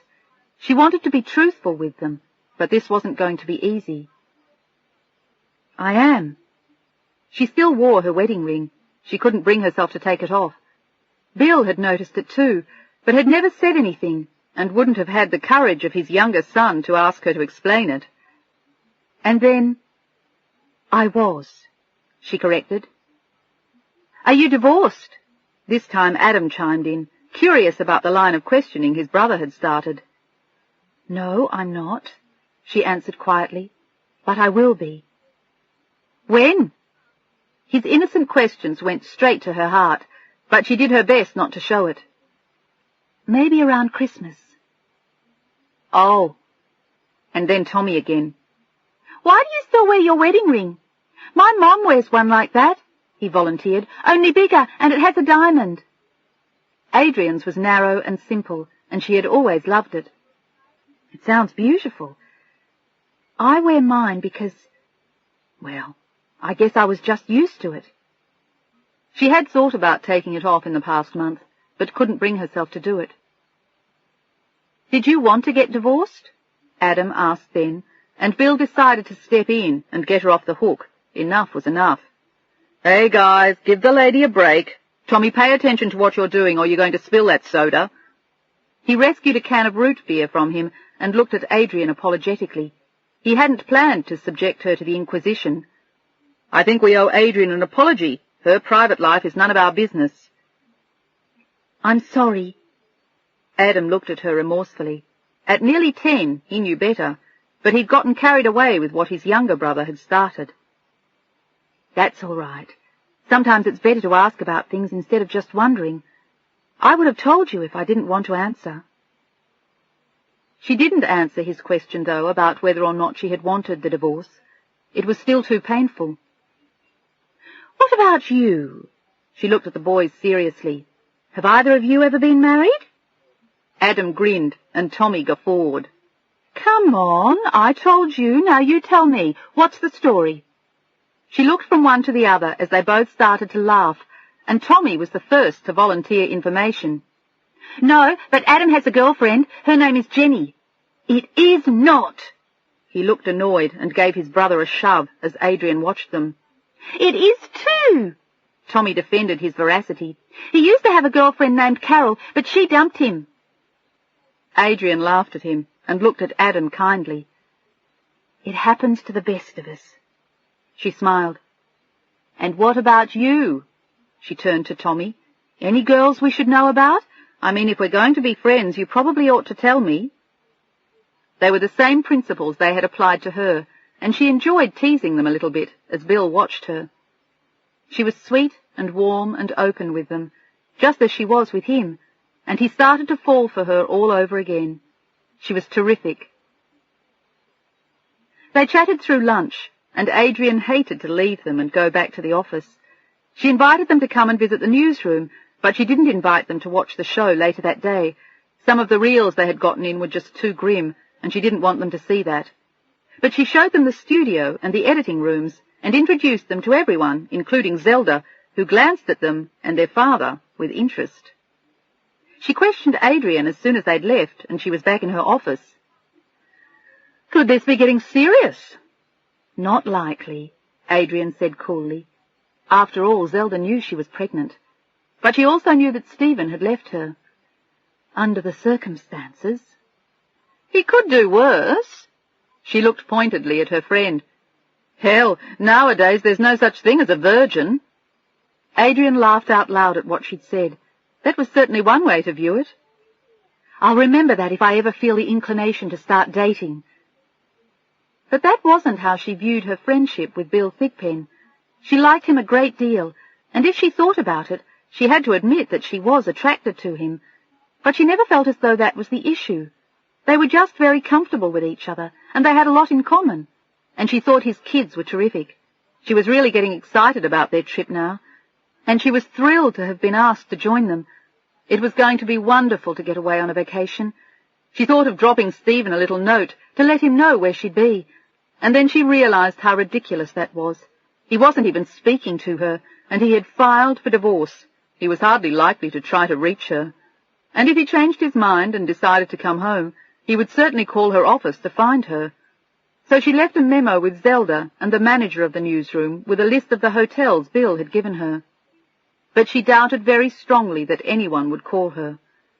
And as she went back to her desk again, she thought of Adam and Tommy's questions over lunch about her wedding ring and her divorce, and whether or not she had wanted to divorce Stephen. And then, as they got busy before the evening news, she forgot all about it. She saw them again the next day when they dropped by, and Bill asked her if she had a sleeping bag. He had just discovered that he only had 3 and wanted to know if he should buy one. "Gee, I don't," she said apologetically. She hadn't even thought of it, but he assured her it was no problem, and he had everything else. He told her to bring one decent dress for when they went out and a warm jacket for the nights at Lake Tahoe. "And that's it?" she teased. "Nothing else?" "That's right." He smiled and stood close to her, enjoying the thrill of feeling her next to him. It was getting harder and harder to keep his distance. "Just a bathing suit and a pair of jeans." "You're going to get awfully tired of me if that's all I bring," she warned, but Bill shook his head as he looked at her warmly. "I doubt it." "What about games? Is there anything you gentlemen like? Scrabble? Bingo? Cards?" She had already made a list to herself to pick up a few things to amuse them on the car trip, and Tommy immediately placed an order for comic books and a squirt gun.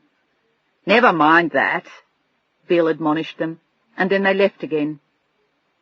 They had some last-minute shopping to do. They were leaving the next morning. She packed that night when she went home after the evening news, and when she went back to do the late show, everything was ready and standing at the front door. Her 2 small bags looked strange in the empty apartment. It looked as though she was finally leaving too. The place was so depressing now that it was empty, and she thought about buying some furniture from time to time, but somehow she just couldn't bring herself to do it. It would make everything so final, and there was always the possibility that Stephen would come back with everything, and in any case, in a few months she was going to have to give up the apartment. But it wouldn't hurt anything to have a little furniture in the meantime. She just didn't have the time or the desire to buy it. Bill called her right after the news, and they chatted for a few minutes about the trip. He sounded as excited as she felt. She felt like a kid going to camp for the first time, and for the first time in a long time, she felt really happy. Everything had been so difficult for the past 2 months, except the time she spent with Bill. That was always so different. "I thought we'd leave around 8. That should get us to Santa Barbara by 10, and we'll have time for a ride or something before lunch. The boys are dying to go riding." It was the first time she thought of it, and she knew it was one of the few things she shouldn't do, and she wondered if Bill would be disappointed. "I think I might just relax tomorrow while you gentlemen go riding." "Don't you like horses, Adrian?" He seemed surprised. He'd been hoping to organize an overnight pack trip when they got to Lake Tahoe. But admittedly, if he couldn't, it wouldn't be a disaster either.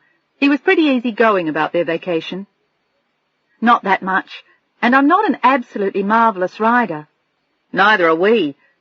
"Well, see how you feel about it tomorrow, and we'll pick you up at 8 tomorrow morning." He could hardly wait, and neither could she, as she lay in bed thinking about it that night. And as she did, she ran a hand over her stomach. It was no longer quite so concave, and there was a subtle roundness that was beginning to protrude between her hip bones. And when she stood up, she could really feel it. Some of her clothes were beginning to feel tight, and she was wondering when people would start to notice. Everything would change for her then, including her relationship with Bill. She knew that there was no way he would want to go anywhere with her once it was obvious that she was pregnant. But at least for the moment, she could enjoy being with him, and she was really looking forward to the vacation. And there was no reason why he would suspect then, as long as she wore loose shirts over her jeans, and sweatshirts and sweaters. They picked her up at exactly 8:15, and everything was ready. Bill picked up both her bags, and she carried a small tote bag with her makeup and toiletries, some snacks for all of them, and the games she had bought for his children. Bill looked happy and relaxed, and he bent toward her as though he was about to kiss her, when he arrived, and then remembered himself and backed away with a shy glance at her, and a look over his shoulder at the two children. He had rented a wagoneer, and they were fully equipped for all aspects of their trip. The back was piled high with sleeping bags and equipment and valises. "Is everybody ready?" he asked, beaming at her as she smiled at him from the front seat next to him, and then glanced back at the two children. "We are!" they responded in unison. "Good, then let's get this show on the road." He put the car in drive, and they headed north on the freeway. Adam was wearing earphones and listening to a tape, and Tommy hummed to himself as he played with an assortment of little men and soldiers. And Bill and Adrian chatted easily in the front seat. It was just like being an ordinary family off on their summer vacation, and as she thought of it, Adrian started to giggle. She had a big blue bow in her hair and a pale blue sweatshirt on and a pair of ancient jeans and sneakers, and Bill thought she looked like a kid herself as she sat next to him and laughed. "What's so funny?" "Nothing. I love this. I feel like I'm playing a part in a sitcom." "Better than a part in a soap," he grinned. "Then you'd have to be married to a man who drinks, with a daughter who had recently run away, and a son who was secretly gay, or you might even be pregnant by someone else, or fighting a fatal disease." He reeled off the possibilities, and although some of them were more apt than he knew, she was still smiling. "This is a whole lot better." "It sure is." He put the radio on, and they drove easily to Santa Barbara, and stopped at the San Isidro Ranch just after 10:30. There was an adorable cottage waiting for them, with 2 bedrooms and 2 baths, and a cozy living room with a fireplace. It looked like a honeymoon cottage, and Bill put his things in the boys' room, as he had said he would, and gave Adrian the nicer of the 2 bedrooms. "Are you sure?" she asked apologetically. She felt guilty taking the prettier room, but he insisted that he was happy sharing with the boys in the other. "I could sleep on the couch."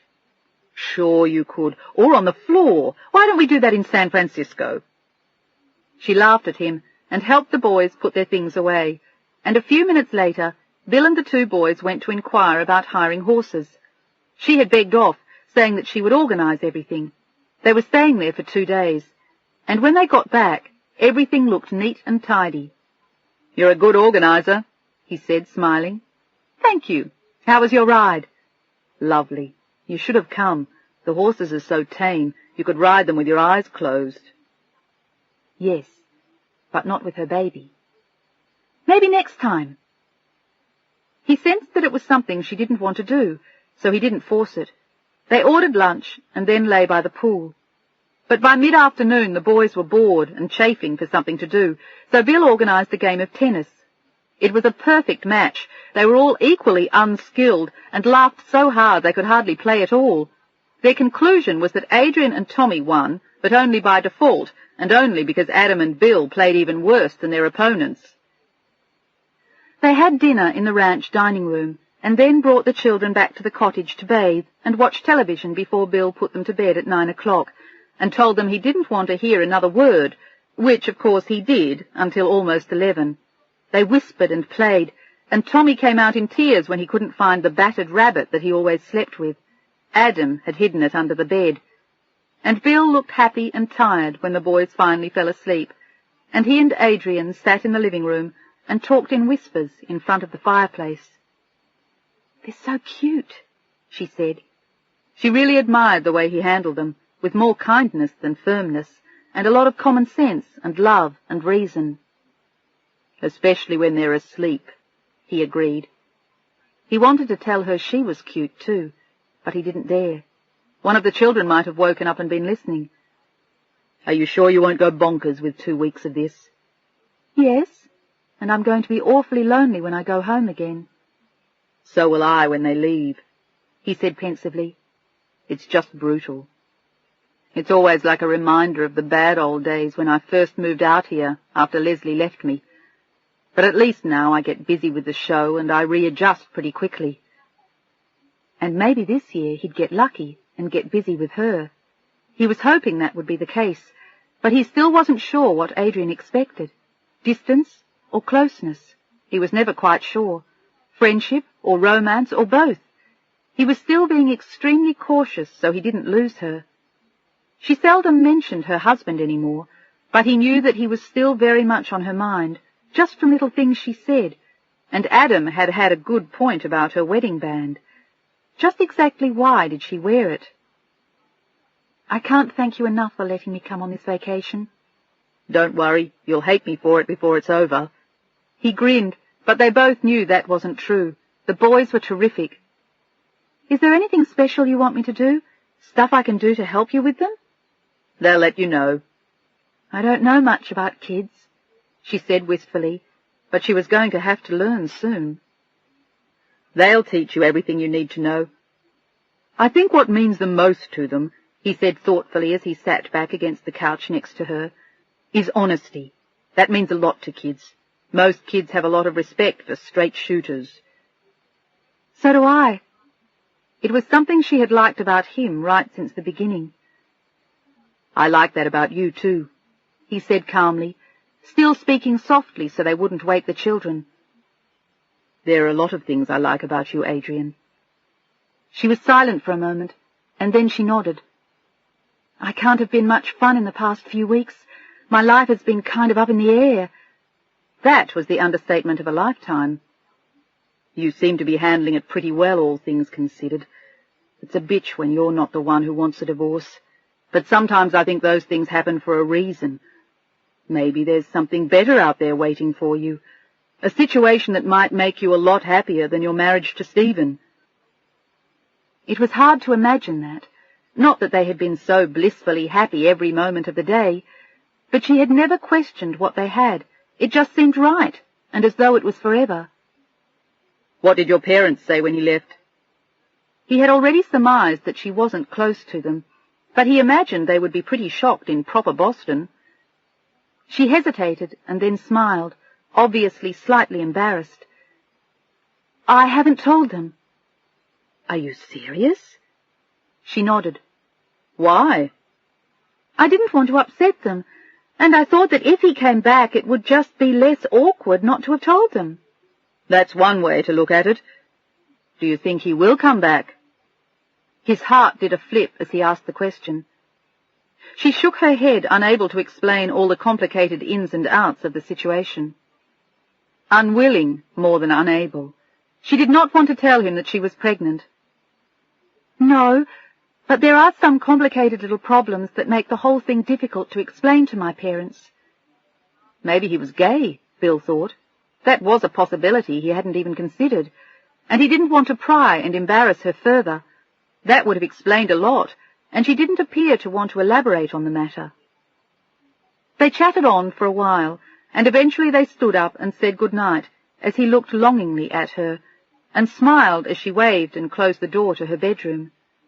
She didn't lock the door that night, because she trusted him and knew she didn't need to. And she didn't wake up until the next day when she heard the boys listening to the television in the living room. It was 8 o'clock in the morning, and by the time she came out, showered and fresh, in jeans, a pink shirt and pink sneakers, Bill had already ordered her breakfast. "Are pancakes and sausages okay?" he asked, glancing over the paper, as she groaned.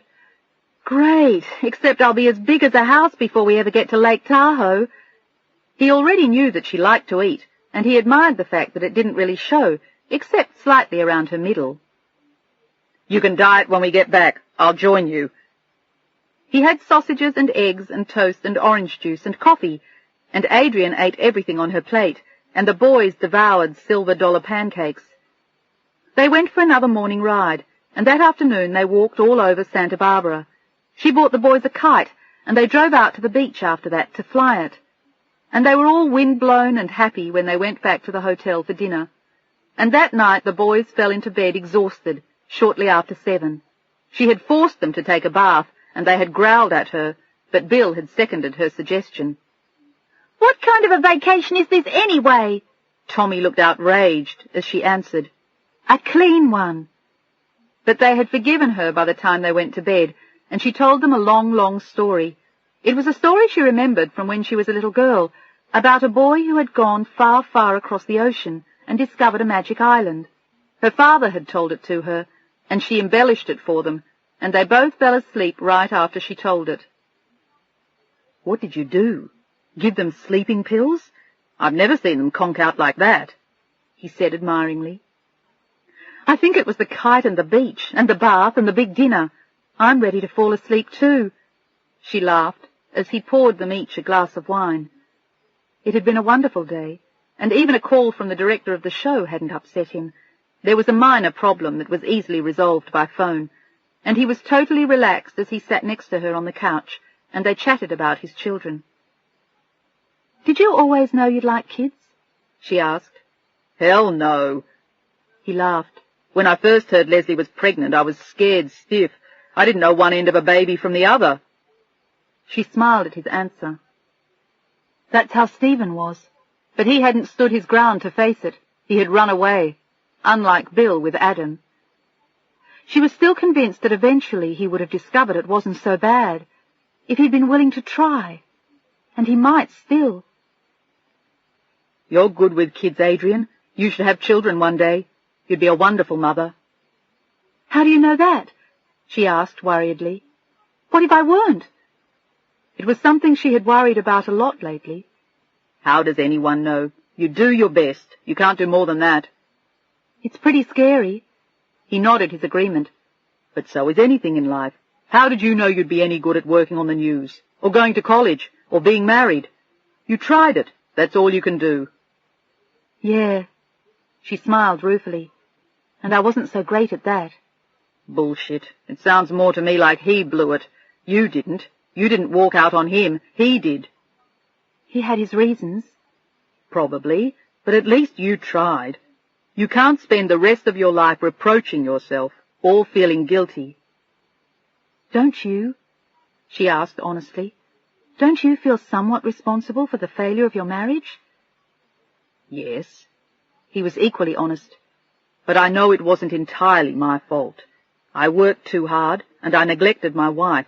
But I loved her, and I was a good husband, and I wouldn't have left her. So some of it is my fault, but not all of it. I don't feel nearly as responsible as I used to." "That's encouraging. I still feel so damn guilty." She hesitated, and then decided to tell him. "And like such a failure." "You're not.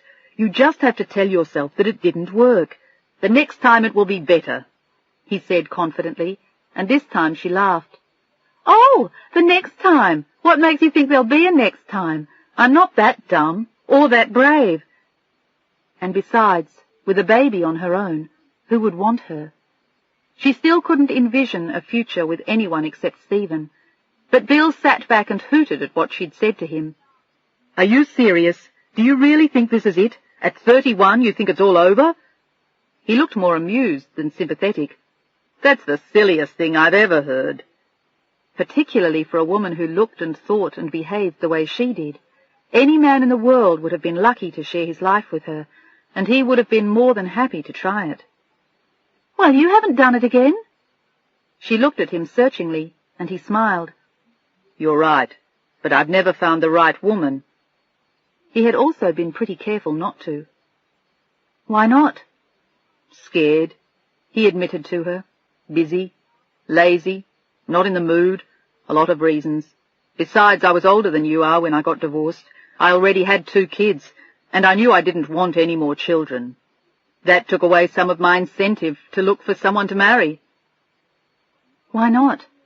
No more kids, I mean." "I don't want to have kids and lose them again," he said almost sadly. "Once is enough. I couldn't do this again. It tears my heart out every time they go back to New York.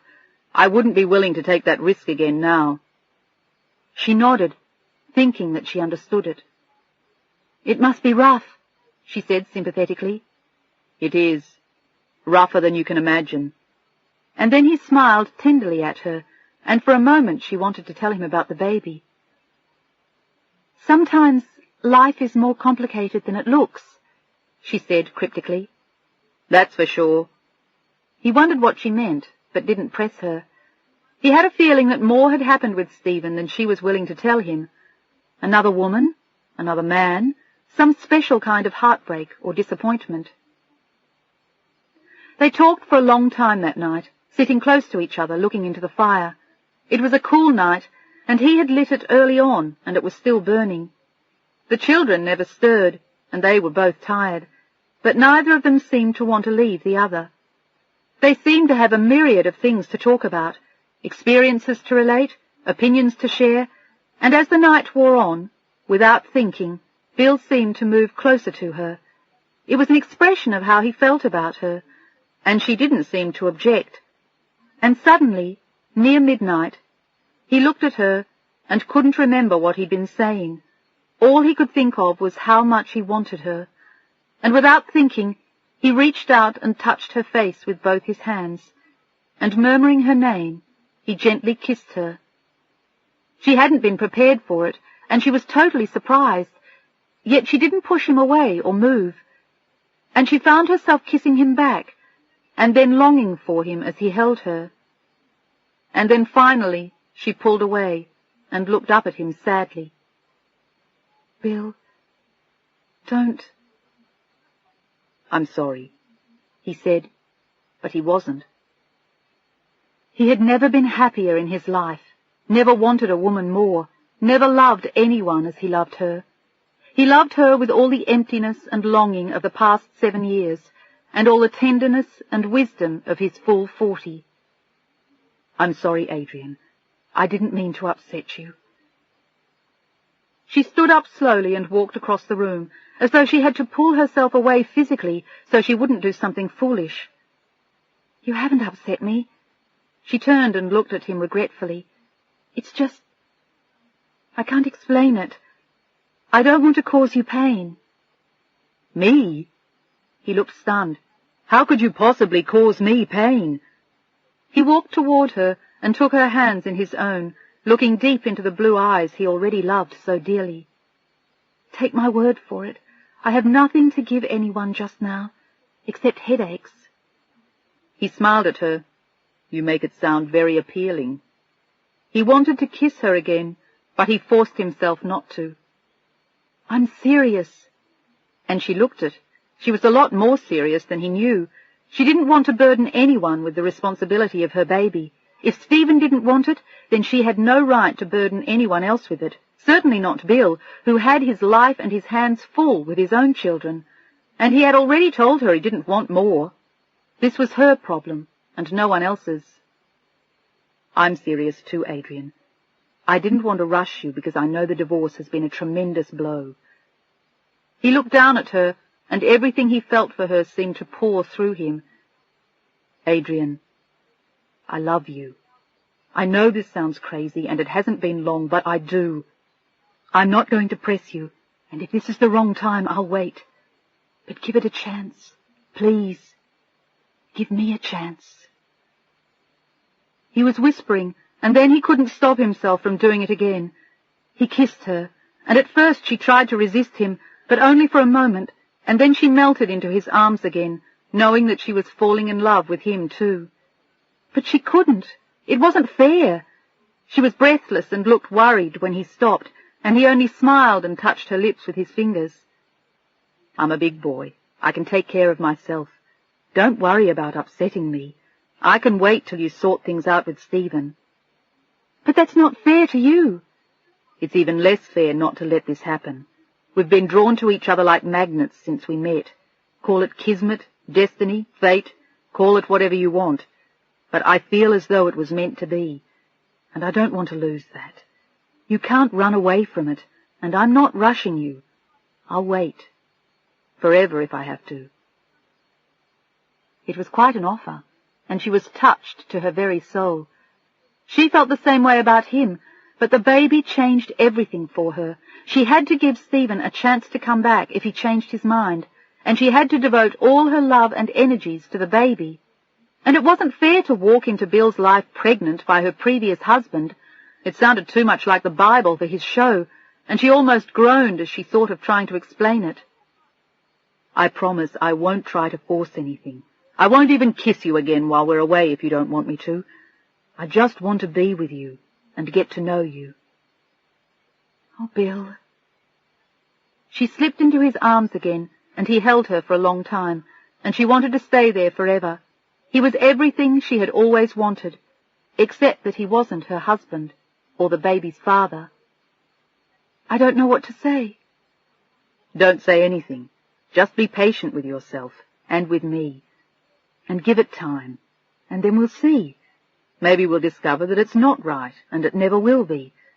But at least let's give it a fair chance, okay?" He looked down at her hopefully as she thought it over. "Please?" "But you don't know. There's so much you don't know about me." "What can it possibly be that's so terrible? You cheated on your husband? What terrible secrets are you hiding from me?" He was teasing her to lighten the moment, and she smiled. It wasn't a terrible secret, just a big one. A baby. "I can't believe that there's anything so awful lurking in your past, or even your present, that would change how I feel about you." She almost laughed at that, remembering how strongly Stephen had felt about the baby. But this was not Stephen, it was Bill, and she almost believed that he really loved her. But taking her on pregnant was asking too much of anyone, even Bill. She just couldn't do that. "Why don't we just let things ride for a while? Relax, enjoy our holiday, and when we go home we can get serious about things and talk everything over. Is that a deal? Shall we keep it light till then? And I'll behave myself, I promise." He held out his hand to shake hers, and overcame with difficulty another overwhelming desire to kiss her. "Agreed?" She shook his hand reluctantly and smiled. "You drive a hard bargain." But she was glad. For a moment she had been tempted to go back to L.A., to get away from her own desire for him, but she was glad that she hadn't. "And don't you forget it." He wagged a finger at her.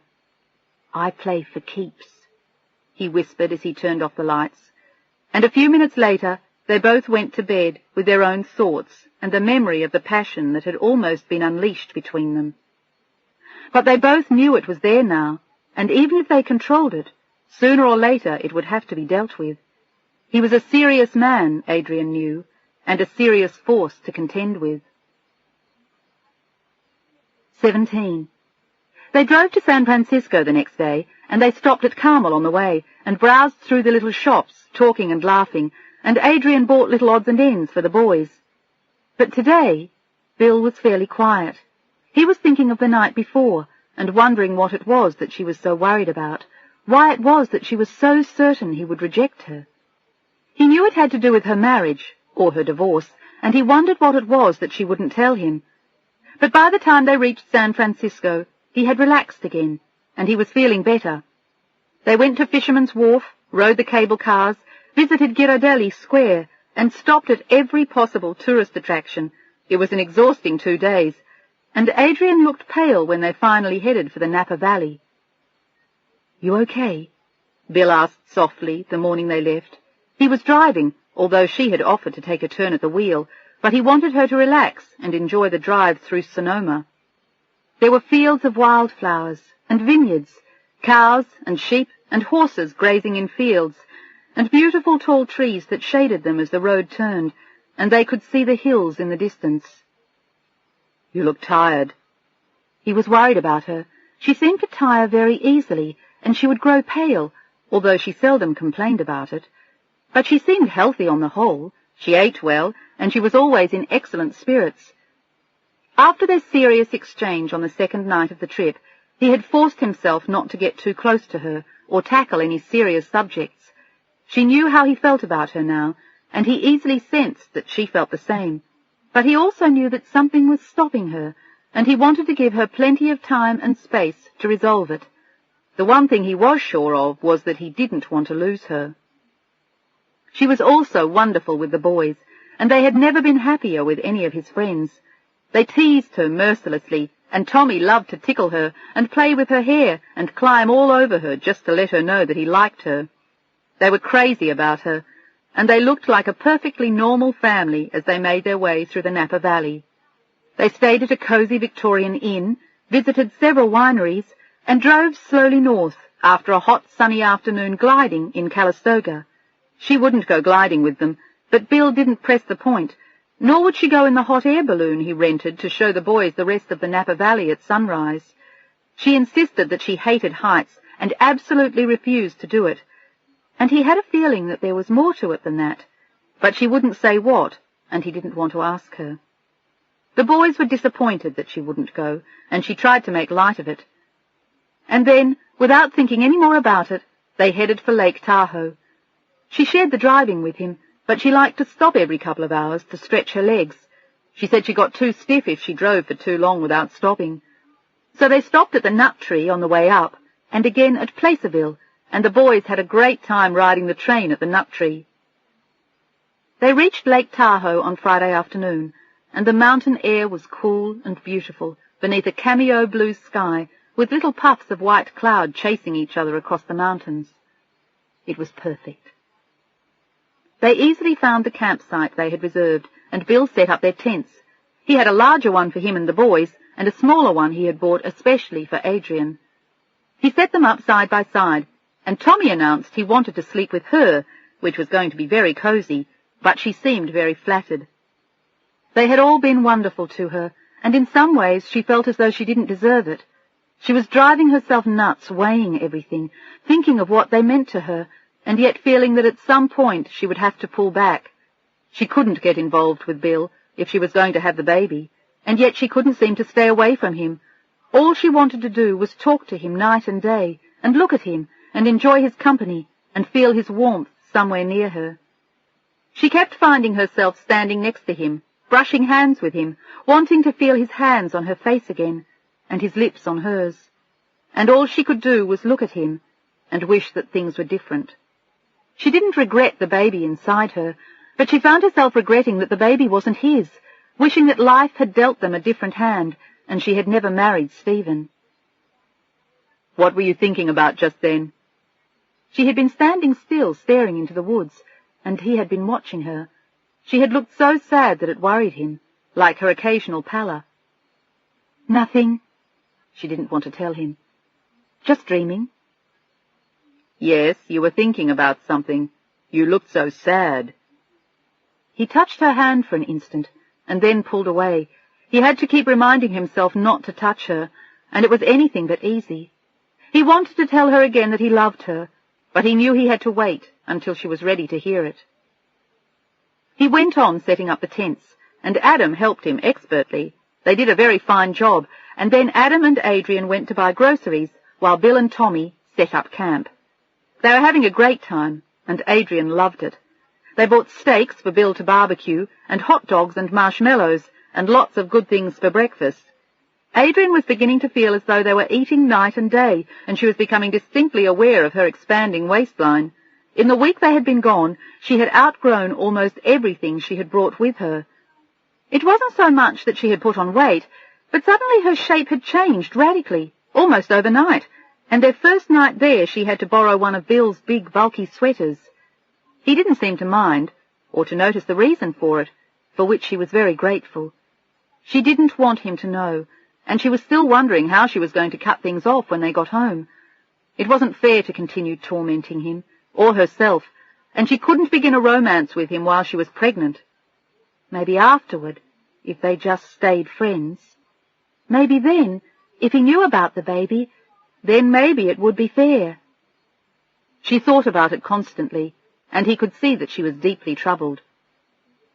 "You're doing it again," he whispered as they sat by the campfire that night after a delicious dinner.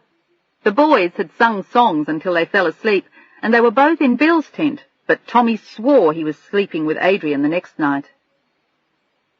"Doing what?"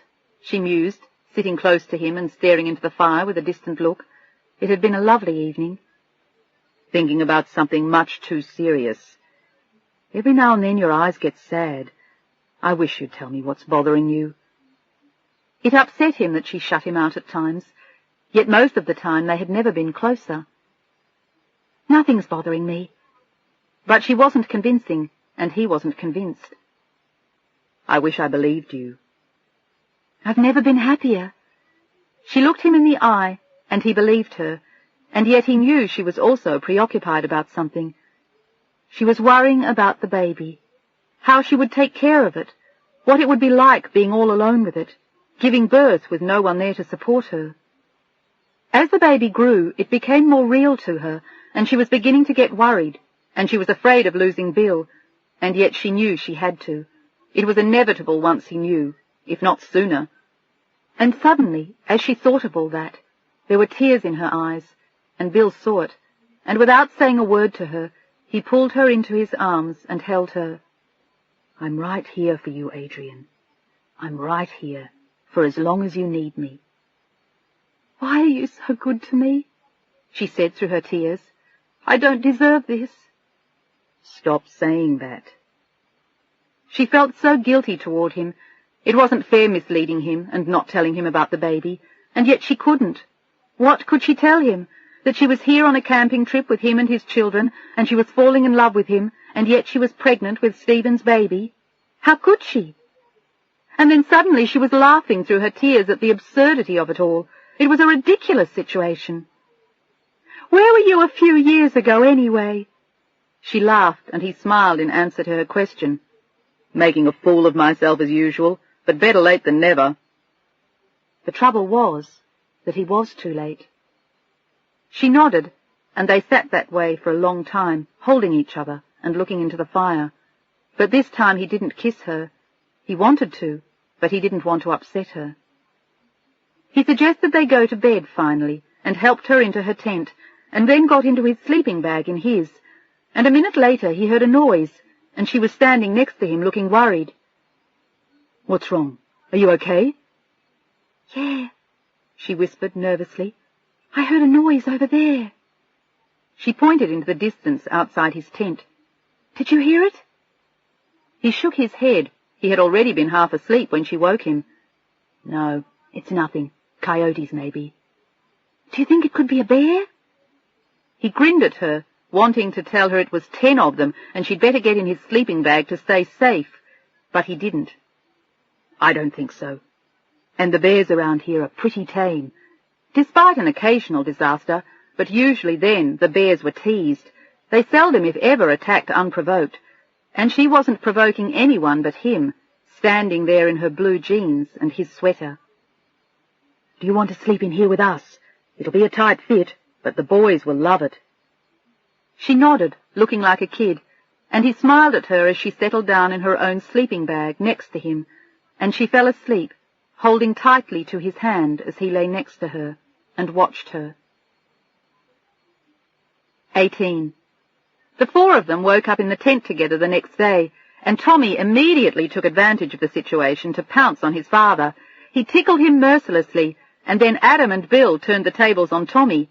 Adrian had to come to his rescue then, so Bill tickled her while Adam assisted, and within moments they were a wild tangle of arms and legs and feet and squeals and hands that were tickling anything, anywhere, on anyone, until Adrian finally begged them to stop, laughing so hard she split the zipper on her blue jeans. Fortunately, she knew she had another pair, so she didn't panic, but she was laughing so hard she could hardly walk, and so were the others as they all stumbled out into the sunshine. It was a nice way to wake up, and it was certainly a lot better than waking up in the empty silence of her now unfurnished apartment. "How come you slept with us last night?" Adam asked as he stretched in the sunshine. "She was afraid of being eaten by a bear," Bill explained matter-of-factly. "I was not." She tried to cover up as he hooted and the kids grinned. "You were too. Who showed up in our tent after we were all asleep and said she heard noises?" "I thought you said it was coyotes." "I did." "All right then, I was afraid of being eaten by a coyote." She laughed, and they laughed with her, and as she organized breakfast with Adam's help, Bill announced plans to take everyone fishing right after breakfast. and we can eat whatever we catch for dinner tonight."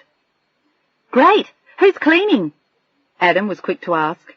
He knew that game from previous camping trips with his father. He usually wound up cleaning the fish even when his father did have a girlfriend along, because they were always too squeamish. "I'll tell you what," Bill suggested as Adrian lit the fire. "We each clean our own. Is that fair?" "Perfectly," Adrian agreed with a broad grin, "because I've never caught anything in my life. I'll have a hot dog." "No fair," Adam complained, sniffing at the bacon she was cooking. "Can we have cornbread?" Tommy inquired. It was one of his favourite things about camping, that and sharing a sleeping bag with his father. It was like sleeping with a big teddy bear who cuddled all night and kept you warm and toasty. "I'll cook some tonight," Bill promised, looking up at the sky. It was a gorgeous day, and all was right with the world. He looked at Adrian over the boys' heads and smiled at her, and she felt her heart turn to mush inside her. "Why don't we go swimming today?" Adrian suggested as she fried her eggs. It was almost warm enough already, and in another hour it would be. It was freezing in the lake, but there was a lively river that ran a little distance behind where they were camping. They had seen it the day before, and there was a cascade of water running out of the mountains that made a sizable current to raft on. "Let's go fishing first." It was Bill's suggestion, as she served him his breakfast and then served the children, but they agreed with Adrian. They wanted to go swimming and fishing later. All right, we'll go swimming, and then I'll buy the bait. And after lunch we can get down to serious business, and whoever doesn't catch a fish will starve." He growled at them, and they all laughed, as Adrian looked at him primly. "Just don't forget my hot dog." "Oh, no. You too. And don't tell me you're afraid of water." He was teasing her because she hadn't gone gliding or up in the balloon in the Napa Valley, but that was because of the baby, just like the horses she had avoided in Santa Barbara. The only thing was, he didn't know it. "I am not afraid of water." She looked highly insulted at the suggestion as she finished her eggs. She had just eaten yet another mammoth breakfast, but the mountain air made her ravenously hungry. "I was captain of the swimming team at Stanford, thank you very much, and I was a lifeguard for 2 summers. "Can you dive real good?" Tommy inquired, highly impressed by her credentials. "Pretty good." She smiled at him, tousling his hair with a gentle hand. "Will you teach me when we get back to Dad's place?" "Sure." "Me too," Adam said quietly. He liked her a lot, and he admired her even if she hadn't gone up in the hot air balloon. "Dad taught me to dive last year, but I think I forgot over the winter. We'll get to work on it as soon as we get back." She cleaned up the breakfast things then, and they helped her. They rolled up their sleeping bags and then took turns changing into their bathing suits before zipping up their tents and going to the river. Adrian wore a T-shirt over her suit, which looked fine, even to Bill. And they found a wonderful swimming hole full of other families and children and jumped in and out of it, laughing and teasing and splashing water on each other. And in the distance, well beyond it and some rocks, were the rapids where people were rafting. They played in the swimming hole for well over an hour, and then finally Bill got out and announced that he was driving to the store to buy bait and some supplies, and he'd be back in a little while, and Adrian and the boys opted to stay in the swimming hole until he came back again. They were having a good time, and there was plenty of time for fishing later. He also wanted to look into renting a boat for them, and he had to go to the bait and tackle shop to do it. "I'll meet you back at the campsite," he called out to Adrian with a wave as he disappeared across the clearing, and she turned back to the children. Tommy was having a wonderful time, and Adam was trying to dive underwater to see how deep it was, but she told him not to. The water wasn't clear, and she couldn't tell if there were rocks, and she didn't want him getting hurt. But he was very reasonable and listened to what she told him. She was explaining to him that it was never a good idea to dive where you didn't know exactly how deep it was, and she turned to explain the same thing to Tommy, and as she did, she realized that he was nowhere to be found. She began to panic as she looked for him. Then she saw him on the rocks, watching the people in the rafts shooting the rapids in the river just beyond them. She called out to him, ready to scold him for leaving the swimming hole without telling her, and he didn't seem to hear her. She called him again, and then decided to get out and go get him. She asked Adam to get out and wait for her, and she got out and clambered over the rocks to go and get Tommy. She called his name, and Tommy turned and grinned mischievously at her, and she climbed over more rocks in her effort to reach him. He was standing on the riverbank and leaning as far forward as he could as 3 rafts came racing past him. It looked like great fun to him, and he was planning to ask his father to rent a raft and take them rafting. It was a lot more fun than renting a rowboat and fishing in the middle of Lake Tahoe. "Tommy, come back here," she called out to him, and Adam followed her over the rocks a little more slowly, annoyed that his brother had dragged them out of the swimming hole. But as he watched him, suddenly the smaller boy disappeared. He slipped right off the bank and into the turbulent water. "Tommy!" Adrian screamed at him. She had seen it too, but he didn't hear her as he began moving swiftly downstream toward the rocks that were far down the river. Adrian looked frantically for something to hold out to him, an oar, a pole, a limb from a tree, and at first there was nothing, and no one had yet seen what had happened. Adam came running toward her, and he started to scream the boy's name too, but all Adrian could see was a look of panic on Tommy's face as he was carried downstream. And suddenly 2 men realized what had happened. "Get him! Get the boy!" one of them shouted to the people in the raft, but they couldn't hear over the roar of the water, and they didn't see the small figure in the blue bathing suit as he bobbed under the water. He was flailing wildly with his arms, but he kept going down, and Adrian realized instantly that something terrible was about to happen. Adam was crying hysterically, and he started to jump in, but she grabbed at him and pushed him roughly aside, shouting at him as she pushed him away from the water. "No, Adam, don't you go in there!" And as soon as she said the words, she ran away from him, and as fast as she could, she ran along the river, sailing over rocks and leaping over obstacles and trees and pushing away people in her path. She had never run so fast in her life, and she knew that his life depended on it, and all along the riverbank people were screaming. They had seen him now, but everyone seemed to be helpless. 2 men shoved an oar at him from one of the boats, but he was too small and too stunned to grab it, and he was pushed under the surface by the currents and disappeared again as Adrian continued to run without stopping for breath or for anything. She knew exactly what she was doing and where she was going, if only it wasn't too late by the time she got there. She could feel branches rip her legs, and something struck her hip, and her feet were numb from the sharp rocks, and her lungs screamed, but she could still see him. And then she dove, just before the rocks where the water was the roughest. She dove smoothly near the surface of the water, praying that she wouldn't hit anything, and that she could catch him before it was too late. If she didn't, it would be all over, and no matter what it took, she knew she couldn't let that happen. She was almost hit by an oar as she swam past, strong and swift and sure, battered by the currents, and in the distance she could hear people shouting, and from somewhere there was the whine of a siren. And then, as she was pushed down by the force of the water, suddenly she struck something hard. It hit her in the face, and she grabbed at it, and as she touched it, she knew she had him. It was Tommy. She pushed him to the surface, gasping for air herself, and the current dragged her down again, but she shoved him high above her head, trying to force him out of the water. He was sputtering and gasping and swallowing water each time they went down, and he was fighting her with what strength he had, but she wouldn't loosen her grip on him, and as the currents kept ripping at her, she kept pushing him upward, and then suddenly he was gone. She couldn't feel the weight of him anymore. He was somewhere, and she couldn't find him. She was pressed down into a black hole, and she was falling into something very deep and very soft, and it was quiet there as she continued falling. 19. It sounded as though there were sirens everywhere as Bill came back from the bait shop. He set his bag down outside the tent and stretched his legs in the sun as he waited for them, and as he sat there, an ambulance roared past him.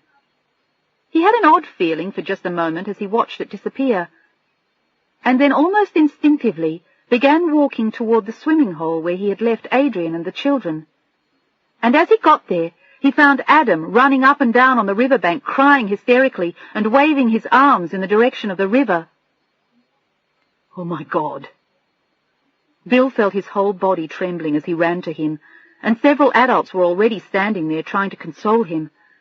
Adam was calling Tommy's name, and when he saw his father, he ran to him. Bill clutched Adam to him and then pulled him away just as quickly. What happened? What happened? He shook him, trying to calm him so he could understand, but Adam could only wave in the direction where the ambulance and 2 forestry jeeps now stood, and Bill left him and ran frantically toward them. There was a huge crowd of people near them now, and people from the rafts were shouting something just as Bill reached the spot where a cluster of rangers stood, several of them half in the water. And Bill saw them grab a small lump of flesh with a patch of bright blue, and he realized with horror that it was his son, unconscious and blue, and they laid him quickly on the ground, checked his breathing, and one of the men began breathing for him as Bill sobbed, watching. He was dead. He had to be. People were staring in horror as Bill pushed past them to the boy and dropped to his knees next to the rangers. Please. Oh, God, please, do something. All he could think of was the boy, the baby he so dearly loved, and as he watched him, suddenly there was a terrible splutter and a cough and an explosion of water.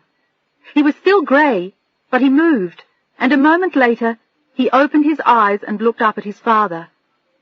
He seemed a little dazed at first, and then he started to cry as Bill leaned his face down next to his and sobbed as he held him.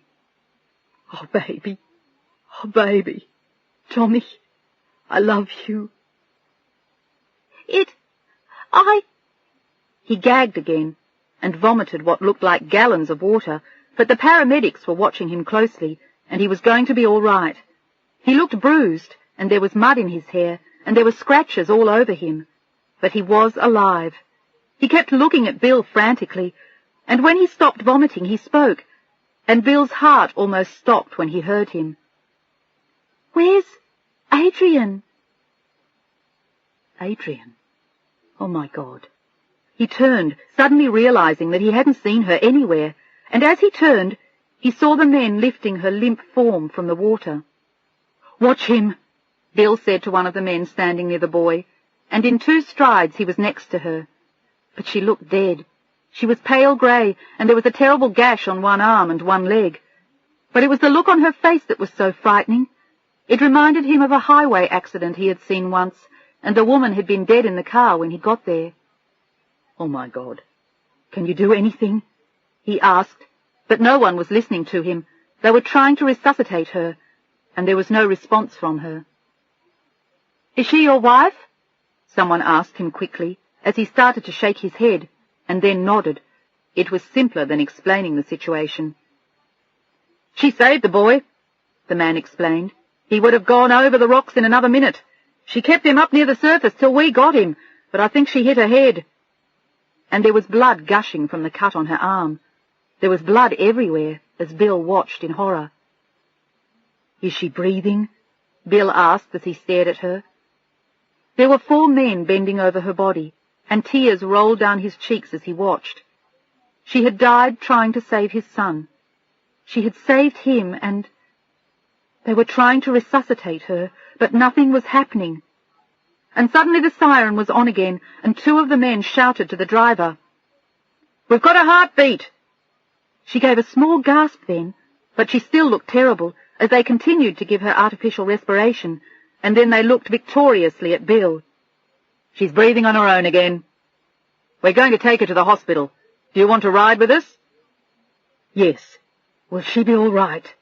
he asked, as he looked frantically in the direction of where he had left Adam. "We don't know yet. We don't know what kind of head injury she has, and she's lost a lot of blood from the wound in her arm. It's right near an artery. It's going to be close." He looked at Bill honestly as he wound a tourniquet around her arm, and he was keeping pressure on it. Adam had just come running up to him. He was still crying, and he clung to his father as the paramedics lifted Tommy into the ambulance on a stretcher. Bill hopped in after him, and someone helped Adam in and handed him a blanket as 2 of the paramedics lifted Adrian in. She was still deathly white, and there was an oxygen mask on her face. Bill knelt down beside her. "Is she dead?" Adam asked in a voice full of grief, and Tommy just stared at her. There were still leaves in her hair, and one of the men was keeping pressure on her arm, as Bill shook his head in answer to Adam's question. She wasn't dead, but she was barely breathing.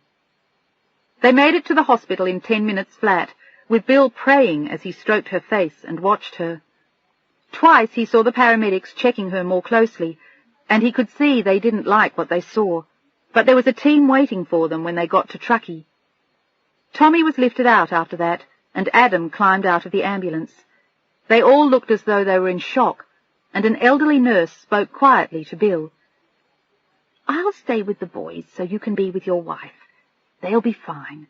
We'll find some warm clothes for them, and they want to keep an eye on the little one for a while anyway. They'll be fine." He nodded and told them both he'd be back in a little while, and he pounded the pavement as he ran into the building where Adrian had been taken. "Where is she?" he asked as soon as he was inside. They knew whom he meant. She was the most critically ill patient they had at the moment, and a nurse pointed to a pair of swinging doors almost at the same moment as he flew through them. He found himself inside a high-tech emergency room, and there seemed to be 1,000 knobs and dials, a flood of bright lights, and a dozen people in green pajamas working on her still form. They seemed to be doing 10,000 things at once, and they were watching half a dozen monitors and reporting things in codes he didn't understand. It was like watching a science fiction movie.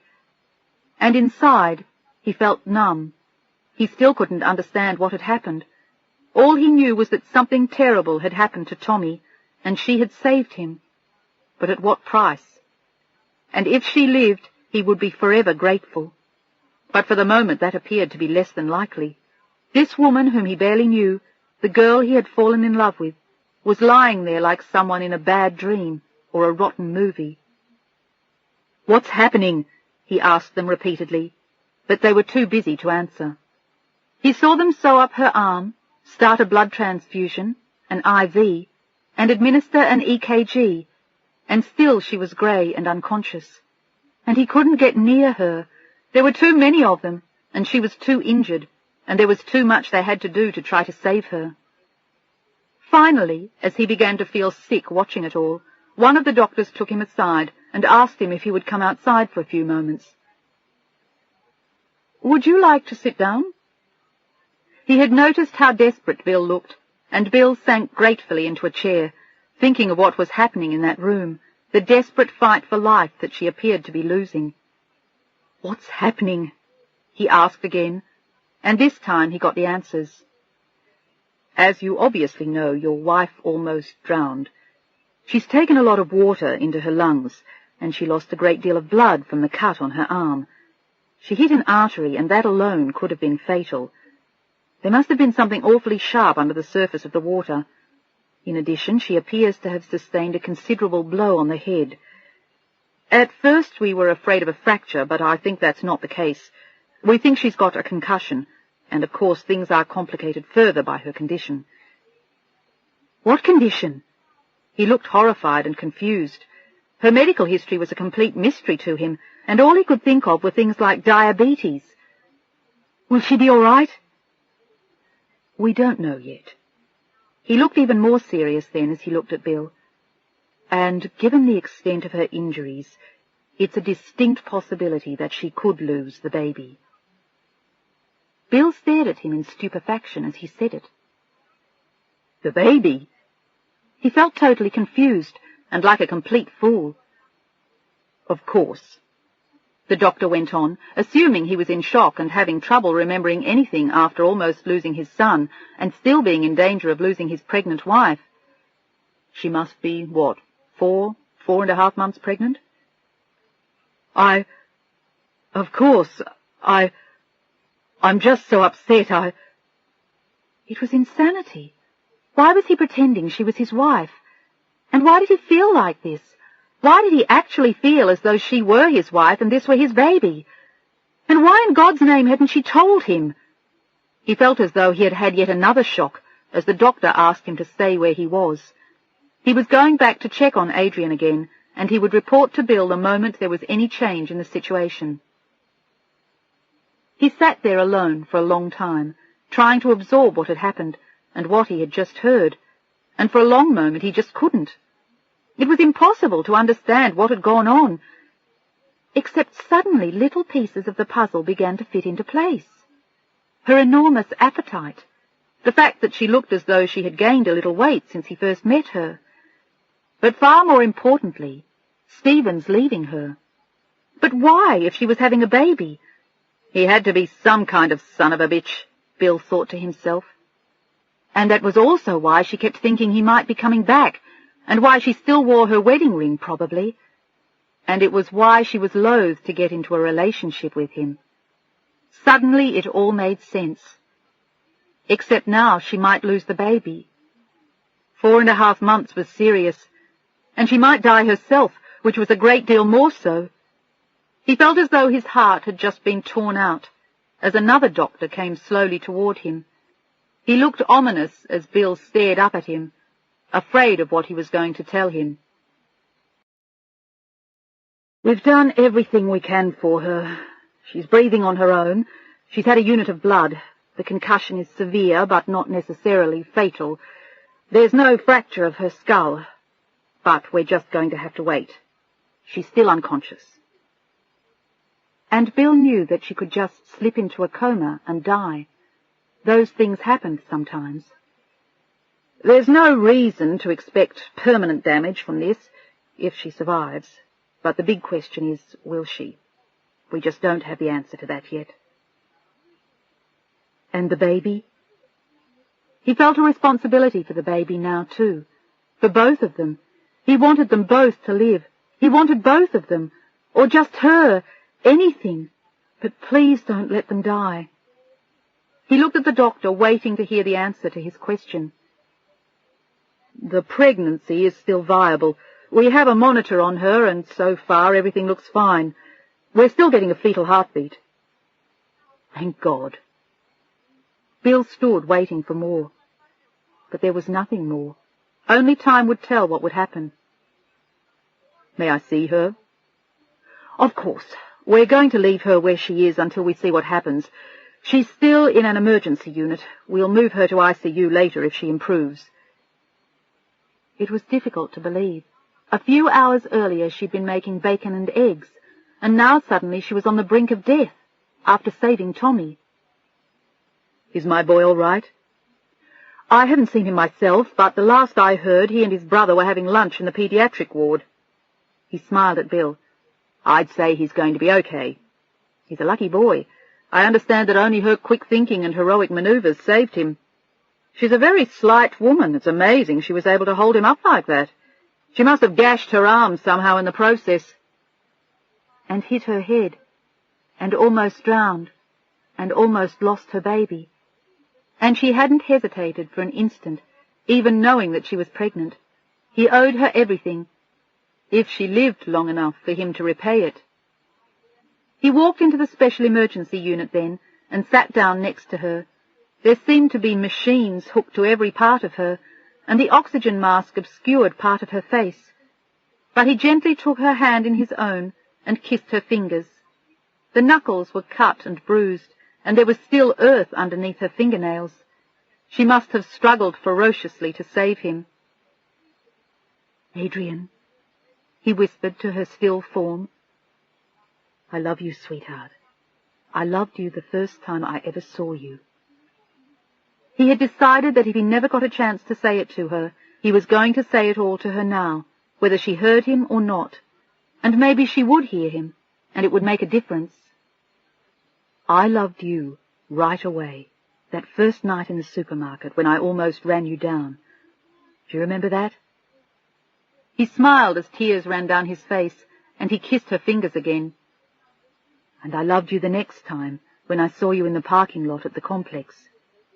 Do you remember that? I think it was a Sunday morning. And at the pool at the apartment. I love you. I love everything about you. And the boys love you too, Adam and Tommy. They want you to get better too." He just went on talking to her in his strong, gentle voice, and holding her hand carefully in his own. "And I love the baby, too." "That's right. And if you want that baby, so do I. I want you and the baby, Adrian. Both of you. And the baby is going to be just fine. The doctor said so." He watched her face then. He thought he had seen her wince, but when he looked more closely, he thought he had imagined it. She seemed as expressionless as ever. He went on talking to her for a long time, crooning her name and telling her how much he loved her and the baby. He rested his hand on the baby then, and felt the small lump that he had never noticed before, that she had never told him about, and he told the baby that he loved it, and that it had better stick around, or it was going to make a lot of people very unhappy. "That's right. You don't think your mom has gone through all this in order to have you bail out now, do you? So settle down and take it easy. Right, Adrian? You tell the baby to relax." And then he kissed her gently on the cheek and talked to her some more, as one of the nurses watched him from the doorway. She had never seen anyone so distraught, and she had never heard anyone talk to a woman like that. As she listened, she thought Adrian was awfully lucky to have a man love her the way he did. And as she watched, she saw something on the monitors that caught her attention. She frowned and walked into the room, and as she approached, Adrian turned toward Bill and opened her eyes and then closed them. For an instant of sheer terror, he thought she had just died, and he let out an almost animal sound of grief as he stood up and looked down at her again in anguish. But as he did, she opened her eyes again, and the nurse checked her vital signs and smiled down at her, and Bill smiled at her as he was crying. He couldn't speak any more. She had taken his breath away, and he was so moved he had started to tremble. "You're a very lucky girl," the nurse said to her. "Your little boy is fine. I just gave him a popsicle." She glanced at Bill encouragingly. "And your husband has been right here talking to you ever since you got here." And then she remembered as she glanced at the fetal monitor and back at Adrian again. "And your baby is fine too. Looks like everybody is going to be all right now. How are you feeling, Mrs. Thigpen?" She fought to pull off the oxygen mask, and the nurse helped her to lift it. "Not so good," she croaked. They had pumped the water from her stomach, and now she was hoarse, and she felt desperately nauseous and viciously battered. The last thing she remembered was slipping into a soft, warm place when she had gotten the final blow on her head from a rock and started drowning. "I'll bet you don't feel so good." The nurse smiled at her and propped her head up a little bit. "You had quite a fight with a rock and a whole lot of water, but they tell me you ran a race. You saved your little boy. You did." She smiled at her, and Bill finally caught his breath and looked at Adrian gratefully through his tears, still holding her hand tightly. "Adrian, you saved Tommy." He started to cry harder then, and leaned down and kissed her face. "Baby, you saved him." "I'm so glad. I was so afraid. I couldn't have held him up for much longer." Bill still remembered the limp body and the grey-blue face when they had snatched him from her just beneath the surface. "The current was terrible, and I was afraid I couldn't run fast enough." There were tears in her eyes, but they were tears of relief and victory as she held fast to Bill's hand, and the nurse slipped quietly out of the room to report her improvement to the doctor.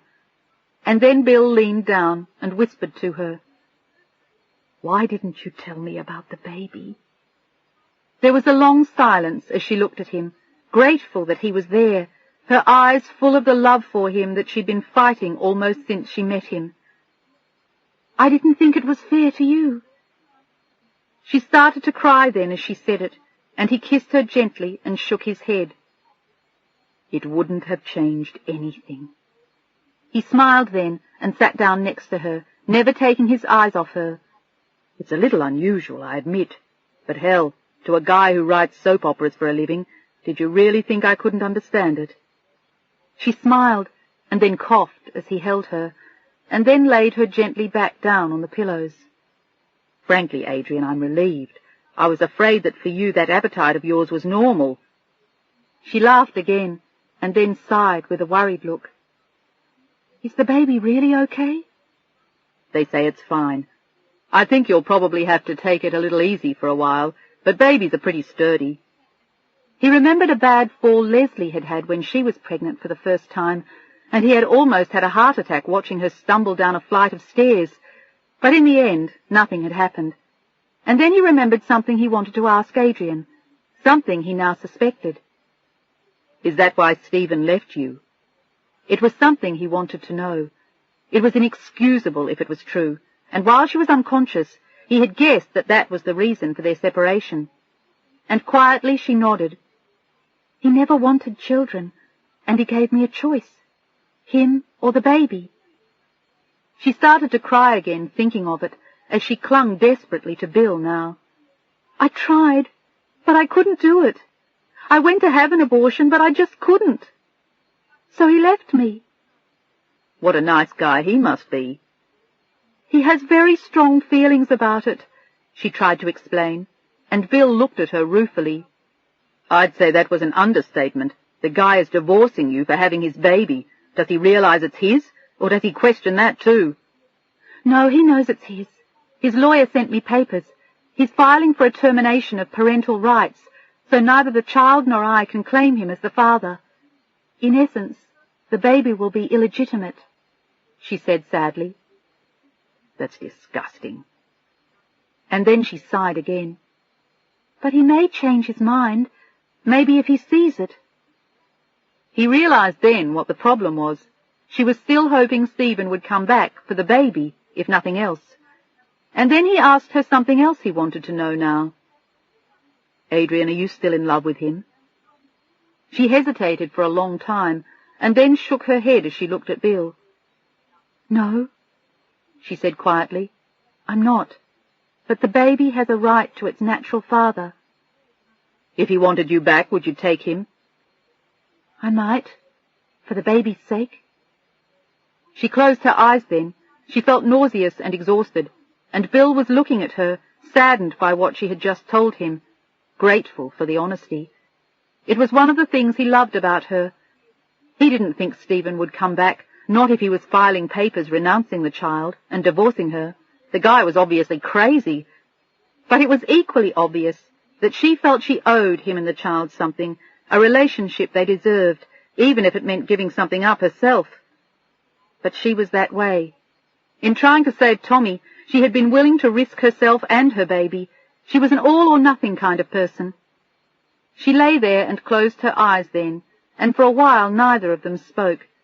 And then she looked at Bill again, worried about what he was thinking. "Do you hate me?" "Are you out of your mind? How can you say a thing like that? You just saved my child." And it had almost cost her own life. He moved nearer to her again and touched her bruised face with gentle fingers. "I love you, Adrian. This may not be the time or place to say it," he said softly, "but I love you. More than that, I'm in love with you. I have been for 2 months, maybe even 3. He kissed her hand then, and her fingers. He was afraid to hurt her if he really kissed her. "You're not mad about the baby?" There were tears in her eyes as she asked him. "How could I be mad about the baby? I think you're wonderful to do what you're doing.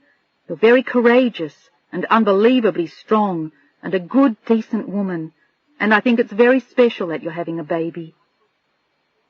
It was the first kind word anyone had said about her pregnancy, except Zelda, but she had taken so much abuse from Stephen that in the face of Bill's kind words she started to cry, and he gently wiped her eyes as she sobbed and tried to explain it all to him.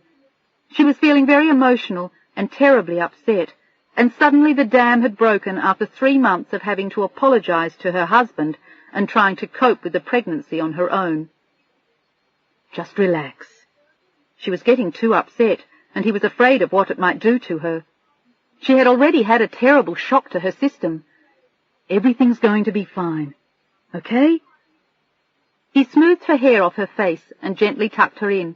She looked like a battered child, and she was hiccuping like a little girl who'd been crying. "You're going to have your baby. and it'll be beautiful." He leaned his face down to hers and carefully kissed her lips, and there were tears in his eyes too. "I love you, Adrian. I love you so much. You and the baby." And the beauty of it was that he meant it. "How can you say that?" Stephen had deserted her over this child, and now Bill, who barely knew her, was telling her he loved her. "It's not even your baby." "I wish it were," he said honestly as he looked down at her. And then he dared say to her exactly what he was feeling. "Maybe one day, if I'm very lucky, it will be." Fresh tears rolled down her cheeks then, and she didn't say a word. She just held his hand tightly in her own and closed her eyes as she nodded. She dozed for a little while then, holding his hand, and he watched the monitors while she slept. The nurse came in a couple of times and reassured him that everything was normal. He left for a little while eventually to check on the boys. He found Tommy sleeping too. He was taking a nap, but he looked fine. They had put in a glucose IV, and they were checking his temperature regularly, but they said he could go home by the end of the afternoon. And Adam was watching old reruns of Mork and Mindy. "How are you doing, sport?" Bill sat down next to him in the television room, and across the way he could see where Tommy was sleeping. "How's Adrian?" he asked worriedly, but Bill looked so relieved he knew she had to be okay, and a nurse had told him long before that his mother was much better. He hadn't corrected her. He was old enough to have figured out that it was simpler not to. "She's sleeping, but she's better." He had been thinking all afternoon about what they ought to do. He didn't think she should travel right away, particularly in view of her pregnancy, but he also didn't think that she should be camping. What they needed was a week's holiday in a terrific hotel, some sun, and a lot of room service. "What do you say we stay in a hotel instead of going back to camping?" He didn't want to disappoint the boys, but he had a responsibility to her now too, particularly after what she had done for Tommy. The day could have ended in tragedy for all of them, and Bill was certain that if she hadn't been so quick to react and relentless in her efforts to save the child, Tommy would no longer be with them. It was a debt he would owe her forever. But he had to think of Adam now too, and he looked a little shaken. "Would you be very disappointed if this vacation wasn't too rugged?" But Adam was quick to shake his head vehemently. "I'm just glad they're both okay. You should have seen her, Dad. She ran like a blue streak once the current started taking him away. I guess she was trying to get downstream before he did so she could stop him, but I couldn't figure it out then, and it worked. But it was so awful." He choked on the words as he said it. "They kept going under, and at first no one helped them. She just kept pushing him up, and the current right where they were kept shoving her down again, and then she'd push him up again, and she'd go under. It was awful." He buried his face in Bill's chest, and he held his son for a long time. Tommy should never have left her in the first place. What in hell was he doing? "I think he must have been looking at the rafts or something, and he fell in while he was watching." "We're going to have a talk about that when he wakes up."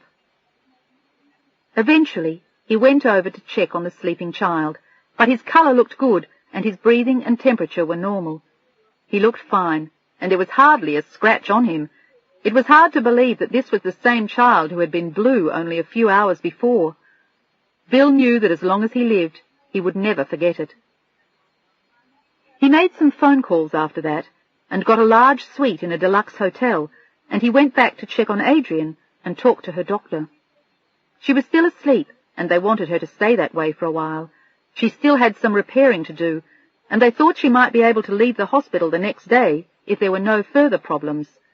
They wanted to be sure she didn't develop pneumonia or have complications with the baby.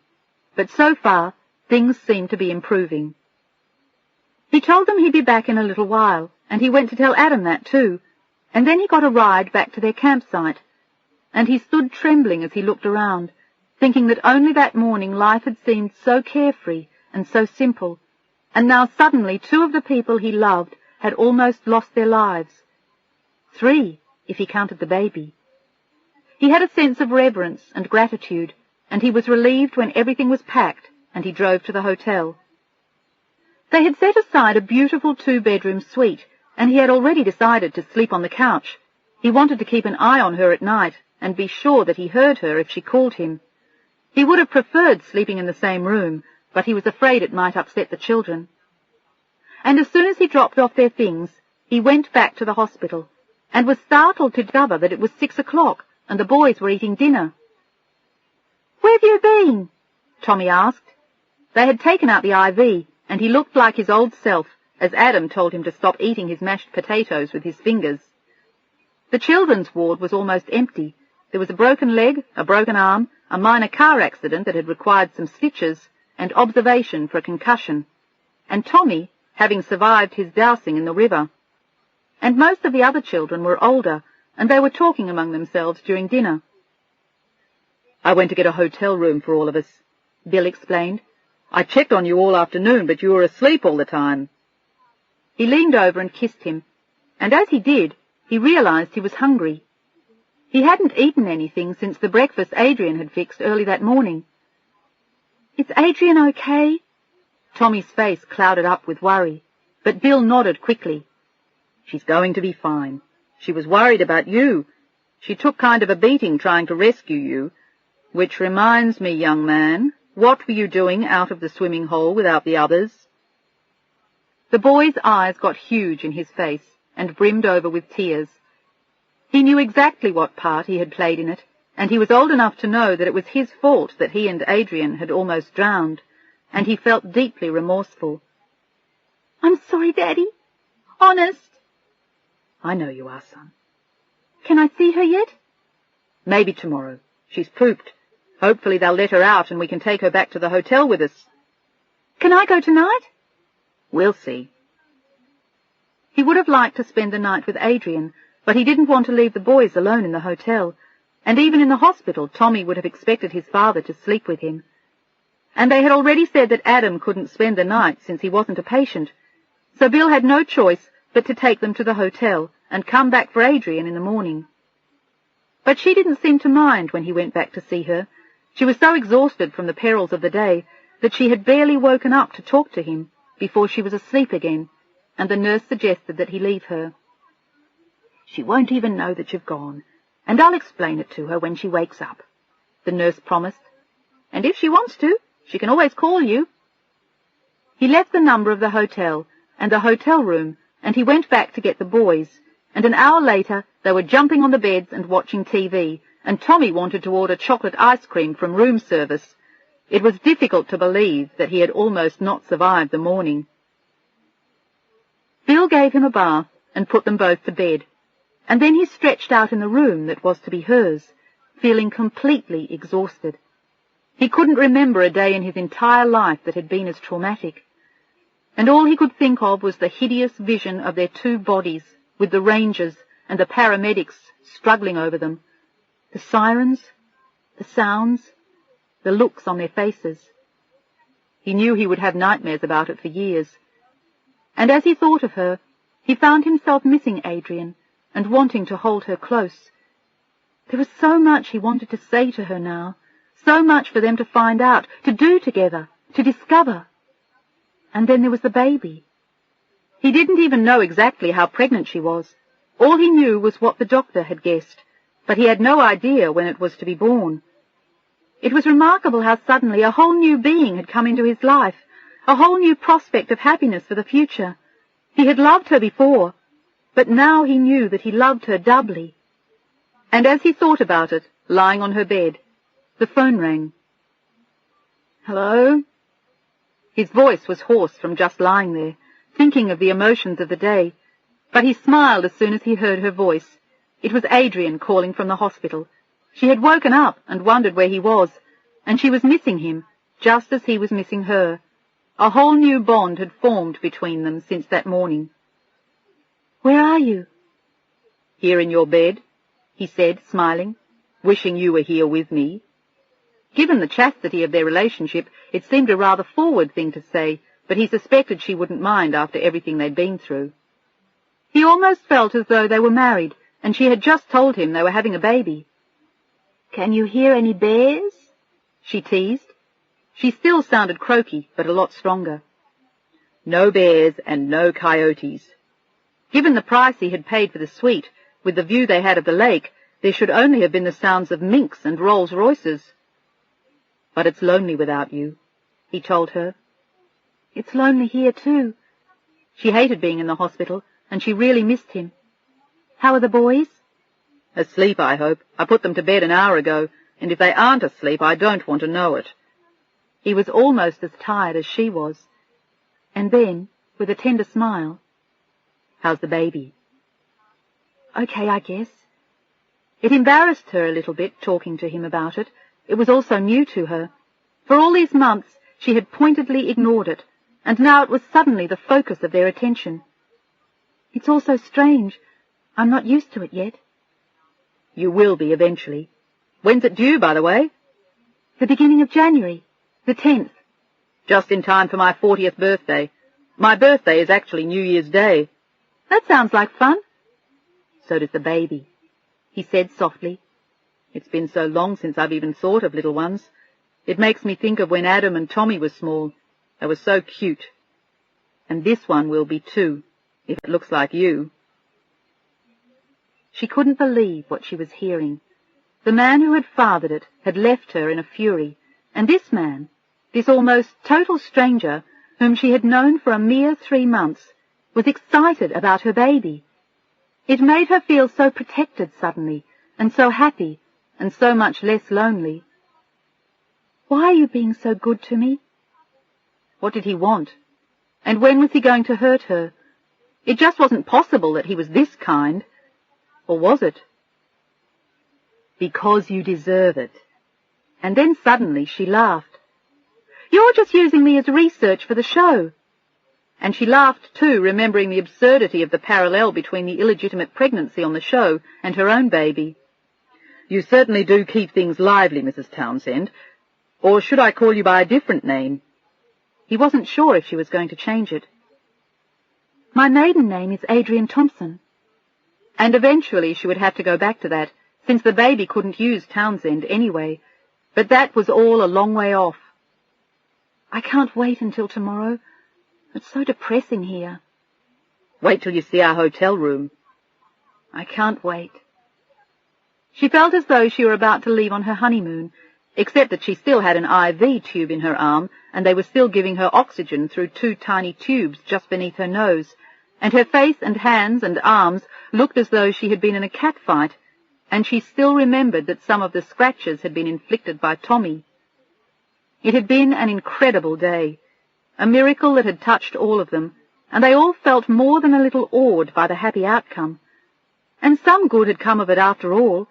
Bill had found out about the baby, and he hadn't sent her away, and... She smiled to herself. He had even told her he loved her. I'll see you tomorrow.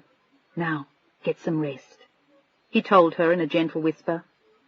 It was late, and it seemed as though the whole world had gone quiet. I'll miss you. I'll miss you too, darling. Good night, she whispered from her hospital room in Truckee. And don't forget, he reminded her with a smile, how much I love you. 20. Bill picked Adrian up at the hospital the next day, and he brought the boys with him. They brought flowers and balloons and a big thank you sign that Tommy insisted on carrying himself, and as they helped her to the car, it looked like a jackpot at the casino. She was still pretty shaky when she was discharged, and they went straight to the hotel so she could rest, and Bill set her up with pillows in a chaise longue on their terrace. She was impressed by how fancy their quarters were, and she admitted to Bill confidentially that it was a lot nicer than camping. He laughed in answer and told her that some people would do anything to avoid sleeping in a tent, and she certainly had. In one day she had managed to almost lose her life, save Tommy's, and admit to the fact that she was pregnant. They ordered room service for lunch, and then Bill went out fishing with the boys, and they caught 3 and brought them back to the hotel kitchen to have them cleaned and cooked. It was the perfect arrangement. I love this kind of camping, Adrian announced as the trays came up eventually, supposedly with their fish in delicate lemon butter sauces. Bill and the boys were convinced that they really were their fish, even though Adrian suspected that they weren't. They watched old movies on TV after that, and they all went to bed early, and all through the night Adrian would wake up thinking she heard sounds in her room, and it was always Bill, peering down at her, making sure she was all right, and asking her if she needed anything, and she thanked him for it the next morning over breakfast. "You don't have to worry about me. I'm fine." "I just want to be sure. You just got out of the hospital yesterday." He was like a mother hen, but she thought it was terrific, and she loved it. "I feel great."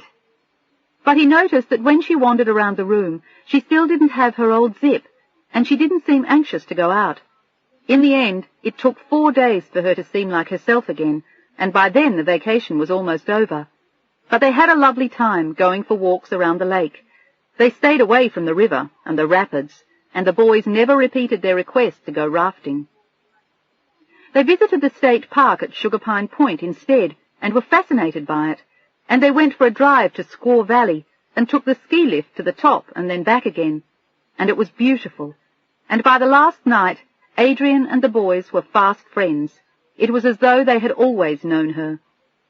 They had called their mother long since and told her all about Tommy's accident and Adrian's heroics, and she had insisted on speaking to her and thanking Adrian herself. She sounded nice on the phone, and she had cried copiously, just thinking of what might have happened.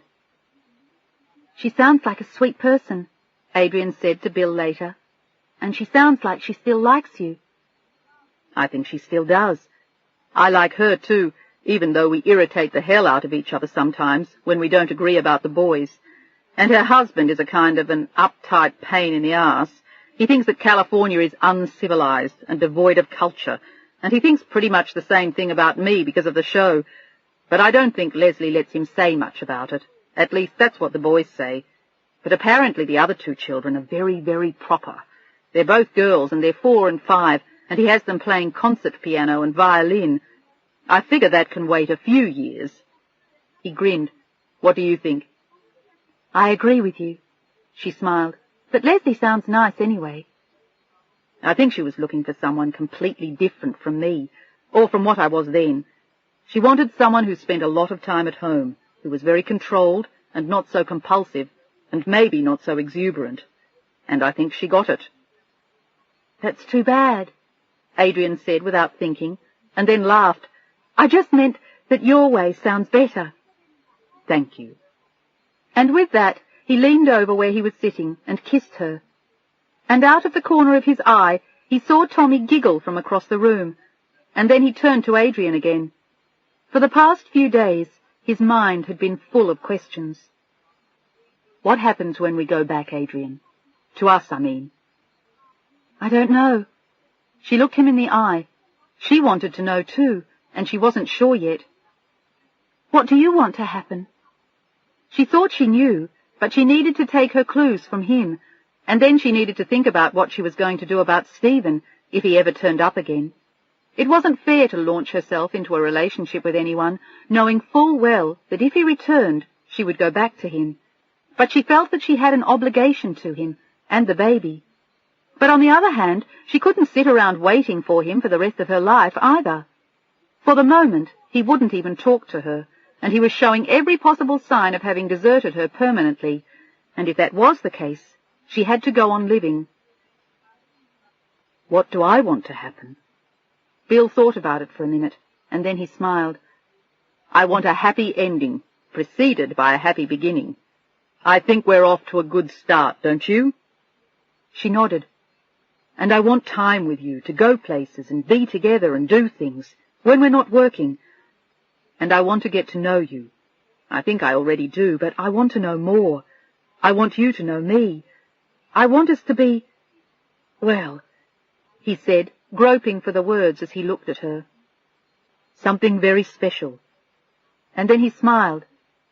"And in January I want—" He almost gulped as he said the words. "To share the baby with you. It's a miracle, Adrian, and I'd like to share that with you, if I'm lucky enough, and you still need me." "You're not the one who would be lucky," she said with tears in her eyes. "I would be. Why do you want to do all this for me?" she asked, still a little bit afraid, still puzzled.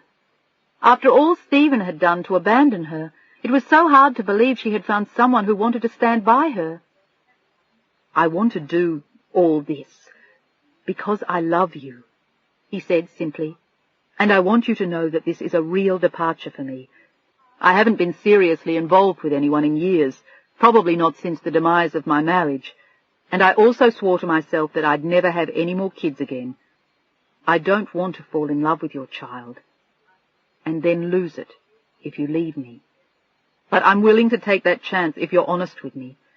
And if that honesty is that you're reserving yourself for the possibility that Stephen could come back when you have this kid, I've decided that I'm willing to take that chance for now. That's as straightforward as I know. I'm telling you that I'm willing to take the risk and be there for you. Just don't forget to tell me what's going on, like you forgot to mention the pregnancy." "I didn't forget," she explained, and he grinned.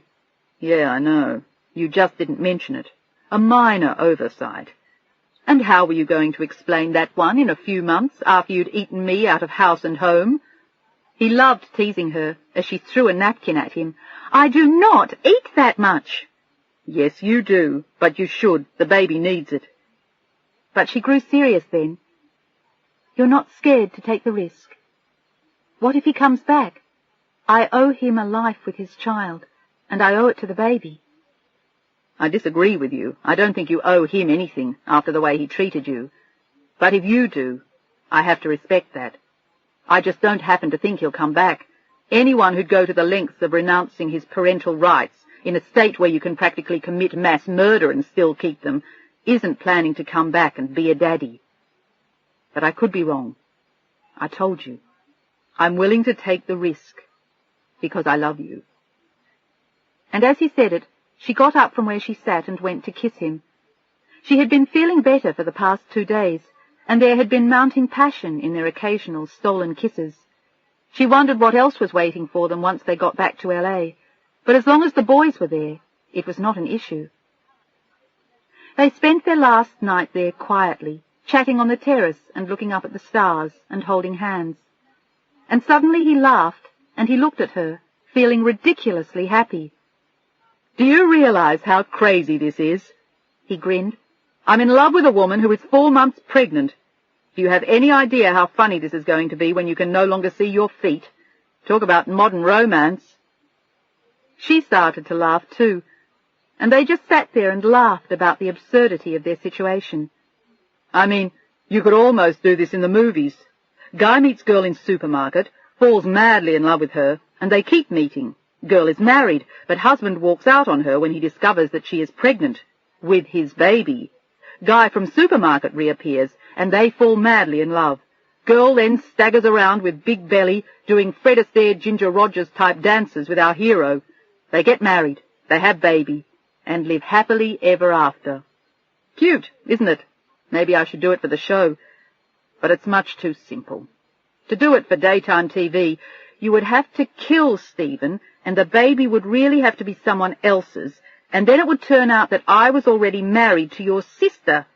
Or maybe I could turn out to be your father. That's a nice touch. I'll have to try to work that in somewhere." She was laughing at him then, and he was right. It was a ridiculous situation, but he had reminded himself of a more serious question. "When does your divorce become final, by the way? Before or after the baby?" "Around the same time, I think. I'm not sure of the exact date." "It might be nice if we could give Junior a name other than Thompson." Her maiden name, and she was touched by the way he said it. He was offering to marry her, if only to legitimize the baby, and she leaned over and kissed him for what he had just said. "Bill, you don't have to do that." "I know I don't, but I might want to by then, and so might you, if I play my cards right and get very lucky." He winked, and she lay back and looked at the stars again. She wished she had all the answers, but he was willing to leave an open door for her, and she couldn't ask for more than that. In fact, it was much more than she had ever dared to hope for. She had envisioned herself alone and desperately lonely until the baby was born. It had never dawned on her that all of this would happen before she had the baby. They left the lake the next day and took their time driving down to L.A. They stopped in San Francisco again for one night and then drove down Highway 5 and reached Los Angeles just in time for dinner. She made grilled cheese sandwiches at Bill's place while he got the boys ready for bed, and they ate dinner in their pajamas while Adrian told them silly stories about the newsroom, about the time a pig from a publicity stunt got loose and went berserk, running all over the station, and the time there had been a food fight in the commissary that got so out of control it took 2 weeks to scrape all the food off the ceiling. Adam particularly loved that story, and Bill grinned at her as she told it. They were all a little sorry to be home, and she particularly, as she had to go back to work the following morning. Bill was planning to take another 2 weeks off so he could hang around with the boys, but she couldn't do that. "Will we see you every day?" Tommy asked with worried eyes. "I'll come by every night after work, I promise." And then Adam, "Can we visit you at work?" "Sure, but it's not much fun." And she was usually very busy, and Bill knew that. He suggested they go to Disneyland on the weekend, and it gave Adrian something to look forward to as well. She was feeling depressed at not being with them every moment. She suddenly felt left out, and she was really sad when she helped put them to bed and had finished reading them their favourite stories. "I really hate to leave," she said quietly to Bill after they had cleaned up the kitchen. She still hadn't been to her own place, and her bags were still in his hallway. "Then don't. You can sleep in our guest room." "The boys will think I'm a little strange. After all, I do have my own apartment to go to, and it's not exactly far away." "So what? Pretend you lost your keys." He loved the idea, and so did she, and with a giggle she agreed, and half an hour later they were sitting on his couch with her in her nightgown and one of his bathrobes. "This is fun," she laughed. He had just made a huge bowl of popcorn. "It's kind of like being a kid again and staying over at a friend's house." He smiled innocently at her. "They call it something else when you're as old as I am." After all, he was almost 40. "Do they?" She walked right into it. "What?" "I think they call it marriage." She fell silent then and went on eating the popcorn, and when he came to sit down again, he smiled down at her. "It can be a happy thing, you know, particularly between two people who know what they're doing and happen to be very much in love. We might even qualify for both one day. We could even have a baby. Our own, I mean. Wouldn't that be something else?" He loved the idea of it suddenly, despite his many years of reservations. But he liked the idea of her baby too, and he had been excited about it ever since he'd found out, and he kept telling her what she should be doing for the baby. "What do you suppose the boys would say?" "They'd be surprised, certainly." He grinned at her and handed her a mouthful of popcorn. "Kids don't think about things like that. You could wait until you're 7 months pregnant before you tell them, and you'd still surprise them. They would just assume you were fat until you told them something different." "That's reasonable. That's what I thought too, until I did the test." "Were you surprised?" He was curious about that. "More or less. Maybe less rather than more. But at the time I told myself that I was shocked. But I think maybe I wasn't. I was just scared about Stephen's reaction." "When did you tell him?" "When he got back from a trip, and he wasn't exactly pleased." Which was a major understatement. She slept in his guest room that night, and in the morning the boys came in and pounced on her with delight. They were thrilled that she had stayed, instead of being shocked, and they wanted her to stay every night, but she said she had to get back to her own apartment. In fact, she had to go back that morning to get dressed for work, and Adam and Tommy went with her. They were surprised to see that she had no furniture, and Tommy looked around with obvious disapproval. "Why do you live like that?" he asked. "You don't even have a couch." To him that was minimal, and Adam was upset for her. He thought that maybe she was too poor to buy one, and he thought that Bill should have at least given her one, but she was quick to reassure them. "My husband took all that stuff when he left," she explained. "That was mean of him," Tommy said, and she didn't disagree with him. "Why didn't you buy more?" Adam inquired. I haven't gotten around to it. He didn't leave very long ago. How long? Tommy again. About 2 months. Well, no, 3, I guess. You'd better get some stuff, Thomas Thigpen advised her sternly. I'll do my best. Maybe before you come back again, I'll get this place looking decent. She went upstairs to dress for the office then, and when she came back downstairs, Adam whistled. She was wearing a simple black linen dress, but it was well cut, and it showed off her legs. They were about all she had left of her figure. You know, you ought to go on a diet, Adam said. My mom did, and she looks great. You could be really pretty if you lost some weight. I mean, you're pretty now. It's just that, you know, you'd just be better if you lost a little around the middle. She started to laugh at what they'd said, but then pretended to take it very seriously, just as Bill came to get them. Well, we've solved all my problems, she explained. I need a couch and I have to go on a diet. She could hardly keep a straight face, and he looked at her 2 young friends with dismay. Did you say that to Adrian? He asked Tommy. No, she covered quickly for them. We came to the conclusion together, and they happened to be right. Naturally, she didn't tell them that she had to put the apartment on the market in 2 months, and she was going to have a baby. She left for work then, and the day seemed endless without them. She was thrilled to come home that night, but she slept in her own apartment, because she thought Bill needed time alone with them, but she spent as much time with them as she could. And they had a wonderful time in Disneyland, and their last day together came too soon. Bill took all of them to Spago again as a special treat, but it was a mournful dinner. Bill and Adrian were so sad to see them go, and the boys were heartbroken to be leaving them. Both boys cried when they went to bed that night, and Adrian went to the airport with Bill the next day, so he wouldn't be quite as lonely. And after they were gone, she felt as though someone had died, and he looked it. Their little faces had looked so sad. They had waved till the last moment when they got on the plane, and they had promised to call the minute they got home, and often after that, and Tommy had whispered thanks to her again for saving him as he left her. They had both kissed her goodbye, and she had cried as much as they had. "I've never gotten used to it," Bill said as they walked back to the car. They had driven to the airport in his beloved Woody. "It used to almost kill me when I said goodbye to them, and it still does." And when they got in his car, he turned to her and put his arms around her for comfort.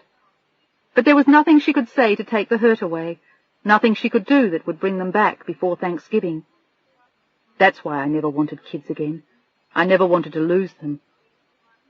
And yet, he was willing to share the baby with her, and give it back if she went back to Stephen. Bill Thigpen was truly amazing. 21. The silence in Bill's apartment was deafening when they went back to it once the boys were gone, and Bill looked as though he'd lost his best friend, while Adrian tried desperately to distract him. She even volunteered to cook him dinner. "Why don't you watch television while I whip something up?" she suggested, and he stared mindlessly at the tube, thinking about the boys, while she clattered around his kitchen. He was listening to her with one ear, and then finally he realized that she was dropping everything. First she dropped the metal mixing bowls, then there was the clatter of pans, the slamming of cupboards, and he started to smile to himself. Adrian was extremely capable everywhere, except in the kitchen. "Do you need a hand in there?"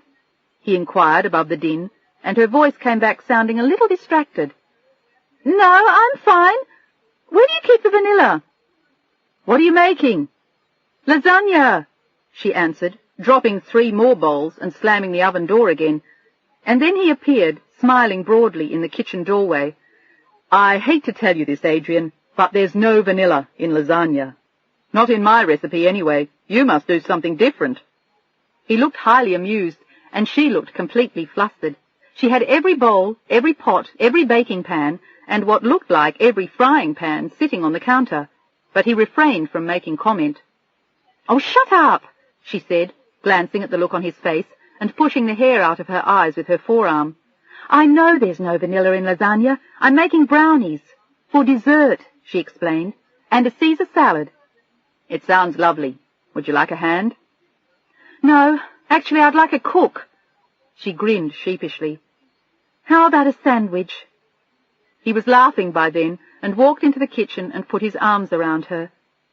He had never been alone with her, not really, not since the boys had arrived, and he told her he loved her. The boys had been with him for a month, and a lot had happened in the time they'd been there. Would you like to go out? He asked, enjoying the smell of her shining dark hair as he held her. We could go to Spago. He was one of the few people who could get in almost any time he wanted. He was one of Hollywood's elite, and most people would have killed to get into Spago. Or I could cook for you. How about that?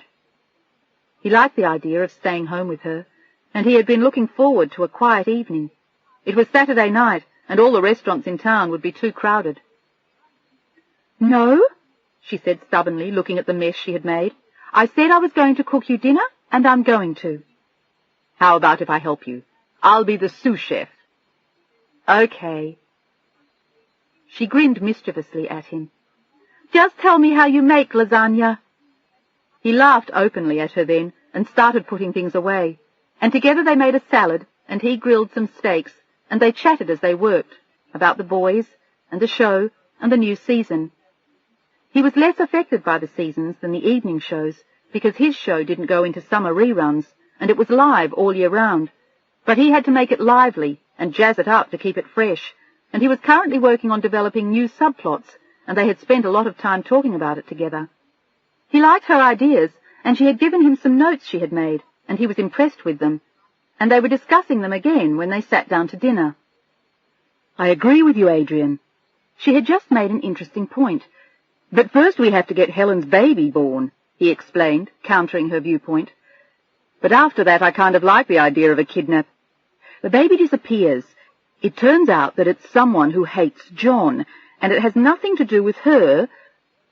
Or, he squinted while he thought, penciling it all in his head. Or it's actually the baby's natural father who takes it. There's a tremendous chase across numerous states and through all kinds of problems, and when we find him, and the baby, of course, then we know the identity of the baby's father. He looked pleased, and she looked at him in fascination. She wondered how all these people constantly existed in his head, but she was just beginning to understand it. Who is the baby's father, by the way? I haven't figured that out yet. Adrian laughed at his answer. She's already pregnant and you don't know who the father is? That's awful. What can I tell you? This is modern romance.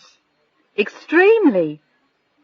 Actually, I like the direction you suggested yesterday, because if I make it someone plausible and nice whom the audience likes, we could get a lot of mileage out of it. What about Harry? Adrian suggested. Harry? Bill looked surprised. It was someone he would never have thought of. He was too obvious, and yet not obvious at all. He was the widower of Helen's best friend, but it was the perfect suggestion. With John in prison for life for 2 murders, it made sense to link Helen up with someone she could eventually marry. That's a brilliant idea. And the actor who played him would be thrilled. His part had been dwindling for months, since the demise of his partner, and he was actually a very fine actor. Adrian, you're a genius. Yes, she smiled sweetly.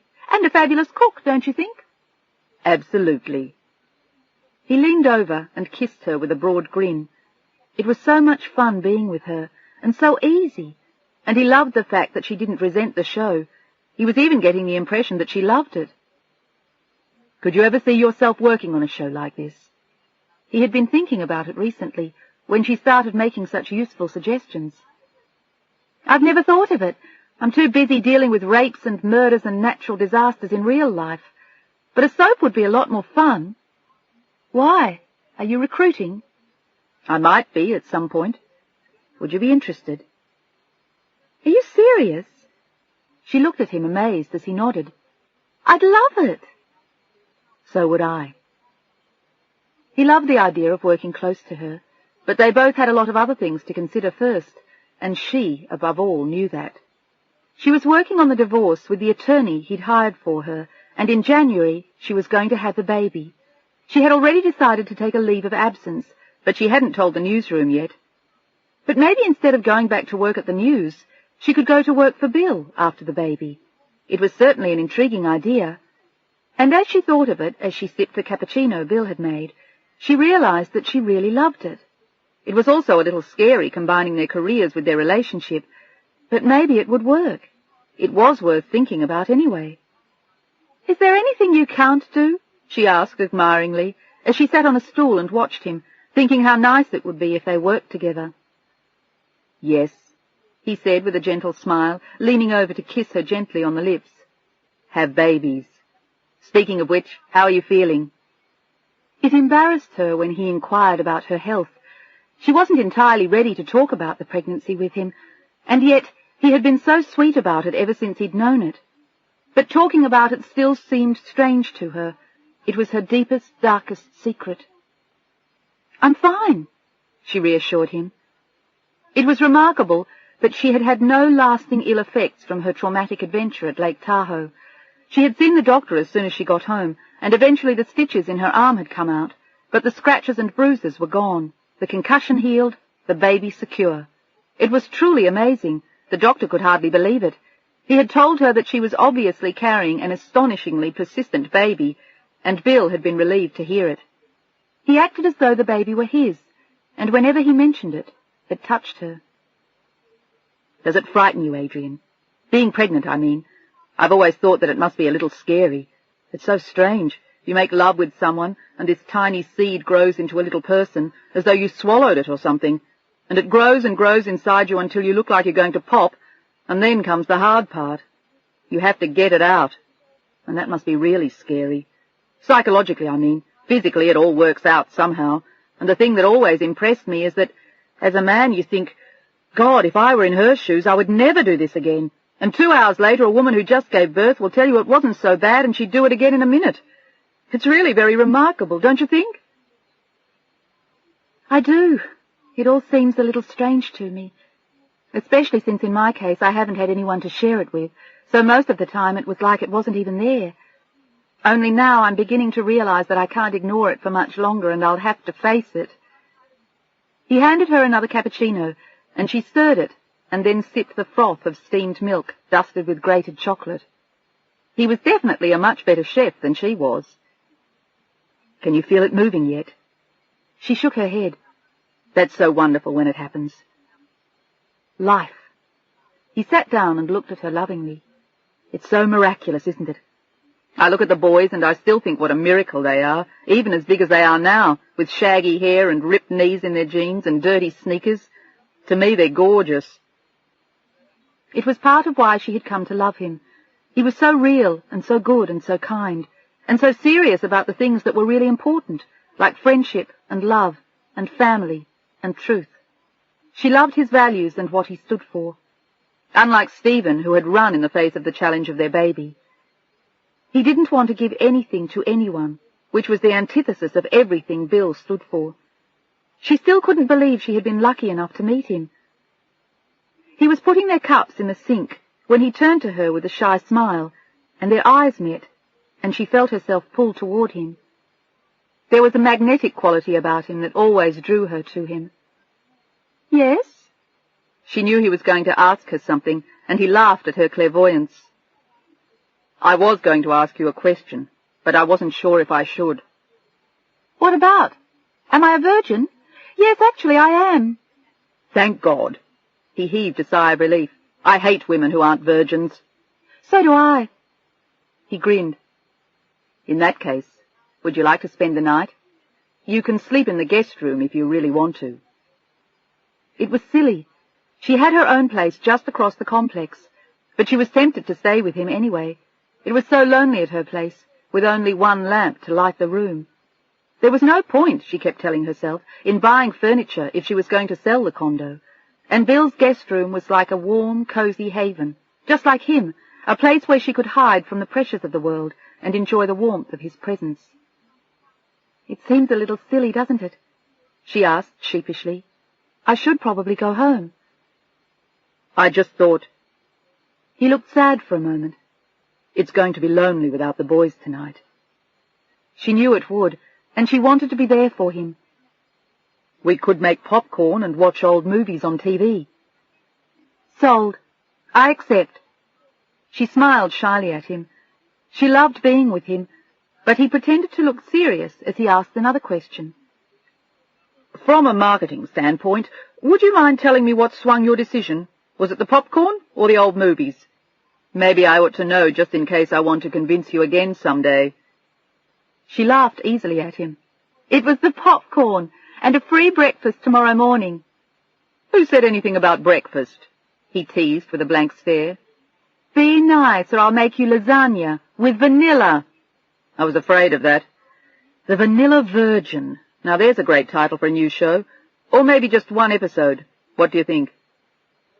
He turned and stood very close to her as they walked into the living room, and her voice was very soft as she answered. I think you're wonderful. He put his arms around her again and kissed her gently on the neck. I'm glad to hear it. I think I love you. But she knew she loved him. She had known it for weeks, ever since she had woken up in the hospital in Truckee, and he told her he loved her and her baby. And it was odd talking about it with him now. He seemed to know so much more about pregnancy and babies than she did. It was comforting in a way, and she was coming to depend on him and love the idea of having him near her. What do you say we watch TV in my room tonight? He inquired. He had a huge set in his room, and he and the boys used to pile into his bed at night and watch it. She had joined them several times, on nights when she was staying in the guest room. But it was different now that they were gone, and it was a little strange at first, getting on his bed with him, and being there alone with him, but she had to admit that she loved it. She settled back against the cushions on the bed, and he flicked the television on with the remote, and then left the room to make the popcorn, and she didn't follow. She sat there thinking about him, about how much he meant to her, and how drawn to him she was. It was odd feeling sexual about a man who wasn't your husband when you were almost 5 months pregnant. But she did. She was extremely attracted to him, and not entirely sure how to show it. Popcorn, he announced, arriving moments later with a huge metal bowl from the kitchen. The popcorn was still hot, and it was buttered and salted to perfection. This is terrific, she grinned, cuddling next to him as he flipped the dial via the remote to a channel that showed only old movies. There was an old Cary Grant movie on, and Adrian insisted that he leave it. I love this, she smiled happily, nibbling at the popcorn, and he moved closer to her and gently kissed her. So do I, he said, and he really meant it. She was his best friend, and there was more to it as well. He found that he couldn't stop kissing her as she nibbled at the popcorn and pretended to watch the movie. She was lying back against the pillows on his bed, her vision of the television obscured, and she found that she didn't care as she kissed him back, and a passion rose in her that she had never known, as he whispered to her, Are you on the pill? And then she started to laugh and kissed him again. Yes, I am, she whispered back. There was humour and love and laughter between them, but they both grew more serious again as their passion rose, and the romance of Cary Grant was forgotten. He set the bowl of popcorn down and turned off the light and turned to her again. She was so beautiful and so sexy and so gentle. She was still wearing the free-flowing peach dress she had worn to take the boys to the airport, and he unbuttoned it slowly as she slipped searching hands under his sweater. Their lips touched and parted and touched again, and he seemed to be devouring her with kisses. And finally they lay naked in each other's arms, and he forgot himself and all caution as they joined and made love, as her body hummed beneath his hands. And the two of them became one, and they seemed to lie together for hours, bringing each other ecstasy and pleasure. Neither of them had any idea what time it was when they finally lay side by side, kissing still and whispering in the darkness. You're so beautiful, he said, and then touched her face with his hands again and let his fingers trace slowly downward. She had a lovely body, and even now it was easy to see how slim and lithe she must be when she wasn't pregnant. Are you all right? He was suddenly afraid he might have hurt her or the baby. For a moment he had forgotten all about it, but she only smiled and kissed his neck and his lips, touching his powerful chest with her hands. He made her feel happy and safe, and protected. "You're wonderful." Her eyes shone with her love for him, and as he looked at her, mesmerized by her, his hands felt the soft roundness of her belly. And then she frowned suddenly and looked at him oddly. "Did you do that?" "What?" "I don't know. Something. I'm not sure what it was." It had felt like a flutter, and at first she thought it was his hands, but they hadn't moved. And then suddenly they both knew what it was at the same moment. She had felt the baby move for the first time. It was as though the baby had finally come alive from their loving. It was his baby now, and theirs, because he wanted it, and he loved her. "Let me feel it." He put his hands on her again, but he couldn't feel anything, and then for an instant he thought he did, but it was still very small, and the movements were so slight they were hard to feel. He pulled her close to him instead, feeling the swell of her against him, and then holding her full breasts in his hands. He loved everything about her. It was odd getting to know her this way, in a state of transition. This was the only way he knew her, and he felt bound to the baby somehow, as though it were his too.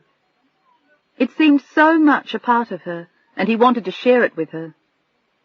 He covered her carefully with his sheets and a blanket, and they lay there together, snuggling, whispering, talking, dreaming, and talking about the baby.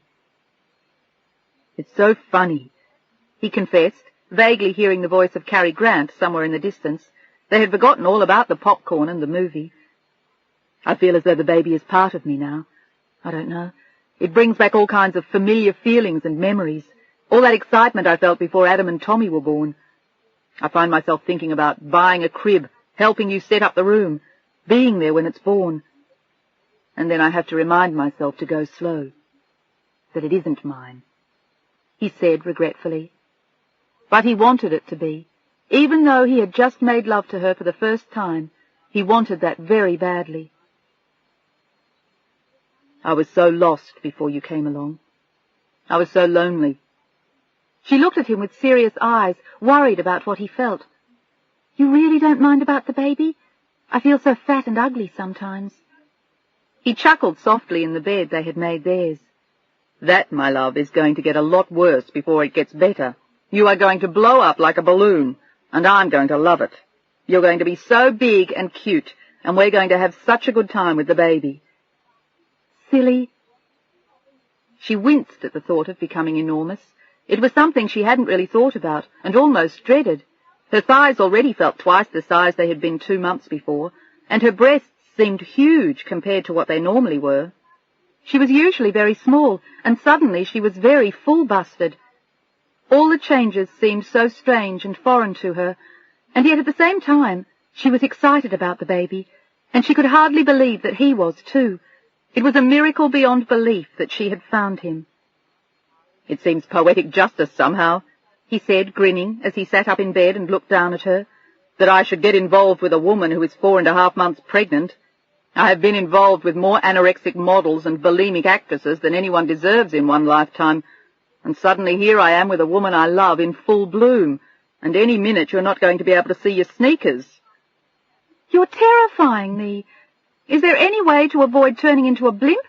she asked with worried eyes, and he leaned down and kissed her again. "Absolutely none. It's a beautiful gift. Just enjoy it." "But will you still love me when I'm huge?" It was a familiar wail to any man whose wife had been pregnant. "Of course. Wouldn't you love me if I were the one with a baby inside me?" She laughed at the idea, but he made it sound so natural that it didn't seem so frightening suddenly. He did that with everything. With Bill, everything became normal and easy and simple. "Yes, I would." She smiled up at him, cozy in his bed. "Then that answers the question, doesn't it? You're beautiful pregnant. Maybe you should be worrying about whether or not you'll turn me on when you're skinny. We know what you do to me when you're like this." He grinned evilly, and she laughed. She felt totally at ease with him, and loved as she never had been in her life. And the beauty of it was that she loved him too, more than she had ever loved anyone, even Stephen. Stephen had never been this good to her, or this kind, or this wise, or this sensitive to her needs and fears and moods. There was no doubt in her mind. She was a lucky woman, and William Thigpen was a rare person. "You drive me wild with desire, Adrian," he teased, growling at her as he pretended to attack her again, but gently. "Never mind that," she laughed. "Where's my popcorn?" "You have no heart." He leaned over and handed it to her. "Only stomach." He kissed her loudly on her bottom then, and went to get them both a bottle of club soda, knowing before she said it that she was thirsty. "You read my mind, do you know that?" "It comes with the package." He was dying to make love to her again, but he was afraid to overdo it and hurt the baby. He was willing to be patient and love her carefully for the next 4.5 months. It seemed a small price to pay for the miracle of a baby and the gift of sharing that with her. He helped himself to some of the popcorn, turned up the TV, and looked over at her. He felt as though they belonged to each other now, as though they were one, and had always been married. It was impossible to believe that she was married to someone else and carrying another man's baby, a man who wanted neither Adrian nor the baby. The phone rang as Adrian was drifting off to sleep, nestled next to him, while he watched the television and glanced at her occasionally with a warm smile and a hand on her shoulder. It was Tommy and Adam, safely arrived in New York, and calling to tell him. "How was the trip?" "Great," Tommy said. The stewardess let him have 3 hot dogs. Bill had ordered special meals for them in L.A. He always did. It was just one of the many things he thought of. "How's Adrian? Is she there?" he asked hopefully, and Bill looked down at her and nodded. "Yeah, we're watching TV and eating popcorn, and we really miss you guys. It was really sad here after you left." He was always honest with them, too, about how he felt. "We can hardly wait for Thanksgiving." He was already using "we" to describe himself and Adrian. There was no doubt in his mind that they would still be together by then. Only then, they would have to say something to the boys about the baby. He would leave it to Adrian to decide what she wanted to tell them, and as he thought of it, he put a hand on her stomach again to see if he could feel the baby. He felt possessive about it now that he had been closer to it, and felt her body joined to his. He had never felt closer to any woman. Adam got on the phone then and told him about the movie they'd seen on the plane. Something about the war in Vietnam, and it sounded upsetting to him, but Adam seemed to have loved it. He asked to speak to Adrian then, and Bill gently nudged her and put his hand over the receiver. "It's Adam, sweetheart. He wants to talk to you." "Okay." She reached for the phone with a sleepy smile, but when she spoke to him she made an effort to sound normal. "Hi, Adam. How was the trip? Any cute girls?" He guffawed at the question. She had been the first to realize that he was becoming interested in girls, and spent a lot of time in the bathroom combing his hair with assorted products. "Not really. Just one in the seat behind us." "Did you get a number?" Adrian teased, but he was serious when he answered. "Yeah, she lives in Connecticut. Her dad is a pilot." "Too bad you weren't interested in her. Much." They both laughed, and a minute later she talked to Tommy and told them both how much they missed them. "Your dad and I were sitting here all sad and lonely tonight. Even the popcorn isn't the same without you." "Thanks a lot." Bill pretended to pout, and listened to the animated conversation between the 3 of them with pleasure. She was wonderful to his kids, and he would never forget her saving Tommy's life and nearly losing her own and her baby's. He had never been so frightened as when he'd seen that little lifeless body, and then hers. He shuddered when he thought of it. She handed the phone back to him then, and he chatted with the boys for a few minutes, and then let them go so they could spend time with their mother. She hadn't seen them in a month, and Bill knew she'd be anxious to see them. "They sound so close, but they're so far away," Adrian said sadly. 3 months seemed an interminable wait to see them again, and she wondered how he stood it, particularly with no other family in California. It wasn't as though he was remarried and had other children, and even that might not have made a difference. Adam and Tommy were special and unique, and she knew now just how much he missed them. "It seems like an awfully long time till Thanksgiving." "Now you know what it's like, or a little bit anyway," he said seriously as he climbed back into bed with her and turned off the TV. "That's why I never wanted other children. I never wanted anyone to do that to me again, to take them away. to deprive me of them. No matter how decent Leslie is, they still live with her and only spend 6 weeks a year with me if I'm lucky, maybe 7. It's lousy. I understand, she said gently. And she did, and she knew him well enough now to know how much it hurt him. And then, unprompted, she spoke up in the darkness. I would never do that to you, Bill. How do you know that? No one can ever be sure. And look at you. You still feel an obligation to Stephen. If he comes back after the baby is born, what happens to us? You don't know the answer to that either. He sounded angry and unhappy for just a moment, but it was only because he loved her and was missing his children. No, I don't know the answer to that, but I would never hurt you. She knew that now. She didn't know what she'd do if Stephen came back, and Bill was right. She did feel an obligation to her husband. But she felt something more now, too, a bond to Bill, a tie that had formed, that night perhaps when they were making love, or maybe it had happened more slowly, in the past few months when they became friends.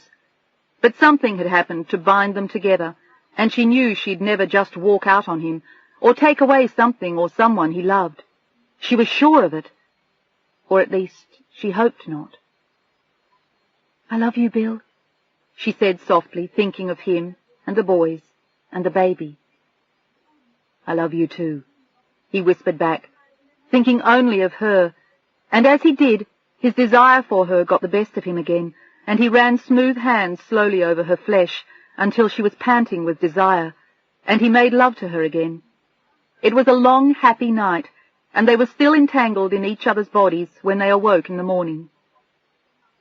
She opened one eye, and was happily startled when she saw him. For a moment she had thought it was a dream, but it wasn't. He was still asleep and softly snoring.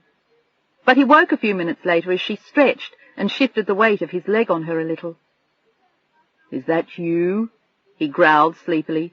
Or have I died and gone to heaven? He smiled blissfully with his eyes closed in the morning sunlight. It's me. But is it you? She whispered happily. It had been the most beautiful night of her life, the perfect honeymoon, in spite of being pregnant. It's me. Are you still a virgin? He teased, and she grinned. I don't think so. Good. Let's just hope you don't get pregnant. Don't worry, I'm on the pill. They were giggling and cuddling and lying as close as they could in the rumpled bed they had slept in. I'm relieved to hear it. Are you going to make me lasagna for breakfast? He stretched and grinned as she nodded. With vanilla. Perfect. That's just the way I like it. And then he turned over on his stomach and lifted his head to kiss her on the lips. I have a better idea. You relax and I'll make you breakfast. What would you like? Waffles or pancakes? Shouldn't I be on some kind of diet? She was feeling guilty. They did nothing but eat all the time. But she wasn't really getting fat, except for her stomach. The baby somehow seemed to absorb it. You can worry about that later. What's your pleasure? You. And she demonstrated that amply to him before breakfast, much to his delight. It was 2 hours later before they discussed breakfast again, and this time he made scrambled eggs and bacon and steaming, strong coffee, and they sat eating breakfast in the kitchen in matching silk dressing gowns that were both his, reading the Sunday paper. This is the perfect way to spend a Sunday morning, she announced, and he grinned over at her. He had been reading the entertainment section. I agree with you entirely. It was absolutely perfect. They showered and dressed afterward, and went for a drive in her MG, which Bill loved to drive, and they stopped in Malibu for a long walk on the beach, and at sunset they drove slowly home with the top down and the wind in their faces. They looked happy and relaxed and young, and the world seemed to be theirs. They stopped at the supermarket where they had met, and then they went back to his place and made dinner. He poured champagne for both of them before they ate, to celebrate their union. To the marriage of two hearts, with a third to come. He smiled as he toasted her, and then kissed her. I love you, my darling. They kissed again, and they spent a quiet evening at home, watching TV again, and she talked about going home. She didn't want to intrude on him, and she did have her own apartment after all. But he wouldn't hear of her leaving. He wanted to move some of her things in that week. He couldn't see the point of her staying in the dismal emptiness of her old townhouse, and she had to agree with him. It didn't have much appeal, not now, when she could be with him, which was all she wanted. He drove her to work the next day and told her he'd bring her home after the 6 o'clock news and then take her back for the late show. And when Zelda saw her smiling at her desk, she knew something had happened to her, but she didn't pry. She just guessed and hurried down the hall, feeling happy for her. And when he stopped in at noon, Zelda knew exactly who it was and precisely what must have happened. "It worked," Bill beamed. "What did?" A bear had attacked a child at the zoo, and the child had nearly died, and Adrian had to make a decision about what part of the tape to run, but she was happy to see him anyway, as she looked up and saw him smiling broadly. "What worked?" she said a little more gently. It had been a busy morning, but everything seemed to be bathed in a haze of happiness and pleasure. "Your idea, about Harry being the baby's father. It works out perfectly, and everyone on the show is pleased, especially the director. George Orban is a pleasure to work with, and everyone is delighted about his getting a bigger part. You're a genius." "Any time, Mr. Thigpen, any time." She smiled. She was still hoping that one day his job offer might work out, and she could be working on his show instead of in the newsroom. "Can you go out to lunch?" He looked hopeful, but she shook her head. There was too much going on. The bear at the zoo, a policeman had been brutally murdered an hour before, and the government had fallen in Venezuela. "I don't think I'm going to get out of here till after the 6 o'clock news." He nodded, kissed her, disappeared, and was back half an hour later with a huge hamburger, a cup of soup, and a fruit salad. "It's all good for you. Eat it." "Yes, sir." And then she whispered, "I love you," under her breath, and saw out of the corner of her eye the look of disapproval on her secretary's face, and she realized what she had done. Her secretary didn't even know she and Stephen had separated, and here she was kissing another man. There were several interested stares, and she knew that they would be even more so once people started figuring out that she was pregnant. "Who was that?" one of the editors asked her bluntly as Bill left. "His name is Harry," she said mysteriously. "His wife died several months ago." She was paraphrasing his new plot for his soap, but of course no one knew it. "She was Helen's best friend." The editor raised an eyebrow, shook his head, and went back to work, as Adrian went back to work too. And when he turned to look back at her as he left, he saw that she was smiling. 22. September sped by with hard work and happy nights and blissful weekends, and toward the end of the month people were beginning to suspect that she was pregnant.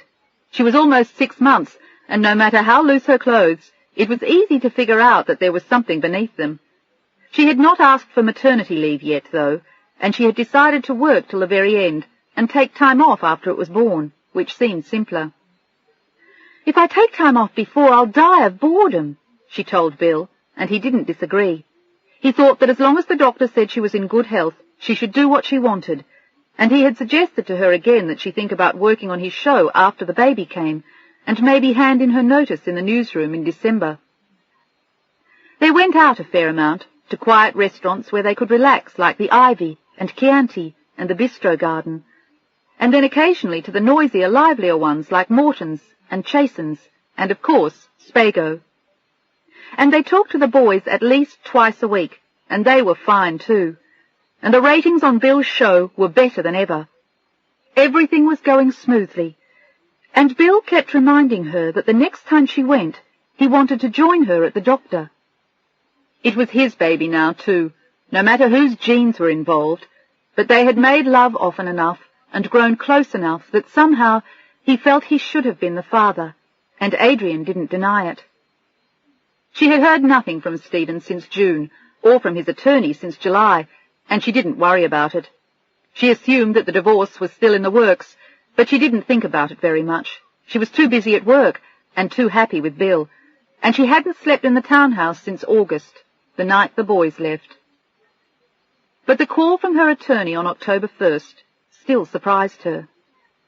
He was calling to tell her that Stephen wanted the condo put on the market. She had expected it, but she was startled anyway.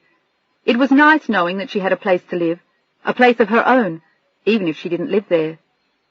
"They want to be sure you won't be there when it's shown," the lawyer said. "That's fine," she said coolly. "And they want you to make your key available to the realtors and leave the apartment in good order." "That's not difficult. Did they tell you he'd taken every stick of furniture with him? All I have is the bed and my clothes in the closets, one carpet and a stool in the kitchen. I'll do my best to leave it neat." Somehow, as dismal as it all was, she realized that it was also amusing. "And you haven't refurnished?" Her attorney sounded surprised by what she had just told him.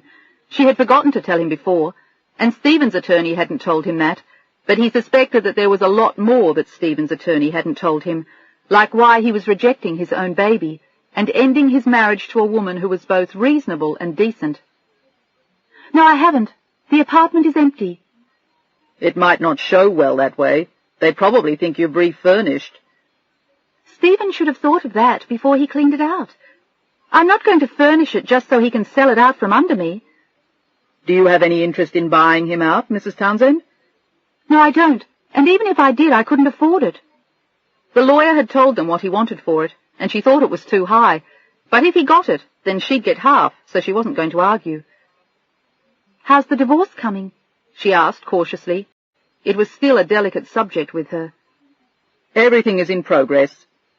He hesitated, and then decided to ask, even if her husband didn't want to know. "How is your pregnancy going?" "Fine." And then, "Did Stephen's attorney ask about it?" "No, he didn't," he said regretfully, and she only nodded. "Is there anything else?" "No, just the apartment. We'll proceed with the realtors and advise you who'll be handling it. How soon could you start showing it?" She thought about it for a minute and then shrugged. "Tomorrow, I guess." There was really nothing to do. Even her closets were fairly neat, especially now that half her belongings were across the complex in Bill's guest room closet. "We'll be in touch." She thanked him, and they hung up, and she was still pensive when Bill picked her up to take her home after the 6 o'clock news. He did that a lot now, and people talked. They knew who he was, but they were curious about the implications, and she continued to make no comment whatsoever about being pregnant. And when one woman she didn't like had asked, she had looked her right in the eye and said no, she wasn't. "Something happened today?" He sensed her mood as they drove home. He had picked up fresh crab for dinner. "Nothing much," she lied. She was still disturbed about the call from her lawyer. "You seem quiet." "You're too smart for your own good." She leaned over and kissed him. "My attorney called today." "What's up?" For a moment he looked worried. "Stephen's putting the townhouse on the market." "Do you mind?" He frowned as he glanced at her while he drove home. He never really enjoyed their conversations about Stephen, but she didn't love hearing reminiscences about Leslie either. "Sort of. It's nice to know I have a place of my own, even though I never use it." "Why? What difference does it make?" "What if you get tired of me, or we have a fight, or, I don't know. What do we do when the boys come back for Thanksgiving?" Even though she doubted that it would be sold by then. "We tell them we love each other, and you're having a baby, and we're living together. That's what we tell them. No big deal." She smiled ruefully at him. "You've been writing soap operas for too long. That might sound normal to you, but it wouldn't to most people, and it won't to Adam and Tommy. And maybe if I lived there all the time, they'd feel crowded and resent me." She had been thinking about it all day, and she was worried about it. "So what are you telling me? You want to get your own place?" He looked markedly unhappy. "No, that seems foolish. I'm just telling you that I'm not thrilled he's selling it. It's just nice to have it." "How much does he want for it?" She told him, and he whistled. "That's an awful lot, but at least you get half of that, I assume, if he gets it. Maybe it'll be nicer having money in the bank than an apartment you don't use and just sits there." She sighed, nodding at the wisdom of what he'd just said. "You're probably right, and it's no big deal. It's an adjustment, that's all." And there had been a lot of them since June, and also a lot of very wonderful changes. "Does he want to talk to you?" Bill asked calmly as they pulled into his parking space. They were driving the Woody, but she shook her head. He didn't. But she called Stephen at his office the next morning. She recognized the secretary's voice and politely asked to speak to her husband. "I'm sorry, Mr. Townsend is not available. He's in a meeting." "Could you please let him know I'm calling?" she countered. "I'm not sure I can disturb him." "Please try," she urged, getting increasingly annoyed. He had obviously told his secretary that if his wife ever called, not to put her through, and Adrian didn't deserve that. The secretary disappeared and came back on the line 2 minutes later. It hadn't been long enough to tell anyone anything. She was just faking. "I'm sorry, Mr. Townsend will be tied up all day, but I'd be happy to take a message."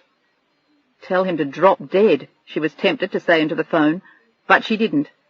And there were other possibilities too, but she resisted them all. "Just tell him I called about the apartment," she started to say, and then decided to really leave him a whopper. "And the baby." The bomb dropped, and there was silence. "Thank you very much." "I'll tell him right away," the secretary said in haste, as though he didn't already know. But Adrian knew that Stephen would hate getting the message. If his secretary knew, sooner or later, people would start talking. But he didn't call. His attorney did, half an hour later. Stephen had called him within 7 minutes, and the attorney had tried to call her attorney but couldn't reach him, so he called Adrian himself so he could call Stephen back immediately and assuage his client's panic. "Is there a problem, Mrs. Townsend? I understand you called your Mr. Townsend this morning." "That's right, I wanted to speak to him." For a mad moment she had wanted to ask him why he was doing this to her, why he was taking everything away that had been theirs, and had rejected their baby. Now that it was moving, that it was alive, that she felt it, and could see the bulge that it caused in her body, she was even less able to understand how he could push them both away. It still didn't make sense, and she wanted to talk to him about it. It had nothing to do with how much she loved Bill. She did. But Stephen was still the baby's father. "Would you mind telling me why you were calling him?" He tried to sound kind. Stephen had been adamant in his instructions. "Yes, I would. It was personal." "I'm sorry." He paused, and Adrian understood all over again. "He's not going to speak to me, is he?" He didn't want to answer her directly, but the lack of an answer told her the same thing just as clearly. "He feels that it would just be too difficult for both of you, particularly given the circumstances." He was afraid she was going to get emotional and try and force the baby on him. He had no idea that she was living with a man who genuinely loved her and wanted her baby, and he would never have been able to understand it. "Is there a problem with the pregnancy? Something that relates to Mr. Townsend, in spite of his legal stance vis-à-vis the child?" She wanted to tell him to shut up, to knock off the legalese and deal with her like a human being. But the sad thing was that he was trying. "No, never mind. Just tell him to forget it." Which was exactly what he wanted. He had told the attorney that he wanted to forget everything about her, but the lawyer would never have told her. She hung up the phone, and she was even more depressed that afternoon, and Bill sensed it again, but figured it was still about the apartment, even though he thought it was silly. But he had no idea that she had tried to call Stephen, just to talk to him, just to ask him why. It wasn't that she even wanted to change his mind anymore. She just wanted to know why he hadn't loved her and had refused to accept their baby. There had to be a reason, something more than just a difficult childhood. But she didn't want to tell Bill. She knew that it would hurt his feelings. Instead, she just sat quietly in the living room and suggested they call the boys after dinner. Talking to them always cheered her up. And the next day, her lawyer called her again and gave her the name of the real estate agent who would be showing the apartment. That weekend, she and Bill went away, and on Monday she felt better. The apartment didn't seem so important anymore, and she realized that she didn't need a place of her own. She was perfectly happy living with Bill. And the apartment she had shared with Stephen wasn't worth trying to hang on to. They had gone to stay with friends of his in Palm Beach, an actor who used to be on the show in his youth and had gone on to make several very successful pictures. He was an interesting man, with a lovely family and a wife Adrian really liked. It had been a perfect weekend, and they had teased Bill a lot about the baby. They assumed it was his, and they didn't find it at all unusual that they weren't married. But they had also been very warm to the idea, and Janet, the actor's wife, had been wonderfully supportive about the marvels of being pregnant. There were times when Adrian wondered if she would ever survive it, and other times when she actually forgot she was pregnant at all. It seemed to depend on the day and the mood and what else had happened. But the thing to keep in mind, Janet had reminded her, was that at the end of the road, the reward was not fat thighs, which went away, Janet promised, but the greatest wonder of all, a baby. They had both come back from the weekend feeling refreshed and excited about the baby. Bill pulled out some of the books he had bought her that they had never read, and read her all kinds of things that would have terrified her if she hadn't been in such a good mood. And in the end, they made love, which was much better. And the next morning at work, her attorney called her again and surprised her by announcing that there was an offer for the apartment, and Stephen wanted to accept it. It was within $10,000 of his asking price, and Adrian couldn't believe it. Already? We were very surprised too, and the buyer wants to close in 30 days, if that's all right with you. We realize that that may be too soon for you. But all of a sudden she didn't care. It would be November by then, and the boys would be coming home for Thanksgiving, and Bill insisted that he wanted her to continue to stay with him, and he had already suggested that they turn the guest room into a nursery sometime in the next few months, which had bowled her over. How do you feel about the 30-day closing? The attorney asked her directly. It's fine. He was surprised to hear it. And the price? She sat quietly for a minute, but only because in her head she was saying goodbye to the apartment and to Stephen. It's fine too. You accept it? Yes. Christ. Push, push, push. I'll get the papers over to you this afternoon. You can sign them, and I'll send them back to your husband's attorney. Fine. We'll send them right over. And when he did, it seemed odd to see Stephen's signature looking up at her. She hadn't seen any part of him in so long that seeing his handwriting was like a jolt into the past. But there was nothing else. No note, no letter, nothing jotted on the forms. He had completely removed himself from her life, and he wanted to keep it that way, no matter what. It was almost as though he was afraid of her, but she couldn't understand why. It seemed so unreasonable. But maybe it no longer mattered.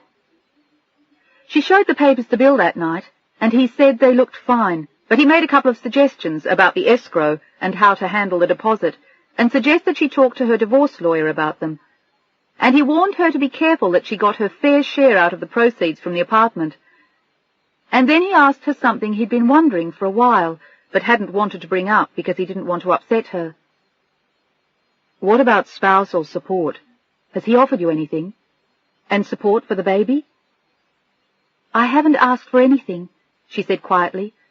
I have my salary, and he's already told me that he won't support the baby. He's renouncing all his rights before it's born, I told you that. She looked upset talking about it. I don't want anything from him. If he didn't want her and the baby, then she didn't want his money. But Bill thought her sentiments were both noble and stupid. What if you get sick? If something happens to you? He asked her gently. I have insurance, she said, shrugging, and then he turned to her with a look of quiet exasperation. Why are you letting this guy off so damn easy, Adrian? Are you still in love with him?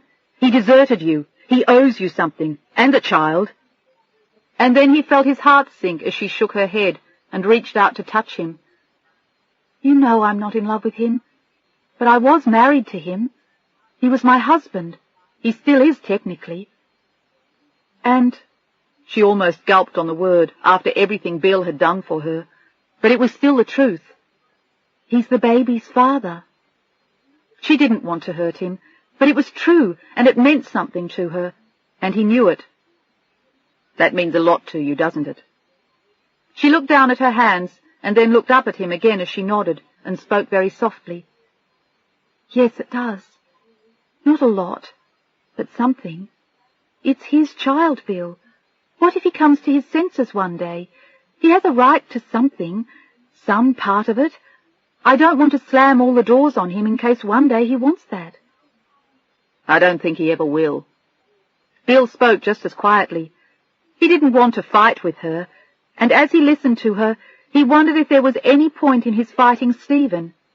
Bill didn't want to get hurt, but he didn't want to lose her or the baby either. "I think you're dreaming if you think he'll come back.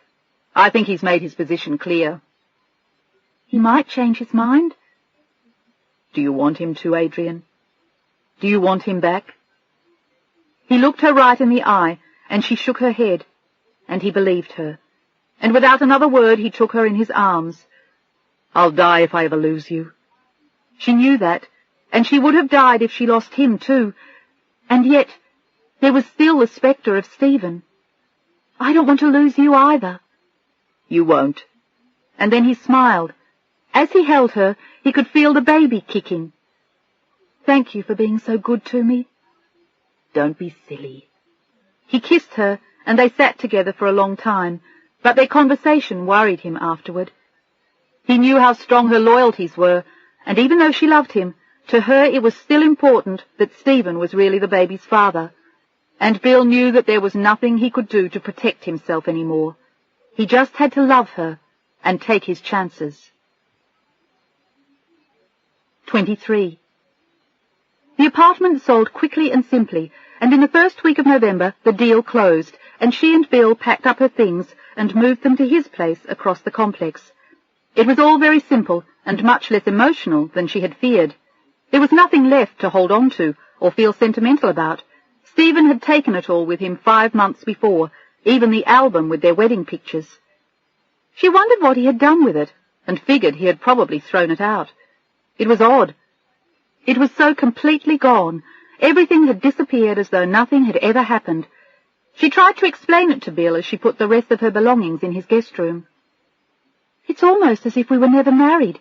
I feel as though I never knew him." And yet at the same time, Bill knew that her loyalties to Stephen were tremendous. "Maybe you didn't. There are people like that sometimes." But he was happy to see that she didn't look depressed. She was getting a little tired these days, but she still felt pretty well. She was 7 months pregnant, and they were both excited about seeing the boys over Thanksgiving. They were due to come out in 2 weeks. But the week before, she had to go to the doctor, and this time Bill came. He had wanted to come for months, but she always seemed to go when he had a crisis on the show or a major network meeting. But this time, he had told his secretary that he would be gone for 2 hours no matter what came up, and he drove Adrian to see her doctor. Shortly after meeting Bill, she had switched to a woman doctor who had been recommended by several friends, and Adrian really seemed to like her. And when Bill met her, he could see why. Jane Bergman was intelligent and direct, and treated the entire process as though it was normal and natural, and she reassured them both that she had every reason to believe that the birth would be normal and easy. She also seemed perfectly comfortable with the fact that they were living together and not married. One of the reasons why Adrian had changed was because her previous doctor had known about Stephen, and there would have been too many questions. This woman had no idea that the baby wasn't Bill's, but someone else's. And she let Bill listen to the baby's heart, and he beamed as he heard it. "It sounds like a hamster," Bill said seriously, listening to the baby's heartbeat. "That's a nice thing to say," Adrian laughed. But Bill was extremely moved by having heard it, and touched by her vulnerability as she lay there with her enormous belly. Dr. Bergman said the baby was a good size, and recommended they take a Lamaze class. They both knew what it was, but Adrian wasn't sure what it entailed, and it had been more than 8 years since Bill had done one with Leslie. "It might make a difference," she said easily. She was a woman about Bill's age, and she seemed very competent to him, and he was glad he'd come. He liked her, and he said as much to Adrian as they drove back to the office. "I wish I could have it at home," Adrian said longingly, looking out the window. "Oh, Jesus," Bill groaned. "Don't even say that." "Why?" She sounded plaintive and almost childish, and she was making him extremely nervous. "It would be so much nicer.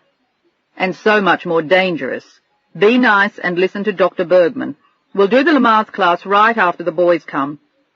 That would give them a month to do it before the baby came. But he had noticed lately that Adrian was starting to get very nervous.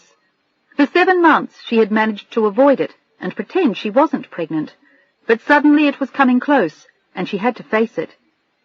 She asked Bill a lot of questions about the boys when they were born, and she had started reading the books, but he suspected that she was afraid of the pain and possible complications, and to him the baby was starting to look enormous.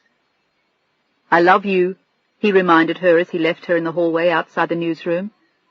"Hi, Harry," one of the editors called out as he hurried past, and Bill stared at Adrian in confusion. "Who's Harry?" She started to laugh, remembering the story she had told months before when they had pressed her. "You are. I told them you were Harry, and you were a widower. Your wife had been one of Helen's best friends." She put on a serious face as she summarized his soap, and he started to roar with laughter. "You're impossible. Go back to work and stop worrying about the baby." "Who's worried?" She pretended to be glib, but he knew she was worried in spite of what she said, and he didn't blame her. She had the added stress of going through a divorce while she was pregnant. "See you later, sweetheart." He kissed her again and hurried back to work, after promising to pick her up after the evening show and take her out to dinner. They went to Le Chardonnay, and they had a wonderful meal and a delightful evening. He had just won another award for the show, and there had been a lot of press about it, and he was very pleased about it. And she was proud of him, too, and he insisted on giving her credit. "You keep the ratings up with your crazy ideas." She fed him a lot of wild plots for the show, and he was still hoping she'd come to work for him after the baby, and they were laughing and talking about it as a couple sat down at the next table. And Bill didn't know what had happened, but Adrian's face suddenly went pale as she stared at them. She was looking at the man as though she'd seen a ghost, and he looked horrified when he saw her. And then he turned away and continued to talk to the woman he was with. She was young and sleek and attractive, and she looked very athletic, but she wasn't half as pretty as Adrian, although she did look a few years younger. But Bill wasn't looking at the other girl. He was looking at Adrian across the table. And then he turned and realized who the man was next to them. It was Stephen. She was still staring at him, and without a word to Bill, she leaned forward to speak to her husband. "Stephen." She reached out toward his table, as though to catch his attention, but only the girl turned to look at her, wondering what she wanted. Stephen turned away, turning his back on her, pretending to call the waiter. "Stephen?" She said his name more clearly, and the girl looked as though she didn't know whether to smile or back away. The expression on Adrian's face was so odd and so upset, and she looked so hugely pregnant. And then, as though he knew he couldn't avoid her any longer, he spoke to the girl in a harsh voice as he stood up. "Let's go. The service in this place is dreadful." He was on his feet and halfway to the door before the girl could say another word, and she looked at Adrian in confusion and dismay as though to apologize, and all she could say was, "I don't think he hurt you." "Yes, he did," Adrian said, her face pale as ice, her hands clammy. "He heard me perfectly." And there was absolutely nothing wrong with the service. "I'm sorry." The girl nodded and dashed after him, and Adrian saw her talking to him, but he yanked her out the door, and they were gone, as she sat there shaking. Bill was paying the check, and he also looked ashen. He didn't say a word, and they walked outside into the cool air as Adrian caught her breath.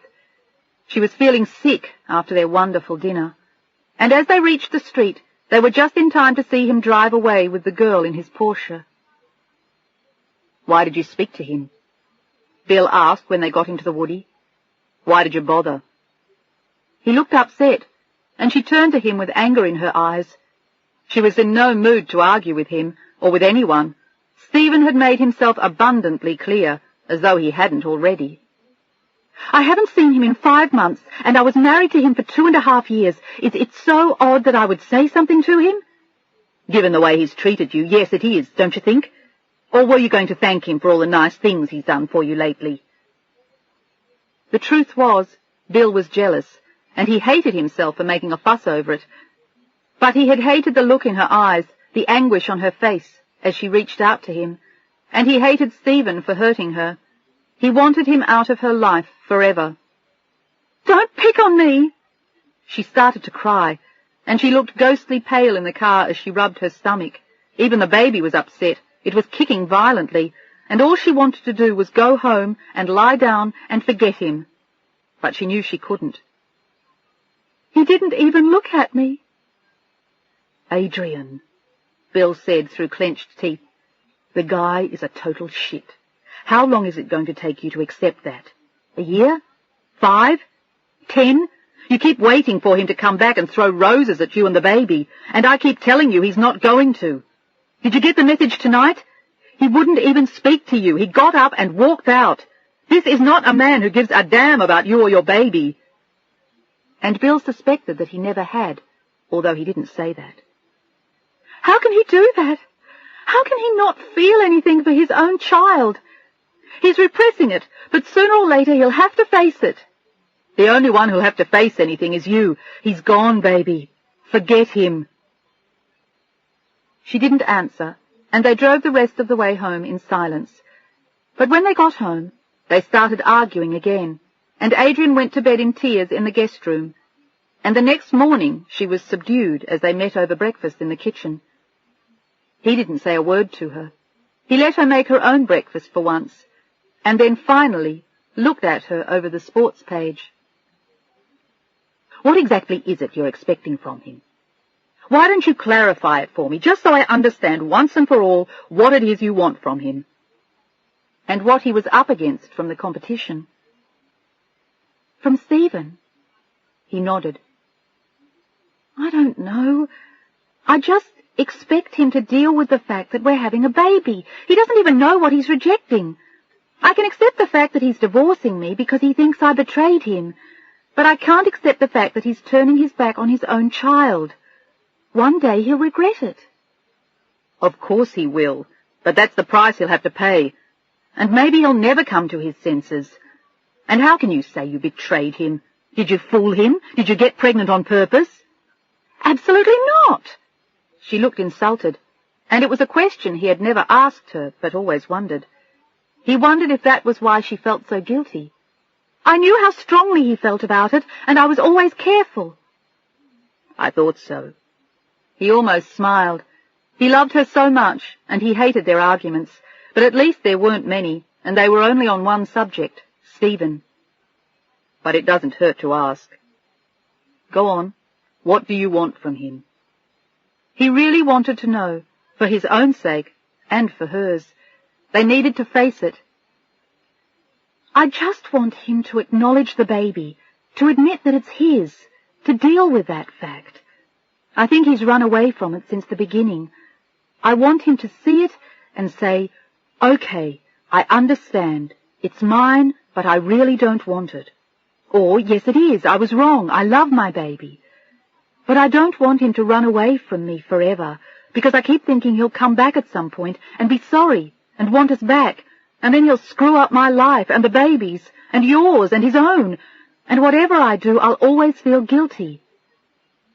I need to feel free of him completely before I can really go on with my life. And in order to feel that, I need him to address the issue squarely, or at least talk to me and explain why he feels the way he does.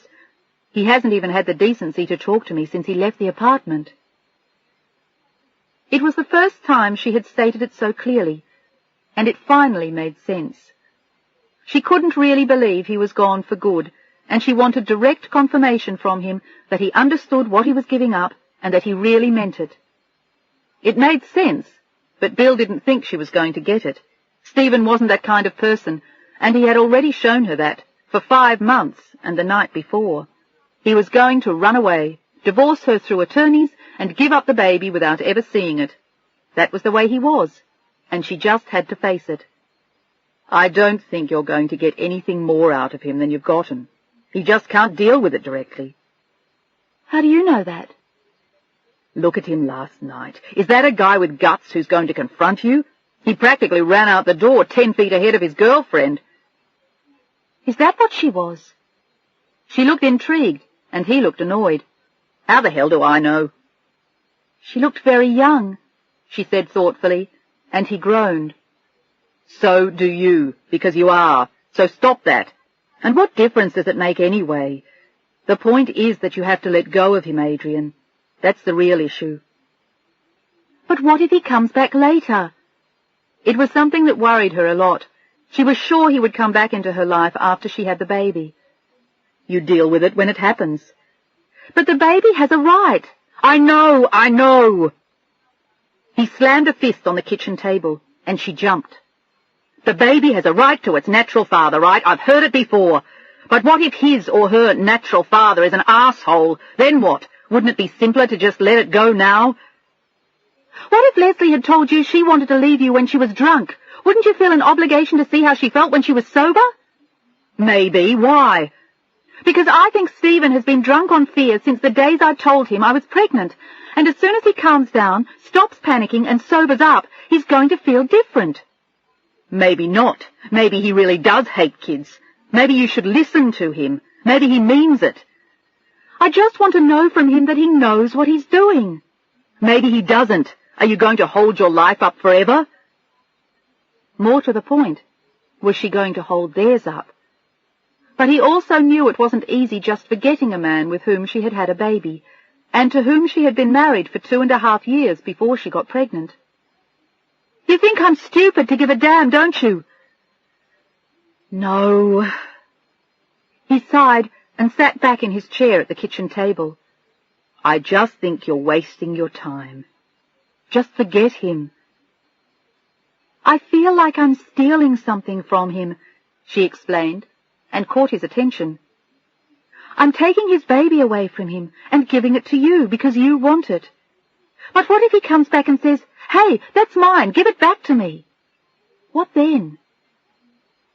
It was a good point, but Bill still didn't think he'd ever change his mind about her or the baby.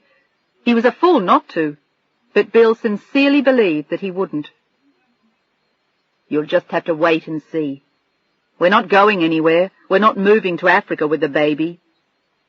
No, but they were getting more and more involved with each other, and he knew it. He already felt as though the child were his, and in some ways he knew that Adrian was trying to protect him from getting hurt, and Stephen from making a mistake he would regret forever. You can't be responsible for everyone. Let each of us make our own decisions, and if they're lousy decisions, that still isn't your problem. And then he beckoned to her as he put aside his paper. I love you. I want the baby. And if he comes back and changes his mind, we'll just have to face it. What's the worst that could happen anyway? He gets visiting rights? That's not so awful. We could live with that. And then, as he looked at her, he felt a whisper of terror. Or would you go back to him yourself? He asked her, and held his breath as he waited for the answer. She shook her head, but there was the slightest hint of hesitation. I don't think so. He felt as though he was going to faint as she said it. What do you mean you don't think so? I mean, no, but it would depend on the circumstances, on a lot of things. Bill, I don't love him anymore, if that's what you're asking.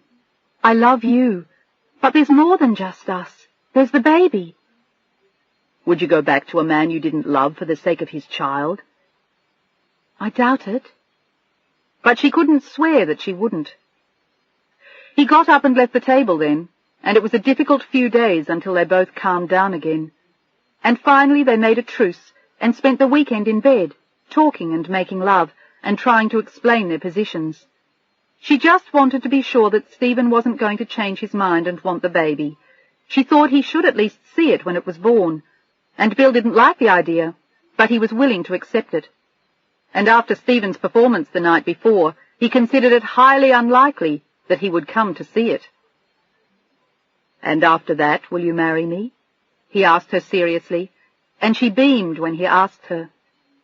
Yes, I will, if you still want me. But she didn't want him to tell the boys they were getting married until all the details were out of the way, the termination papers, the divorce, and they were sure about Stephen. Bill still felt it was a courtesy her ex-husband didn't deserve, but he was willing to indulge her, and he was thrilled to think that eventually they would be getting married. "Do you think the boys will mind?" she asked worriedly. She was starting to worry about everything, but the doctor had explained that at this stage anxiety was to be expected.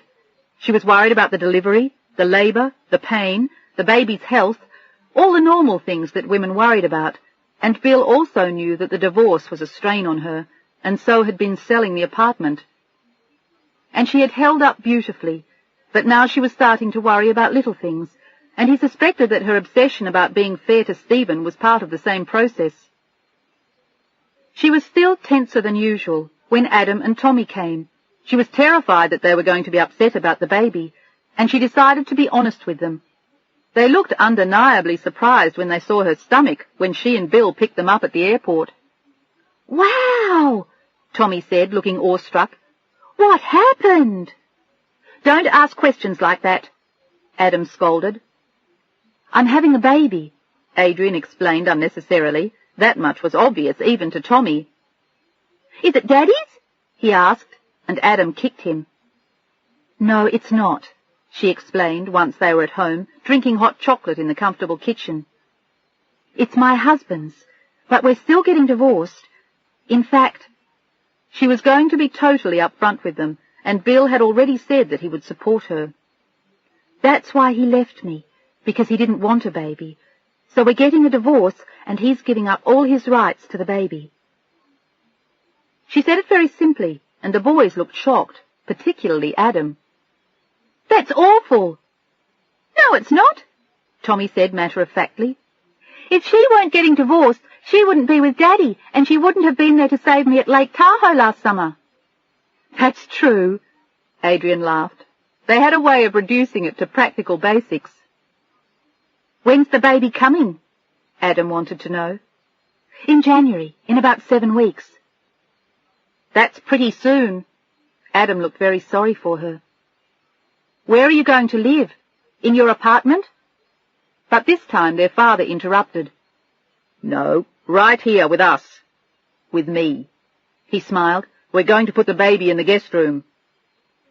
"Are you going to get married?" Tommy looked hopeful, and Adam didn't look as though he'd be averse to the situation either. "Eventually," Bill supplied, "but not for a while. We need to sort things out first." "Wow!" Tommy was visibly pleased, and Adam leaned over and hugged her. He was horrified by the story of her husband deserting her, and later he told his father that he thought he should marry her before she had the baby. "I'll keep it in mind, son." And then he answered him seriously. "I'd like to, but we have to wait for her divorce to be final." "When will that be?" "Pretty soon. We'll let you know what's happening." It seemed like a lot for them to absorb, but by the next morning everyone was back to normal. The television was on, there was laundry everywhere, the boys were hopping all over the place, and Bill was making breakfast in the kitchen. It felt like one happy, normal family, and Tommy told her he hoped the baby was a boy because girls were so dumb, but Adam only smiled and told her that whatever it was, they would love it.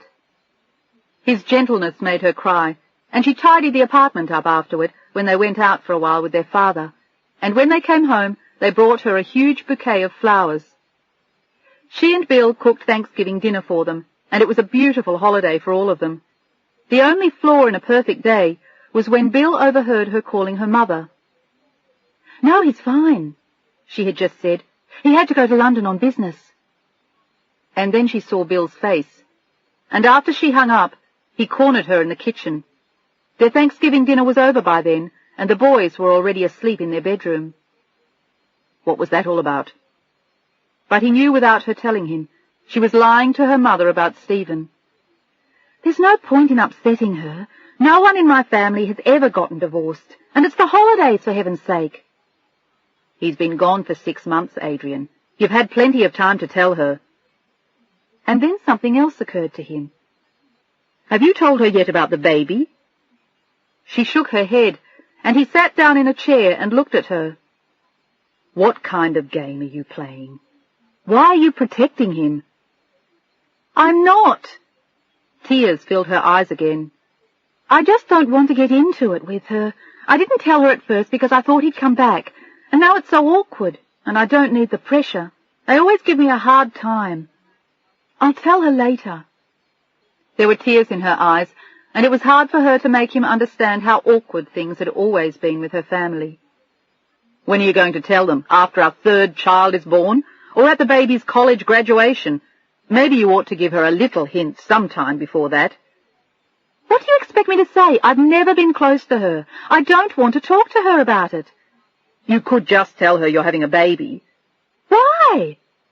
But even she knew it was a stupid question. "What are you waiting for?" He looked her dead in the eye, and for once fear touched her heart. He looked hurt as well as angry. "Are you waiting for him to come back so you can clean it all up for them?" He had hit a nerve, and he knew it. "Maybe I was at first, and now it's all so damned complicated. How can I ever begin to explain it?" "You're going to have to eventually." Unless Stephen came home. But he wasn't going to get into that again with her. "Look, it's your life, they're your parents, I just don't understand what you're doing." "Neither do I sometimes," she admitted to him. "I'm sorry, Bill. Everything got so screwed up when he left, and I didn't tell anyone. I was too embarrassed to at first, and then it was too late, and now it's ridiculous. Hell, half the people at work still think I'm cheating on my husband." She smiled at him, and he pulled her closer to him. "You drive me crazy sometimes, but maybe that's why I love you." "And that's why Harry loves Helen, who was best friends with—" She started to laugh, and he swatted her behind with the kitchen towel as he put the last dish away. "Stop that! It's beginning to sound like the begats in the Bible." "I'm sorry, Bill. Sometimes I make a real mess of things." "We'll get it all sorted out sooner or later." He believed that they would, but he was beginning to hope that it would be sooner rather than later. 24. The long Thanksgiving weekend went much too quickly, and there was so much to talk about now that the boys knew Adrian had moved in and that she was having a baby. Adam was particularly fascinated with it and wanted to touch her stomach to see if he could feel it move, and he was thrilled when it kicked repeatedly, and he felt it. He turned wide eyes to her as Bill smiled at them. "It's neat, isn't it?" It filled Bill with wonder, too, each time he felt it. And they were highly amused when they all went for a walk in the park, and before they went, try as she might, Adrian could not tie her own sneakers. "I feel as though I'm leaning over a beach ball." "So do I," he whispered, as he knelt to help her with her shoes. They still made love whenever they had the time and the energy, but for the same reason she couldn't tie her shoes, it was rapidly becoming something of a challenge. "You know, this is something that could only happen to me," he laughed as he finished tying her laces and sat down on the floor looking up at her. She was peering at him over her enormous stomach. "What?" "Falling in love with a woman who is 8 months pregnant."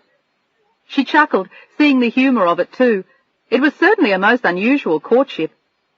"Maybe you can use it as research for the show. Maybe Harry could desert Helen and she could fall for someone else," she suggested cheerfully, putting on one of his sweaters. "No one would believe this," he grinned, and they went out to play ball in Penman Park with Adam and Tommy. The next day the boys flew home, and the house seemed too quiet again without them. But now there was a lot to do before the holidays. The newsroom was going wild, and the cast of his show always seemed to get more than a little worked up before Christmas. The pressures of their own lives and the imaginary traumas of the show seemed to combine to make them all come slightly unglued. And Adrian was trying to get the nursery ready too. Every night between the two shows she would sit for hours making skirts for the bassinet or trying to figure out how to hang the curtains. "Here, let me do that." Bill was always chasing her off ladders or wrestling with assembling the crib himself, and then they would look at each other and laugh. It was all getting very exciting, and the boys were excited too. They hadn't seemed to resent the baby at all. They were too sorry for Adrian being abandoned by her husband, and too pleased at the idea of sharing the wonder of the baby. Now every time they called, the first thing they asked was whether or not she'd had it. But Bill promised they would call immediately, and the boys would be the first to know. They were hoping for a boy, but Bill secretly wanted a girl. Not that it really mattered. They attended their first Lamar's class after Thanksgiving. Adrian managed to sign up for one at the hospital that started right after the evening news show, and they appeared with a dozen other couples, all of whom, save one, were first-time parents.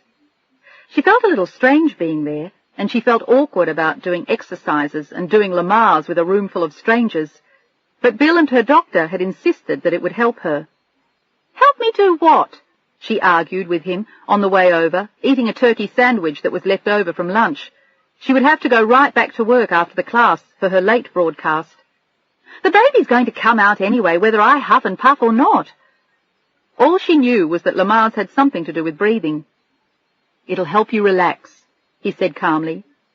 And then, almost jealously, she looked over at him as she ate the pickle. "Did you do this with Leslie?" It was beginning to irk her that he had done all this before, and he seemed to know a lot more about the mysteries of her pregnancy than she did. But he was noticeably vague. He didn't like comparing his previous life to this one. This one was different from anything he'd ever shared with anyone, and it was unique.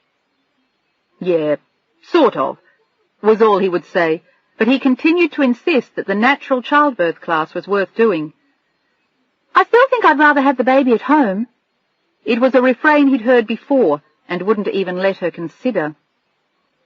They parked in the hospital garage, walked into the hospital, and followed a number of extremely pregnant-looking women up to the 3rd floor, where they all gathered with what the lecturer referred to as their significant others. They were invited to make themselves comfortable on the floor, where they sat cross-legged on exercise mats, and introduced themselves and their husbands. There were 2 teachers, a nurse, 2 girls who didn't work, a secretary, a postal employee, a swimming instructor who looked as though she was in fantastic shape, a hairdresser, a musician, and a woman who tuned pianos, and their assortment of mates was equally diverse. If anything, Adrian and Bill were the most sophisticated and the most successful, but they just said they worked in TV, in the production end, and no one was impressed.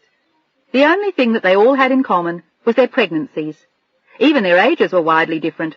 Of the 2 women who didn't work, one was 19 and still in college, and her husband was only 20. And the postal employee was 42, her husband 55, and this was their first baby.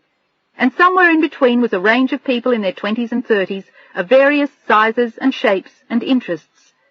Adrian was faintly intrigued with them, and she spent more time looking around than exercising until they were invited to stop for a coffee break. The women drank sodas and water, while the men drank tea and coffee, and everyone looked more than a little nervous. The instructor addressed all of them then, and assured them that if they practiced enough, the breathing techniques would really help them.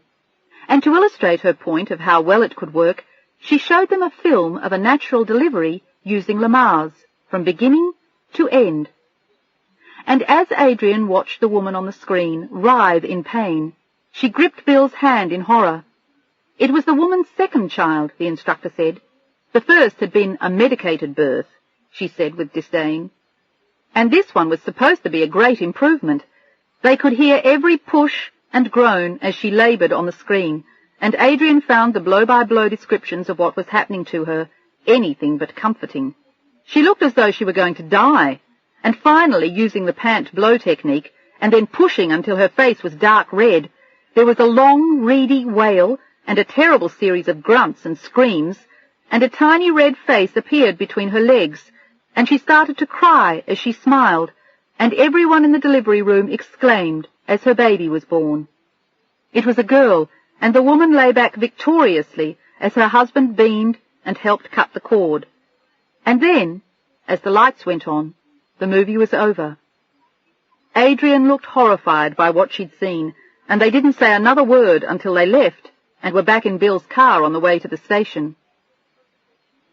"Well," he said quietly, "what did you think?" He could see that she was upset, but he had no idea to what extent, until she looked at him with wide eyes filled with terror. "I want an abortion." He almost laughed. She looked so sweet, and he leaned over and kissed her, feeling sorry for her. He had thought the film was a little extreme.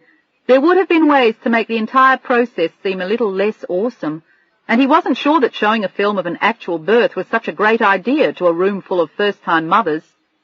Premips, as the Lamaze teacher had called them. It won't be so bad, I promise. He loved her more than ever before, and he just wanted everything to turn out all right, and for her to have a healthy baby, and for it to be easy for her. He still remembered what a hard time Leslie had had, and how scared he had been himself when Adam was born. But Tommy had been a lot better, and he was hoping that he could use the little he knew and remembered to help Adrian this time. The only thing he hated about it was the prospect of seeing her suffer. "How do you know it won't be so bad?" she asked angrily. "Have you ever had a baby? Did you see that woman's face? I thought she was going to die while she was pushing." "So did I. So it was a lousy film, forget it." "I'm not going back." "That won't solve anything. Let's at least get the breathing down so I can help you." "I want a general anesthetic," she said matter-of-factly. But when she broached the subject to Jane, her doctor, the next time they went, she only smiled sympathetically. "We only do that in very rare cases, in instances of serious emergency when we don't have time to do a cesarean with an epidural, and there's no reason at all to think that you'll have any problem at all. Just go to the classes, Adrian, and you'll be surprised at how smoothly it goes for you when you're in labour." "I don't want to have it," Adrian repeated to Bill as they left the doctor's office. She was matter-of-fact and absolutely terrified. "It's a little late for that, sweetheart," he said calmly. She was wearing a pink dress and ponytail as they walked back to his car. She was scared to death at having the baby now, ever since the first Lamaze class, and they had been to 2 now. "That stupid breathing doesn't work. I can't even remember how to do it." "Don't worry, we'll practice." And that night he made her lie down and pretend she was having a contraction. He pretended to time the pain, and she tried the breathing technique, and halfway through it she stopped and slipped a graceful hand into his trousers. "Stop that! Will you be serious?" He tried to get her hand out of his pants, but she was tickling him, and he was laughing. "Let's do something else," she announced with a wicked gleam in her eye as she attacked him. "Adrian! Be serious! Stop it!" "I am serious." "But not about breathing. That's what got you into this in the first place." "Maybe you've got a point." She tried to roll over on her stomach, but she couldn't get far. The lump, as she referred to it at times, seemed to be getting bigger by the hour, and it was extremely peppy. She could feel kicks almost constantly, especially at night, and it only seemed to relax in the early morning. "Maybe I'll just stay pregnant. It's too much trouble to get this thing out." It was like building an ocean liner in the basement. "I wouldn't mind seeing you skinny again," he said wistfully. "You had kind of a cute figure when I met you." "Thanks," she said to him, rolling on her back like a beached whale. Lying like that, she looked absolutely enormous. "You don't like my figure now?" She was half serious, and he knew he had to be careful. He lay next to her on his stomach and propped himself up on his elbows as he kissed her. "I happen to think you're the most beautiful woman I know, pregnant or not." "Thank you." She smiled, and tears came to her eyes, and then she put her arms around his neck like a child, and the tears brimmed over. "I'm scared," she confessed, and she touched his heart as she said it. "I know you are, baby, but it's going to be fine, I promise." "But what if it isn't? What if something happens? To me or the baby?" It sounded stupid, but she was afraid she was going to die. She kept thinking of the woman in the film, going through awful pain and screaming. No one had ever told her it was going to be like that. She just thought the baby came out somehow and that was it. No one had ever admitted that it could be that painful. "Nothing's going to happen to you or the baby. I won't let it. I'll be there every second holding your hand and helping you. And it'll be over before you know it." "Is it really that bad?"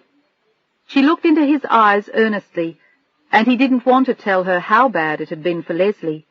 It had almost driven him crazy to see it. "Not necessarily. I think for some people it's fairly easy." "Yeah, if they have hips like the Panama Canal," she said sadly, because she didn't.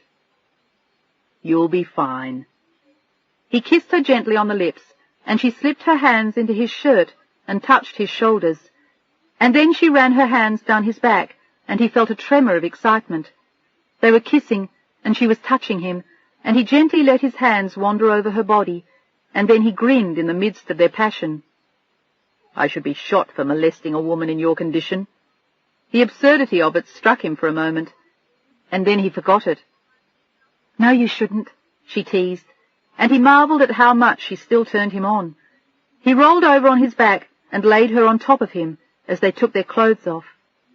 And half an hour later they lay spent, and he looked at her guiltily. He was terrified he might cause her to go into labour, but the doctor hadn't told them not to. Are you okay? He asked nervously, looking at her as though she might explode at any moment. Never better. She looked at him as though she were drunk, and then she giggled.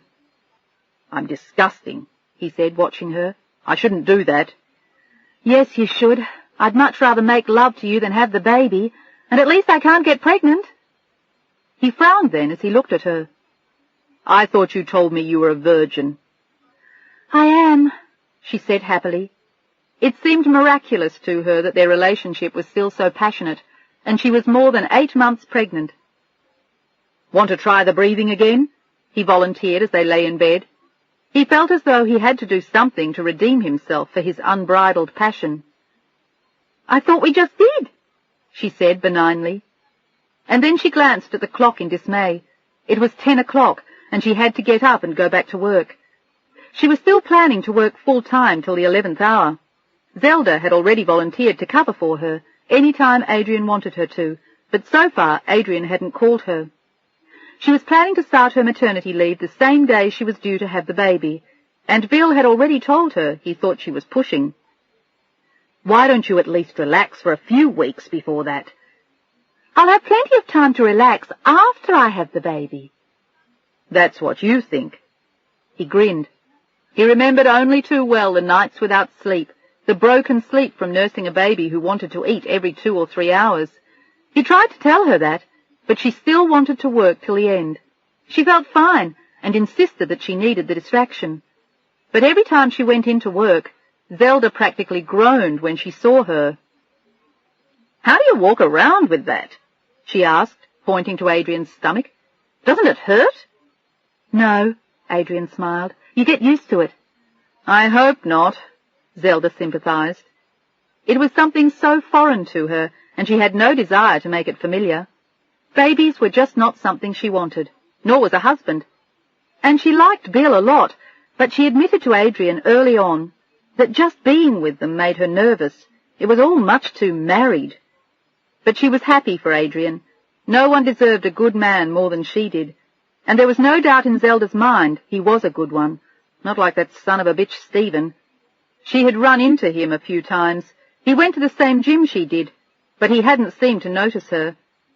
And she had seen him there several times with different girls, always pretty, always young, and she was willing to bet that none of them knew that he had walked out on his wife because she was having a baby.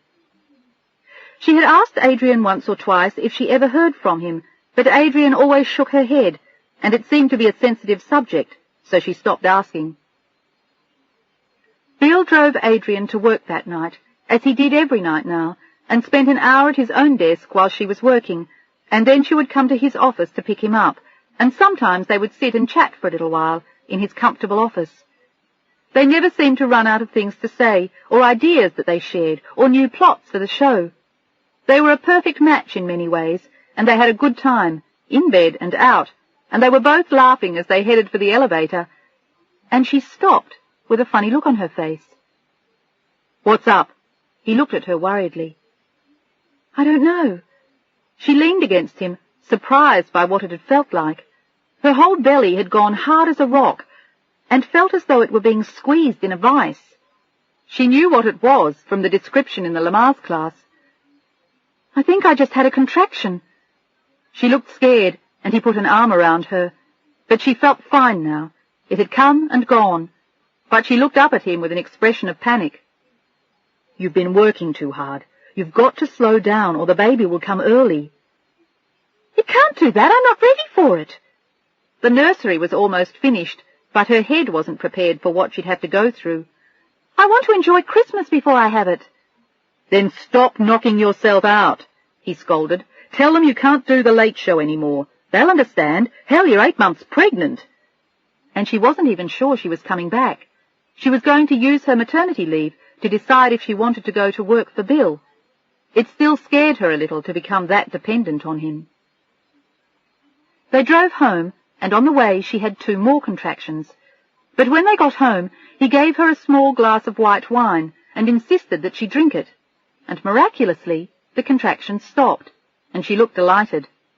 She had been scared to death that she was about to have the baby. That really worked. Of course. He looked pleased with himself as he kissed her, and then for an instant he looked guilty. Maybe we shouldn't be making love anymore. He wondered if their earlier indulgence had done it. The doctor didn't say anything, and I think those are just those warm-up contractions to get things ready. The more you have now, the easier it'll be. Good. Then let's make love again. She polished off the wine and grinned up at him, looking like an elf with an enormous stomach as she said it. I think you're perverted. And the awful thing was that he actually wanted to make love to her. He wanted to make love to her all the time. How could he have fantasies about a woman who was 8 months pregnant? But he found that he loved her more each day, and somehow she seemed sweet to him the way she was. She was so vulnerable, and so cute, and so cuddly. He leaned over and kissed her then, but he managed to ward her off when she tried to get sexy. If you don't stop this, Adrian, you'll have triplets. Now there's a thought. But she sobered quickly when she contemplated the delivery. I bet that must hurt. See, be grateful you're only having 1. There was a long silence in the dark, and then she whispered to him again. What if it's twins and they don't know it? Believe me, nowadays they'd know it. She was worried about everything, and she seemed to make a dozen trips into the nursery every night, checking things out, folding undershirts, looking at tiny little bonnets and booties and nightgowns. It touched him to see her like that, and more than once it made him think of what a jerk Stephen was for giving all that up. It meant so much to Bill, and absolutely nothing to Stephen. Bill had wallpapered the room for her in a white paper with little pink and blue stars and a pretty pink and blue rainbow border. He had put the 4-poster bed away in a storage locker he had in the basement, and they had bought nursery furniture together at the beginning of December. Everything was ready finally the week before Christmas, and they'd bought a Christmas tree and decorated it with old-fashioned ornaments and cranberries and popcorn. I wish the boys could see this, he said proudly. It was a beautiful little tree, and the apartment looked pretty and festive. The boys had gone skiing in Vermont, and Adrian and Bill had talked to them several times before they left, but it wouldn't be the same for him having Christmas without them. They were coming out in February for their spring break, and that was going to work out perfectly. If the baby came on time, it would be 3 weeks old by then, and Adrian would be more or less recovered, except for the sleepless nights. She had decided to nurse the baby, and they were going to leave the baby in a basket next to their bed, so she wouldn't have to get up every time the baby was hungry. She took a day off to finish her Christmas shopping, and for them it was going to be a double holiday. On the 1st of January, Bill was going to turn 40. She had bought him a beautiful gold watch at Cartier on Rodeo Drive. It had cost her a fortune, but it was worth it. It was something he would wear for the rest of his life, and it was designed according to one that had been made for a sultan in the 1920s, and was appropriately called the Pasha. And she knew he would love it. And for Christmas, she had bought him a tiny portable telephone that folded into a case the size of a razor. It was the perfect gadget for him, since he liked to be accessible to the show all the time, and they were always panicking trying to reach him. She had bought him other things too, a new sweater, some cologne, a book he'd been admiring about old movies, and a tiny, tiny television he could watch in his bathroom, or even while he drove the Woody, if he had to go somewhere but wanted to keep an eye on the show. She'd had a wonderful time shopping for him, and they had bought new skis and boots for the boys, and shipped them east well before Christmas. It was going to be the first time Tommy had his own equipment, but they were both outstanding skiers. And she had sent them each a gift just from her, beautiful ski parkas, and an electronic game for each. They could play them in the car next summer when they all went on their big vacation. But this time they had already decided to go to Hawaii for a month and rent a condo there, They were all feeling a lot less enthused about another camping trip at Lake Tahoe. It was 3 days before Christmas when Adrian was wrapping everything. She wanted to get it done before Bill came home. They were going to the annual Christmas party at his show, and she wanted to hide all his presents. She had put most of them in the baby's crib, with the comforter over them, and she was smiling to herself as she wrapped the tiny telephone. She knew he was going to love it, and he hadn't wanted to be extravagant and buy it for himself. It was nice being able to spoil him. And when she was finished, she went to get the mail, and she was startled when she saw the envelope from City Hall. She opened it without thinking, and gasped when she saw the papers. On the 21st of December, her divorce had become final. She was no longer married to Stephen, and although he could not remove it from her, he had stated a preference that she no longer use his surname. And the papers terminating his parental rights to their unborn child were included. Legally, the baby was no longer his. It was Adrian's, period. The baby had no legal father, and his name would not be on the birth certificate, as the lawyer had explained to her the previous summer. She sat staring at the papers for a long time, and tears slowly filled her eyes and spilled onto her cheeks. It was silly to get so upset at this late date, she told herself. It was no surprise. She had expected it. And yet it hurt anyway. It was the ultimate, final rejection. A marriage that had begun with hope and love had ended with total rejection. He had rejected everything about her, even her baby. She quietly put the papers away in her drawer in Bill's desk. He had graciously shared everything he had. His heart, his space, his apartment, his life, his bed. And he was even willing to take on her baby. It was amazing how different the two men were, how opposite in every way. And yet she was still sad about Stephen, and she still wished that he could have brought himself to care about the baby. Bill came home while she was getting dressed, and as usual he sensed that something had happened.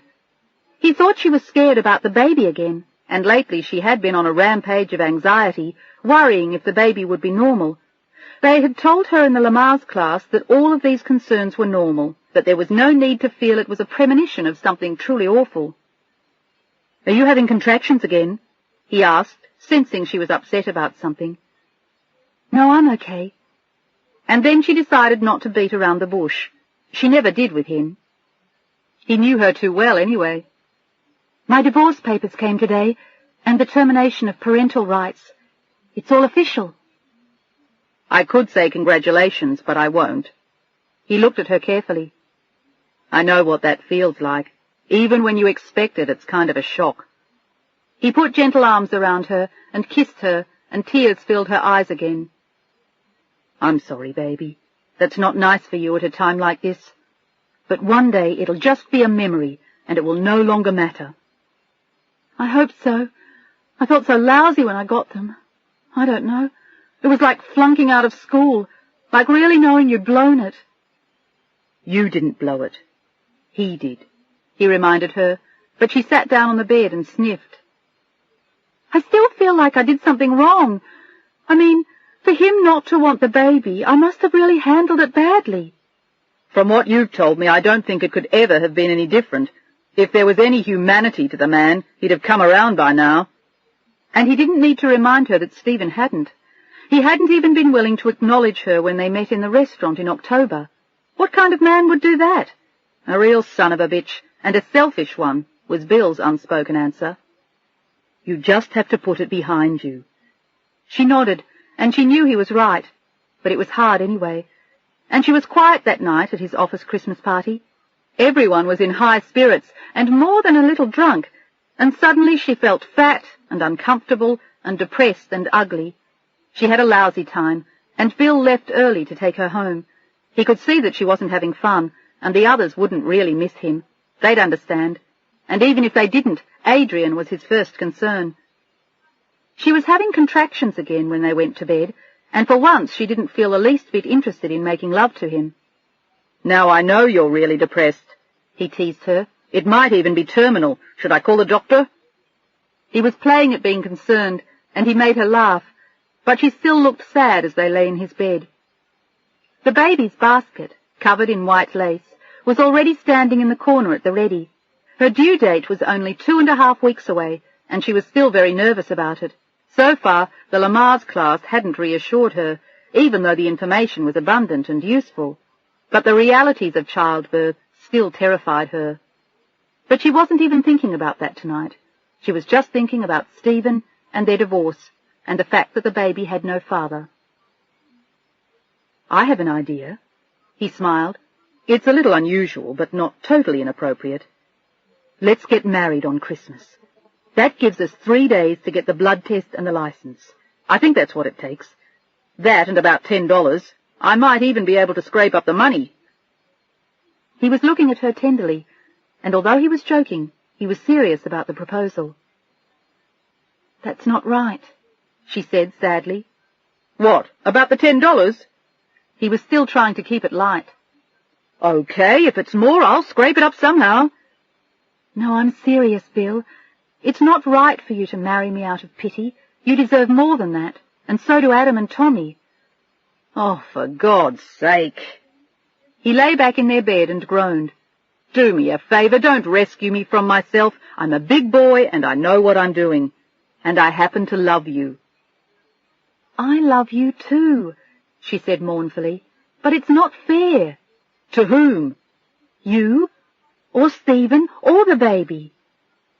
"Would you mind explaining to me by what deviated, neurotic route you came to that conclusion?"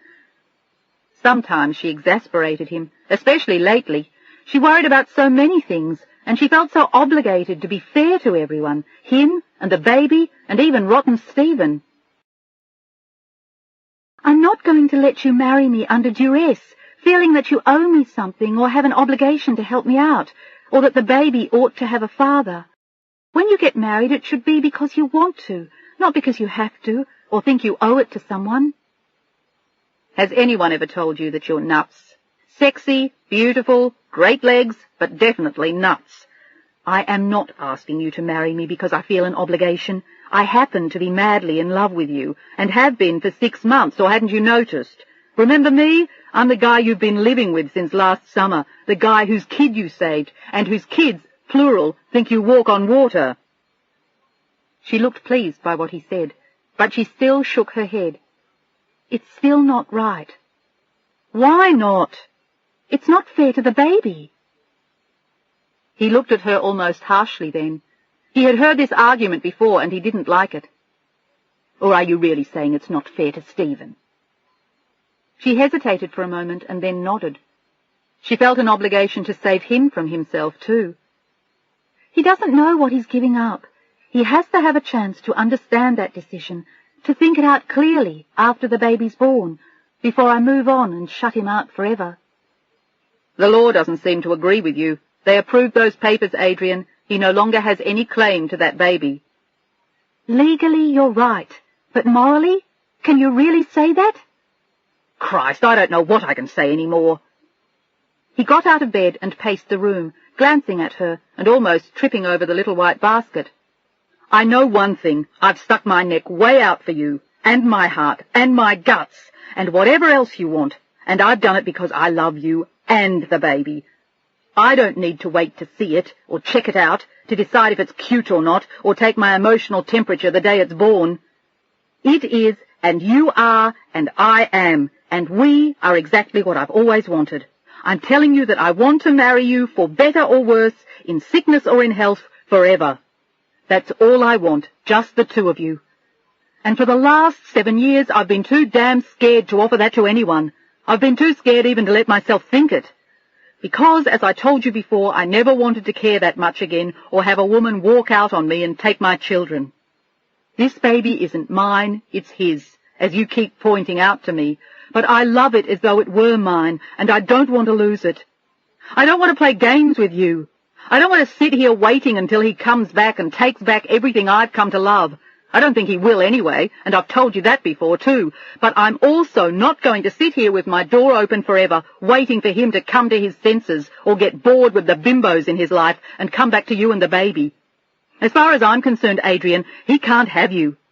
But if he does want you and you want him, you'd both better make up your minds quick. I want to get on with our life. I want to marry you. I want to adopt that baby you've been carrying around in you for 9 months while I feel it kicking. I'm not going to sit here with my heart and my guts wide open forever. So if you want to talk about fair, let's talk about it. What's fair? How long is fair? Just how long am I expected to be fair to Stephen? I don't know. She was impressed by everything he'd said, and she loved him more than ever. She wanted to go to him now, but she still felt she had to wait. But he was right, too. It wasn't fair to expect him to wait forever. What sounds fair to you? A week? A month? A year? Do you want to give him a month after the baby's born and just make sure via his attorneys that he still doesn't want any contact with the child? Does that sound reasonable? He was trying to be fair too, but she was driving him crazy. I'm not going to go back to him, she explained. There was no longer any doubt in her mind, but sometimes Bill wasn't as sure. He still worried about it when she talked about being fair to him, and women were odd sometimes about the men who had fathered their children. They gave them more understanding, more leeway. It wasn't that way with men, who could never be entirely sure who their children were. But women could. They knew. And he wondered if in some ways she would feel bound to Stephen forever through their baby. He hoped not, but she couldn't answer that yet either. It's just the baby, Bill. It's just... I know. I understand. You just scare me sometimes. He sat down next to her on the bed, and there were tears in his eyes now, too. I love you. I love you too, she said softly as he kissed her. Shall we give it a month, then? A month after the baby's born. We contact the bastard after the baby comes, we give him a month to change his mind, and after that we forget him forever. Is that a deal? She nodded somberly. It sounded reasonable to her, and it was more than Stephen deserved. He had signed the termination papers after all. Termination. Dissolution. It sounded almost like a murder, and in some ways it had been. In some ways what he had done to her had almost killed her. But on the other hand, Bill had saved her, and for that she would be eternally grateful. In truth, she owed Bill far more. And yet, Stephen had been her husband. It was also damn confusing. To whom did she owe the greatest loyalties? To whom did she owe the most? To Bill, because he'd been there for her? And yet, she hated herself for feeling torn. But she did. In her heart, there was only one. But in her mind, there were always two. And that was the problem. But they had agreed on a month after the baby was born, and that seemed fair to her too. And after that, the door would be closed to Stephen forever. For her and the baby. He didn't even know it, but she was giving him a gift of time and choice that he hadn't even wanted. And then you'll marry me? Bill pressed her, and she nodded with a shy smile. Are you sure? She nodded again, and then looked down demurely and spoke in a whisper. I have a confession to make first. Oh, shit. Now what? He was at his wit's end. It had been a long night and he was tired. I lied to you. He was getting worried as she went on, barely able to look at him. About what? He could hardly hear the words as she confessed. I'm not really a virgin. There was a long silence, and he scowled at her with a look of immense relief as she suppressed a giggle. Slut, he growled at her, and then in spite of himself and the remorse he knew he would feel afterward, he made love to her again, and when it was over, they slept peacefully in each other's arms until morning. 25. Adrian had the day off on Christmas Day, and they stayed in bed for a long time, dozing and snuggling, and then the phone rang at 9:15. It was Adam and Tommy calling from Stowe, where they were skiing with their mother. They were both excited and full of life, and after they hung up, Adrian smiled and wished Bill a Merry Christmas. They both leapt out of bed and went to their respective hiding places and came back with their arms laden with brightly wrapped presents. His were all wrapped by stores, and hers were wrapped the way she cooked, but he loved everything she gave him. He was crazy about the television and the phone, and he put the sweater on under a red leather baseball jacket she had bought him just 2 days before when she was walking down Melrose. And she loved her presents too. He had bought her a beautiful green suede dress from Giorgio for after the baby, and a Hermes bag, the black alligator Kelly one she had coveted every time they walked past there, and books, and a pair of funny pink shoes with watermelons on them, and 3 beautiful nightgowns and a robe for when she had the baby. And he had bought her all kinds of silly little trinkets, a gold keychain and an antique pen and a Mickey Mouse watch that she loved, and a book of poetry that said everything she felt for him. She was crying by the time she had finished opening all of it, and he looked immensely pleased by her reaction. And then he disappeared again, and returned with a small box wrapped in turquoise paper and white satin ribbon. "Oh, no, not more!" She hid her face in the black leather gloves he had bought her at Gucci. They had little red bows on them, and she loved them. "Bill, you can't!" "You're right," he grinned. "I won't, and I didn't. But just for the hell of it, why don't you open this one?" But as she looked at it, she was afraid to. Instinct told her that this one was a biggie. "Go on, don't be so chicken." With trembling fingers she opened it, and found first a cardboard box in the same blue as the paper, with Tiffany written across it, and then a heavy black suede box within it. And slowly, slowly, she opened it and gasped. It was a diamond band made of baguettes, and she sat staring at it in wonder. "Go on, silly." He took it from her gently. "Put it on, if it fits." He knew that her hands were slightly swollen, and he had guessed at her ring size, but when he slipped it on for her, it fit perfectly. "Oh, my God! Oh, Bill!" She sat looking at him in disbelief as tears rolled down her cheeks.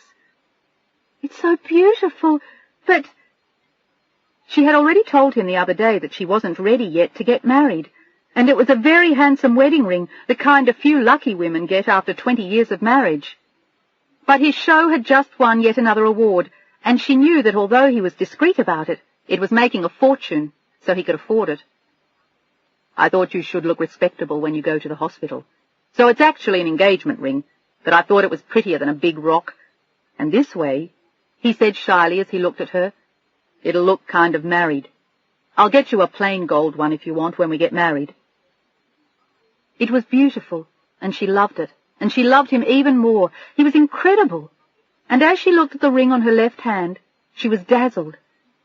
She had taken her gold wedding ring off finally 2 months before, because it had gotten too small for her as her hands swelled, and in spite of her condition, it no longer seemed appropriate to wear it. "My God, Bill, this is gorgeous." "Do you really like it?" He looked so pleased, and she was so touched by everything he had done for her. "Are you kidding? Like it? I love it." She grinned and lay back in their bed again, displaying the ring with a broad smile, and noticing that it had a huge amount of sparkle. "I'm going to impress the hell out of the nurses when I have the baby." "Funny." He squinted at her. "You don't look engaged." He patted her stomach then, and felt the baby kick him. "It must be a girl," he said happily. "Why?" She was still looking at her ring. She couldn't believe it. "She stamps her feet all the time," he said matter-of-factly. "Maybe she wants a ring like her mother's." She smiled and leaned over to kiss him, doubly glad that she had bought the beautiful Cartier watch for him that she was going to give him on New Year's Day for his birthday. It had eaten a sizable piece of her profits from the sale of the condo, but she thought it was worth it, and she was saving the rest of the money for the baby. Bill had already told her that he wanted to pay her hospital bill, and she had insisted that she wouldn't let him. "You're sure you don't want to reconsider and get married right away?" he asked hopefully, still trying to persuade her. If nothing else, it would mean putting his name on the baby's birth certificate, which seemed a lot nicer than the father unknown that was her only choice now, or just to leave it blank, as the attorney had suggested. But if she and Bill got married, they could always have it adjusted and add his name later. But she looked sad as she looked at Bill, not wanting to hurt him. "I still think we should wait." They had agreed on February as an outside date, if all went well, and Stephen didn't pose a problem by altering everything, and changing his mind about the baby. It was a period of grace Bill still felt strongly he didn't deserve, but she still seemed to think he would come flying through the delivery room doors the moment she had the baby, and somehow Bill felt sure she would come to her senses and be more realistic after she had the baby. Right now she still seemed to need the fantasy that one day Stephen would have regrets about the baby. Maybe it was her way of protecting herself from the sad reality that Stephen didn't care about her or the baby. They spent a quiet afternoon, and he cooked dinner for them that night, a turkey that he worked on all afternoon, as she relaxed on the couch and took a nap, still wearing the beautiful ring he had given her that morning. And Zelda commented on it when she went to work the next day. It was impossible to miss it, and the redhead's eyes flew wide open when she saw it. "Wow! Did you get married over the weekend?" "Nope." Adrian smiled mysteriously. "Engaged," she said, and laughed to herself. She seemed awfully pregnant to be contemplating a mere engagement. "That's quite a ring," Zelda said admiringly. "He's quite a guy," Adrian added, and went back to see one of the editors in the newsroom. She spent the rest of the week trying to tie up loose ends and trying to explain all of her projects to Zelda. She was going to be leaving in 2 weeks, and it seemed like an impossible task to get everything wrapped up before she left. And halfway through the week, someone contacted her from Bill's show and told her they were planning a surprise party for his 40th birthday. They wanted her collaboration in getting him there, and she was happy and excited for him. His actual birthday was on New Year's Day, and they were going to have the party that afternoon, right on the set, with a band and past and present members of the cast, and as many of his friends as they could contact. And Adrian thought it sounded great. She could hardly contain herself on New Year's Eve, keeping the secret. They had dinner with friends on New Year's Eve. It was a small party that a writer he knew was giving at Chasen's, and afterward, as they drove home, Adrian was very sleepy. Bill had had a fair amount to drink, but he wasn't drunk, and it was just after midnight when they got home, and he climbed into bed as soon as he was undressed, and was almost asleep when she got in beside him. "Happy New Year," she whispered, and he smiled. "Happy birthday, too." She was thinking about the party the next day, but he was already asleep before she'd finished the words, and as she looked down at him, she leaned over and kissed him. He was so sweet and so good to her, and she loved him so much. She lay there awake for a while, tired but no longer as sleepy as she had been an hour before.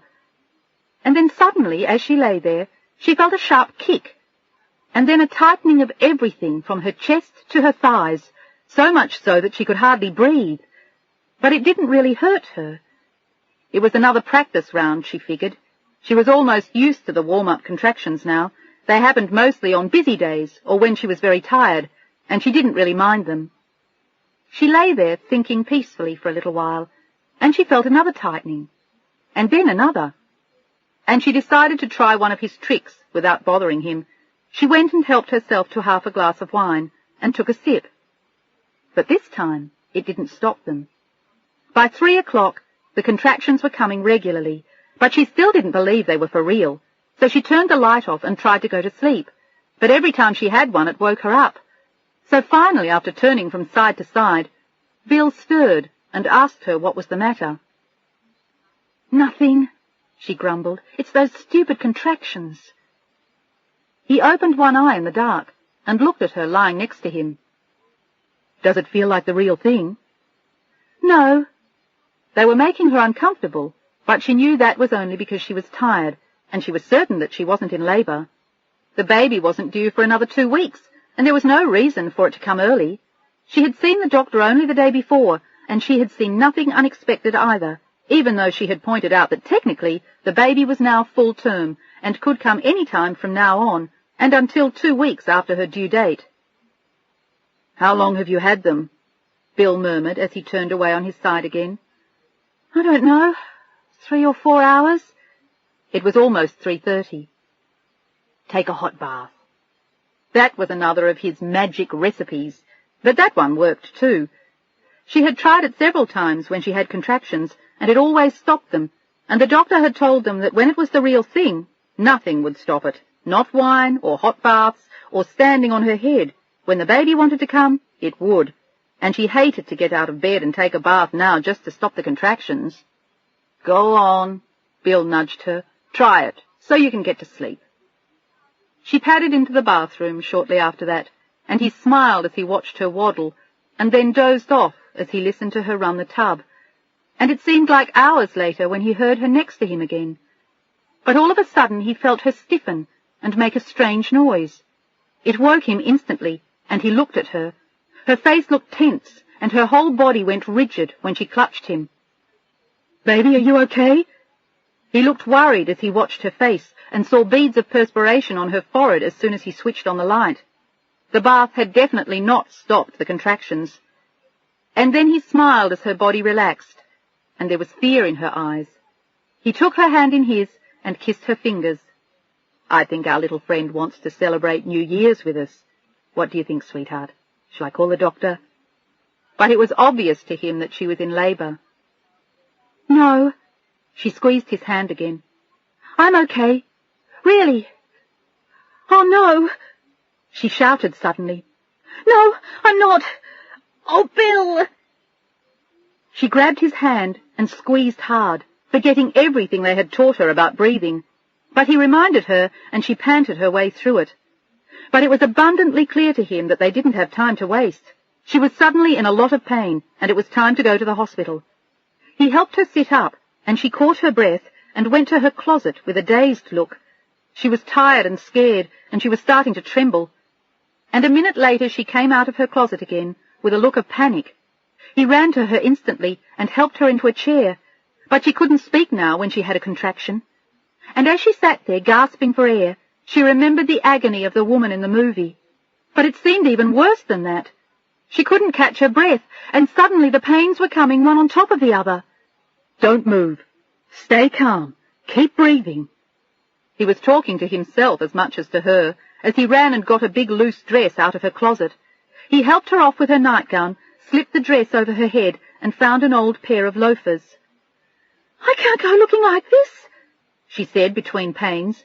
He had pulled her worst dress out of the closet. "Never mind, you look gorgeous." He pulled on jeans, a sweater over his head, and slipped into a pair of docksiders that were under the bed, and kept an eye on her while he called the doctor. She promised to meet them at the hospital within half an hour, and he slowly helped Adrian out of the chair. But before they'd crossed the room, she had a blinding contraction. He was beginning to wonder if he should call an ambulance, or if they'd waited too long, but he was determined that she not get her wish to have the baby at home, and he tried to encourage her to walk out with him as soon as the contraction was over. He had her hospital bag in his hand, and they almost made it to the front door before she had another one.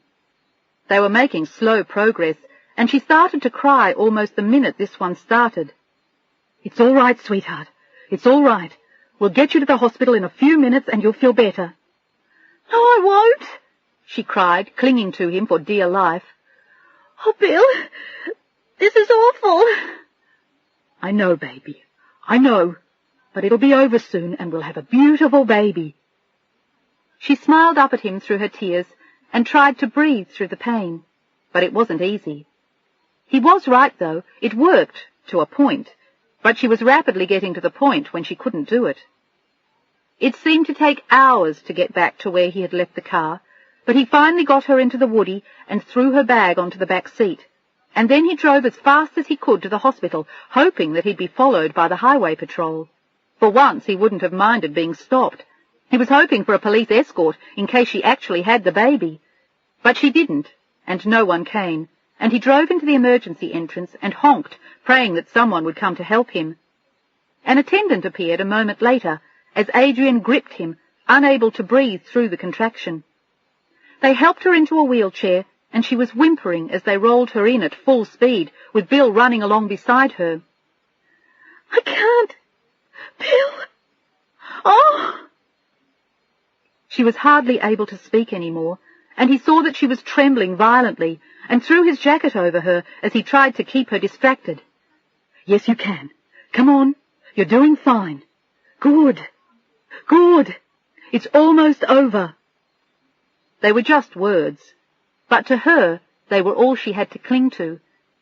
He knew that once they were in a labour room, she would be attached to a monitor, and they would be able to see exactly how ferocious the contractions were, and how long they were lasting, when they reached their peak, and when they were diminishing, so he could tell her a contraction was almost over. But they had none of that now, and all she had was the pain and a sense of terror that it was going to get worse, and she would totally lose control. She was starting to think that she was going to die, and she snapped at Bill when he tried to help her out of the wheelchair.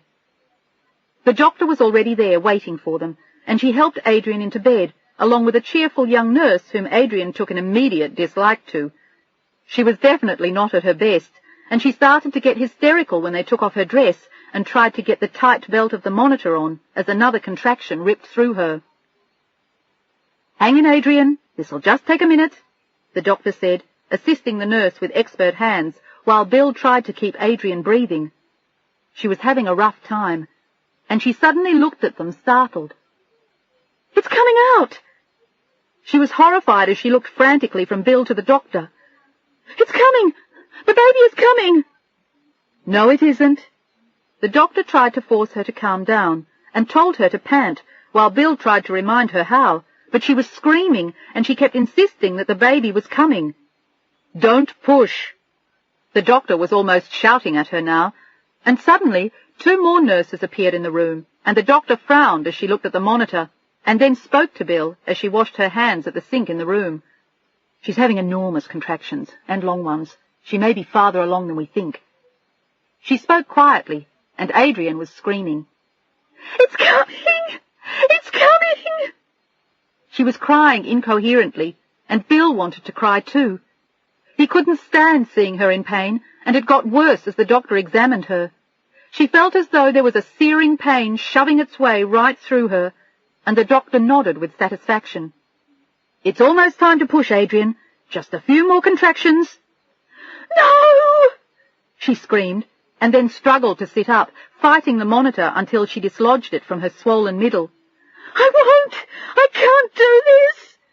"Yes, you can," the doctor said again, as Bill tried unsuccessfully to soothe her.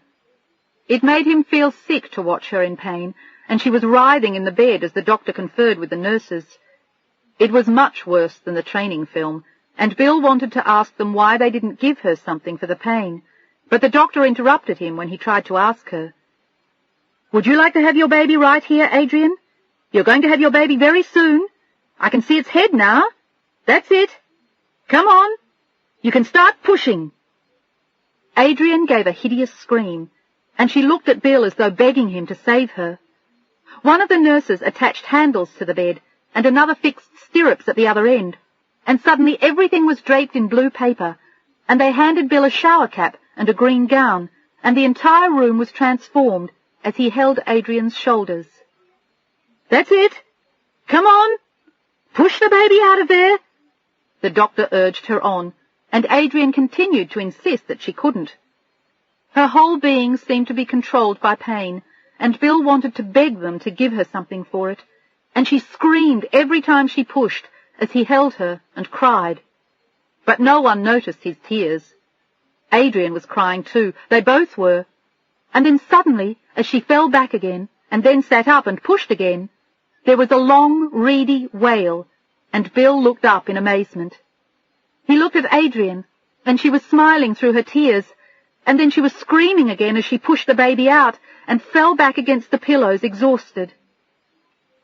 "It's a boy," the doctor said, and Adrian and Bill were both crying and laughing, and he looked at the tiny being who was looking at them with big startled eyes and a tiny nose just like his mother's. She was straining to see him too, and then she gave an awful moan as the doctor delivered the placenta. "He's so beautiful," Bill said in a hoarse voice. "And so are you." He leaned down and kissed her, and she turned to him with a look that they would never share again, a look and a feeling that was born only of this moment, but that they would both remember forever. "Is he okay?" she asked weakly. "He's perfect," the doctor announced, doing a little sewing on Adrian. They had just given her a local, but she hadn't even noticed, and the pediatric resident had just arrived to check out the baby, but the baby looked fine. He weighed 8 pounds and 14 ounces, a healthy size, and Bill kept saying that the baby looked just like his mother, But she thought he looked like Bill, which didn't make any sense. But Bill didn't want to say that. He helped take the baby to the nursery while they cleaned her up, and he was back again half an hour later. It was only 5:15. For a first baby, he had come remarkably quickly. They'd only been in the hospital since 4:30. But to Adrian, for those last few moments, it had seemed endless. "I'm so sorry it was so hard for you," he whispered as he leaned over her, marvelling at how different she looked than only moments before. Her hair was combed, her face and body washed, and she had even put on lipstick. She was a totally different person than the woman who had been hysterical and screaming in anguish. "It wasn't that hard," she said quietly, and it was odd. As he looked at her, she seemed suddenly more grown up now. It was as though in a moment she had become more of a woman, and before that she had been a girl. In some ways she was right, she really had been a virgin. "It really wasn't that bad," she said happily. "I'd do it again." She smiled, and he started to laugh. She was saying exactly what he had predicted. "Is he okay?" "He's wonderful. They're making him all clean and pretty for you, and then they're going to bring him back." And a few minutes later, a nurse came back with the baby, all clean and smelling sweet, wrapped tightly in swaddling clothes and a blanket.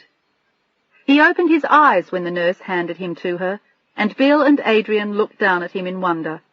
He was perfect in every way, and a miracle beyond anything Adrian had ever dreamed of. It reminded Bill of Adam and Tommy in some ways, but this had been different too, different and very special. He felt much closer to her suddenly, even closer than he had before, as though they shared one soul, one mind, one heart, and one baby, as though the three of them shared a single heartbeat. And the baby opened his eyes and stared at them, as though trying to remember if he knew them. Adrian started to cry again, but they were tears of joy. Everything about this little person had been worth it. He was worth all the pain, the confusion, the anxiety she'd been through. He was even worth the loss of her marriage to Stephen, and she was now suddenly doubly glad that she hadn't let Stephen force her to abort him. It was a hideous thought, as Bill helped her unwrap him a little and put him to her breast. He took to it at once, as Bill felt tears fill his eyes as he watched them. It was all so simple, so easy, so much what life had been intended for. Two people who loved each other, and the children who entered their lives like tiny blessings. "What'll we call him?" she whispered to Bill. "I keep thinking Thigpen would be nice. It's a hell of a name, though." "I happen to like it," she said tenderly. She would never forget what he had done for her, how he had been there from the beginning to the end, and she knew she couldn't have gotten through it without him. The medical team seemed much less important. "I'm having the next one at home," she announced then, and Bill groaned. "Please, could I just catch my breath? It isn't even 6 o'clock in the morning." But he was happy to hear her talk about the next one. And as she smiled at him, she realized it was New Year's Day, and it was his birthday. "Happy birthday." She leaned forward and kissed him as the baby watched them. He made little snuffling noises now and then, but he seemed perfectly at ease between them. "That's quite a gift." It had been a beautiful way to turn 40, a reminder of how precious life was, how simple and rare, the gift of a baby from the woman he loved. It was perfect. "What do you think about Teddy, by the way?" She thought about it for a minute, and then counted, "How about Sam?" He nodded, looking down at him. He was a beautiful child, and the name seemed to suit him. "I love it. Sam Thigpen." And then he looked at her, not wanting to ask any questions. Was it to be Sam Thigpen, or Sam Townsend, or her maiden name Sam Thompson? But it was much too soon to ask her. Bill stayed with her until 8 a.m., and then he went home to shower and clean up and have breakfast. He promised to be back no later than noon, and told her to get some sleep too. And when he left, tiptoeing softly out of the room, he turned back once and watched them, the baby sleeping in the mother's arms, the two of them so peaceful and so loved, and for the first time in a long time, he was completely fulfilled and at peace, and totally happy. 26. Adrian woke up again about an hour after Bill had left. The baby was still asleep, but the nurses came in to check how she was doing. She was doing fine, and she was still having small contractions, but everything appeared to be okay, and she lay quietly for a long time thinking after they left her. There were 2 calls she had to make, and this seemed as good a time to make them as any. She felt almost electrically charged as she lay looking at her sleeping baby. It was the most exciting day of her life, the happiest moment, and in some ways she wanted to share it. She called Connecticut first, and the call was difficult, but the good news made it a little better. "Why didn't you tell me?" her mother asked, shocked by the news that she had a new grandchild when she had never even known Adrian was pregnant. "Isn't he normal?" It was the only reason she could think of for Adrian having not told her, but it was typical of the kind of relationship Adrian had had in recent years with her parents, ever since she'd married Stephen, and her parents made no bones about the fact that they didn't like him. They had been right, perhaps, but it had permanently marked their relationship with their daughter. "I'm sorry, Mom. Things were kind of a mess out here. Stephen left in June, and I just thought he'd come back, and I didn't want to tell you about the baby till he did. I guess that was pretty dumb." "I guess so." There was a long silence. "Is he paying you alimony?" It struck her odd that that was all they thought of. "No, I didn't want any." "Is he going to fight you for custody of the baby?" "No." She decided to spare them the details of that, and she also decided not to tell them about Bill, or her mother might think that she was having an affair, and that was why Stephen had left her. There was plenty of time to give her the details later. Adrian had just wanted to tell her about the baby. "How long will you be in the hospital?" Her mother was so painfully matter-of-fact, it was difficult to feel close to her, even now that Adrian had just become a mother. "Maybe till tomorrow." She wasn't sure. "Or a couple of days. I don't really know yet."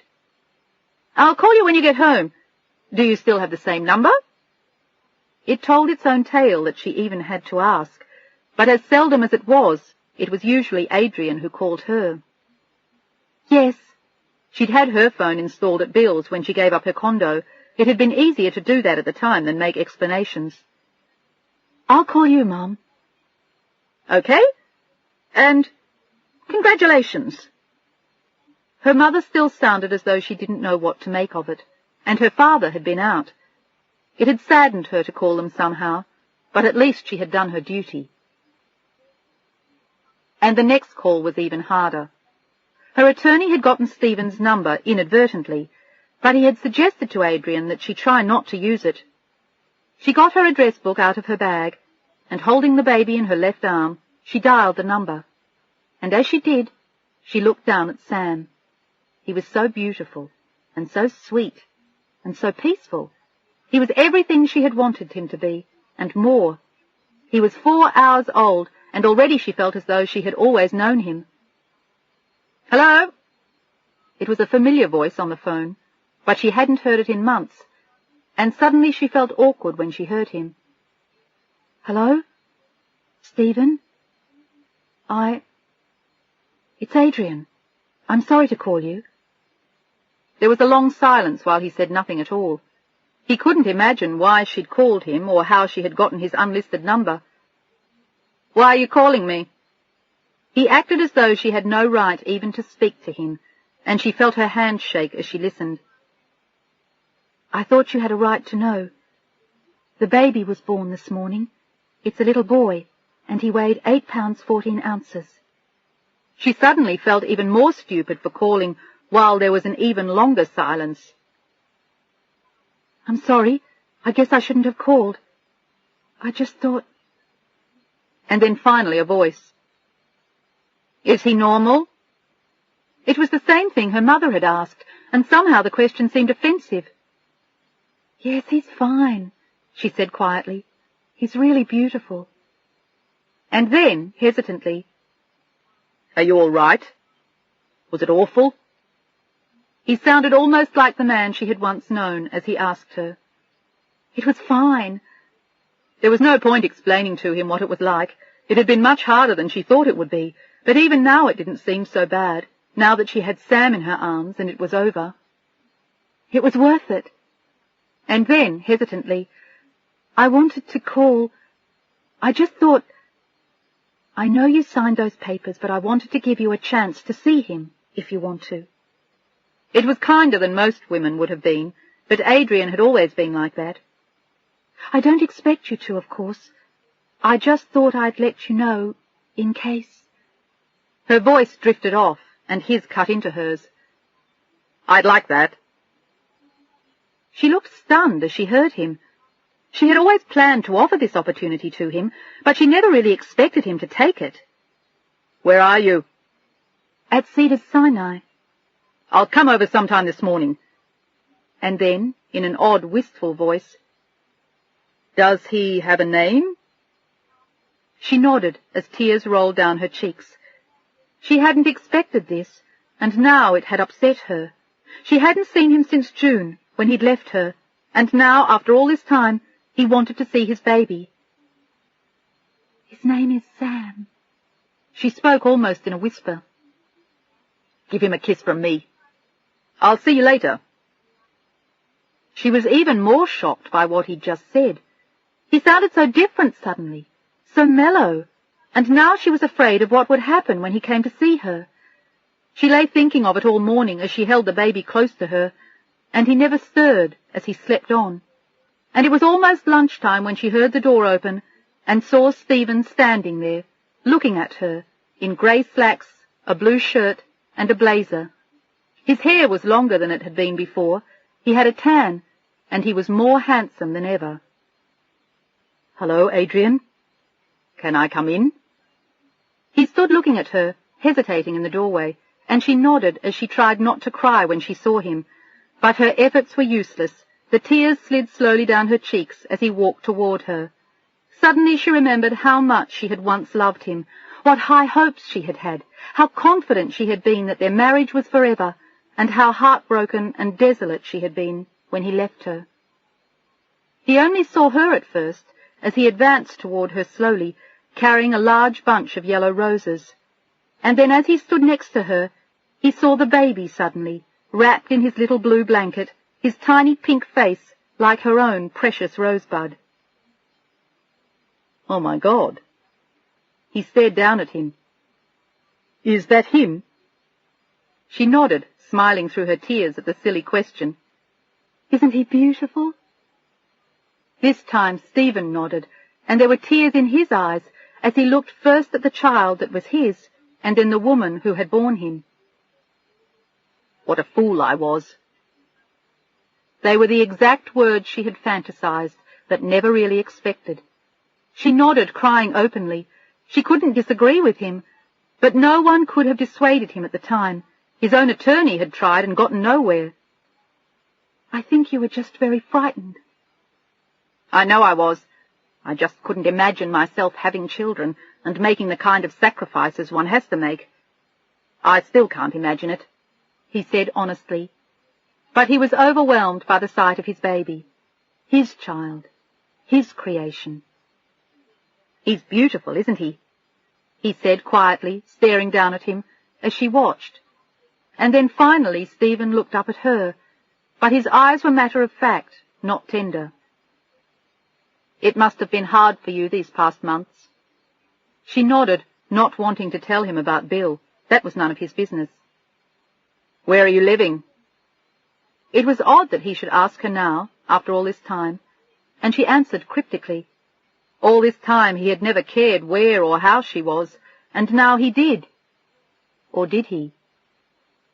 At the same address, across the complex. He assumed that she must have bought something smaller with the money she had derived from their townhouse. That's nice. And then he stared down at his son and gently touched the tiny fingers. He's so small. And he was so perfect. He weighed almost 9 pounds, she defended Sam, but Stephen could only look at him in wonder. He saw no one he knew there, except maybe Adrian, but he looked like a person unto himself, and Stephen didn't really mind that. And then Adrian looked at him hesitantly, her hands still shaking from the shock of seeing him again. Would you like to hold him?"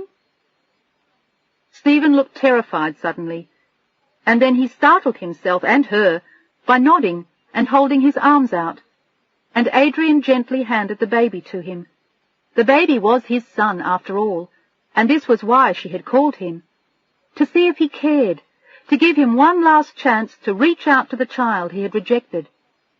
She settled the baby in his arms and felt a sob catch in her throat as she watched him looking down at the sleeping infant in silent wonder.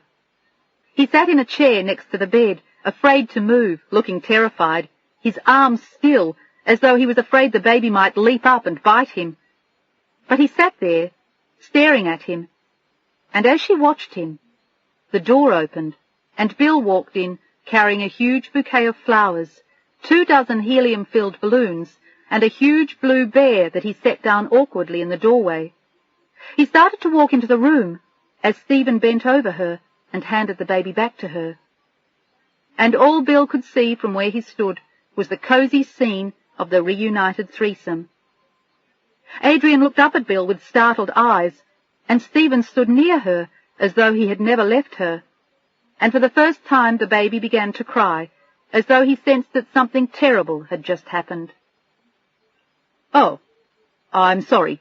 I see this isn't a good time," Bill said to the room at large, afraid to look at Adrian's eyes for fear of what he might see there. "That's all right," Adrian said awkwardly. "This is Stephen Townsend, my—" And then she almost choked on the words.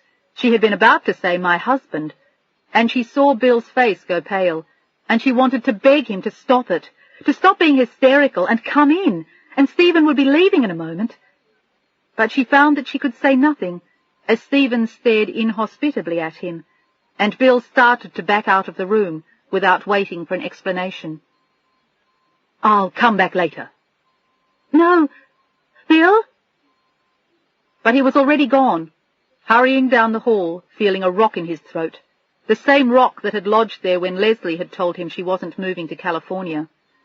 It was all happening to him again, the loss, the pain, the grief, the loneliness.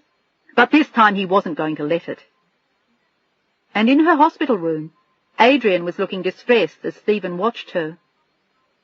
"Who was that, anyway?" Stephen asked irritably. He had been visibly annoyed by the interruption. "A friend," she said softly. She saw that Stephen looked angry suddenly, but they both knew that he had no right to, and now he was looking down at her with a serious expression. He had been doing a lot of thinking since her phone call, and since seeing the baby. "I owe you an apology," he said somberly, as Adrian agonized silently over what Bill must be feeling. She hadn't expected Stephen to come so soon, and when he had offered to, she was glad to get it over with, so she and Bill could get on with the business of living. She had promised herself she'd call him, but she had never expected this, or Bill to walk in on them. Suddenly everything was upside down, and she wasn't sure what to do with the crying baby. She rang for the nurse, who volunteered to take him to the nursery for a while, as Adrian turned to Stephen with a look of anguish. "I'm sorry if I hurt you, Adrian." And as he said it, she found herself remembering the night he had ignored her at Le Chardonnay when she was 6 months pregnant. "These last 6 months must have been very hard on you," he said, barely describing what she'd been through. And without Bill to take care of her, she didn't know how she would have survived it. "But they've been hard on me, too." Adrian couldn't believe what she was hearing. She wasn't the one who had divorced him. And as she listened to him now, she realized that she was still angry at him for what he'd done. Angry and hurt, and she wasn't sure she would ever forgive him. "You challenged me in a way that rocked me to my very core. In a way it was a complete betrayal." He went on as Adrian stared at him. He was as selfish as ever.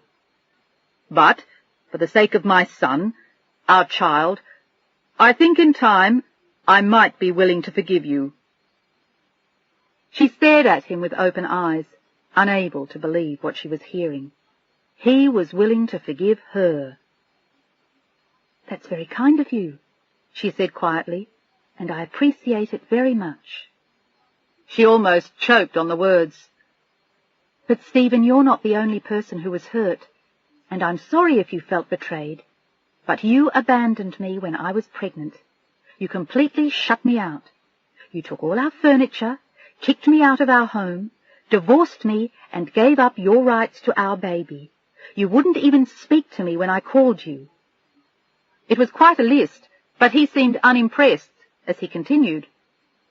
"Be that as it may." He ignored everything she had just said. "I think for the child's sake we should go back together." "Are you serious?" She stared at him almost in horror. This was not what she had planned, no matter how fair she wanted to be to him. And he was even more insensitive than he had been, and like everything else in his life, the baby was an ego trip for him, and now that he had seen it, that it was okay, and a son, he was suddenly willing to consider taking it on, after deserting them so completely. And this was the opportunity she had wanted to give him. But what she had expected, if anything on his part, was genuine feeling for the baby, not even anything for her, or if he did feel something, she would have expected some kind of tenderness and kindness, some remorse or regret, some vestige of decency and caring. But that was Bill she was thinking of, she suddenly realized. This man had none of that inside him. "I don't think you understand," she went on. "Stephen, you gave everything up because you didn't give a damn about either of us. You deserted us, and the only reason why I called was on the off chance that you'd regret it. I wanted you to have a chance to see the baby. But you don't care about anyone. You have no feelings whatsoever about what you've done. The only one you care about is yourself, and you have the nerve to imagine yourself betrayed. I'm not even convinced you care about the baby, or ever could care. You're so wrapped up in yourself that you don't give a damn about me, or him. And I think you're impressed that you have a son, but that's it. Who is he to you? What does he mean? What are you prepared to give him?" It was an important question, and Stephen looked more than ever annoyed to be questioned. "Shelter, food and education? Toys?" He couldn't think of anything else, and she shook her head. He hadn't made the grade. He never would. And now she knew that. It was what she had had to see, and now she was glad that she'd called him. "You forgot something very important." Stephen thought about it, but nothing came to mind as he looked from her to the child and back again. And he looked handsome, but he also looked empty. "You forgot love. That means more than shelter, food, education, or anything. It means more than computers, tennis rackets, furniture, stereos, apartments, jobs. Love. It was the one thing I think you forgot entirely in our marriage. If you had loved me, you wouldn't have walked out on me and the baby." "I loved you, but you didn't love me. You broke a solemn promise to me never to have children." And he meant it. "I couldn't help it." She had no regrets. "And I'm not sorry now." "You should be," he said sorrowfully, "for the grief you caused me." "The grief I caused you?"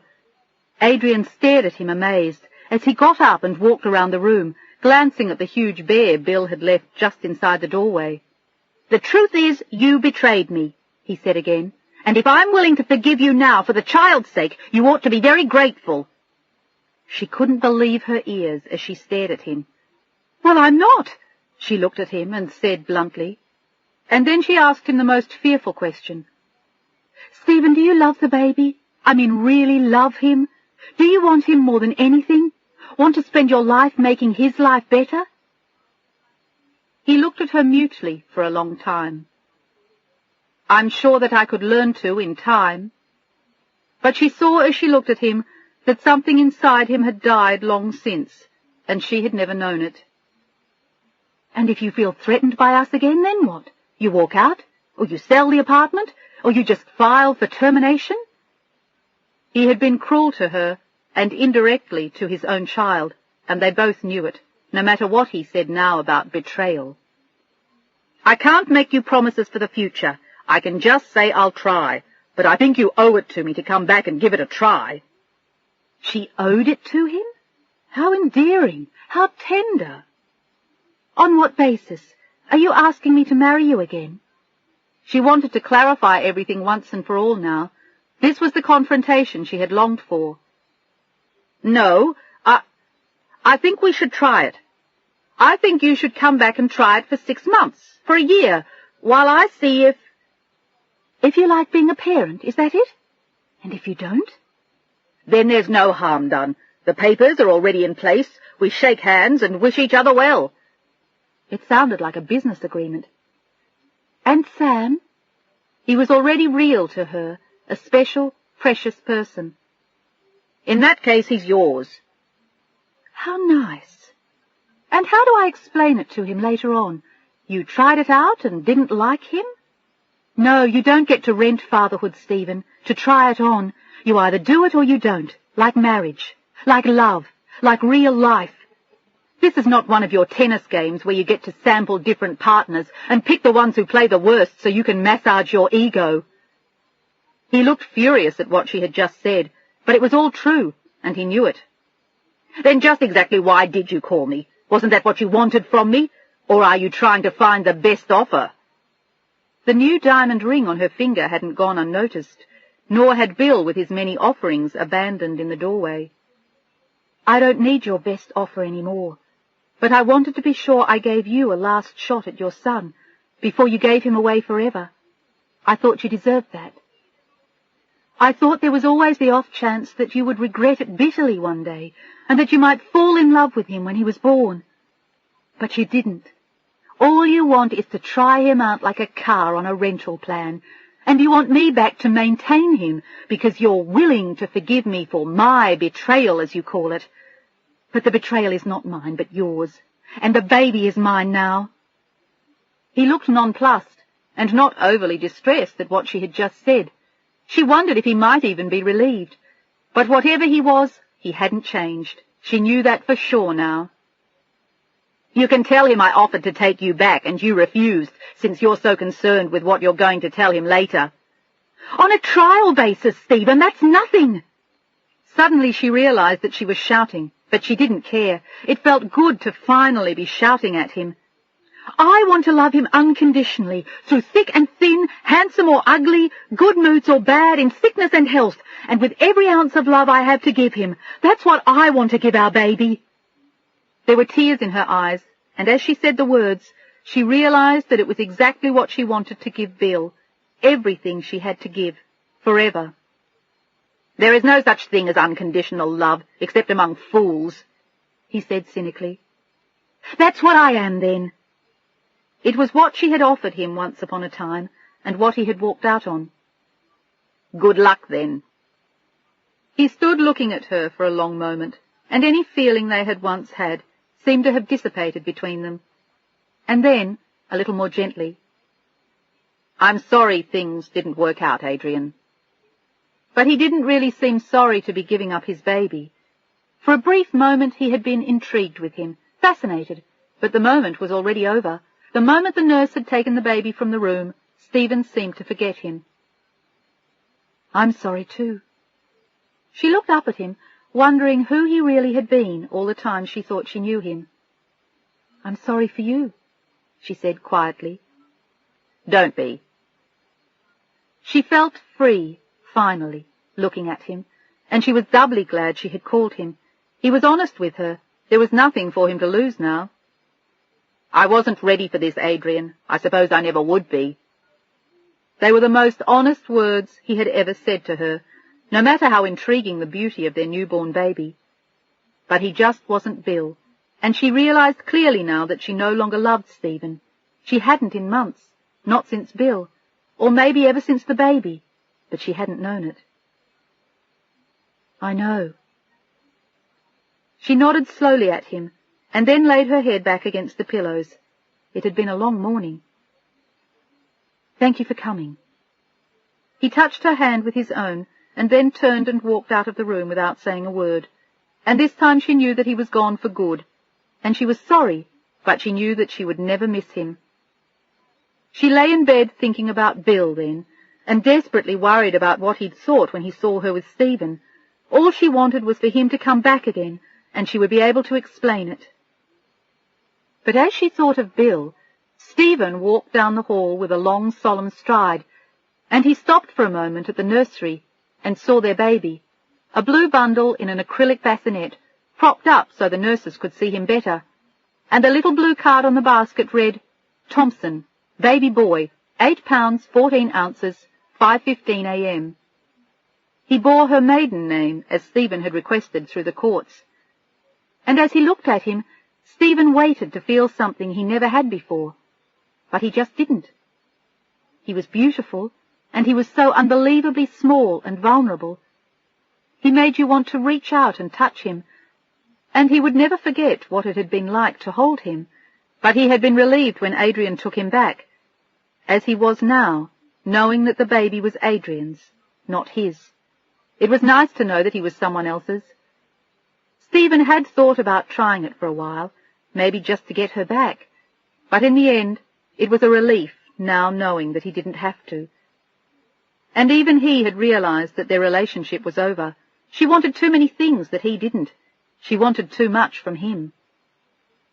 "Your boy?" an old man with a cigar and a bald head asked with a broad smile, as Stephen looked at him curiously and shook his head. No, not his boy. Someone else's. And then he left with his smooth stride, feeling at peace again. For Stephen, the agony was over. 27. Adrian waited all day for Bill to come back, but he never came, and she called the apartment endlessly, but he never answered. By 4 o'clock she was desperate to find him. She was in agony over what he must have thought, and she wanted to explain and tell him the outcome of Stephen's visit, but she just couldn't find him. She was worried about his surprise party too, remembering that everyone was counting on her to get him to his office, where the entire cast and crew were going to surprise him. She called the office directly finally, figuring that the others had to be there by then, and finally at 6 o'clock someone answered the phone, and she could hear all the noise in the background. She tried to shout loud enough so they could hear her above the din, and finally the assistant director realized who was calling. "Adrian! Oh, congratulations on the baby!" Bill had told everyone about Sam, but those who knew him well thought he was strangely quiet, and they just figured he was tired after a long night with Adrian in labour. As it turned out, he had happened on the party completely by accident. After he left Adrian, he'd gone home, and then, needing to clear his mind, he had gone to the office, and he had arrived only slightly later than he should. It was as though, with or without her, he had been destined to get there. "Is Bill there?" Finally, she had found him. "He just left. He said there were some things he had to do, but it's a hell of a party." The AD sounded more than a little drunk, and they were having such a good time, they hardly missed their guest of honour. He had slipped away, touched by what they'd done, but anxious to be alone. It had already been quite a birthday. Adrian tried to call him at home again, but he had the machine on. She couldn't believe that he had just slipped through her fingers like that, or that he wasn't going to give her a chance to explain what had happened. He had always known that she wanted to contact Stephen after the baby was born, but he hadn't expected to see him sitting next to Adrian in her hospital room, holding the baby, and he had immediately made a brutally painful assumption. And as Adrian continued to lie in her hospital bed, waiting for him, she began to fear the worst when he never came back to see her. He must have been so angry at her that he didn't want to see her again, and there was nothing more she could do to find him. She couldn't leave her room or the hospital, and she felt trapped and helpless. She held the baby for most of the afternoon, and put him in his little bassinet next to her for the entire evening. When her dinner tray came, she sent it away, and she put the big blue bear in a chair, and sat looking sadly at his roses. And all she wanted was to see him, and tell him how much she loved him. "Would you like a sleeping pill?" the nurse asked at 8 o'clock, but she only shook her head, and the nurse made a note on the chart about possible postpartum depression. They had noted the fact that she had eaten nothing for dinner or lunch, and she even seemed unexcited about nursing her baby. She was quiet and uncommunicative, and as soon as the nurse left the room, she dialed the apartment again, and the answering machine was still on, and she left an anguished message for him to call her. She picked up the baby again and held him close to her for a long time, looking at the tiny nose, the sleeping eyes, the perfect mouth, the tiny, gently curled fingers. He was so sweet and so tiny and so perfect, and she was so engrossed in watching him that she didn't hear the door whoosh open at 9 o'clock. And he stood there for a long minute watching her, willing himself not to feel anything for her or the baby, as she turned her head suddenly and saw him. Her breath caught, and without thinking, she reached out a hand and then started to get out of bed, which wasn't entirely easy. "Stay there," he said gently. "Don't get up. I just came to say goodbye." He sounded cool and calm, and he walked closer to the bed, but he kept his distance. He looked remarkably dressed up, and somehow she sensed that it wasn't from the party. The party had been a surprise, and he had been wearing a sweatshirt and jeans for that. But now he looked as though he was dressed for something important. He was wearing an English tweed suit, a cream-coloured shirt and Hermes tie, and serious-looking brown shoes, and there was a winter coat over his arm. And suddenly she knew that he was going. "Where are you going?" she asked worriedly, sensing instantly that everything had changed between them, all in a few hours, since that morning. Only 12 hours before they had been like one heart, one soul, and now he had torn himself away from her, and he was leaving. But she knew why. She only wondered if she could heal the hurt she had caused him. "I thought I'd go to New York to see the boys for a few days." He glanced at his watch. "I have to leave in a few minutes to catch the red-eye." She felt her heart sink as she looked at him, and all she could feel was panic, and a desperate fear that she would lose him. It almost took her breath away as she watched him looking uncomfortably around the room, and then back at her, but he seemed anxious to avoid looking at the baby. "Do the boys know you're coming?" "No," he said somberly. "I thought I'd surprise them." "How long will you be gone?" She didn't know what to say to him, except to tell him that she was sorry, that she'd been a fool, that she shouldn't have cared what Stephen thought, that he was a jerk, and she was too, and that she loved Bill more than life itself, and Sam was going to grow up to be their baby. If he stayed, if only Bill would stay, if only he would forgive her. "I don't know how long I'll be," he answered, holding his coat in his arms and looking at her longingly. "A week, 2. I thought maybe I'd take them on a little vacation after they get back from Vermont, if Leslie will let me." He was always at the mercy of someone else to get to the people he loved. Leslie, Adrian, Stephen. But he couldn't let himself think of that now. It would just be good to see the boys again and get out of California. He'd had enough. He needed a break, and his birthday present to himself was to get out of town and let someone else take care of his problems. They had plenty of scripts to work with while he was gone, and if they couldn't figure it out, they could invent it. "I hired a nurse for you, by the way. She'll come in by the day or stay overnight if you need her, when you leave the hospital. I didn't meet her myself, but the agency said she's terrific." He thought of everything, and Adrian's eyes welled up with tears as he said it. "You didn't have to do that. I can take care of myself." "I thought you might need help with the baby. Unless—" He hadn't even thought of that, and then he looked at her curiously, feeling even more foolish. "Are you going back to my place, or Stephen's?" She realized then what he thought, and her heart ached for him, and it was all her fault, which made her feel even worse for the pain she had caused him. "I'm not going to Stephen, now or ever. I'm not going anywhere with him." She said it so absolutely that he looked at her very strangely. "I got the impression this morning that I knew you were going to call him," he explained. "I just didn't know you were going to do it quite so soon. I should have been prepared for that," he said quietly, "but I wasn't. It took me by surprise when I walked in on the 3 of you, and I was so excited about Sam and everything, and—" He looked so sad as he looked at her that the tears rolled down her cheeks as she looked at him and then down at the baby. "I just wanted to get it over with. I know it was wrong of me. But I wanted him to see the baby and release him spiritually, or give him his blessing or something. I don't know what I thought. I don't know what crazy delusions I've had all this time about owing Stephen something because of the baby. Maybe I felt guilty about taking something so wonderful from him and walking off with it, and maybe even sharing it with you. But the truth is, he doesn't even realize what having a baby is. He doesn't know what love is.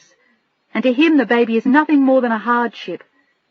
He's a jerk and a fool, and I was an even bigger one to even marry him in the first place. She looked miserably at Bill and started to sob as she held the baby, and suddenly the baby started to wail too, and Bill put his coat down and rushed forward to help her. "Here, let me do it."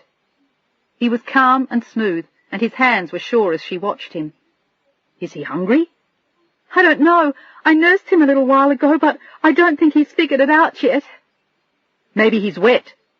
He checked expertly, and then deftly wrapped him up tightly again in the blanket, while she silently marvelled at how good he was at everything he touched, from screenplays to soufflés to babies. "He just wanted to be wrapped up tight again, I think. You kind of let him get unwound. They like to be all bundled up like a cocoon. Here, I'll show you." He gave her a quick demonstration and handed the baby back to her with sure hands, while she blew her nose and thanked him. "I don't know what I was thinking of when I called Stephen, but as soon as he was here I knew it was a mistake, and then you walked in, and before I could say anything you were gone again." She started crying all over again, and a nurse walked in and shook her head again, thinking that Adrian was definitely manifesting the early signs of postpartum depression. Either that or her husband was giving her a hard time, but there was something going on here. "And I tried to call you all day," Adrian went on, "and I couldn't find you anywhere," she said accusingly, "and today was your birthday." "I know it was." He smiled. She looked so pathetic and so upset, and so childlike with a blue bow in her hair. She looked like a teenager holding someone else's baby. "But it was so damn awkward when I walked into the room and he was here. I didn't expect him, but it all just looked so cozy." "Well, it was very moving at first," she explained, wishing Bill would sit down, but she didn't want to suggest it for fear that he'd remember he had to catch the red eye. "He looked at the baby as though he'd never seen one. But he's such a goddamn horse's ass, and so pompous. I don't think he's ever loved anyone or anything in his life, except maybe his tennis racket or his Porsche. He was willing to forgive me for betraying him and take me and the baby back on a trial basis. Can you imagine?" She was still angry when she said it. "And if he'd taken you back unconditionally, if he'd told you that he loved you?" I realized that it was too late, that it was all gone, if it was ever there at all, and he and I never had what we have. We had something very superficial and very young. I never knew the meaning of the word love until I met you. She said it very softly, and he set his coat down next to the blue bear and went to the bed, where she still sat holding the baby. "I couldn't stand the idea of losing you, Adrian. I just couldn't. I've been through that before, and I know what it's like." He looked down at the sleeping infant then. "And I don't want to lose you either. I want both of you, and Tommy and Adam whenever we can, forever. I have no right to stand in your way. You are married to Stephen, and you have a right to go back to him if you want to. But if you've made up your mind, if you're sure now, I need to know it." He looked at her with eyes full of pain. He had come of age on his 40th birthday. "I've never loved anyone more." She reached out to him, and he took her in his arms as tears rolled down her cheeks.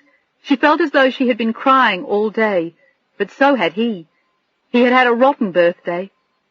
"I couldn't live without you." She still trembled, thinking that through her own stupidity she had almost lost him. Bill smiled for a long moment and didn't say anything as he helped her set the baby down, and then he looked at her again. "I love you. I just want you to know how much I love you." And then he glanced at his watch and smiled as he sat on the edge of the bed next to her. "It looks like I just missed the red eye." But he'd been surprising the boys anyway, so they wouldn't be disappointed. "Mind if I spend the night?" He grinned at her, and she laughed and blew her nose again. It had been an emotional day and night before that. "I'm not sure what the nurses would say." But neither of them seemed to care as they snuggled in her bed, Adrian in her pink nightgown he'd given her for Christmas, and Bill in his London tweeds. And then the nurse came in to check on her, saw them kissing, and quietly closed the door again. Mrs. Thompson was feeling much better. "They're going to think we're misbehaving," Adrian whispered to him as the door whooshed closed behind the nurse. "Good," he whispered with a grin. "I have a birthday present for you." Adrian remembered the watch suddenly as they continued to kiss and talk in whispers. "Already?" Bill laughed. "Isn't it too soon?" "You're disgusting." But he kissed her long and hard, and all was right with the world again as he held her. "I have a surprise for you," he said thoughtfully as they lay back side by side against her pillows. "What is it?" They were still speaking softly for fear of waking the baby, and because suddenly their lives seemed so simple and so peaceful. "We're getting married in the next few days." "It's about time." She pretended to scowl at him, flashing the ring he had given her for Christmas. "I want my name on Sam's birth certificate," Bill said almost sternly. "How about Samuel William Thigpen?" she supplied with a shy smile, and he leaned over and kissed her. "It'll do," he smiled. "It'll do," pulling her close to him again and feeling her heart next to his with a single heartbeat. The end.